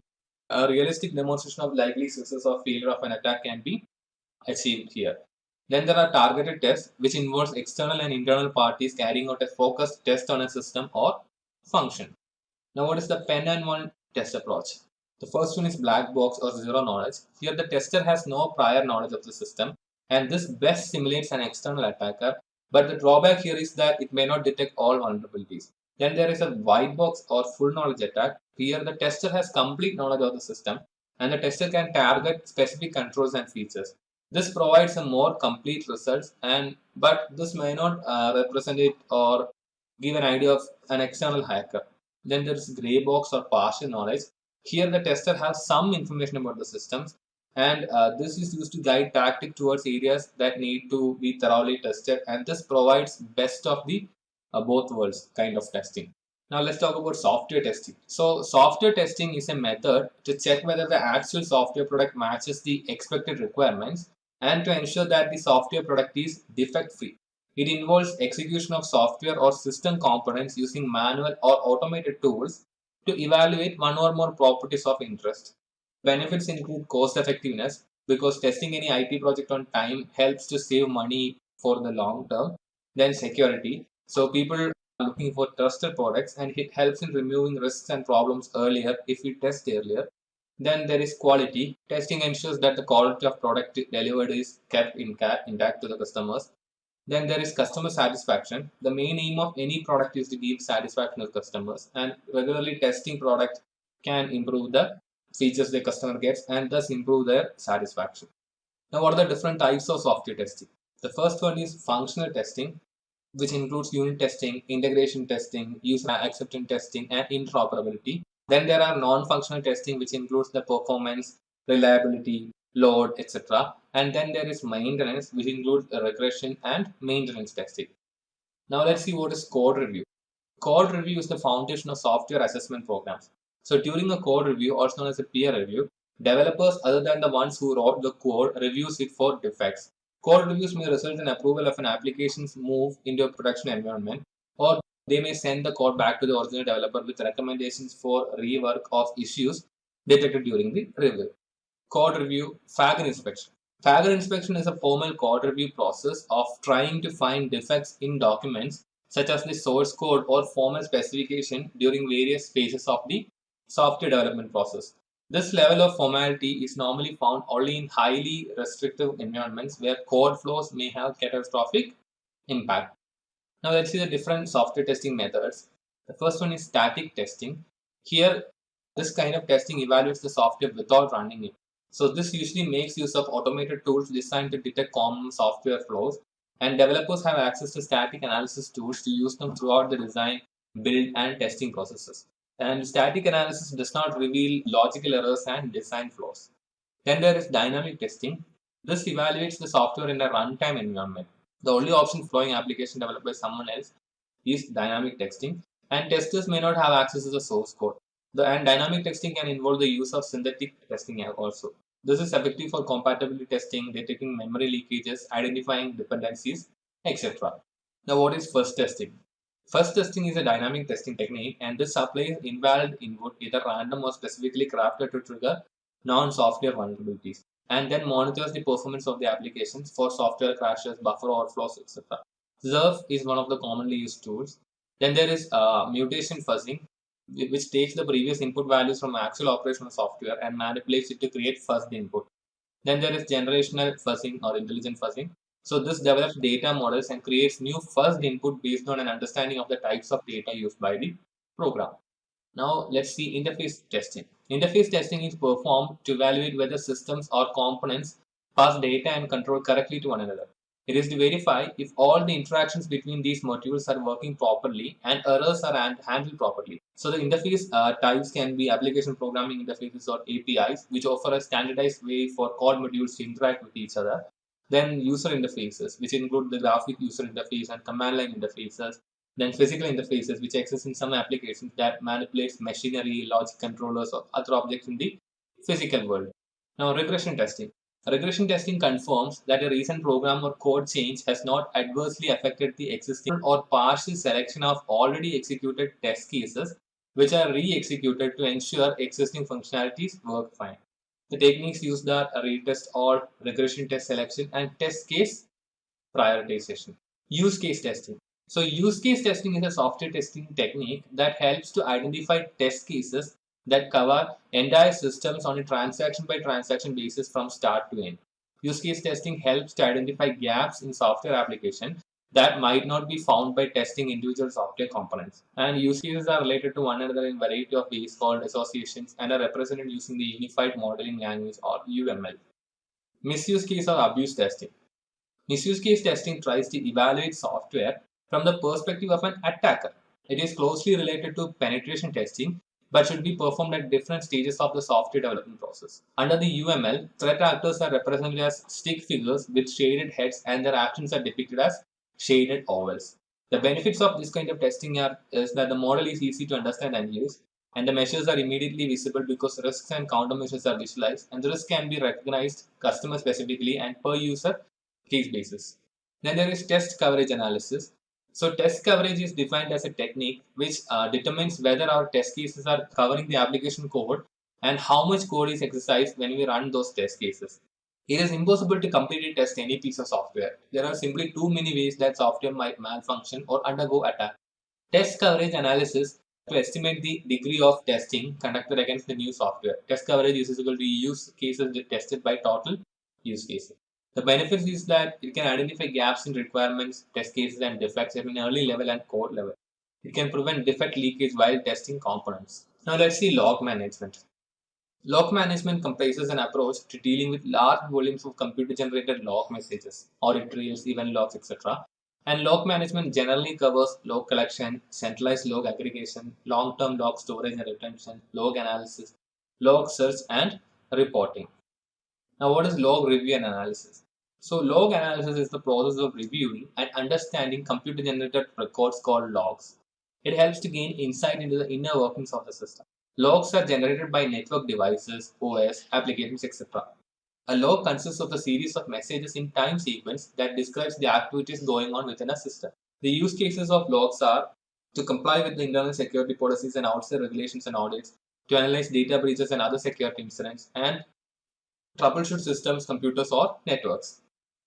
Techniques used include manual, which is the periodic review by system owners for any regressions, and automated reviews, which uses tools like SIEM for aggregation and correlation. Log tampering prevention.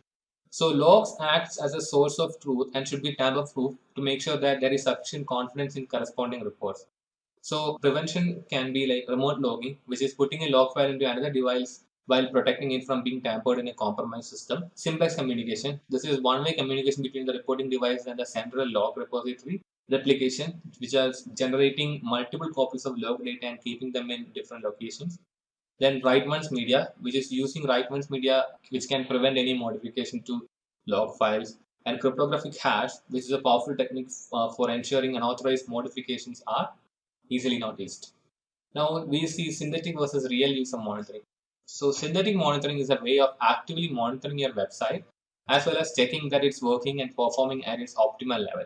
Synthetic monitoring doesn't track actual users on your website, instead uses scripted transactions.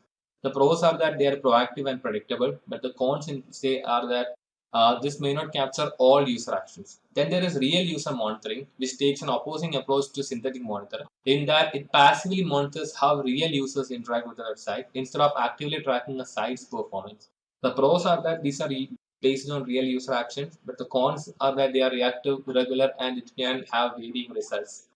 Now, what are key performance indicators or KPI?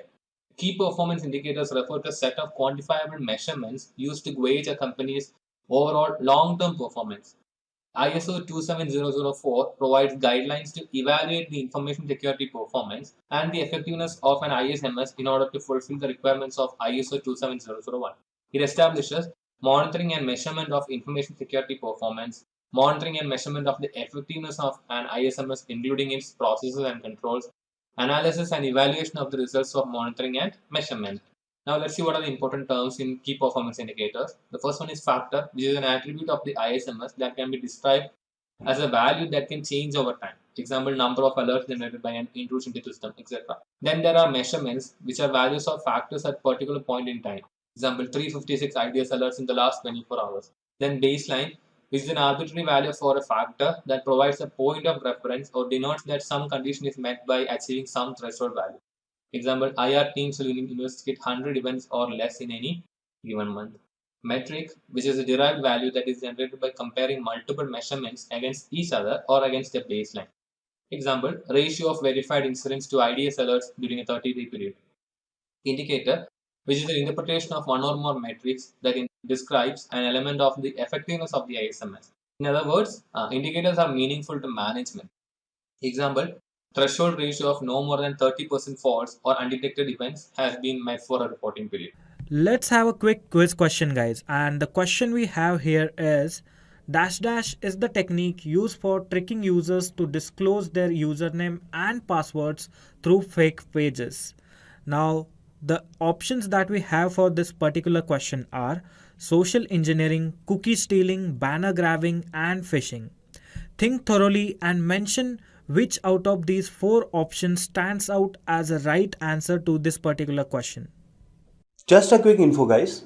Intellipaat provides an advanced certification in cybersecurity by EICT Academy IIT Guwahati.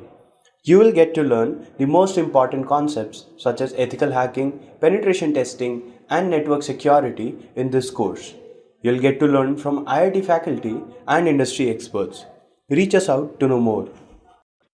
Now let's see what is resource provisioning. So the major element of the security operations is provisioning and managing resource throughout their life cycle. This includes multiple types of assets such as hardware, software, physical, virtual, and cloud-based assets. The types of resources are hardware, media, software, virtual assets, and cloud resources. Now, what are hardware inventories? Organizations use databases and inventory applications to perform inventories and track hardware assets through the entire equipment lifecycle. Barcode systems are available that can print barcodes to place on equipment. The barcode database includes relevant details on the hardware such as the model, serial number, and location. Radio frequency identification (RFID) can also be used to track hardware from distance. RFID method is expensive but significantly reduces the time needed to perform an inventory. Before disposing of equipment, it should be properly sanitized to remove all data to ensure that unauthorized personnel do not gain access to sensitive information. Media management. Media includes tapes, optical media such as CDs and DVDs, portable USB or Firewire devices, external SATA drives, internal hard drives, solid state drives, and USB flashes. So, when media includes sensitive information, it should be stored in a secure location with strict access controls to prevent losses due to unauthorized access. Additionally, any location used to store media should have temperature and humidity controls to prevent losses due to corruption as well. The metrics used to manage media lifecycle are mean time to failure, MTTF. This sometimes represented in the number of times media can be reused or number of years you can use it before it fails. Then there is mean time between failure, MTBF, the amount of time expected to elapse between failures of an item that personnel will repair, such as the computer server. Then there is mean time to repair, MTTPR. This is how long it will take to get a failed product running again. Software licensing. Organizations pay for software and license keys are routinely used to activate the software. The activation process often requires contacting a licensing server over the internet to prevent piracy. Software licensing also refers to ensuring that systems do not have unauthorized software installed. Many tools are available that can inspect systems remotely to detect the system's details. This helps to identify unauthorized software running on systems and helps an organization ensure it is in compliance with software licensing rules. The best practices here are application whitelisting, using gold masters, enforcing the principle of least privilege, and automated scanning. Managing virtual assets. Organizations are consistently implementing more and more virtualization technologies due to the huge cost savings available. They are virtual machines and software defined networks, and although virtualization can simplify many IT concepts, it is important to remember many of the same basic security requirements like patching and backups still apply. Managing cloud based assets. Cloud based assets include resources that an organization accesses using cloud computing.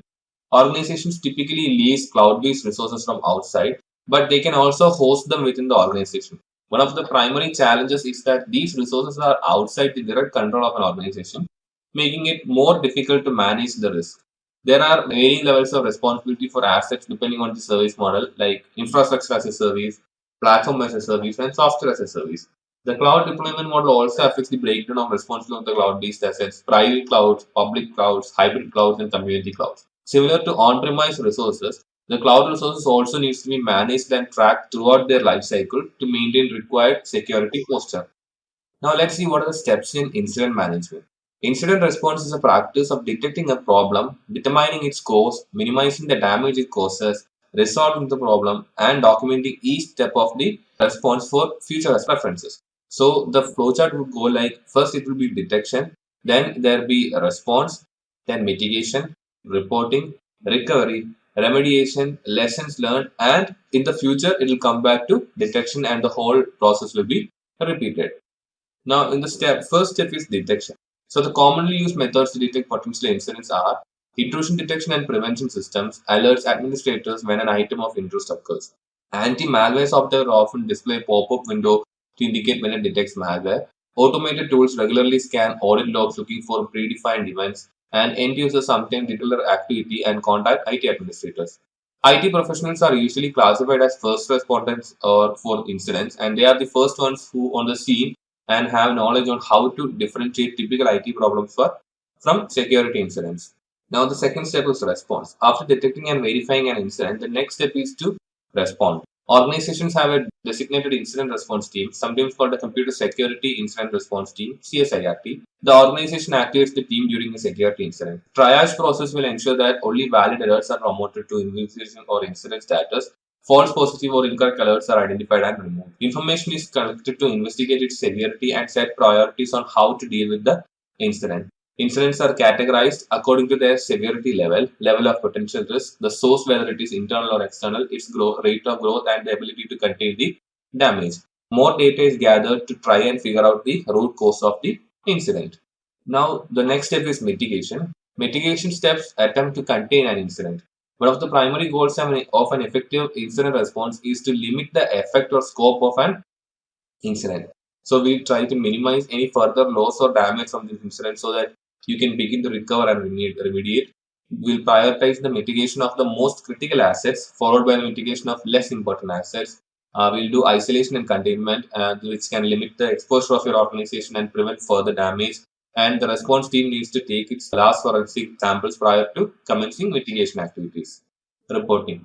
This refers to reporting an incident within as well as individuals outside the organization. The level or scope of reporting will depending upon the impact of incident. Organizations often have a legal requirement report to report some incidents outside of the organization as well. If a data breach exposes PII, the organization must report it. Reports generally include summary of the incident, indicators, related incidents, actions taken, chain of custody for all evidence, impact assessment, identity and comments of incident handlers, and the next steps to be taken. The recovery stage, this is the process of restoring a pre-incident condition. Recovery and repair activities include repairing or replacing hardware, reinstalling or reconfiguring operating system or application software, removing unwanted programs and data, restoring damaged or missing data from the backup media. So the main thing to be concerned here is that an attack or defense system should never be trusted because you do not necessarily know all changes that have taken place and the true extent of the damage. So some malicious code could still be hiding somewhere, and systems should be rebuilt to ensure that all of the potential bad stuff has been erased. In the remediation step, personnel look at the incident and attempt to identify what allowed it to occur and then implements methods to prevent it from happening again. This includes performing a root cause analysis. At the conclusion of the remediation phase, you have a high degree of confidence that this particular attack will never be again successful against your organization. Ideally, you should share your lessons learned in the form of IOAs and IOCs with the community so that no other organization can be exploited in this manner. And finally, in lessons learned, this is the final and is often skipped as the business moves back in a normal operation. But it's critical to look back and heed the lessons learned. A lessons learned meeting with all the involved parties after a major incident, optionally periodically after lesser incidents as resources permit, provides a chance to achieve closure with respect to an incident by reviewing what occurred, what was done to intervene, and how well intervention worked. A follow-up report for each incident provides a reference that can be used to assist in handling similar incidents in future. Logging. Logging records events into various logs and monitoring reviews these events. Combined logging and monitoring allow an organization to track, record, and review activity, providing overall accountability. The logs will commonly record details such as what happened, when it happened, where it happened, who did it, and sometimes how it happened. When you need to find information about an incident that occurred in the recent past, logs are a good place to start. A strong identification and authentication mechanism is a prerequisite for accountability, otherwise, it's easy for someone to impersonate another. The types of logging. The first one is security logs. They record access to resources such as files, folders, printers, and so on. For example, they can record when a user accessed, modified, or deleted a file. Many systems automatically record access to key system files. Then there are system logs, which record system events such as when a system starts or stops, or when the services start or stop. Logs that detect when the system reboot or when services stop can help administrators discover potentially malicious activity. Application logs, they record information for specific applications. Application developers choose what to record in the application log. For example, a database developer can choose to record when anyone accesses a specific or data object such as tables or views. Firewall logs record events related to any traffic that reaches a firewall. This includes traffic that the firewall allows and traffic that the firewall blocks as well. Change logs record the change request, approval, and actual changes to a system as a part of an overall change management process. These are useful to track approved changes. They can also be helpful as a part of a disaster recovery program. For example, after a disaster, administrators and technicians can use change logs to return a system to its last known state, including all applied changes. Protecting logs. If attackers can modify the logs, they can erase their activity, effectively nullifying the value of the data. The files may no longer include accurate information and may not be admissible as evidence to prosecute attackers. So, it's important to protect log files against unauthorized access and unauthorized modification. The protection techniques that we use are storing copies of logs on a central system, assigning strict access permission to log files, and strict policies mandating backup of log files. Now let's talk about monitoring techniques. Log analysis. This is a detailed and systematic form of monitoring in which the log information is analyzed for trends and patterns as well as abnormal, unauthorized, illegal, and policy violating activities. Log analysis isn't necessarily in response to an incident, but instead a periodical task which can detect potential issues. Security Information Event Management (SIEM). So many organizations use a centralized application to automate monitoring of systems on a network. These tools provide real-time analysis of events occurring on systems throughout an organization. They include agents installed on remote systems that monitor for specific events known as alarm triggers. And when the triggers occurs, the agents report the event back to the central monitoring software. Most SIEMs are configurable, allowing personnel within the organization to specify what items are of interest and need to be forwarded to the SIEM server. SIEMs have agents for just about any type of server or network device, and in some cases, they monitor network flows for traffic and trend analysis as well. Monitoring techniques. The first one is sampling. This is a process of extracting specific elements from a large collection of data to construct a meaningful representation or summary of the whole. In other words, sampling is a form of data reduction that allows someone to glean valuable information by looking at only a small sample of data in an audit trail. Then there is clipping level. This sets certain thresholds for specific errors or mistakes allowed and the amount of these occurrences that can take place before it is considered suspicious. Clipping levels are widely used to audit events to establish a baseline of routing system or user activity. The monitoring system raises an alarm to signal abnormal events only if the baseline is exceeded. Then there is traffic analysis and analysis. They are a form of monitoring that examine the flow of packets rather than actual packet contents, and this is sometimes referred to as network flow monitoring. Then there is egress monitoring. Egress monitoring refers to monitoring outgoing traffic to prevent data exfiltration, which is the unauthorized transfer of data outside the organization. And finally, data loss prevention (DLP). These systems attempt to detect and block data exfiltration attempts. These systems have the capability of scanning data, looking for keywords and data patterns. The types are network-based DLP, which scans all outgoing data looking for specific data, placed on the edge of the network to scan all the data leaving the organization. And then there are endpoint-based DLP, which scans files stored on a system as well as files sent to external devices such as printers and USB drives. Electronic discovery. E-discovery pertains to legal counsel gaining access to electronic information during the pre-trial discovery phase of civil legal proceeding. The general purpose of discovery is to gather potential evidence that will allow for building a case. Electronic discovery differs from traditional discovery simply in that e-discovery seeks ESI or electronically stored information, which is typically acquired via a forensic investigation. Given the potentially vast quantities of electronic data stored by organization, e-discovery can prove logistically and financially cumbersome. Appropriate data retention policies, as well as perhaps software and systems designed to facilitate e-discovery, can greatly reduce the burden felt by the organization when required to provide ESI for discovery. Now, what are admissible events? To be considered admissible events or evidence, it must meet these requirements. The evidence must be relevant and material to determining a fact. The evidence must be complete and should represent the whole truth of an issue. The evidence must be competent, meaning it must have been obtained legally. Evidence that results from an illegal search would be inadmissible because it is not competent. The evidence should be reliable, and reliable evidence means it's factual and non-circumstantial. Now, what are the types of evidence? The first one is real evidence. Real evidence consists of things that may actually be brought into a court or law. This may include items such as a murder weapon, clothing, or other physical objects. In a computer crime case, real evidence might include seized computer equipment such as keyboard with fingerprints on it, or a hard drive from a hacker's computer system. Depending on the circumstances, real evidence may also be conclusive evidence such as DNA that is incontrovertible. Then there are testimonial evidence, which include direct expert opinion and hearsay. Direct means oral testimony that proves or disproves a claim based on their own direct observation. Then, in expert opinion, the witness has been accepted by the court as an expert in a certain field and may offer an opinion based on the other facts presented and their personal knowledge of the field. And in hearsay, the witness cannot testify as to what someone else told them outside the court. Computer log files that are not authenticated by a system administrator can also be considered as hearsay evidence. Then there are documentary evidence. So this includes any written item brought into court to prove a fact at hand. This type of evidence must also be authenticated. For example, if an attorney introduces a computer log as evidence, they must bring a witness, system administrator, into court to testify that the log was collected as a routine business practice and is indeed the actual log that the system collected. So there are two times here, the best evidence and parallel evidence. The best evidence is when a document is used as evidence in a court proceeding.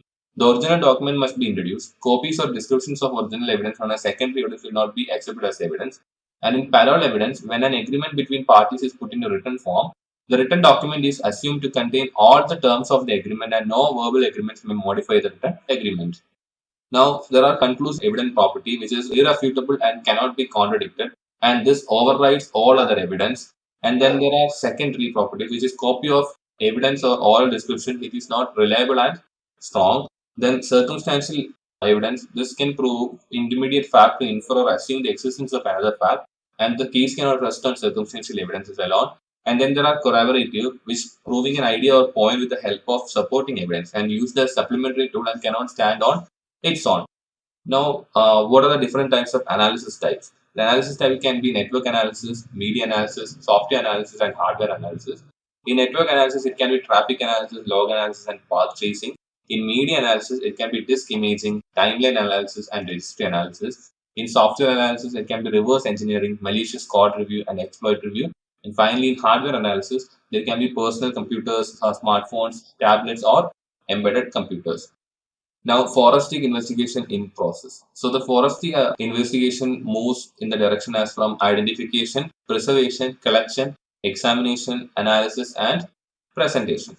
So all the other steps that comes in between have properly shown in this table. Now, what is chain of custody? In legal context, it refers to the chronological documentation or paper trail that records the sequence of custody, control, transfer, analysis, and disposition of physical or electronic evidence. The chain of custody shows how the evidence was collected, analyzed, transported, and preserved to be presented in court. The major components are the location of evidence when it was obtained, time at which the evidence was obtained, the identification of individuals who discovered the evidence, the identification of individuals who secured the evidence, the identification of individuals who controlled evidence, and the individuals who maintained possession of that evidence. Now, what is redundant array of disks or RAID? RAID or RAID is a technology used for redundancy and or performance improvements that combines several physical disks and aggregates them into logical arrays. The redundancy and speed are provided by breaking up the data and writing it across several disks so different disk head can work simultaneously to retrieve the requested information. The two things to note here are parity and stripping. The parity is the control data that is spread across each disk so that if one disk fails, the other disk can work together and restore its data. And stripping is the technique to write data on multiple disks together. This activity divides and writes the data over several drives. The performance is increased because more than one head is retrieving data at the same time. Now, what are the different RAID levels? In RAID 0, also called stripping, it uses two or more disks and improves the performance, but it does not provide fault tolerance. Minimum two disks are required. In RAID 1, also called mirroring, it uses two disks which both hold the same data. If one disk fails, the other disk can take over. Minimum two disks are required here as well. RAID 5, also called stripping with parity, it uses three or more disks with the equivalent of one disk holding parity information. Any single disk fails, the RAID array will continue to operate, though it will be slower. Then the RAID 6, which extends RAID 5 by adding another parity block. It uses block level stripping with two parity blocks distributed across all member disks, and minimum 4 disks are required here. And RAID 10, also known as the RAID 1 plus 0, or a stripe of mirrors, and is configured as two or more mirrors configured in a striped configuration. It will continue to operate even if multiple disks fail if at least one drive in each mirror continues to function, and the minimum number of disks required here are 4. Trusted recovery. Trusted recovery provides assurances that after a failure or crash, the system is just as secure as it was before the failure or crash occurred. Depending on the failure, the recovery may be automated or it might require manual intervention by an administrator.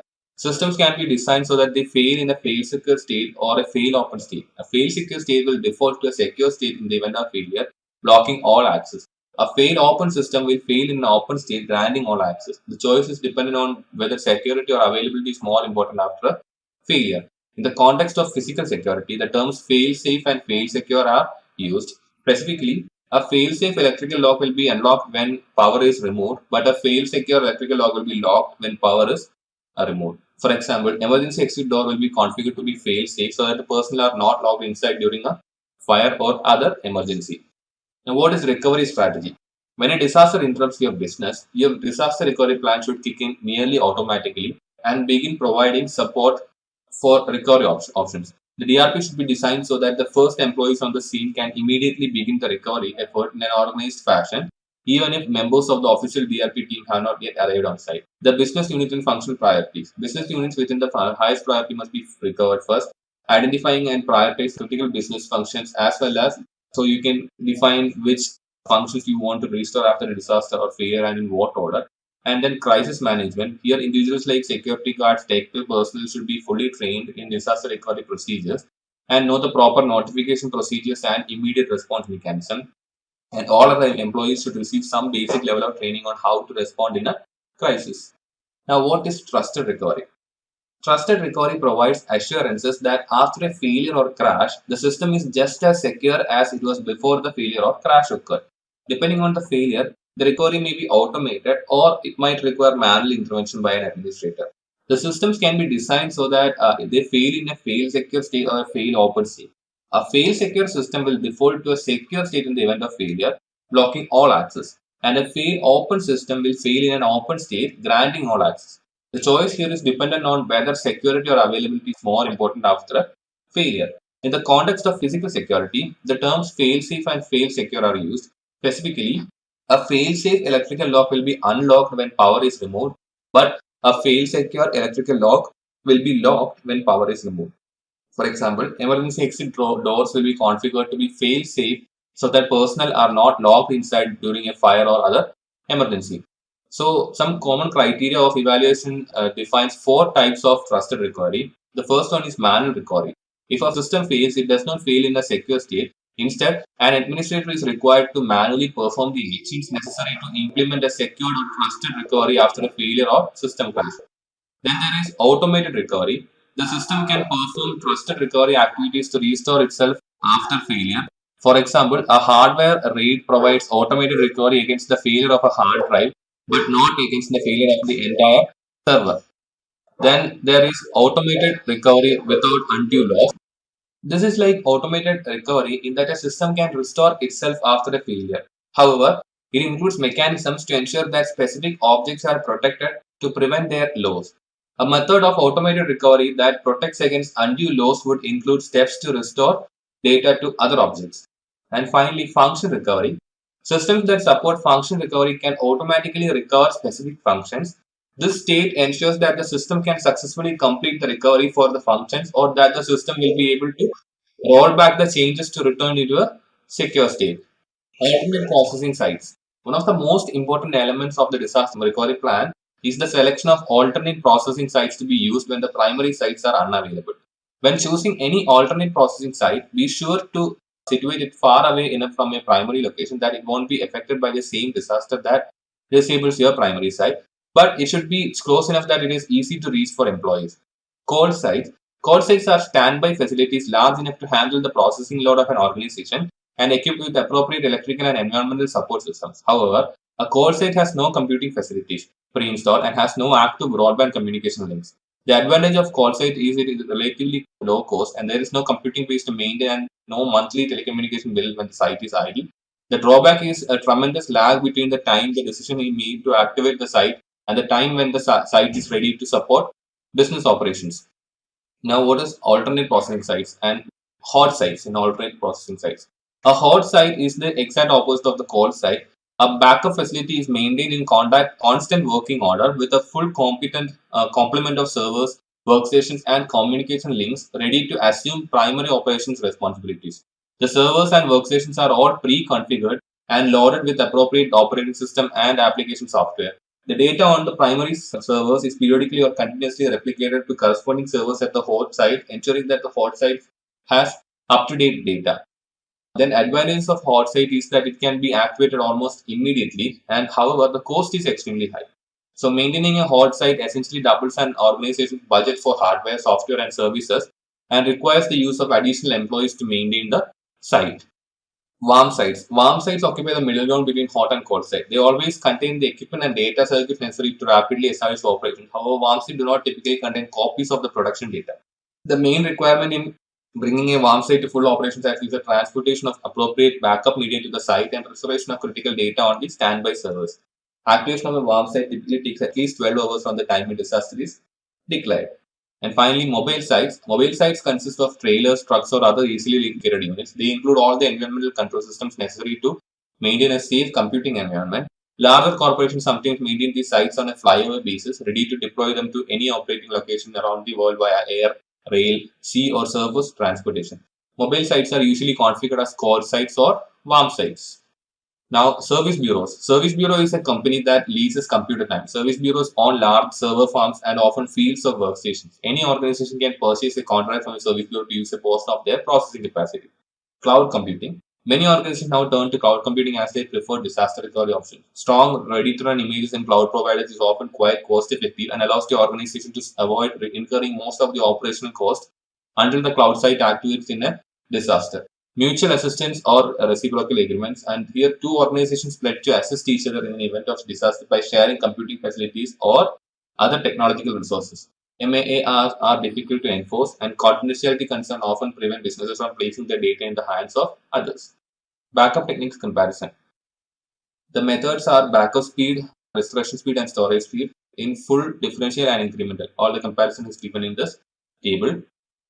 Software escrow arrangements. A software escrow is a service that helps protect all three parties or different parties involved in a software license by having a neutral third party escrow agent holding the source code, data, and documentation until a mutually agreed upon event occurs. The escrow agent keeps a copy of the source code and possibly other materials which it will release to the customer only if specific circumstances arise, mainly if the vendor who developed the code goes out of business or for some reason it is not meeting its obligations and responsibilities. Recovery versus restoration. Recovery and restoration are separate concepts. Recovery involves bringing business operations and processes back to a working state. Restoration involves bringing a business facility and environment back to a workable state. The recovery team is assigned to implement and maintain operations in the recovery state, and the salvage team is assigned to restore the primary state to the operational capacity. Recovery team members have a very short time frame in which they can operate, and if the recovery team fails to restore business process within the MTD or RTO, then the company fails. While the salvage team's job is to restore the company to its full original capabilities in the original location. If the original location is no longer in existence, a new primary spot is selected.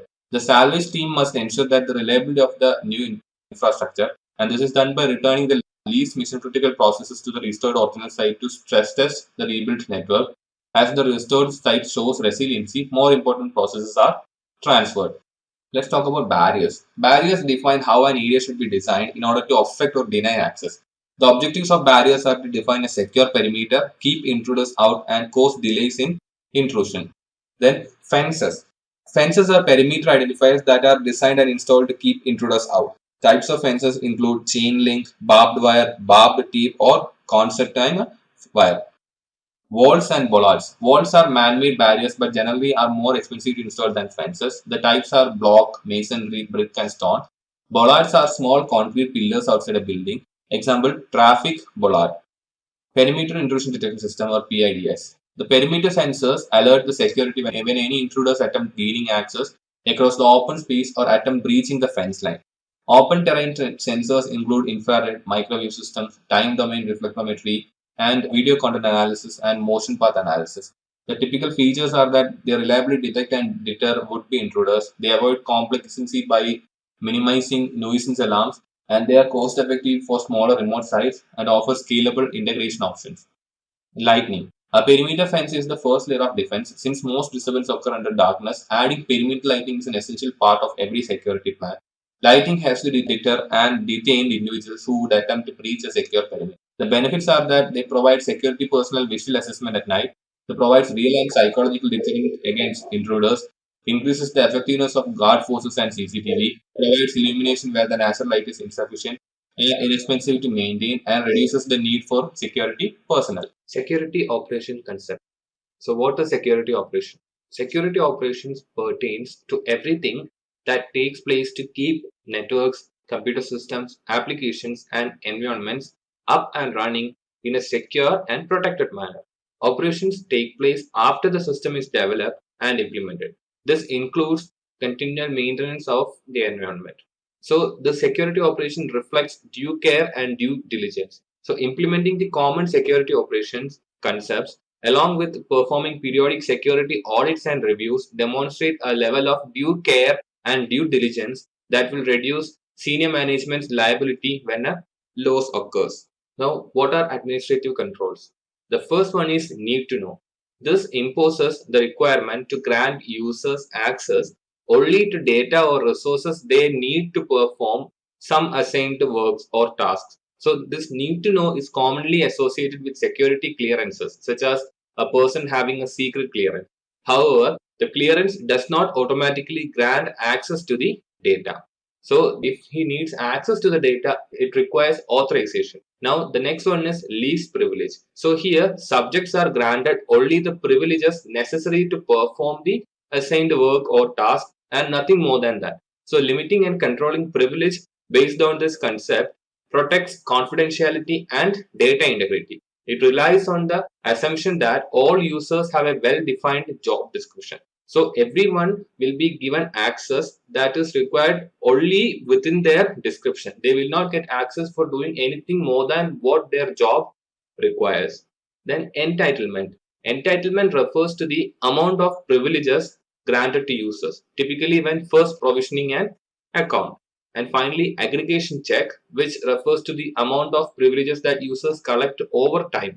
It is the violation of least privilege principle. So as you already said, people won't get accesses more than what is required for their job. So sometimes people can switch between departments and their privileges can get accumulated. So it will be checked regularly to see that they are not having more than what is required. Then separation of duties. So this ensures that no single person has total control or total authority over a critical function or system. This is necessary to ensure that no single person can compromise the system or its security. Instead, two or more people must conspire or collude against the organization, which increases the risk for these people. So two-person control is something that comes under this, and this requires the approval of two individuals for critical tasks. And the other one is split knowledge, where information or privilege required to perform an operation will be divided among two or more users. This ensures that no single person has sufficient privileges to compromise the security. Then segregation of duties. This is similar to separation of duties, but it also combines the principle of least privilege. The goal here is to ensure that individuals do not have excessive system access that may result in a conflict of interest. For example, network team managing the IT security. Then job rotation. So here employees are rotated through their jobs, or at least some of the job responsibilities are rotated to different employees. So using job rotation as a security control provides peer review and reduces fraud and also enables cross training.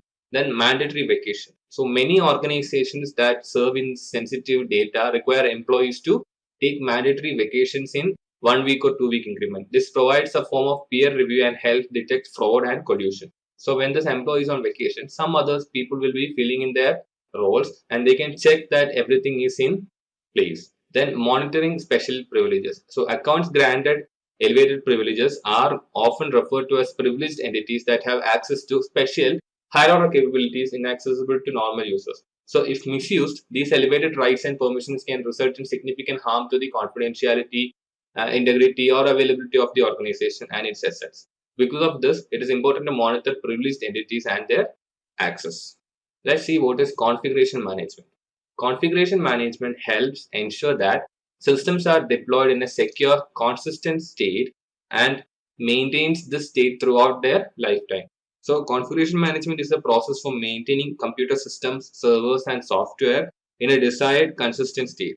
It's a way to make sure that a system performs as it is expected to changes which are made over time. So every company should have a policy indicating how these changes take place within a facility, who can make the changes and how the changes are approved, and also how the changes are documented and communicated to other employees. So before making these changes, there is something known as baselining. So baselining is a starting point. Within the context of configuration management, it is the starting configuration for a system. It can be also defined as a threshold or the minimum security requirement that every system should follow. Then all these changes that are made are added on top of this baseline. The administrators often modify the baseline after deploying systems to meet different requirements. However, when systems are deployed in a secure state with a secure baseline, they are much more likely to stay secure. Now, what is change management? Change management is the systematic approach and application of knowledge, tools, and resources to deal with change. It ensures that appropriate personnel review and approve the changes it goes into production. As you already said, configuration management also a baseline is first of all set up and then it is improved upon changes. So this management of these changes is known as change management. Common tasks within a change management process are requesting for the change, reviewing it, approving or rejecting it, scheduling and implementing the change, and finally documenting the changes. Now let's see what are the differences between change management and configuration management. So first of all, change management. This is a business process aimed at regulating the changing nature of business activities such as projects. This, while IT and security personnel are involved in change management, they are usually not in charge. Then for configuration management, this is an operational process aimed at ensuring that the controls are configured properly and are responsive to the current threat and operational environment. For example, versioning control, CI/CD pipelines, etc. As an information security professional, you would likely lead in configuration management but simply participate in change management processes. Now, what is patch management? So patch is a term for any type of code written to correct a bug or vulnerability or improve the performance of existing software. So it's like patching, we say patching the rubber tires. So we are only solving the problem at hand. So patches are sometimes referred to as updates, quick fixes, and hot fixes. Security administrators are primarily concerned with security patches, which are patches that affect the vulnerability of a system. So these patch management programs ensures that systems are kept up to date with current patches. So they also include evaluating the patches, testing the patches, approving the patches, deploying the patches, and verifying that the patches are properly deployed. Now, vulnerability management. So, vulnerability management is the process of identifying these vulnerabilities, determining the risk they pose to an organization, and applying the proper security controls that will bring those risks acceptable level. So, we can never say that we can completely eradicate all the risks. So, everything will have some amount of risk, but what we have to do is keep the risks at an acceptable level. So vulnerabilities exist not only in software but also in business processes and in people. So in software, how do we determine these vulnerabilities? So what we do is we prepare, and so how we prepare is we determine the scope and schedule the scans, usually do automated and scans, and this happens outside of the regular hours of operation. Then we remediate or we take corrective action for the detected issues, and finally we document, which ensures that the assumptions, facts, and decisions are preserved to inform future decisions. Then process vulnerabilities. So process vulnerabilities exist where there is a flaw or weakness in a business process. A good way to find process vulnerabilities is to periodically review existing processes using a red team. And finally, vulnerabilities in human or people. So over 90% of security incidents can be traced back to a person doing something they shouldn't have, maliciously or otherwise. A common approach to managing people vulnerabilities is social engineering assessments. Incident management. Despite the best efforts of IT and security professionals, incidents do occur. Primary goal of incident response is to minimize the impact on the organization. So incident is any event that has a negative effect on the confidentiality, integrity, or availability of the organization's assets. So when we talk about incident in computer security, it commonly refers to an incident that is the result of an attack or the result of a malicious or intentional action. Examples are attempted network intrusions, attempted denial of service attacks, any detection of malicious software, unauthorized access of data, and violation of security policies. Now let's see what are the preventive measures. So first one is firewalls. Firewalls can prevent many different types of attacks. Network-based firewalls protect entire networks, and host-based firewalls protect individual systems. Then there are anti-malware software. So viruses, worms, and other malwares are the most common security incidents. A primary countermeasure is anti-malware software. Then there are intrusion detection and prevention systems. So intrusion detection and prevention systems observe activity, detect attacks, and provide alerts. They can often block or stop these attacks. Then removing unused services. So if a system does not need a service or protocol, remove it. Attackers cannot exploit a vulnerability in a service or product that is not running in a system.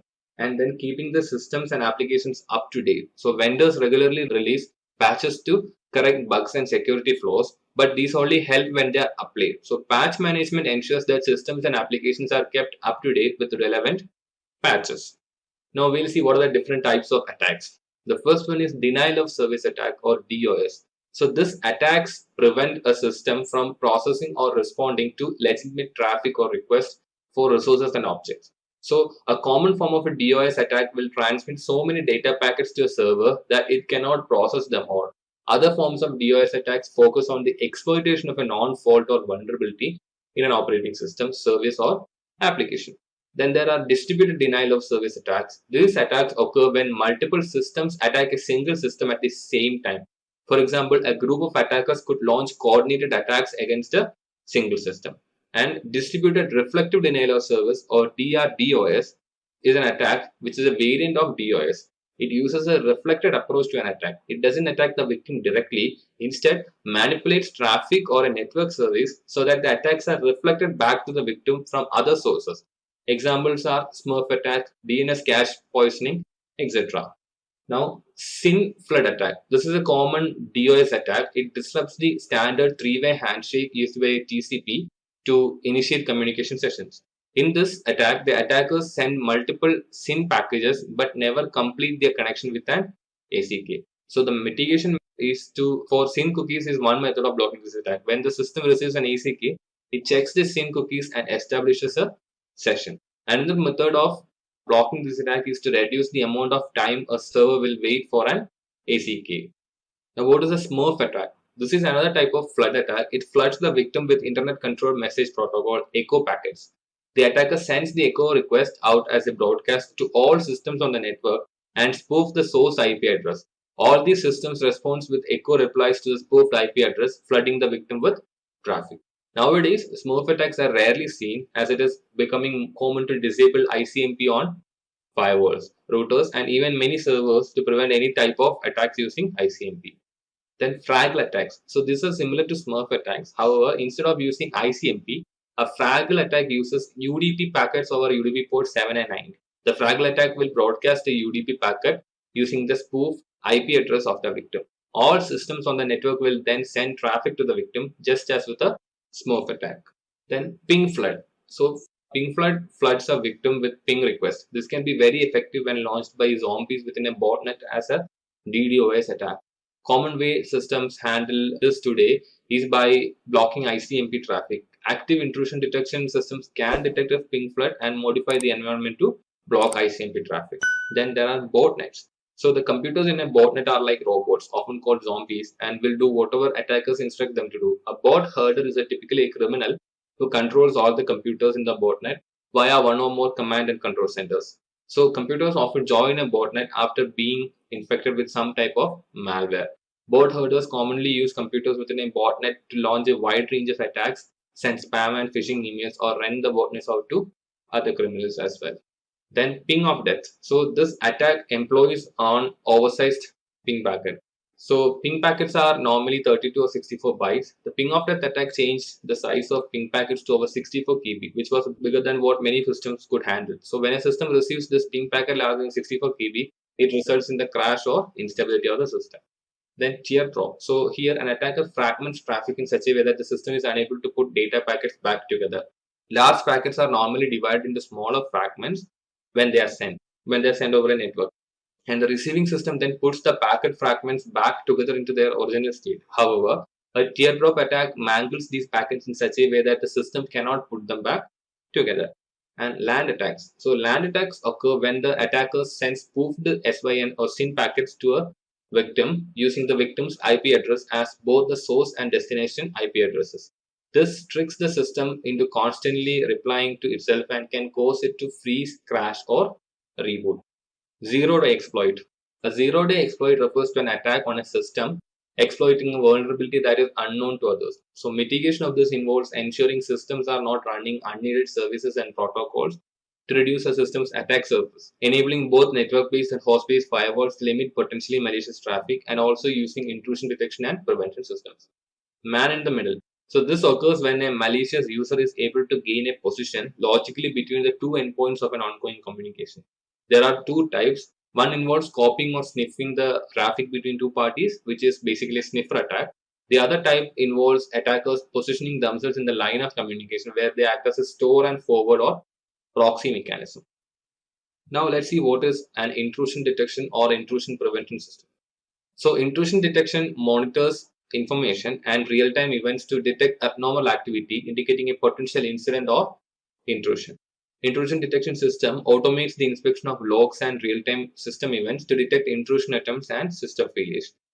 An intrusion prevention system includes all the capabilities of an intrusion detection system, but also can take additional steps to stop or prevent intrusions. And the responses are passive, which means notifications can send to administrators via email, text, or pager messages or pop-up messages.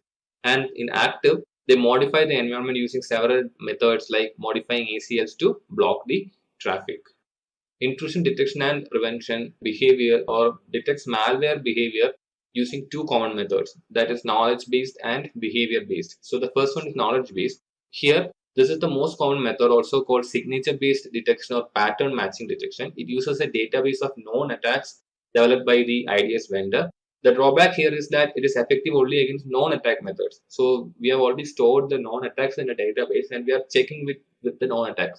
So if a new attack or slightly modified version of the non-attack comes, it often goes unrecognized. Then there is behavior-based detection, also called a statistical intrusion detection or anomaly detection, and heuristic-based detection as well. So here, the detection starts by creating a baseline of normal activities and events on the system. Once it has accumulated enough baseline data to determine normal activity, it can detect abnormal activity that may indicate a malicious intrusion or event. A behavior-based IDS can be labeled an expert system or a pseudo-artificial intelligence system because it can learn and make assumptions about events. The primary drawback of this system is that it often raises a high number of false alarms, also called false alerts or false positives. So depending upon the deployment, IDS are commonly classified as host-based and network-based. So in a host-based IDS, it monitors activities on a single computer, including process calls and information recorded in the system, application, security, and host-based firewall logs. It can often examine events in a more detail than a network-based IDS can, and it can pinpoint specific files compromised in an attack. It can also track processes employed by the attacker. The benefits of host-based IDS over network-based is that it can detect anomalies on the host system that the network-based cannot detect. However, it is most costly to deploy and manage. In a network-based IDS system, it monitors and evaluates the network activity to detect attacks or event anomalies. It cannot monitor the content of encrypted traffic but can monitor other packet details. A single network-based IDS can monitor a large network by using remote sensors to collect data at key network locations that sends the data to a central management console. An intrusion prevention system is a special type of active IDS that attempts to detect and block attacks before they reach target systems. It's sometimes referred to as an intrusion detection and prevention system as well, IDPs. A distinguishing difference between IDS and an IPS is that IPS is placed in line with the traffic. In contrast, an active IDS that is not placed in line can check the activity only after it has reached the target. The active IDS can take steps to block an attack after it starts but cannot prevent it. Now, what are firewalls? A firewall is a system designed to prevent unauthorized access to or from a private network. It can be implemented in either hardware or software form or a combination of both. Firewalls prevent unauthorized internet users from accessing private networks connected to the internet, especially intranets. Now we'll see what are the different generations in firewall. Basic firewalls. See, these basic firewalls filter traffic based on IP addresses, ports, and some protocols using protocol numbers. Then there is a second generation firewalls. These add additional filtering capabilities. For example, an application level gateway firewall filters traffic based on specific application requirements, and circuit level gateway firewalls filter traffic based on communication circuit. Then there are third generation firewalls. So stateful infection firewalls and dynamic packet filtering firewalls, which includes in them. These filter traffic based on its state within a stream of traffic. And then next generation firewalls. This functions as a unified threat management device and combines several filtering capabilities. It includes traditional functions of a firewall, such as packet filtering and stateful inspection. However, it is also able to perform packet inspection techniques, allowing it to identify and block malicious traffic. It can filter malware using definition files and whitelist and blacklist. It also includes intrusion detection and or intrusion prevention capabilities. Now, what is penetration testing? A penetration test mimics an actual attack to identify what techniques attackers can use to circumvent security in an application, system, network, or organization. It includes vulnerability scans, port scan, packet sniffing, DOS attacks, and social engineering techniques. It's also important to get approval from senior management before testing and stick to the scope. So the techniques used are, first one is black box testing by zero knowledge. So here the team knows nothing about the target site except for publicly available information such as domain name and company address.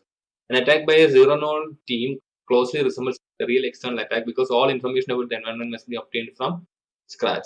Then there is a white box testing by full knowledge. Here the team has full access to all aspects of the target environment. They know what patches and updates are installed and the exact configuration of all relevant devices. So if the target is an application, they would have access to the source code.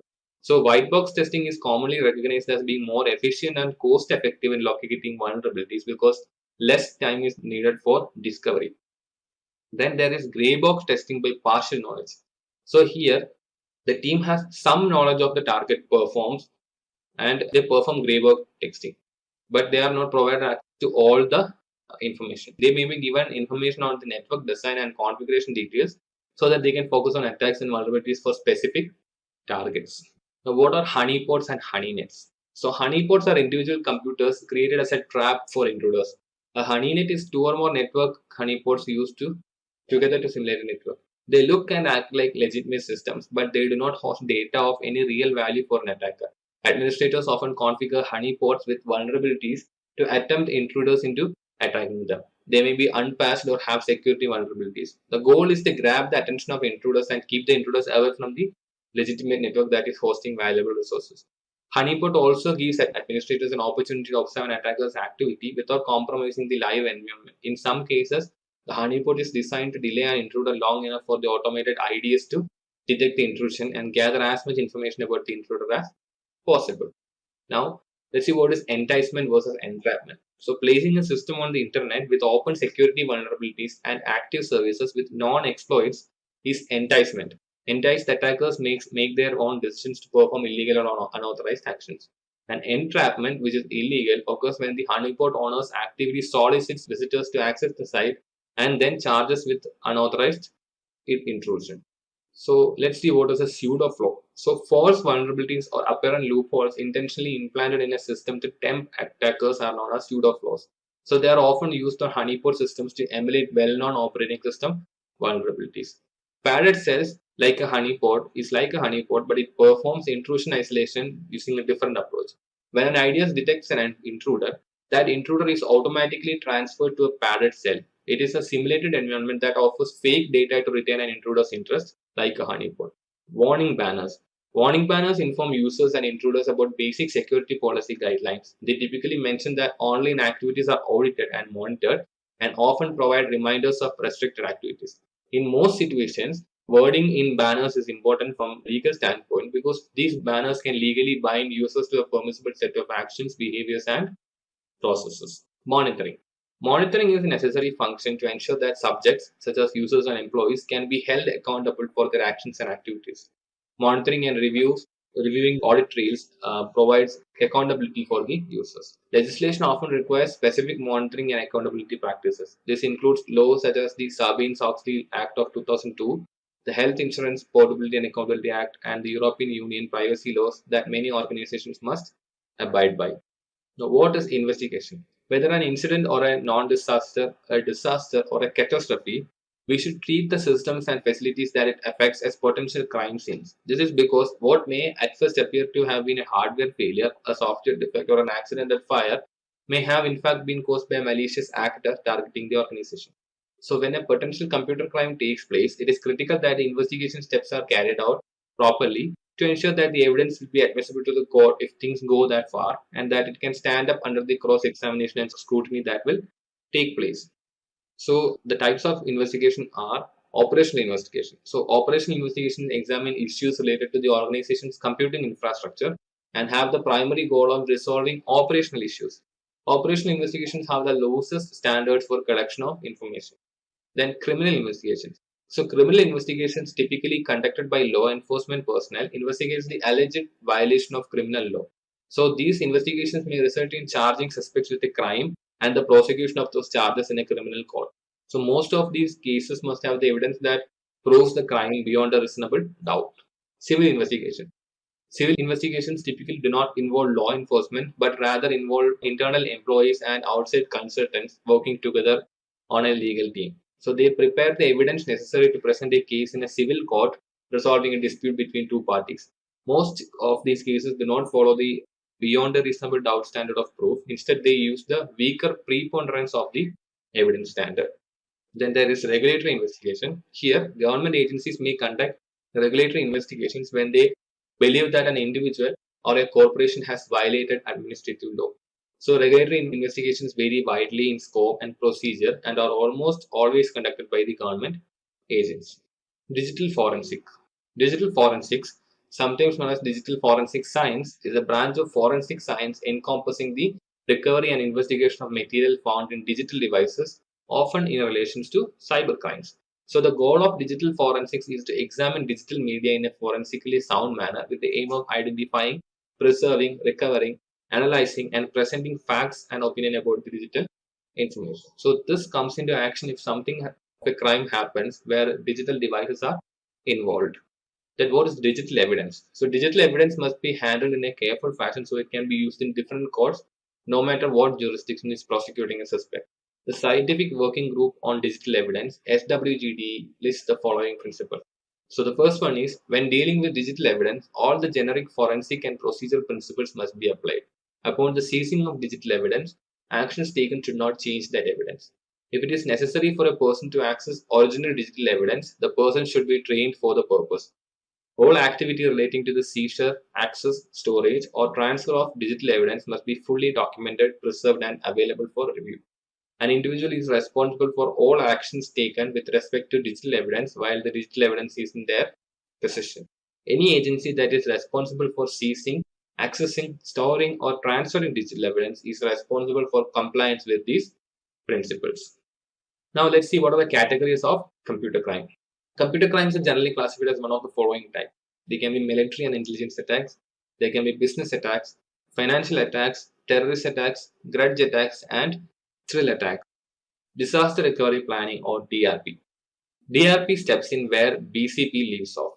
When a disaster strikes and a business continuity plan fails to prevent interruption of business activities, the disaster recovery plan kicks in to see the business restored to full operating capacity in its primary operating facilities. Although the IAC Square CISSP curriculum draws a distinction between these two areas, most organizations simply have a single team and plan to address both business continuity and disaster recovery concerns. In many organizations, the single discipline known as business continuity management encompasses BCP, DRP, and incident management under a single umbrella.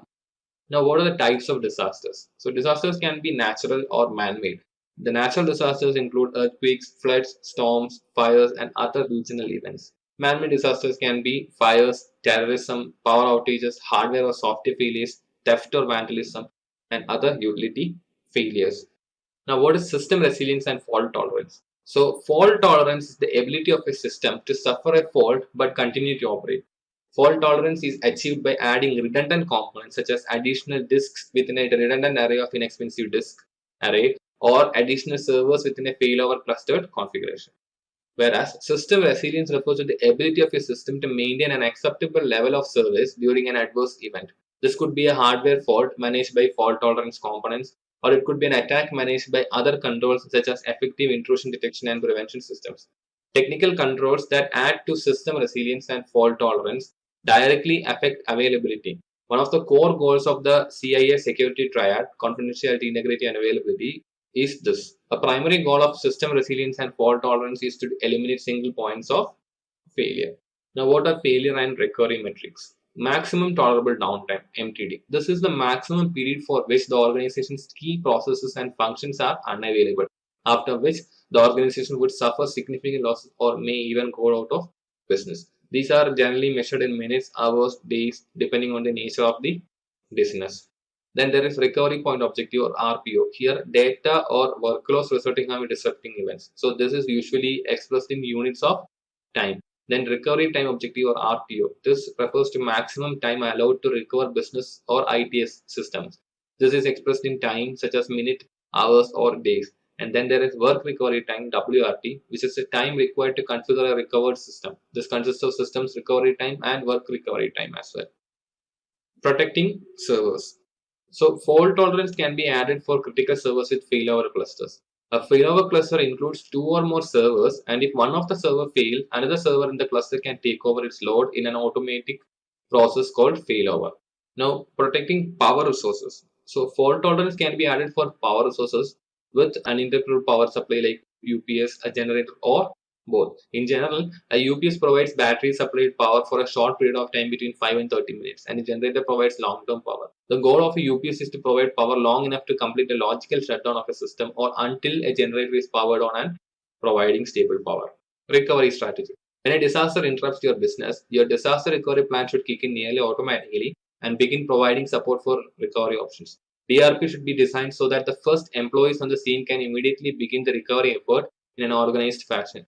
even if members of the official DRB team have not yet arrived on site. So the business unit and functional priorities are business unit with the highest priority must be recovered first, and the identifying and prioritization of critical business functions as well as definition of functions you want to restore after a disaster or failure and in what order should be restored. Crisis management. Here, individuals like security guards, technical personnel, etc. should be fully trained in disaster recovery procedures and know the proper notification procedures and immediate response mechanisms. All other employees should receive some basic level of training on how to respond in a crisis. Emergency communications. So organizations should regularly communicate internally as well as with outside world during crisis. Secondary communication methods like SMS should be used if primary methods are not available. It is important to communicate the status to stakeholders so that humors don't kick in. Then, workgroup recovery. When designing a DRP, plan for restoration of workgroups to the point that they can resume their activities in the usual manner should be there. It is sometimes best to develop separate recovery facilities for different workgroups. Larger organizations may have difficulty finding recovery facilities capable of handling the entire business operation. So this is another example of circumstance in which the independent recovery of different workgroups is appropriate. Now, what is database recovery? Organizations rely on databases to process and track operations, sales, logistics, and other activities vital to their continued viability. Three main techniques are used to create off-site copies of database content. First one is electronic vaulting. So, database backups are remote site using bulk transfers. So, there may be significant delay between the time you declare a disaster and the time your database is ready for operation with the current data. To activate a recovery site, technicians will need to retrieve the appropriate backups from the electronic vault and apply them to the soon-to-be production service at the recovery site. As with any type of backup scenario, be certain to periodically test your electronic vaulting setup. Then there is remote journaling. Here, data transfers are performed in a more expeditious manner. Data transfers occur in a bulk, but they occur on a more frequent basis, usually once every hour. Remote journaling sets up transfer copies of database transaction logs containing the transactions that occurred since the previous bulk transfer. Transaction logs transferred to the remote site are not applied to a live database server but are maintained in a backup device. So when a disaster is declared, technicians retrieve the appropriate transaction logs and apply them to the production database. Then there is remote mirroring. This is the most advanced and most expensive database backup solution. Here, a live database server is maintained at the backup site. A remote server receives copies of the database notification at the same time they are applied to the production server at the primary site. So mirrored server is ready to take over an operational role at a moment's notice. Now let's talk about training and awareness. It is essential that we provide training to all personnel who will be involved in the disaster recovery effort. The level of training required will vary according to an individual's role in the effort and their position with the company. So orientation training for all new employees should be given. Initial training for employees taking on a new disaster recovery role for the first time. Detailed refresher training for disaster recovery team members should be given. And brief awareness refreshers for all other employees should be given. This can be accomplished as a part of other meetings and through a medium like email newsletters sent to all employees. Now, documentation. So the disaster recovery plan should also be fully documented. Be sure that it is implemented and the necessary documented programs and modifying the documentation as changes to the plan and business occur. DRP should be treated as an extremely sensitive document and be provided to individuals on a compartmentalized, need-to-know basis only. Individuals who participate in the plan should understand their roles fully. The key DRP team members and senior management should have access to the entire plan and understand the high-level implementation details. A disaster may render your intranet and network unavailable. Be sure you maintain an adequate number of printed copies of the plan at both the primary and alternate sites and maintain only the most current copy. Now, let's see testing. So every disaster recovery plan must be tested on a periodic basis to ensure that the plan's provisions are viable and that it meets an organization's changing need. There are 5 types of testing techniques. The first one is read-through test. The read-through test is one of the simplest tests to conduct, but it is also one of the most critical. In this test, you distribute copies of disaster recovery plans to the members of the disaster recovery team for review. So this ensures that the key personnel are aware of the responsibility and have the knowledge refreshed. And it also provides individuals with an opportunity to review the plans for obsolete information and update any items that require modification because of changes that happened in the organization. Then there is structured walkthrough. This is also referred to as a tabletop exercise. Here, members of the disaster recovery team gather in a large conference room and role play a disaster scenario. Usually, the exact scenario is known only to the test moderator who presents the details to the team at the meeting. The team members then refer to their copies of the disaster recovery plan and discusses the appropriate responses to the disaster. Then there is a simulation test. Here the DRP team members are presented with a scenario and asked to develop an appropriate response. Unlike tabletop exercise, some of these responses measures are then tested. So this may involve the interruption of non-critical business activities and the use of some operational personnel. Then there are parallel tests. So these represent the next level in testing and involve relocating personnel to the alternate recovery site and implementing site activation procedures. The employees relocated to the site perform their disaster requirement responsibilities just as they would for an actual disaster. The only difference is that the operations at the main facility are not interrupted. Then there are full interruption tests where it involves actually shutting down operations at the primary site and shifting them to the recovery site. For obvious reasons, full interruption tests are extremely difficult to arrange and it should be fully approved by the management. Personal safety. The single most valuable asset for an organization is its people. So what are the factors that should be taken in consideration for their safety? So the first one is emergency management. So this is a common tool for ensuring the safety of personnel during emergencies, which is the occupant emergency plan. The OEP describes the actions that facility occupants should take in order to ensure their safety during an emergency. This plan should address the range of emergencies and it should be integrated into the security operations of the organization. Then there is duress. Duress is the use of threats or violence against someone in order to force them to do something they don't want to do. A popular example of a countermeasure for duress is the use of panic buttons by bank tellers. The button is hidden where an assailant can't see it, but where the teller can easily and discreetly activate it to warn the police. Then travel. Determine the threat landscape at the destination. Some organizations provide country-specific briefings that are regularly updated and required for all traveling staff. It is also important to know the location and contact information for the nearest embassy or consulate. In case of emergency, these offices provide a variety of important services. Now, what is perimeter safe? So, perimeter defenses help prevent, detect, and correct unauthorized physical access. The goal is to control access into the facility, and it should employ defense in depth concept with layered architecture for barriers. The center or the highest protective area has the highest level of security, and security systems are designed utilizing multiple barriers called rings of protection, and layered design can reduce the likelihood of a successful attack. Access control system. The primary function of an access control system is to allow only authorized personnel inside the control area. The goal of an ACS program is to limit the opportunity of a crime to be committed. The components are card readers, electric locks, alarms, computer systems, etc. What are the types of ACS? So the first one is access cards. These are different types of access card like magnetic stripe card, proximity card, smart cards, etc. Then there are biometrics. These include fingerprint, facial image, hand geometry, voice recognition, etc. Then there are closed circuit television. These are the collection of cameras, recorders, switches, keyboards, and monitors that allow viewing and recording of events. Then there are guards. Guards or office patrol inspects property to protect against fire, theft, vandalism, terrorism, and illegal activity. There are also guard dogs, which are physical controls that serve as detective, preventive, and deterrent controls. Now, finally, we'll see building and campus security. So the following are the different means that ensure building security. First one is doors. So solid core, hollow core, and glass doors can be used.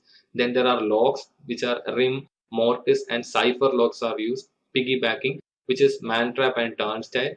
Windows that are bulletproof and laminated. Interior intrusion detection systems, which can be used infrared and ultrasound. And finally, escorting and visitor control. Let's talk about software development security. Just a quick info, guys. Intellipaat provides an advanced certification in cybersecurity by EICT Academy IIT Guwahati. You will get to learn the most important concepts such as ethical hacking, penetration testing, and network security in this course. You'll get to learn from IIT faculty and industry experts. Reach us out to know more.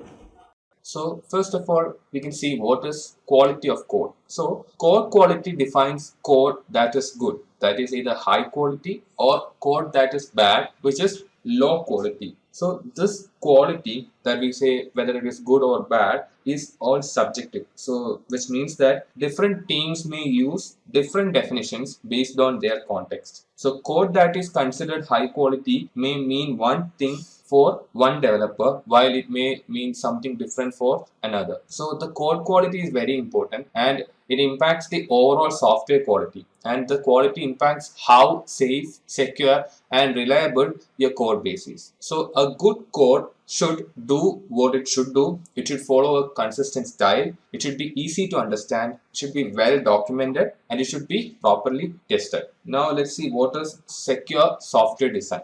So it is critical to include security controls at every stage of the software development or the software development life cycle. This not only improves the overall quality and stability, but also reduces the cost in the longer run. So if you look below, you can see what are the different security controls that are put in the different stages in the software development life cycle. So if you see, the software development life cycles ranges from the requirement analysis, design, construction, and finally to deployment, support, and disposal. And in each stage, there are different security measures like security planning, risk assessment, security architecture, security authorization plan, assessment of the system security, verifying the fixes, security deployment, etc. Now, what are the secure code practices that should be followed? So, the Open Web Application Security Project describes certain practices which are considered the best while coding. So, these are input validation, output encoding, authentication and password management, session management, access control, cryptographic practices, error handling and logging, data protection, communication security, database security, file management, and memory management. Now we'll see what are the difference between functionality and security. So there is actually a common belief that security is inversely proportional to functionality, which means that if we make the security so stringent, it affects the functionality of the software very badly. But this is not very true. So developers usually want to get a function up and working. Security takes a backseat under the pressure of approaching deadlines and tight budget. But developers need to find a happy medium between the necessary functionality and security requirements. The golden rule here is that simplicity always improves security. Now, what is a software development lifecycle or SDLC? So, SDLC is putting repeatable and predictable processes in place that helps ensuring the functionality, cost, quality, and delivery schedule requirements are met. So, SDLC is a list of practices that are put at every stage of the software development that make sure that the software is ready when it is required, and it has all the necessary requirements also. The different stages in software development lifecycle are: the first one, which is requirements gathering. Here we determine why, what, and whom for the software is created. Then there is design, where we deal with the how of the software, that is how the software will accomplish the goals identified. Then there is the development stage, where the programming happens to meet specifications laid out in the design phase.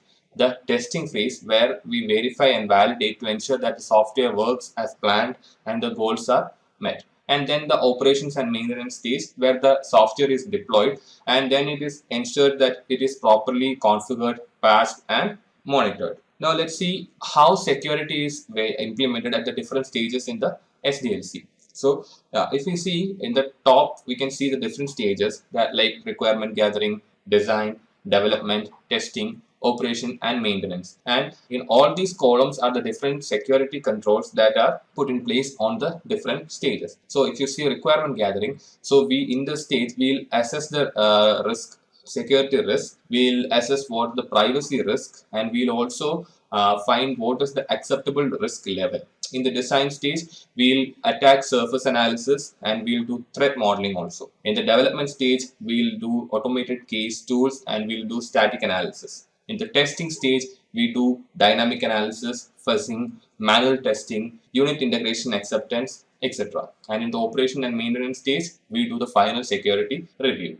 Now, software development methodologies. So, selecting the right tools or the right development methodology for your product organizations depends largely on the team size, goals, timeline, cost, as well as many other factors. So, the common methodologies are waterfall, prototyping, spiral, rapid application development, and agile development. So we'll see them one by one. The first one is a waterfall model. So the waterfall model is a breakdown of project activities into linear sequential phases, where each phase depends on the deliverables of the previous one and corresponds to a specialization of tasks. So if you see, it is like a waterfall, water flowing down. So all the different tasks are separated into linear sequential phases. So this is a less iterative and flexible approach as progress flows in largely one direction. So this is, since this is linearly broken down, the progress always flows in one direction,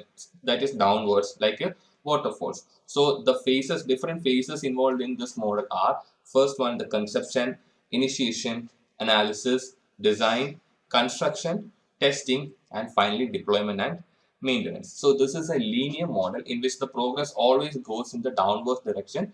Now we'll see what is prototyping.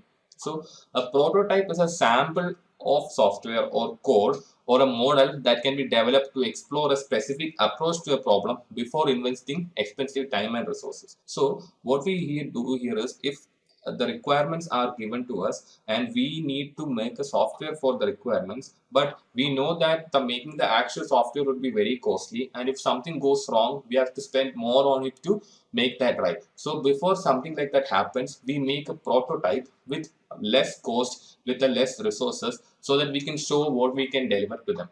So prototyping is a sample only, not the actual software. So this is a specific approach used to solving a problem before investing expensive time and resources. So the different types of prototyping are: rapid prototypes. So here the development team quickly creates a prototype to test the validity of the current understanding of the project requirements. Then there are evolutionary prototypes, which are built with the goal of incremental improvement. So instead of being discarded after being developed, it is continually improved upon until it reaches the final product stage. And finally, operational prototype, which is an extension of the evolutionary prototype method, and it improves the quality of the prototype as more data is gathered. But the operational prototype is designed to be implemented within a production environment as it is being tuned. Now we'll see what is the spiral model of development. The spiral methodology uses an iterative approach to software development and places emphasis on risk analysis. So the spiral model allows new requirements to be addressed, and it also allows for early testing, and the feedback based on test is integrated into the next iteration. So if you see the right side, you can see that the process actually goes in a spiral. So initially, the first it would be the identifying and resolving the risks or the requirements. Then we'll do the development and test. So from the development and testing, we'll know what the next iteration should be. We'll plan the next iteration. We'll determine the objectives. We'll again go to identifying and resolving. So it keeps on spiraling. So the main advantages are we can address new requirements and we can test. Early testing is happening. We are not testing after identifying everything and developing the whole thing. We are not testing after that. We are continuously testing. And the feedback based upon test is integrated into every iteration after this. So the phases involved in this spiral mode are determining the objectives, risk analysis, development and test, and planning the next iteration. Now what is rapid application development, or RAD? So RAD relies on the use of rapid prototyping than on extensive upfront planning. So the planning of how to improve the software is interleaved with the process of developing the software, which allows for software to be developed quickly. So rather than planning, here a rapid prototyping approach along with planning combine these things. So the while the prototype is being developed, the planning is also happening. So this allows for a faster development of the software. So the RAD was developed because by the time software was completely developed following other methodologies, the requirements changed and the developers had to start all over again. So it can happen that sometimes we know the requirements and we are developing the software, but after the software has been developed, something has happened to the market, or due to some reason the requirements might get changed or new requirements might get added. So we need to do more development. So this rapid application development is done so that you can avoid this. You can produce the software much faster than other methodologies. Now, agile methodologies. So agile is a term that is used to describe software development approaches that employ continual planning, learning, improvement, collaboration, evolutionary development, and early delivery. So it encourages flexible responses to change. So the core agile values are actually 4 of them, and they are team interactions over processes and tools, working software over comprehensive documentation, customer collaboration over contract negotiation, and responding to change over following a plan. So rather than using process and tools, team interactions are more used, and rather than comprehensive documentation, working software is used, and rather than using contract negotiation, customer collaboration is valued. And finally, we are not strictly following a continuous plan, but we are responding to changes in the requirements. So that is what agile development is. So the principles in agile development are: the first one is our highest priority is to satisfy the customer through early and continuous delivery of valuable software, and they welcome changing requirements even late in development. Agile processes harness change for the customer's competitive advantage. And then delivering the working software frequently, from a couple of weeks to a couple of months, with a preference to the shorter time scale.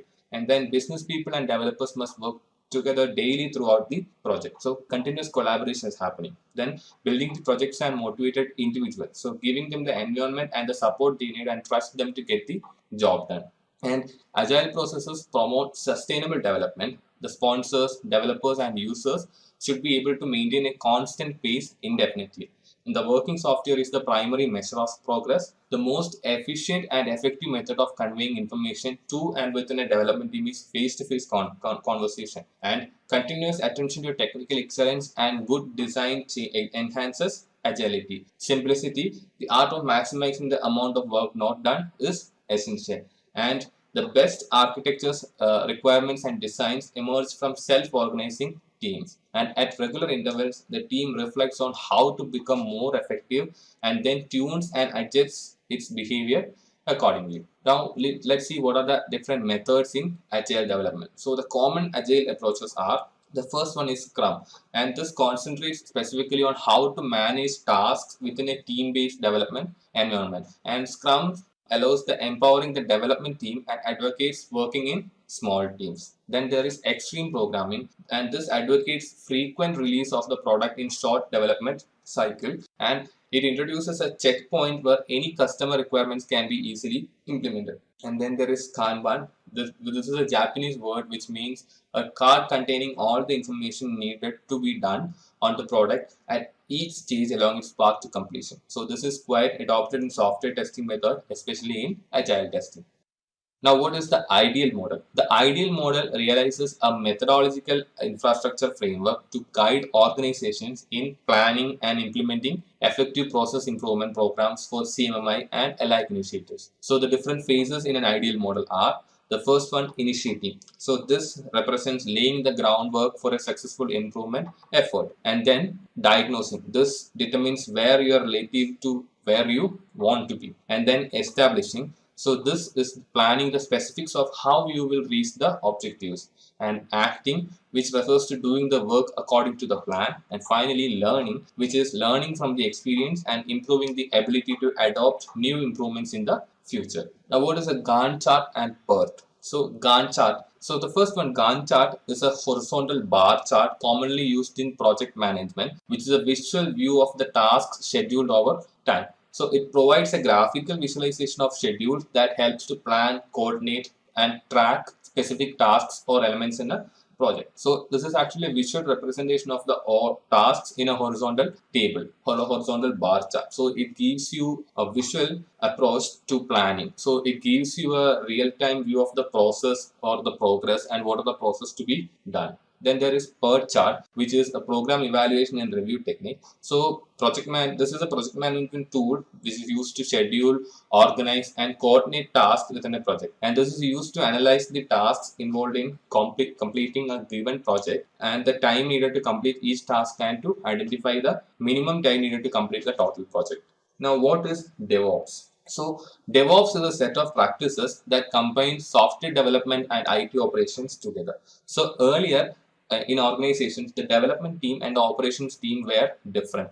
So the development team would be developing the software and the operations team would be managing how the software is delivered to the client and all. So, but since these teams were different, the communication between them might not happen properly every time. And by the development team completes the development of the software, the requirements of the client must have changed and the operations team need to convey this to the development team and they need to make changes again. So it takes time for the complete development. So rather than having these two in separate teams, it was decided that it would be better if they were in a single team. So development team and operation teams were combined in a single team, which came to be known as the DevOps team. So this aims to shorten the software development lifecycle and provide continuous delivery in high software quality. So DevOps is complementary with agile software development, and several DevOps aspects come from agile methodology only. So these DevOps has a huge positive impact on security because in addition to quality assurance, the IT teammates will be involved in every step of the process. So multifunctional integration allows the team to identify potential defects, vulnerabilities, and friction points early enough to resolve them proactively. Now, what is a capability maturity model integration or CMMI? So CMMI is a process and behavioral model that helps organizations streamline process improvement and encourage productive, efficient behaviors that decrease risks in software, product, and service development. So the different maturity levels in a CMMI model are: the first one, which is the initial level. So here the development process is ad hoc or even chaotic. So the management procedures and plans are not used. There is no assurance of consistency and quality is unpredictable. But in the repeatable maturity level, a formal management structure, change control, and quality assurance are in place. So the company can properly repeat processes throughout each project. So the company does not have formal processes model defined. And in the defined model, here formal procedures are in place that outline and define processes carried out in each project. And the organization has a way to allow for quantitative process improvement. Then there is the managed level where the company has formal processes in place to collect and analyze quantitative data, and the metrics are defined and fed into process improvement programs. And finally, the optimizing level where the company has budgeted and integrated plans for continuous process improvement. So if we see in the initial level, the processes are unpredictable and they are poorly controlled or coordinated and they are reactive. But in the managed level, here the processes are planned, documented, performed, and monitored and are controlled at the project level, but they are often reactive also because there is no proper plan in place. So processes are in the defined level, processes are well characterized and understood. Processes, standards, procedures, tools, etc. are defined at the organizational level. And here it is proactive. And then in the quantitatively managed level, processes are controlled using statistical and other quantitative. The process performance are continuously improved through incremental and innovative technological improvements. Now let's see what is change management. So change management is a collective term for all approaches to prepare, support, and help individuals, teams, and organizations in making organizational change. So we are actually thinking about change and how the change is managed in an organization. So drivers of change may include the ongoing evolution of technology, internal reviews of processes, crisis response, customer demand changes, acquisitions, and mergers. So these changes can come from different directions or different sources, like the change in technology that is being used, the updation of technology, then reviews of processes. So some processes which were used earlier need to be changed into newer ones to meet the newer market demands. Then crisis response. So there has been some kind of a crisis happening in the organization, and then some change has to be brought in so that the crisis can be solved. The customer demand changes. So the customer demand is changing, or the customers that the company is serving is changing. The customer base is changing. So with that, the company's processes also needs to change. And then changes can also come from acquisitions and mergers also. So change control is a process of controlling the specific changes that takes place during the life cycle of a system and documenting the necessary change control activities. So what happens here is we'll first make a formal request for a change, then analyze the request, and then record the change request, submit the change request for approval, develop the change, and finally report results to the management. Now we are seeing change management. Let's see what is configuration management. So this is a process for maintaining computer systems, servers, and softwares in a desired, consistent state. So configuration management is a way to make sure that a system performs as expected to the changes that are made over time. So configuration management systems lets you decide or lets you consistently define system settings as well as build and maintain those systems according to the baseline settings. So the configuration management tools include classifying and managing systems by groups and subgroups, centrally modifying the base configurations, rolling out new settings to all applicable systems, automating the system identification, patches, and updates, identifying the outdated, poor performing, and non-compliant configurations, prioritizing actions, and access and applying the prescriptive remediation. Now, what is code repository? So, software development is actually a collaborative effort, and large software projects require different teams of developers who may simultaneously work on different parts of the code. So, code repositories actually is an important tool here, and this provides functions like centrally storing the point of source code. Then it provides version controlling, it allows for bug tracking, it allows for web hosting, and it also helps in the release management. Examples of code repositories are GitHub, Bitbucket, SourceForge, etc. So here the code that different teams are developing or collaborating over can be centrally stored, so everyone can access this code from a central location. And here version control can be kept. So version controlling is actually keeping different versions of the code. So the different teams are developing different aspects of the code and new features might be added. So version controlling helps identifying the version of the code and what features it has and what are the new features added in the newer version, all those things. Then bug tracking can be enabled, web hosting, and finally the releasing of the code also helps. Code repositories also helps in the releasing of the code. So it is critical to deploy appropriate security measures for the code repositories because they contain one of the most important assets of any organization. Now, what are service level agreements or SLA? So using service level agreements is an increasingly popular way to ensure that organizations providing services to internal or external customers maintain an appropriate level of service agreed on both by the service provider and the vendor. So SLAs are just basically agreements that the organization makes with its customers, saying that they will provide the service as they approved or as they said they will provide. So for the issues that are commonly addressed in SLAs are system uptime. So as a percentage of overall operating time. So if the service you are using is in the form of a system, the system should be up for a long period of time or as per the agreement. Then maximum consecutive downtime, peak load, average load, responsibility of diagnostics, and failover time. So service level agreements also commonly include financial and other contractual remedies that kick in if the agreement is not maintained.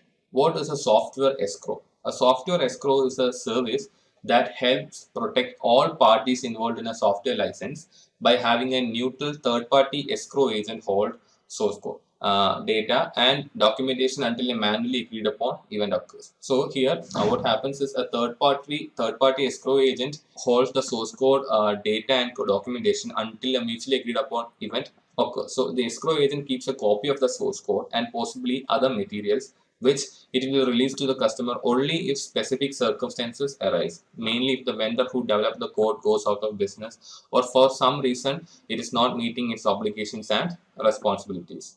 Now let's see what are the secure coding practices.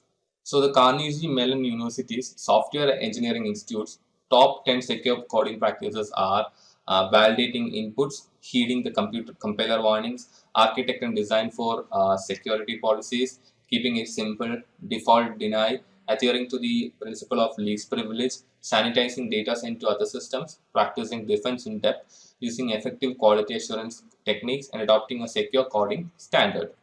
Now let's see what are the programming languages.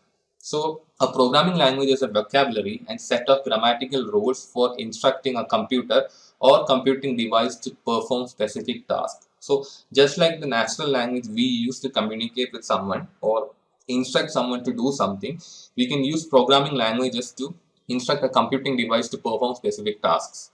The description of a programming language is usually split into the two components, that is the syntax and the semantics. The syntax refers to the proper form. So it's like in our English language, there is grammar. So syntax is like grammar, or it is a structure in which a sentence should be made. So syntax refers to the structure in which a certain line of code should be made, and semantics refers to the meaning of the line, or what it means to the compiler, or what it means to the computing device. So programming languages can be classified into low-level languages and high-level languages, and the low-level languages can be further classified as first generation and second generation, whereas the high-level languages can be further classified as third, fourth, and fifth generation languages.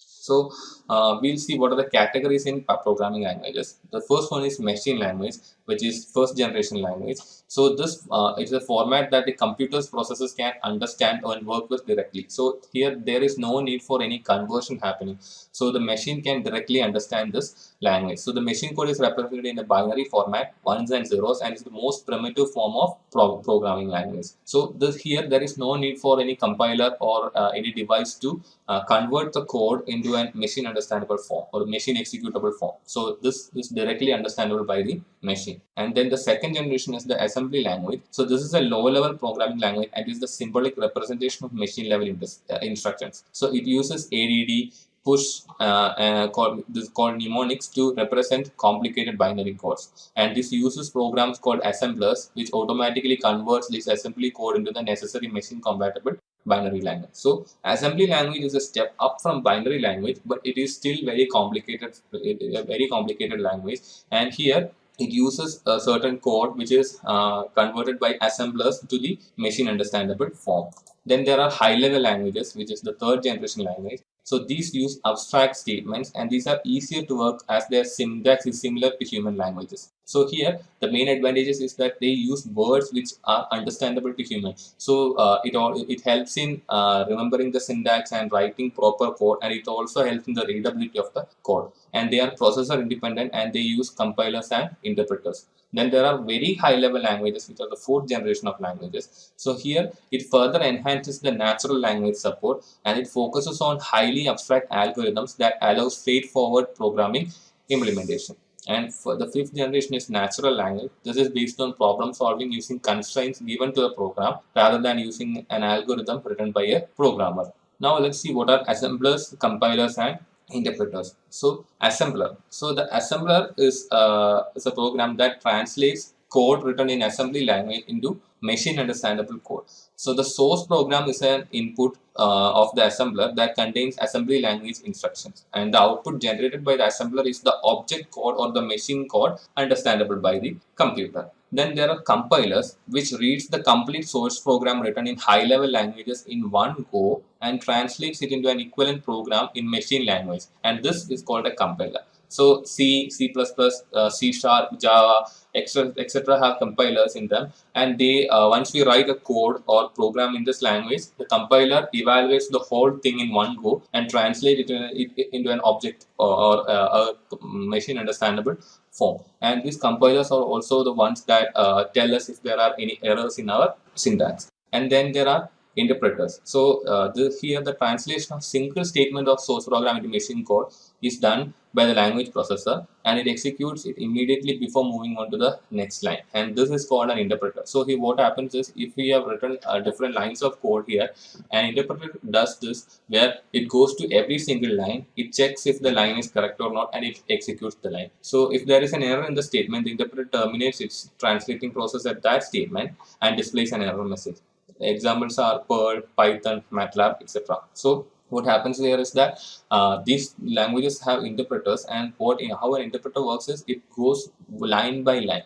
So if it finds an error in one line, it stops there. So the disadvantage of these kinds of interpreters are that you cannot find all the errors in the program in one go. Rather than that, you have to run the interpreter multiple times so that it finds every error in. But whereas a compiler reads the whole thing in one go and finds out all the errors. So error debugging or error correction is much easier with a compiler than with an interpreter. Now we'll see a side-by-side comparison of a compiler versus an interpreter. So the first one, compiler. A compiled program is compiled only once, but an interpreter does this where an interpreter code is compiled each time the program is run. And in a compiler, it translates high-level instructions directly into machine language, And an interpreter translates high-level instructions in an intermediate form only. And the compiled programs run faster, whereas interpreted programs run slower than the compiled programs. And in compilers, it searches all the errors of a program and lists them, whereas interpreter checks the program statement by statement or line by line for errors.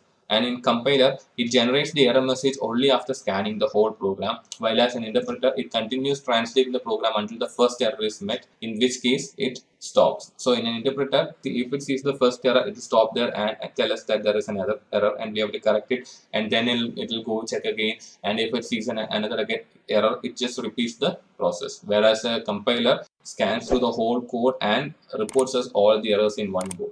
Now, what is a Java virtual machine? So, Java virtual machine is when we have a Java source file and we give it to Java compiler and it converts it to a class file and it gives it in the virtual machine. There is an interpreter and the interpreter converts the whatever the instruction is there and it gives to the operating system. Now, what is a garbage collection? So, in computer science, garbage collection is a form of automatic memory management, and the garbage collector attempts to reclaim garbage or memory occupied by objects that are no longer used by the program. So, the advantages of the garbage collection is that it reduces the dangling pointer bugs, and it reduces or eliminates issues due to memory leak, and it improves or it gives an efficient implementation of data structures.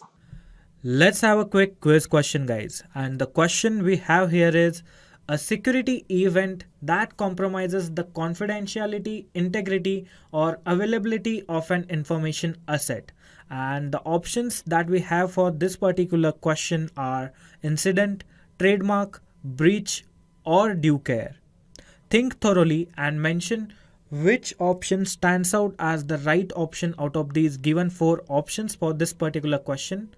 And also don't forget to mention 1 or 2 liner explanation about the same in comment box below. Just a quick info, guys.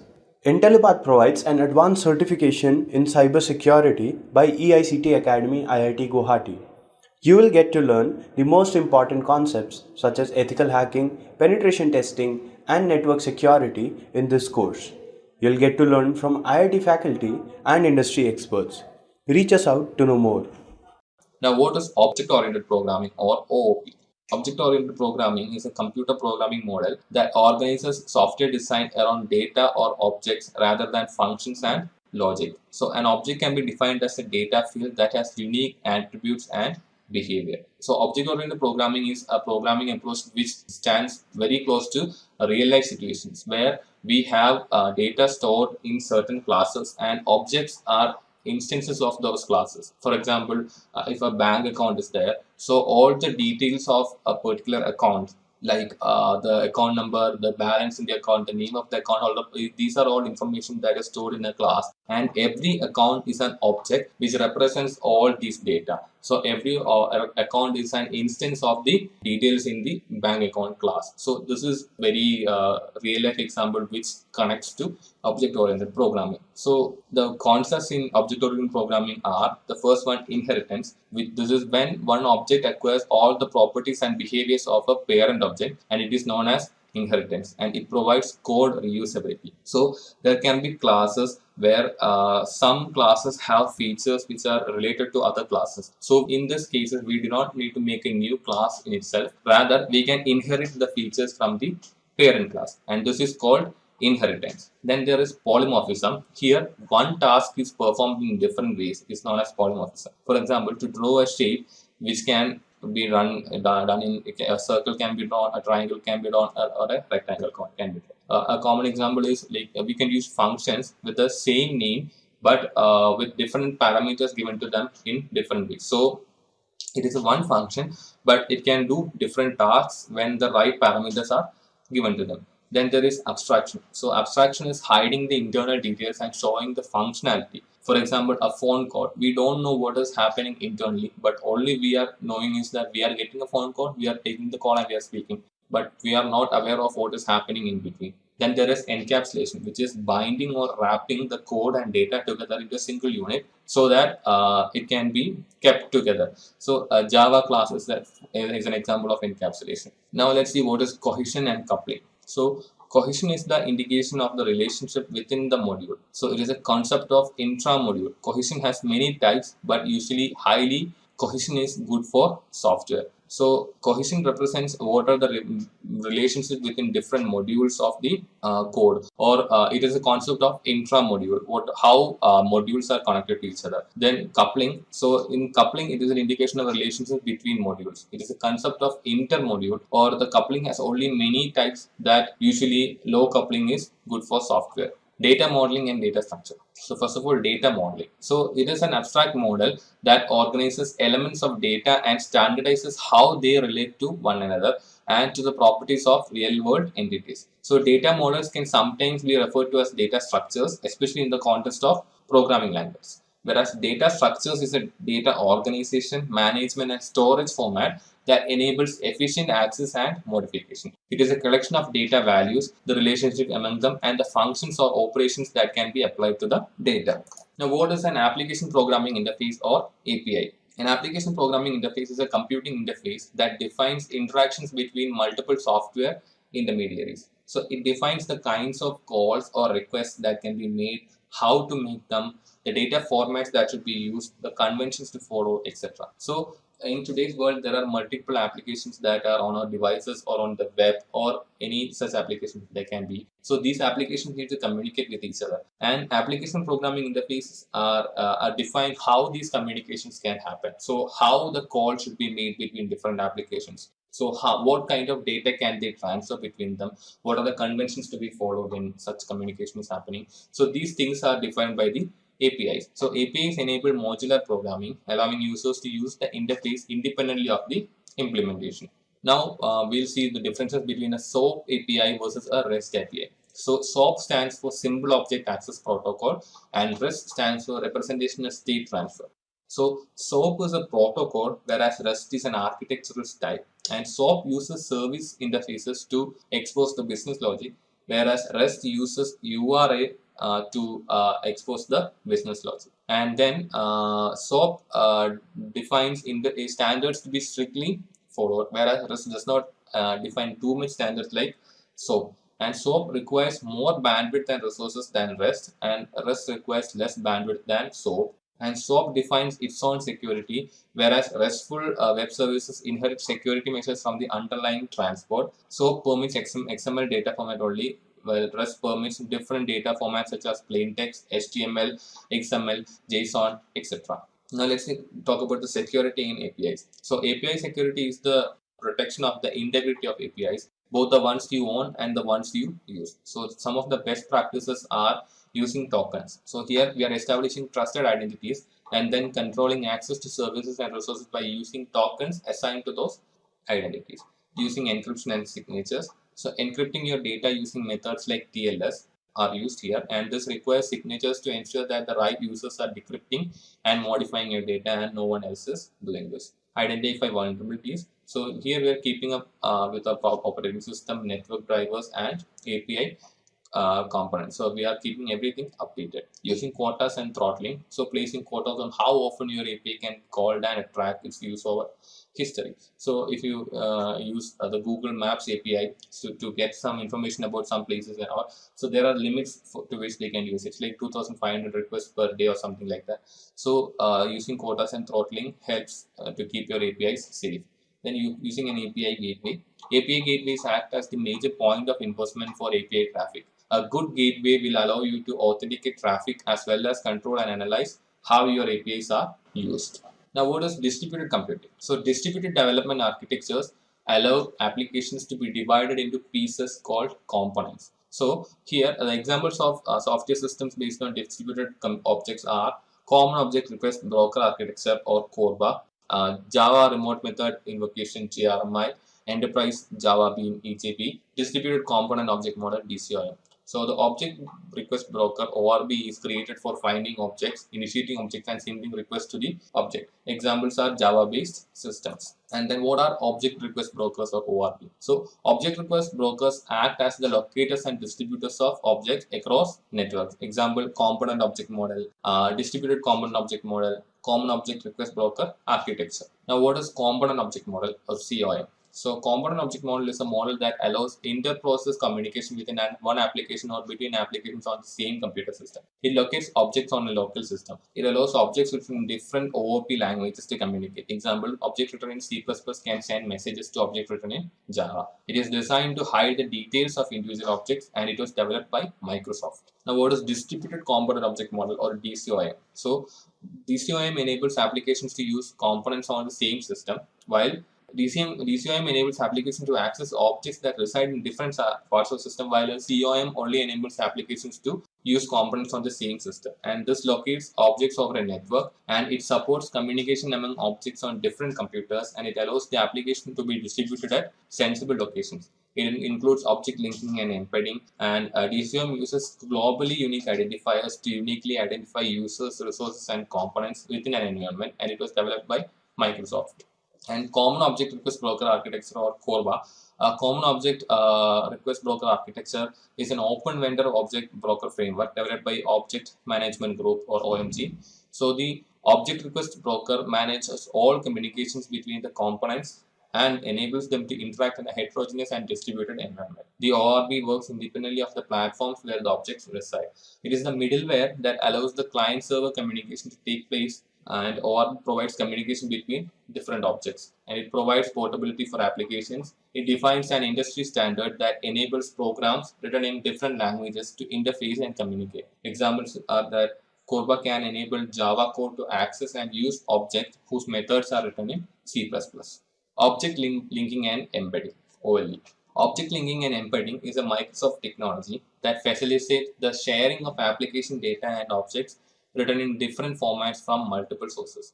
So linking establishes a connection between two objects, and embedding facilitates application data insertion. It provides a way to share objects on a local computer and to use COM as their foundation. The OLE enables objects to be embedded into documents, and the capability of one program to call another program is called linking. Now let's see what is mobile code. So code that can be transmitted across a network to executed by a system or a device on the other end is called mobile code. So code that can move across a network to be executed by different devices. So mobile code has been a regular vector for attacks for years and is considered very risky. So since this code is mobile, it goes through different networks, it is more vulnerable to attacks. Some examples are Java applets. So Java applets were small applications written in Java programming language, or another programming language that complies to Java bytecode and delivered to users in the form of Java bytecode. So JVM creates a virtual machine for an applet to run, which provides an environment called a sandbox. This virtual machine is an enclosed environment in which the applet carries out its activities. ActiveX is a depreciated software framework created by Microsoft that adapts its earlier component object model and object linking and embedding technologies for content downloaded from a network, particularly from the World Wide Web. So the problem with ActiveX controls was that it shared the privilege levels of the current user on a system. A malicious ActiveX control would have sufficient privilege to compromise the system security and other systems connected through it. Now, what is a service-oriented architecture, or SOA? Service-oriented architecture, SOA, is a style of software development where services are provided to the other components by application components through a communication protocol over a network. The properties of service-oriented architecture are that it logically represents a business activity with a specified outcome. It is self-contained. It is a black box for its consumers, and it may consist of other underlying services.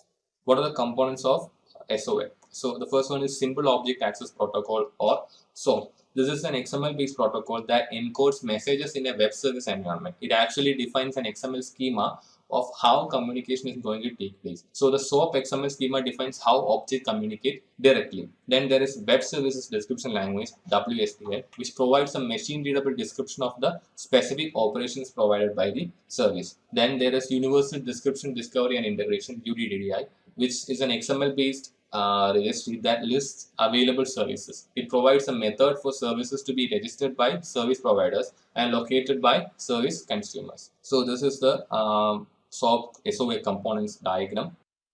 Now, what is web security? Web application security is the one that deals specifically with security of websites, web applications, and web services. At a higher level, web application security draws on the principles of application security but applies them specifically to internet and web systems. So the common prevention systems include web application firewalls, DDoS mitigation, DNS security, user awareness, and vulnerability or penetration tests.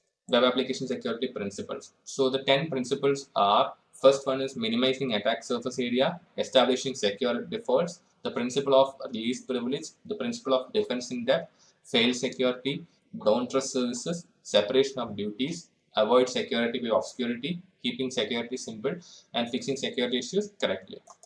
Now, what are the vulnerabilities in web environment? The first one is administrative interfaces. So administrative interfaces should be at least as secure or if not more than the web application or service you are hosting. The issues here is that hard coding authentication credentials into the links to the management interfaces can make it riskier. So enabling the remember password option and not changing default credentials. The best practices here are using a stronger authentication mechanism, controlling which systems are allowed to connect and administrate the system, and out-of-band management, a separation channel of communication. Authentication and access control. So most of the web application deploys some sort of authentication mechanism, example banks, e-commerce, etc. And they want to achieve the right balance between user experience and security. So the threats here are brute force attacks, social engineering, credential stuffing, etc. And the best practices are multi-factor authentication and using a transport layer security. Then input validation. So the testing input received by the application for compliance against a standard defined within the application is called input validation. And this ensures only properly formed data is entering the workflow. It can be as simple as strictly typing a parameter and as complex as using regular expressions or business logic to test. Input validation should happen as early as possible in the data flow. The types are client-side validation, which is an initial check and an important feature of good user experience by catching invalid data on the client side. Then there are server-side validation, where we take whatever is sent by the client and conduct additional checks on the backend server.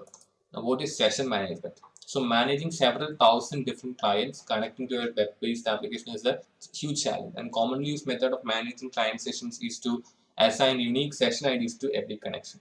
But threats here can be replay attacks and session hijacks. And the best practices are the use of timestamps, tamper-proof cookies, and TLS. Now, what are the top 10 security risks as per OWASP or the Open Web Application Security Project? So they are: first one is injection, then there is broken authentication, sensitive data exposure, XML external attacks, broken access control, security misconfiguration, cross-site scripting, insecure deserialization, using components with non-vulnerabilities, and insufficient logging and monitoring. Now, what is SQL injection? So SQL injection is a type of an injection attack that makes it possible to execute malicious SQL statements. So the attackers can use SQL injection vulnerabilities to bypass application security measures.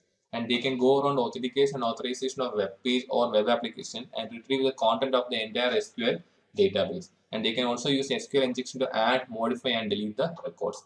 The prevention methods are parameterizing your queries instead of directly embedding user input, escaping the characters that have a special meaning in SQL, and pattern checking your parameters, and restricting access to sensitive tables with database permissions. Cross-site scripting. XSS or cross-site scripting attacks are a type of injection in which malicious scripts are injected into otherwise benign and trusted websites. So here an attacker can use XSS to send a malicious script to an unsuspecting user. The end user's browser has no way to know that the script should not be trusted and will execute the script. The prevention is to filter input on arrival, encode the data on output, and use appropriate response headers, also using content security policy. So the different types of XSS attacks are reflected XSS, which is the simplest variety of cross-site scripting. It arises when an application receives data in an HTTP request and includes the data within the immediate response in an unsafe way. Then there are stored XSS, also known as persistent or second-order XSS, which arises when an application receives data from an untrusted source and includes their data within its later HTTP responses in an unsafe way. Then there are DOM-based XSS, which arises when an application contains some client-side JavaScript that processes data from an untrusted source in an unsafe way, usually by writing the data back to the DOM. Now, cross-site request forgery, CSRF. So this is an attack that forces an end user to execute unwanted actions on a web application in which they are currently authenticated. With a little help of social engineering, such as sending a link via email or chat, an attacker may trick the users of a web application into executing actions of the attacker's choosing. So the characteristics are: it involves sites that rely on a user's identity, it exploits the site's trust in that identity, it tricks the user's browser into sending HTTP requests to a target site, and it involves HTTP requests that have side effects. So what is database management? Database management allows one to organize, store and retrieve data from a computer, and database management also describes the data storage, operations and security practices of a data administrator throughout the life cycle of the data. So the database security controls are access control, auditing, authentication, encryption, integrity controls, backups, and application security. You know what is a DBMS, or a database management system? A DBM is a suite of program. It's actually a collection of programs used to manage large sets of structured data with ad hoc query capabilities for many types of users. It also controls the security parameters of the database. The various features of a DBMS are: it ensures consistency among the data and that is held on different servers throughout the network. It allows for easier backup procedures, and it provides transaction persistence. It provides recovery and fault tolerance. It allows the sharing of data within multiple users, and it provides security controls that implement integrity checking, access control, and the necessary level of confidentiality. Now, what are database models? The database models defines the relationship between different data elements, and it detects how data can be accessed, and also defines the acceptable operations, the type of integrity offers, and how the data is organized. So there are different types of database model. The first one is a relational model.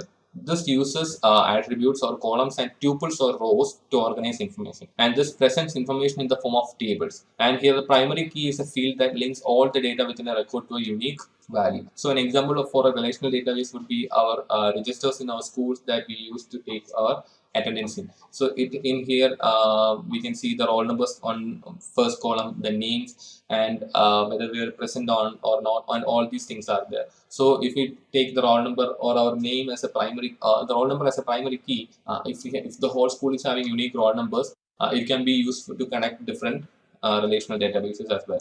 Then there are hierarchical database models, which combines records and fields that are related in a logical tree structure. So parents can have one child, many children, or no children. These are used for mapping one-to-many relationships, and they are commonly used in implementation in Windows Active Directory.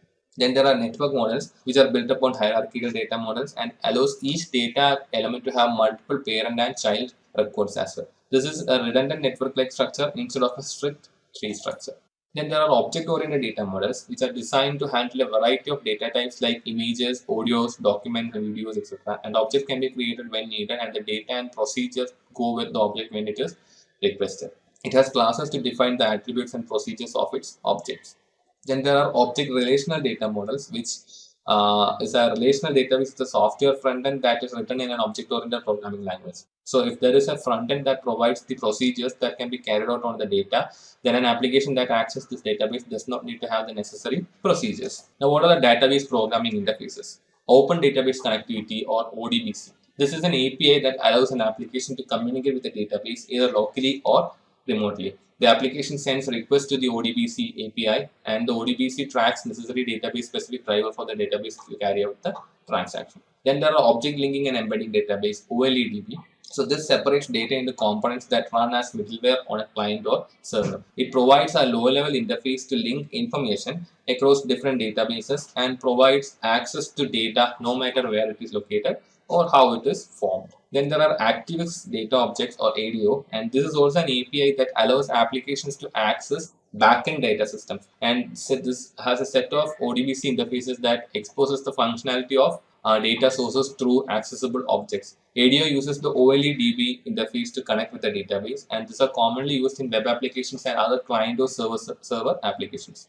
Then there are Java Database Connectivity, JDBC, and this is an API that allows a Java application to communicate with the database. So this is database independent connectivity that between the Java platform and the databases. It is a Java API that enables Java programs to execute SQL statements. Now let's see a relational database. A relational database is a collection of data items with predefined relationship between them. These items are organized as a set of tables with columns and rows. Tables are used to hold information about the objects to be represented in the database. So the different features of a relational database include candidate keys, which are the subset of attributes that can be used to uniquely identify any record in a table. So no two records in the same table will ever contain the same values for all our attributes composing a candidate key. Then there are primary keys, which are attributes in a relational database that is used to uniquely identify the records. Each table has only one primary key, and the relational database management systems disallows the insertion of multiple records with the same primary key. Then foreign keys are used to ensure or enforce relationship between two tables, also known as referential integrity. Referential integrity ensures that if one table contains a foreign key, it corresponds to a still existing primary key in the other table in the relationship. So if you see these two databases, in the second table, the primary key course ID is also there in the first table. So it is a foreign key which can be used to connect the second table to the first table. Now, what is database normalization? The process of structuring a relational database in accordance with a series of so-called normal forms in order to reduce data redundancy and improve data integrity is called database normalization. The purpose of database normalization is to free the collection of relations from undesirable insertion, update, and deletion dependencies, and to reduce the need for restructuring the collection of relations as new types of data are introduced, and to make the relational model more informative to the users. The types include INF, first NF, second NF, and third NF. Database integrity. Data integrity is the maintenance and assurance of data accuracy and consistency over its entire life cycle, and is a critical aspect to the design, implementation, and usage of any system that stores, processes, or retrieves data. So that there are different types, and the first one is semantic integrity, which makes sure the structural and semantic rules are enforced. These rules pertain to data types, logical values, uniqueness constraints, and operations that could adversely affect the structure of the database. Then there are referential integrity, which happens if all foreign keys reference the existing primary keys. So there should be a mechanism in place that ensures no foreign key contains a reference to a primary key of a non-existent record or a null value. Then there is entity integrity, which guarantees that the tuples are uniquely identified by primary key values. If it does not have a primary key, it cannot be referenced by the database. Database transactions and ACID. Relational databases support the explicit and implicit use of transactions to ensure data integrity. So each transaction is a discrete set of SQL instructions that will either succeed or fail as a group. So the database transactions have four characteristics: ACID, or atomicity, consistency, isolation, and durability. The first one, atomicity, means that the database transaction must be atomic. That is, they must be an all or nothing affair, or if any part of the transaction fails, the entire transaction must be rolled back. Then there is consistency, which means that all transactions must begin operating in an environment that is consistent with all of the database's rules. For example, all records have a unique primary key. When the transaction is complete, the database must again be consistent with the rules. Then isolation means that all transactions operate separately from each other. If a database receives two SQL transactions that modify the same data, one transaction must be completed in its entirety before the other transaction is allowed to modify the same data. Then there is durability, which is the database transaction must be durable. That is, once they are committed to the database, they must be preserved. Database security issues. The first one is aggregation, and this happens when a user does not have the clearance or permission to access specific information, but does have the permission to access components of this information. So the users then have to figure out the rest and obtain the restricted information. Then there is inference, where the users should have the ability to deduce or assume information from observing a non-sensitive piece of information. So this contrasts with the aggregation, in which several pieces of data are used to form an assumption. Database security mechanism. So the first one is content-dependent access control. So this are access decisions depending upon the value of an attribute of the object itself. So if the attribute of the object is required in many applications, and it is based on the sensitivity of the data.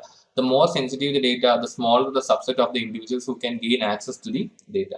Then there are context-dependent access control, which is a system understands what actions should be allowed based upon the state and sequence of the request. So the system must keep track of precious or previous access items by the user and understand what sequence of access steps are allowed. Then poly-instantiation, which aims to make a copy of one object and modify the attributes of the second copy. It allows the relation to contain multiple rows with the same primary key. The multiple instances are distinguished by their security levels. database security mechanism.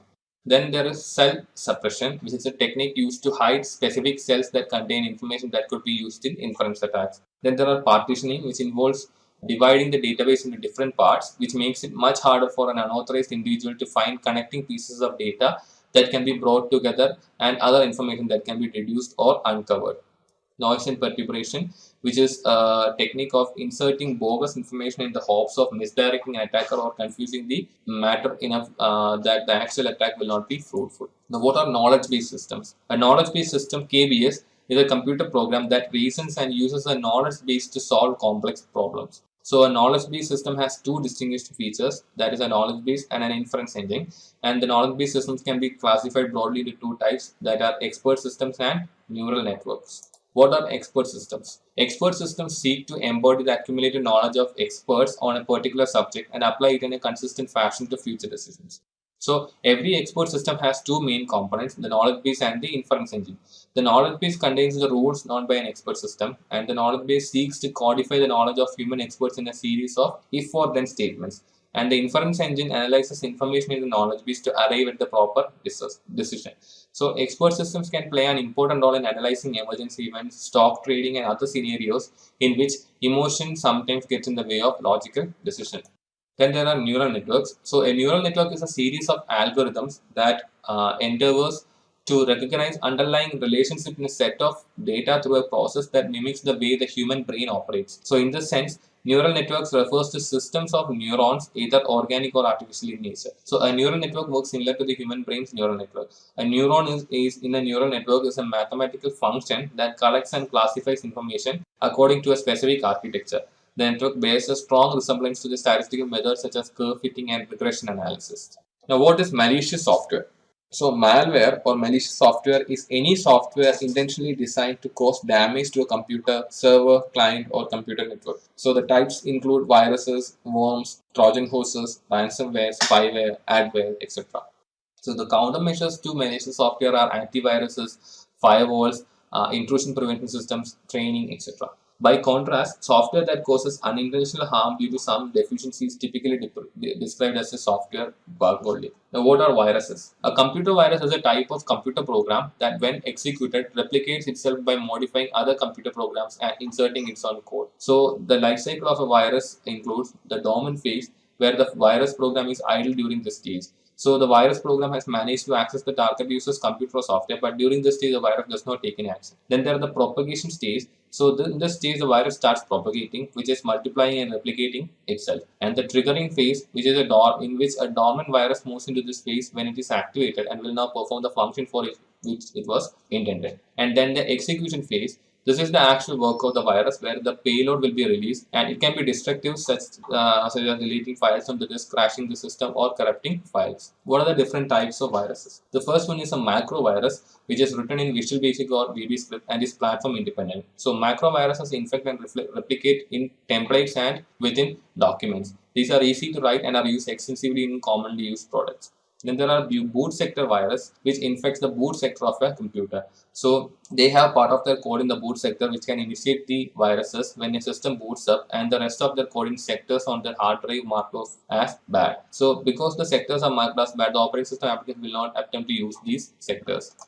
Now, what is a stealth virus? So these viruses hides the modification that's made to the files or boot records. So when an anti-malware program attempts to read an infected file or sector, the original uninfected form will be presented instead of the actual infected form. It is a virus that hides its track after infecting a system. Then there are polymorphic viruses, which produces varied but operational copies of itself. This is done in the hopes of outwitting a virus scanner. So the polymorphic virus can use different encryption schemes requiring different description routines. So a polymorphic virus has the capability to change its own code, enabling the virus to have hundreds or thousands of variants. A multi-part virus or multipartite virus has several components to it and can be distributed to different parts of the system. For example, a multi-part virus might infect both the boot sector of a hard drive and the executable files as well. By using these kinds of viruses, it can spread more quickly than a virus using only one vector. Then there are script viruses, which are files that are executed by an interpreter. The virus will carry out the payload that the virus writer has integrated into the script. Scripts are just another infection vector caused by malware writers to carry out their evil ways. Now, what are worms? So worms are different from viruses in that they can reproduce on their own without a host application,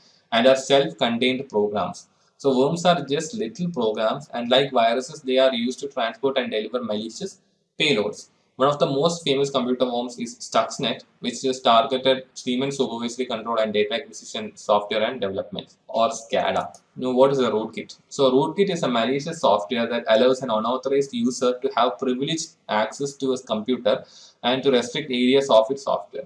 A rootkit may contain a number of malicious tools such as keyloggers, banking credential stealers, password stealers, antivirus disablers, and bots for DDoS attacks. Rootkit detection is difficult because a rootkit may be able to subvert the software that is intended to find it. What are spyware and adware? So spyware is a type of malicious software or malware that is installed on a computing device without the end user's knowledge.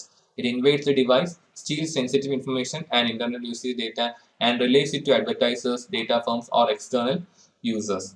Then there are adwares, often called as advertising supported software by its developers, and these are software that generates revenue for its developer by automatically generating online advertisements in the user interface of the software or on a screen presented to the user during the installation process. Now, what is a botnet? A botnet is several internet connected devices, each of which is running on one or more boards. Botnets can be used to perform DDoS attacks, steal data, send spam, and allow the attacker to access the device and its connection. The owner can control the botnet using command and control software. The word botnet is a portmanteau of the words robot and network. A logic bomb. Just a quick info, guys. Intellipaat provides an advanced certification in cybersecurity by EICT Academy IIT Guwahati.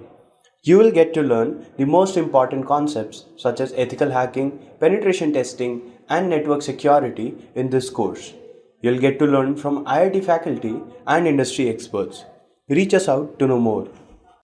A logic bomb is a piece of code inserted into an operating system or software application that implements a malicious function after a certain time limit or specific conditions are met. So these logic bombs are often used with viruses, worms, and Trojan horses to time them to do maximum damage before being noticed. They perform actions like corrupting or altering data, reformatting a hard drive, deleting important files, etc. A Trojan horse. A Trojan horse is any malware which misleads users of its true intent. So they spread by some form of social engineering, for example, where a user is duped into executing an email attachment. Although their payload can be anything, many modern forms act as a backdoor containing a controller which can then have unauthorized access to the affected computer. Unlike computer viruses, worms, and rogue security software, Trojans generally do not attempt to inject themselves into other files or otherwise propagate themselves. Let's have a quick quiz question, guys. And the question we have here is how to prevent injection vulnerability in web application. The option we have for this particular question are use of SAP API, use of security headers, use of HTTPS TLS protocols, or input validation. Think thoroughly and mention which option do you think is right one in the comment section with 1 or 2-liner explanation. Now we'll see what are anti-malware programs. An anti-malware program is a software that protects the computer from malware such as spyware, adware, and worms. It scans the system for all types of malicious software that manage to reach the computer. An anti-malware program is one of those best tools to keep the computer and personal information protected. So the different types of detection methods by an antimalware program are, first one is signature-based detection, where it involves your antivirus having a predefined repository of static signatures that represent known network threats. And these threats are different from one another because of their unique coding. Then there are heuristic-based detection, where the anti-malware program analyzes the overall structure of the malicious code, evaluates the code instructions and logic functions, and looks at the type of data within the virus or worm. It collects a bunch of information about this piece of code and assesses the likelihood of it being malicious in nature. Let's start with subjective questions. Now let's get into our first question. The first question is, what is a CIA trade? Now, CIA Triad is a model designed to handle policies for information security within an organization. CIA stands for confidentiality, integrity, and availability. Confidentiality is a collection of rules that limits access to information. Integrity means it assures the information is trustworthy and reliable. Availability provides reliable access to data for authorized people. It is the most important part of an organization to work and increase their business. Now let's get into our second question. Compare symmetric and asymmetric encryption. It has different purposes. Symmetric uses a single key to encrypt and decrypt information. while asymmetric uses a pair of public and private keys to encrypt and decrypt information. Symmetric encryption performs faster, while asymmetric encryption performs slower.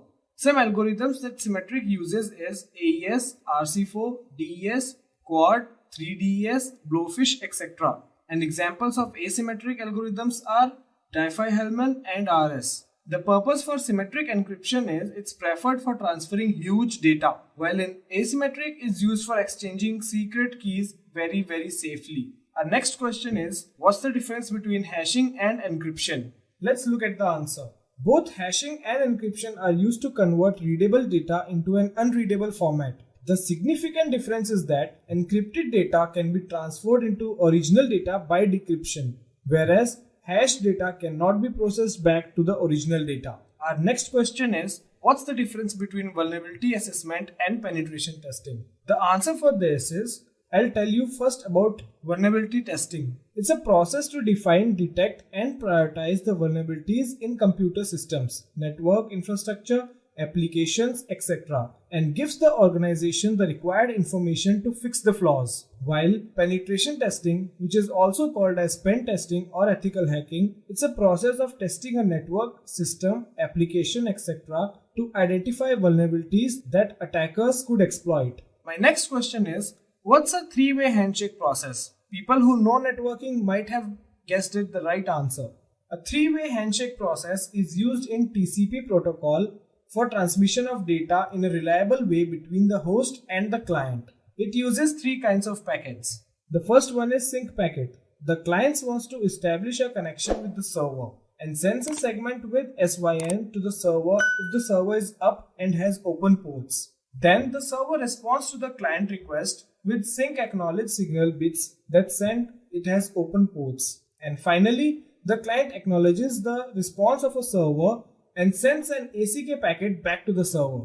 Our next question is, what are the types of port scanning? Now we all know there are ports in computers, right? A port scanning is an application designed for identifying open ports and services accessible only on host network. Security administrators mostly utilize it for exploiting vulnerabilities and also by hackers for targeting victims. Some of the most popular scanning techniques are ping scan, TCP connect, TCP half open, stealth scanning, and UDP.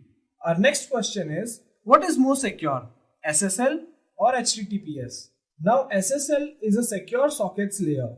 It's a secure protocol that provides safer conversation between two or more parties across the internet. It works on top of the HTTP to provide security. While HTTPS, it means Hypertext Transfer Protocol Secure, is a combination of HTTP and SSL to provide a safer browsing experience with encryption. In terms of security, SSL is more secure than HTTPS. Now our next question is very basic that every networker should know. What are the 7 layers of the OSI model?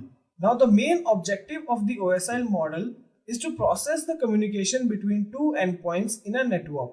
I'll start from layer 1, that's physical layer. It transfers the computer bits from one device to another through the network. It also controls how physical connections are set up to the network and also bits represented into signals while transferring either optical, electrical or radio waves. The second layer we have is data link layer.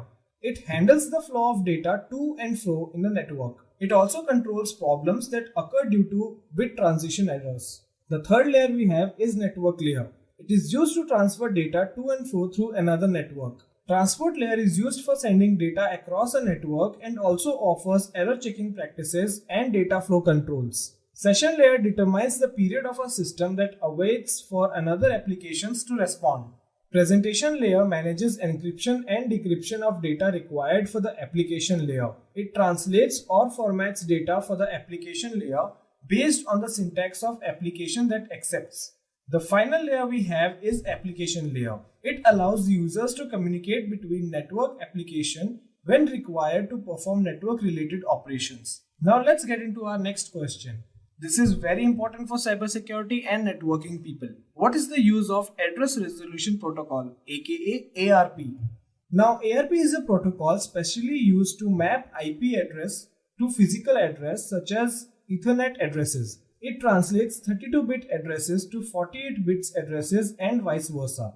This is needed because the most common level of IP we use today is 32 bits long and MAC addresses are 48 bits long. Our next question is how to reset or remove the BIOS password. Now there are many ways to reset or remove BIOS password. You must have seen similar picture like this in your PCs or in your laptops. You have to enter password there and then the hard disk allows you to get into the computer. Now the ways are by removing the CMOS battery, by using software, by using the MS-DOS command, or by using motherboard jumper, or by using backdoor BIOS passwords. Now we use tools for this, which you are going to learn when you learn cybersecurity. The next question is explain traceroute. Traceroute is a tool that shows the packet path. It lists all the points that the packet passes through. Traceroute is used mostly when the packet does not reach the destination. It's also used to check where the connection breaks or stops, or to identify the failure. Now if you see in this command prompt, I tried to trace route google.com and it shows me how many hops I have to reach the Google server. The next question we have is what is a VPN? Now VPN stands for Virtual Private Network. A VPN connection establishes a secure connection between you and internet. It's a network connection method for creating an encrypted and safer connection. This method protects data from interference, snooping, and censorship. Next we have define the process of salting. What is the use of salting? Now salting is that process to extend the length of passwords by using special characters. To use salting, it's very important to know the entire mechanism of salting. The use of salting is to safeguard passwords. It also prevents attackers testing known words across the system. For example, what you see on your screen. We have a user password that's happy face. We add some salt value to it and we get an hash algorithm. Then again we use salt into it and then we get a hash value. Now even if hacker tries to hack your password, he can see the hash value but not the user password. The next question we have is what is black box testing and white box testing? Black box testing is a software testing method in which the internal structure or program code is hidden. Example, when you search something on Google by using keywords. And white box testing is a software testing method in which internal structure of the entire program is known by the tester. For example, when you input to check and verify loops in any program. The next question we have is what is IP and MAC addresses? IP address is the acronym for Internal Protocol Address. An Internet Protocol Address is used to uniquely identify a computer or device such as printers, storage disk, or a computer network.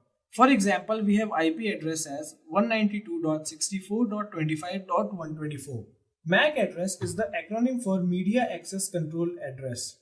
They are used to uniquely identify network interfaces for communication at the physical layer of network. We have an example for MAC address 9C355B5F4CD7. Now these are the format what IP address looks like and what MAC address looks like. The next question we have is explain Honeypot and its types. Honeypot is a decoy computer system which records all the transactions, interactions and actions with the users. Honeypot is classified into two categories, production honeypot and research honeypot. Production honeypot is designed to capture real information for the administrator to access vulnerabilities. They are generally placed inside production network to increase the security. Research honeypot is used by educational institutions and organizations for the sole purpose of researching the motives and tactics of the black hat community for targeting different networks. The next question we have is what is WEP cracking? Web is a secured layer. In order to crack web, we need to first capture the large number of packets. That means we can capture a large number of IVs. Once we have done that, we will use tools like AirCrackNG. These attacks will be able to use statistically attacks to determine the key stream and web key for the target network. This method is going to be better when we have more than 2 packets and our chances of breaking the key will be very higher.